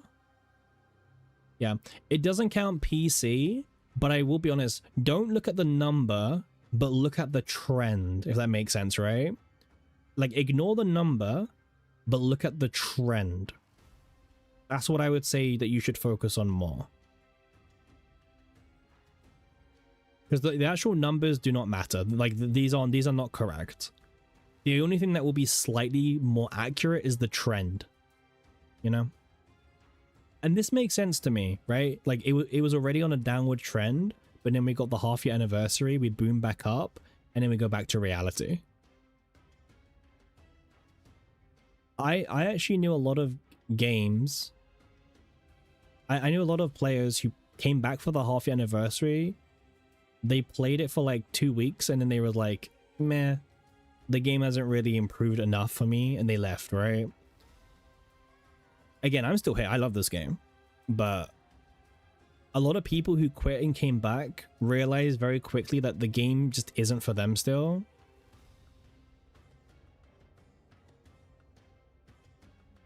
Stellar Sora had a horrible launch, and I think it's been plagued ever since then, right? Stellar Sora has not had the best time. I think that's like a reality for the franchise. I did click on it, but I don't know if it's going to show up. How's Brandos 2 doing? We can check as well. Again, these numbers won't always be the most accurate, but again, it kind of gives you a very, and I do mean very rough baseline. Like, and I mean super, super rough baseline. Perfect. Stellar Sora.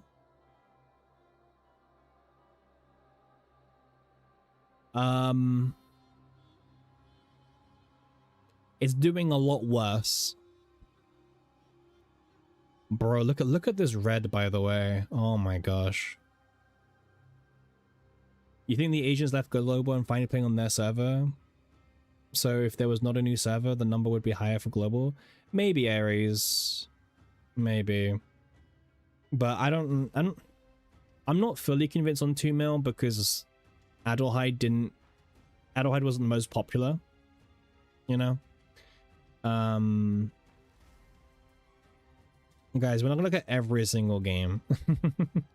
We'll be here forever. Correct, Pon Pon. Yeah, they did have drama as well.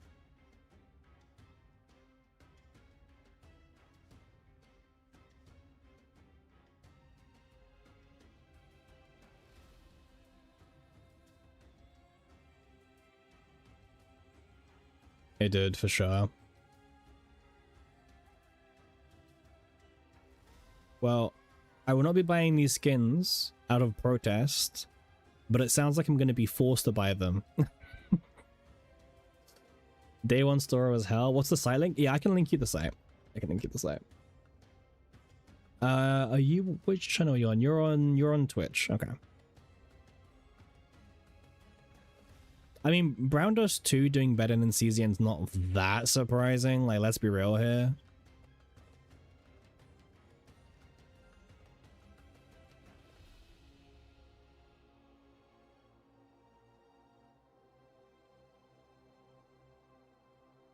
Yeah. Well, on a normal month, actually, it's very similar. No. On a normal month, it's very similar. Very similar. Yeah. They just have peaks, right? Right now is a peak for them. I don't know why. I don't play the game. If anyone who plays Brown Dust 2 knows why it's boomed, like why it's gone up by 300%, let me know. But this isn't a normal month. Yeah, we're kind of Brown Dust level. 3rd anniversary? Okay, thank you. So yeah, we're Brown Dust level, but Brown Dust has been out for like 3 years, right? So this is actually quite good. CZN in 3 years, I cannot predict. I cannot predict CZN in 3 years. I hope it'll be good still. All right, what's Reddit saying now? Is there anything new on Reddit?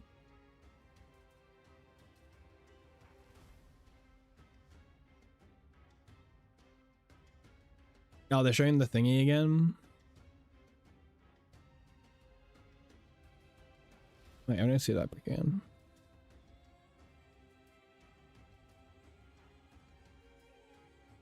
It's a cool ult, by the way. It's cool.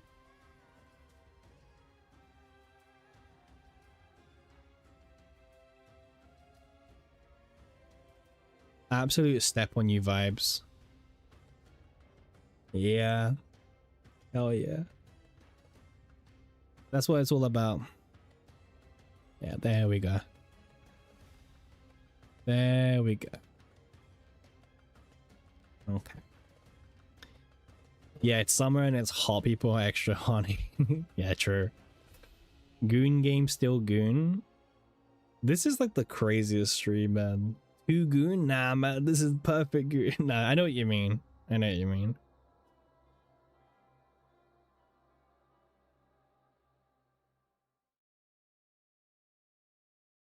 I think we've all agreed about this, by the way. No horror, by the way. Where's Olga? Yeah, where Olga?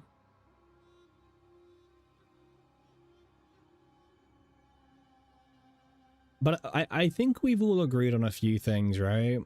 I think over the last week, we've been talking about the game and its future, right? And I think the one thing that I think a lot of people can agree on is that the game needs to fix a few things first. And I think the biggest priority for most players is deck building and black mass farming. I think that's currently leading out to probably the highest burn rate of the game at the moment, which obviously sucks, right? We don't want burnout, but there is a lot of it in CZN, unfortunately. I'm trying to see if I can find the post.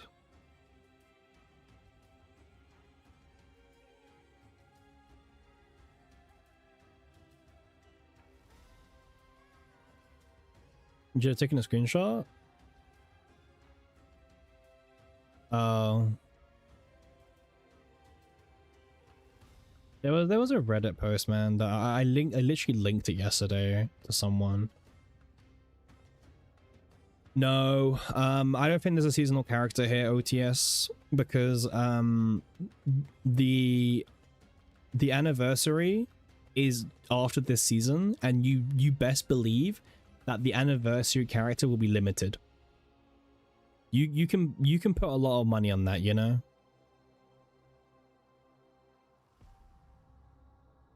I'll be honest with you, I need to like 1 second. Let me go on my let me look through my Reddit history and I can find the post maybe that way.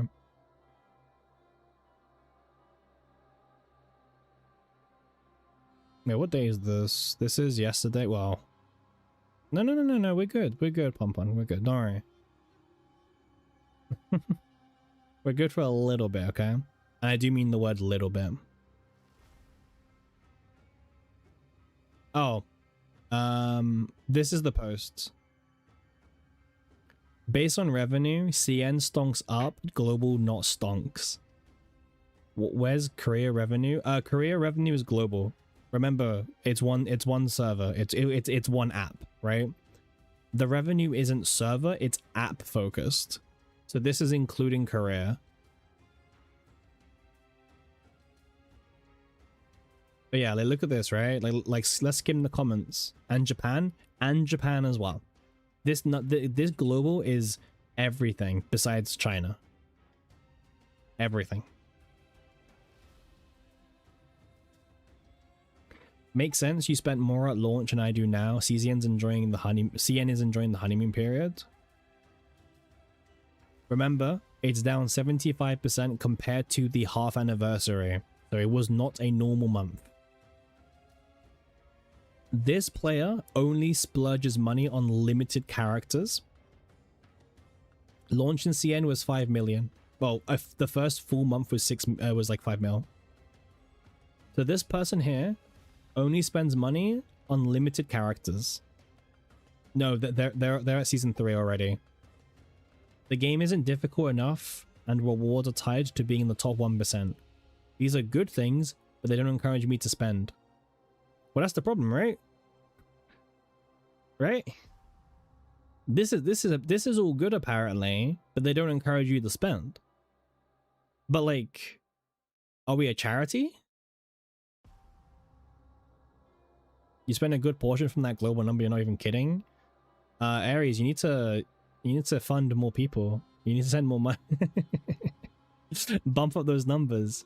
Yeah, this is a good thing, but they don't encourage them to spend. And well, what do we see? No one's spending. And turns out when no one's spending, that's not good. So I don't know, man. I'll be honest, man. I don't know what the fix is, okay? I'm not a game dev. I'm a player. I'm a passionate player.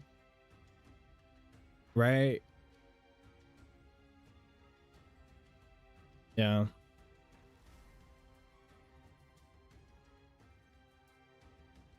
But look at this. Good for them. I don't spend any more. Game is great, but I got bored after building all the characters, and there's nothing to do, and Sortie doesn't cut it for me.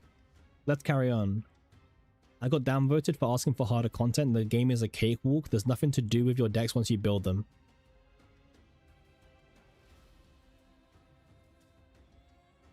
I legit have nothing to spend on. I haven't spent since I got Typhera to E6. What is that? What is there for us to spend on? You don't need dupes. What is there in this game to spend money on? Are you guys seeing the pattern or not? Like, these are people who actually spend money on the game saying, what is there to spend money on? Again, if you're free to play, the thing is, even if you're free to play, the topic is still important because you don't want the game to like become too pay to win. But then again, what is pay to win? Like, you know what I mean? Like, Tenebria E6 is pay to win for Great Rift. But does the average free-to-play care about Tenebria E6? No, they don't. The average free-to-play doesn't even know how good Tenebria E6 is. They don't care. They don't care about the top 10 on League Great Rift.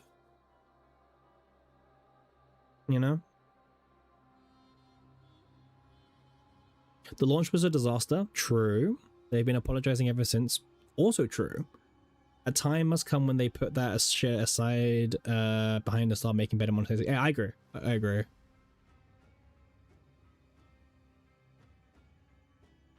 You've seen some people that stream this game have no idea what they're doing. Yeah, same. I think it's one of the very few reasons why my stream actually kind of took off a little bit, because I like to think I know what I'm doing, and also I stream a lot, and no one else was streaming. those are the main reasons why the stream took off. But like, I don't know, it's actually, I have never really seen a thread in most gachas before. Okay, maybe a few times, but like, look at this. The CZN money shop is trash. I spent money on this game. They need to add skins or something else to spend money on. Bro, people are asking for better things to spend money on. How many times do you see that in a game? Like, be honest, how many gacha games have you seen where the player base is literally like, there's nothing to spend money on, we need better things to spend money on. Like, if you want my money, release better stuff. Rift was a mistake, that's a casual killer. I don't think casuals care about Rift. They only log in for the 300k and they dip. I don't think Rift is killing casuals. I think lack of content is killing casuals. And also tryhards, actually. Lack of content's killing tryhards.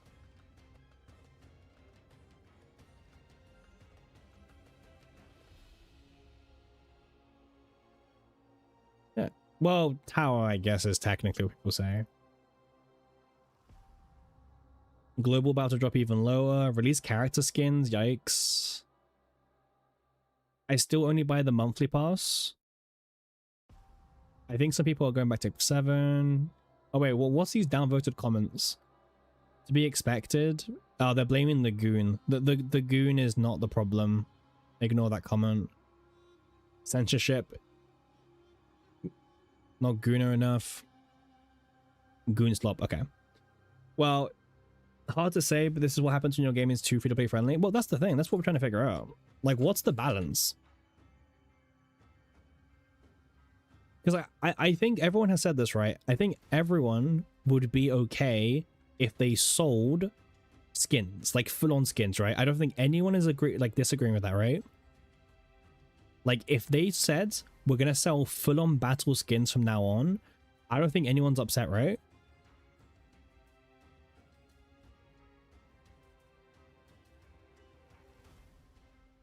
But we didn't get battle skins. We got Arc City skins. That is true. They have been decreasing the free-to-play crystals. That is actually true. That's a fact, by the way. They've been reducing free-to-play income. Hey, thanks for the follow. Hey, +1 follow. Thank you. 9-hour stream, by the way. 2 follows in 9 hours is pog, by the way. Super pog. Well, nearly 10-hour stream. No, but thank you very much, Coco. Thank you very much. Hope you're enjoying the little yap session we've got going on here. Again, it's not my favorite topic for new people to come in and join us because, like, I don't want to seem negative. I'm just very real, and like I want the game to do very well, right? This game is super fun and the community is amazing, but I feel like we spoke about this, most content creators, like, they don't actually call out the things that should be fixed, right?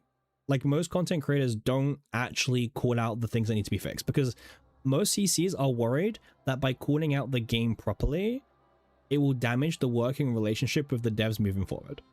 So the big content creators, they don't say anything. And also, we don't really have big content creators. We only have WG. WG is like the only one that we have that's properly playing the game and like has like a large audience. Maybe Sue as well, technically.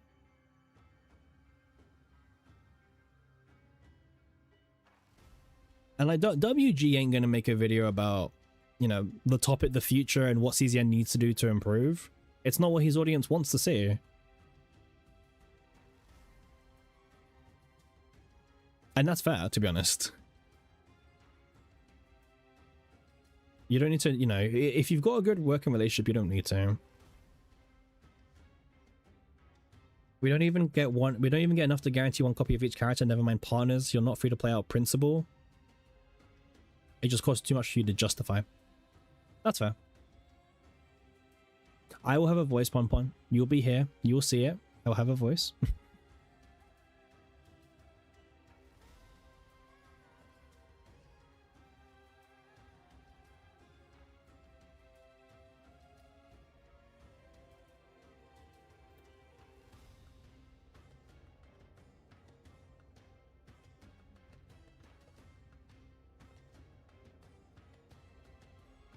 The experience of new players is vastly different, correct? New players now don't get the Owen crystals. They don't get the half-year anniversary stuff. A new player starting today is like rough. Yeah. I mean, Aries, you've watched a lot of CCs for this game, right? Trying to find like someone that you can vibe with and understand. Like, I don't think I'm wrong in saying that. I feel like no one is calling out the correct things as well, or anything. Because some people whine about the game, but there's a difference between whining and actually like critiquing, you know? I would like to think that we're not whining. I would like to think we're critiquing the game for what it should improve on. You watched a friend play CZN from the beginning. They had to grind to unlock character selection dupes and free training. It's really rough. Bro, the new player experience is kind of rough, I'll be real with you. It's not the greatest right now. Like, it's really not the greatest. Maybe with the story change it is better. I don't know.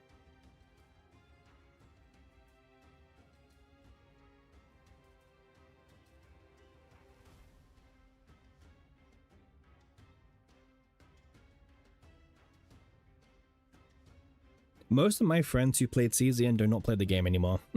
I'll leave it at that. They don't play the game for various reasons. I'm still here, but yeah.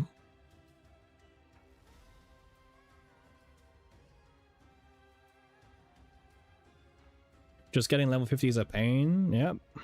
Always has been. You know that meme always has been? It's the same thing. Nope, no one's saying anything bad, just general stuff can be improved, can be better. Yeah, like... I don't know, man. There's too much shilling. There's like way too much shilling and not enough critiquing. But like, there's a difference between like complaining and whining and like actually like good criticism. Because honestly, like I've been trying to think about this for a long time now, like how the devs can make more money, and honestly, like I don't, maybe it's just me, but like there's so many easy wins for them that are just not doing.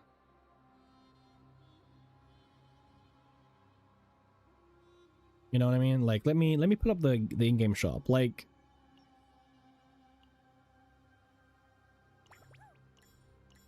for example, let's talk about this shop. I know whales who clear this out every single month, this shop. Honestly, they could easily just put a duplicate core and a removal core, put a 3 out of 3 monthly limit, and honestly, it would sell. It would sell. There you go. That's 2 things easy. They've put the removal core and the copy core in packages in the past, by the way, so it's not a new practice, right?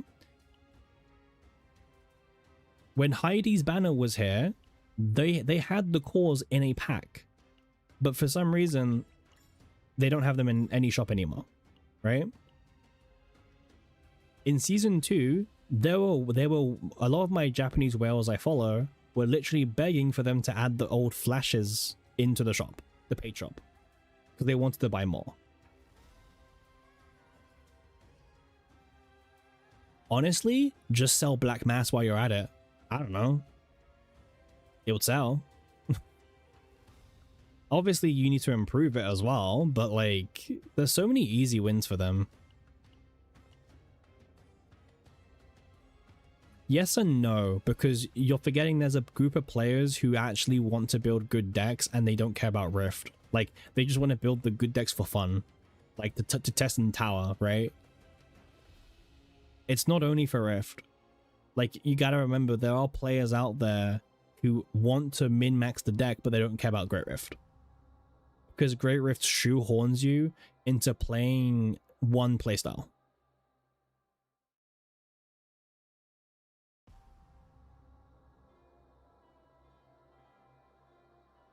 You can buy the taxed monthly pass for... They could add more of an incentive to pull for partners. Well, they've added more power onto them. Every partner now gives like crit damage. Like even phase partners are crit damage partner.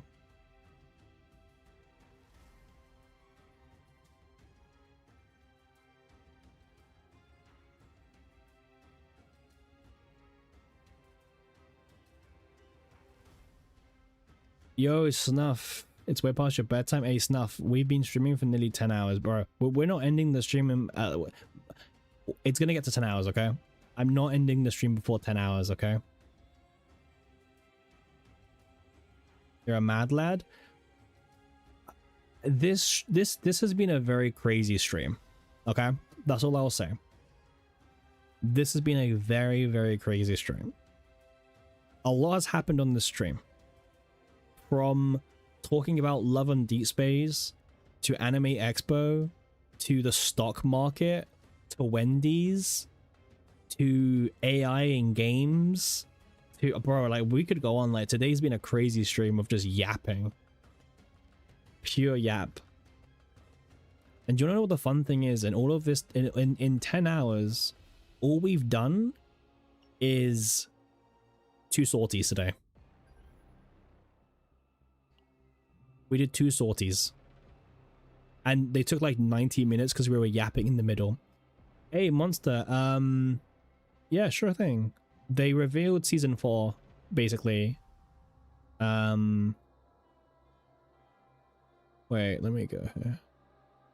So they revealed a few things, right? So if anyone who's just joining the stream, 10 hours is about how long it takes you to do 2 sorties. Wendy's, yeah, man, everything. Wait, what's this thing? Oh, the YouTube channel has them. Okay, so they showed us the new characters for season 4. Is what you might be curious on. So these are the season 4 characters. We don't have like skills or cards or anything, just the names and the artwork. So there you go. This is coming out in season 4. They also did show us like a bit more, you know, the artwork and everything and all that cool stuff. So we got to see this. Yeah. Also, this is a partner.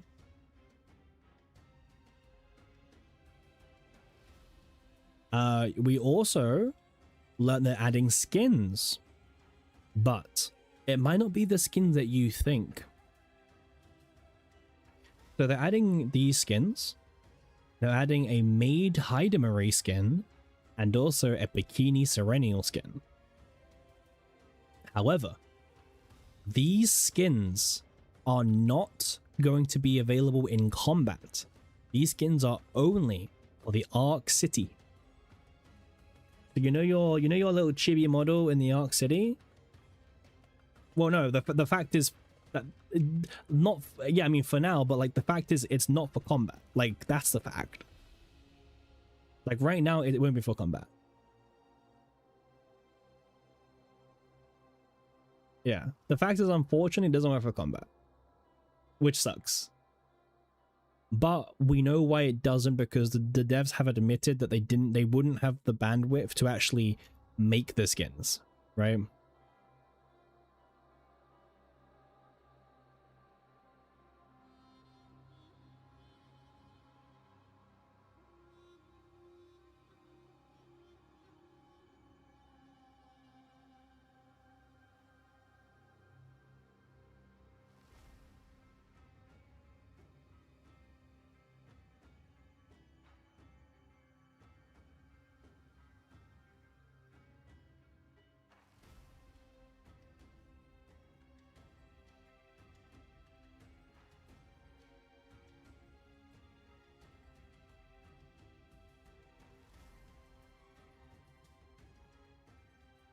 You know, much of a skin person, not even live 2D.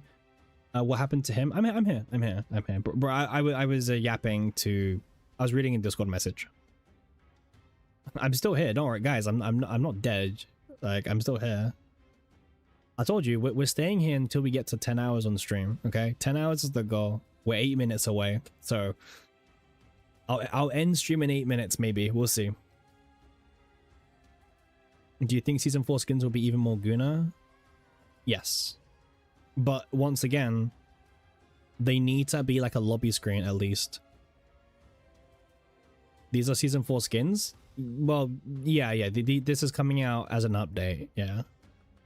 Oh no. There's more skins. Remember, they showed us like special backgrounds of the new characters in season 4 will also get skins.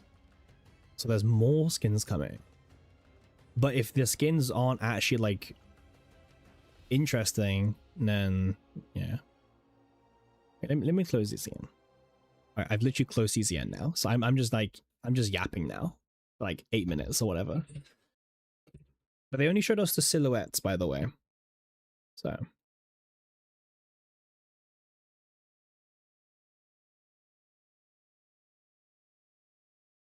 yeah, we got 7 minutes left, guys. If there's any questions anyone has, this is your time to answer them. Is it an official video? No. But on Tuesday is the live stream for Faye. And that live stream will probably have all this information anyway. But there's also like no official video. Like there's nothing to watch, if you know what I mean. Like, yeah. TLDR YouTube video in the works. Nope. Are we having another sleepover during live stream? I mean, if you guys want to come over and sleep, then yeah, feel free. I have an open door for you guys. So thanks for giving us 10 hours of your time, man. Yeah. Bro, I mean, I'm not waking up until like 2 p.m. or something. You know what I mean? It's 6 a.m. here. I have been up for 22 hours right now. Same. Hey, Pon Pon, why aren't you asleep? Why aren't you asleep, Pon Pon?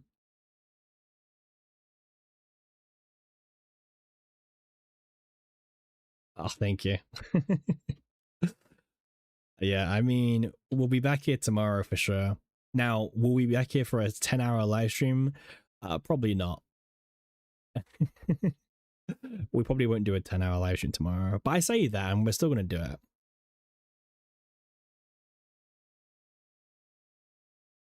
But it's been a good stream today, so I'm happy with this. We've got 5 minutes left. I guess before I go, we should do our typical shilling, right? If you guys are watching and you haven't followed already, and you guys want 10-hour streams, you know, make sure to follow, right? That's the bare minimum that you can do. It supports me, makes me happy. We're trying to climb to 160 followers. We're 9 away, so I think we can do it. We're far, but we're there. 11 hours on your follow. Forget about it. And also, if anyone who has joined, we do have a Discord server now, by the way, officially, right? Kind of crazy. You can access it on the pinned message on Twitch and on YouTube, and also in the About Us on Twitch as well. That's going to be the new place where I let people know when I'm going live. So now there will be no more confusion as to what is my going live schedule, because it literally is the most random thing ever. You'll be able to catch my streams the moment they start, when they start, right? Super exciting. But yeah, today's been a real yap sesh, by the way. Like, we have like, who's what? Syexy? I don't know, man. I don't know. I haven't really looked at the Discord server today. Like, I've been streaming all day, like literally all day. So I haven't had a chance to see the server yet. But yeah, I mean, I hope you guys have had fun today. This is very unusual stream for sure. We yapped like a significant amount of the stream. Like, if anything, we did 2 sortie runs and that was it today in a 10-hour live stream. So a bit crazy, not gonna lie. But I also hope that you guys did appreciate having the yap, right? Because, you know, I don't mind doing these streams. I don't mind streaming for 10 hours and yapping to you guys. If you guys appreciate that kind of stuff and you guys enjoy it, then it's just more reason for me to do more streams, right? So the more that I know you guys enjoy this stuff, the more likely I have motivation and commitment to do more. You know?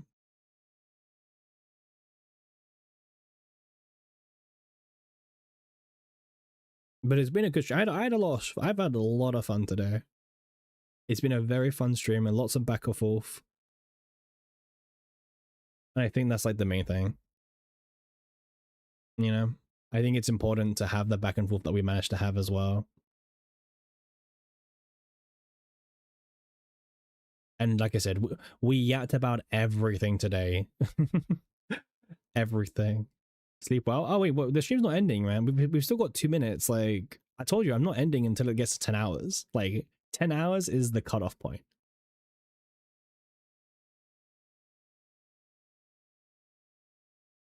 Anyways, I did a 10-hour live stream and I didn't do a single ad break. That is the dedication, by the way. In a 10-hour live stream, I didn't push ads once. In fact, I've never actually pushed ads ever. You know? How nice of me. Did I eat? I ate dinner before I started the stream, yes.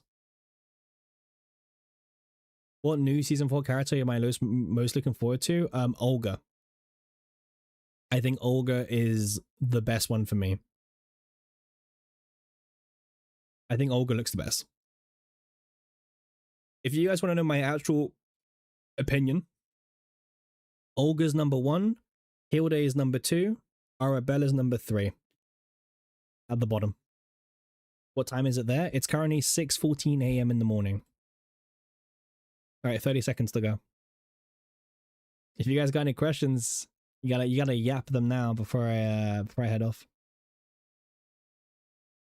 This is your last yapping. The final yap.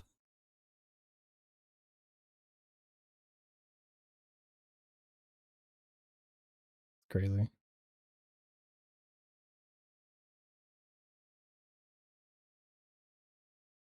All right, guys, that's 10 hours. We are going to head off. We'll be back. Okay. We will be back literally today. Okay. Well, it's bedtime for you as well, Pon Pon. Thanks for staying up, Pon Pon, and literally everyone else. It's been a great stream. We'll be back tomorrow.